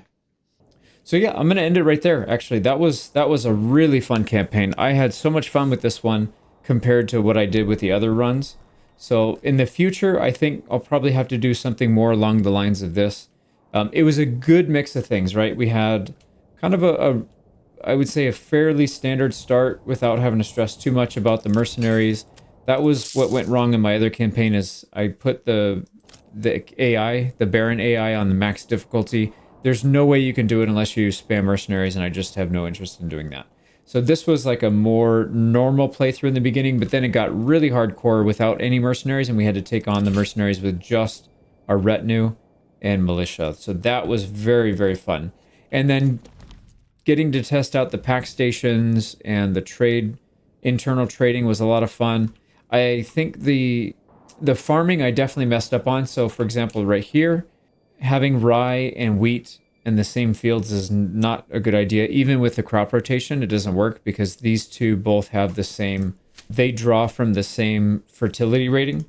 So you have to switch it up. You can do wheat, barley, and fallow, or you could do wheat, flax, and fallow. Or if you want to do more, you could do both. You could do wheat, barley, flax, and then maybe a different field you do rye, barley, and flax if you want to get both types of breads.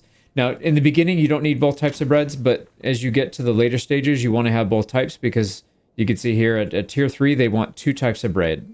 You have to have both grains, so rye and wheat. So mixing it up is actually not a bad idea, but for the early stages, you don't need to do that.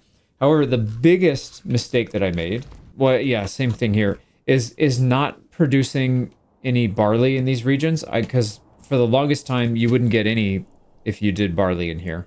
So like if you did barley here, even if it's only 17%, you still get a decent yield. You're going to get 10 to 15 per field. And we have a bunch of fields. And we could have gone way more. There's another set up here we could have done. We could have done a lot of farming in a non-farming region and still produced a decent yield. enough to support ale here and enough to support ale at any region. I would say, maybe 30 to 40 families at tier 3. And look at these towns only have, 50, 60 people in it, families. So I wish I had done that. And then in these rich resource regions that have soil, you would probably just mass produce and then maybe offer a little bit for sale or trade it internally for anybody that's producing like maybe 80% and they need an extra 20% to cover their full ale needs. So you could still support by having a good region like this. And then obviously the flax and stuff, you could do the same thing. You could produce enough flax to make your clothing, although I think this is the best way to get clothing is just to use the sheep. Sheep is such a good resource. And then you would just use a little bit of flax to produce some gambeson, and then you would use the gambeson for your armor. And then after that, you can just turn it off. So like if you were producing flax here, I would just switch it to barley. You can toggle back and forth depending on how much you need. And you would just have like a 1 year delay cycle between when it gets sown and harvested. So I think that's probably what I would do in the future. It's not critical to have a rich soil now to have a big town. I think you can do a big town without it.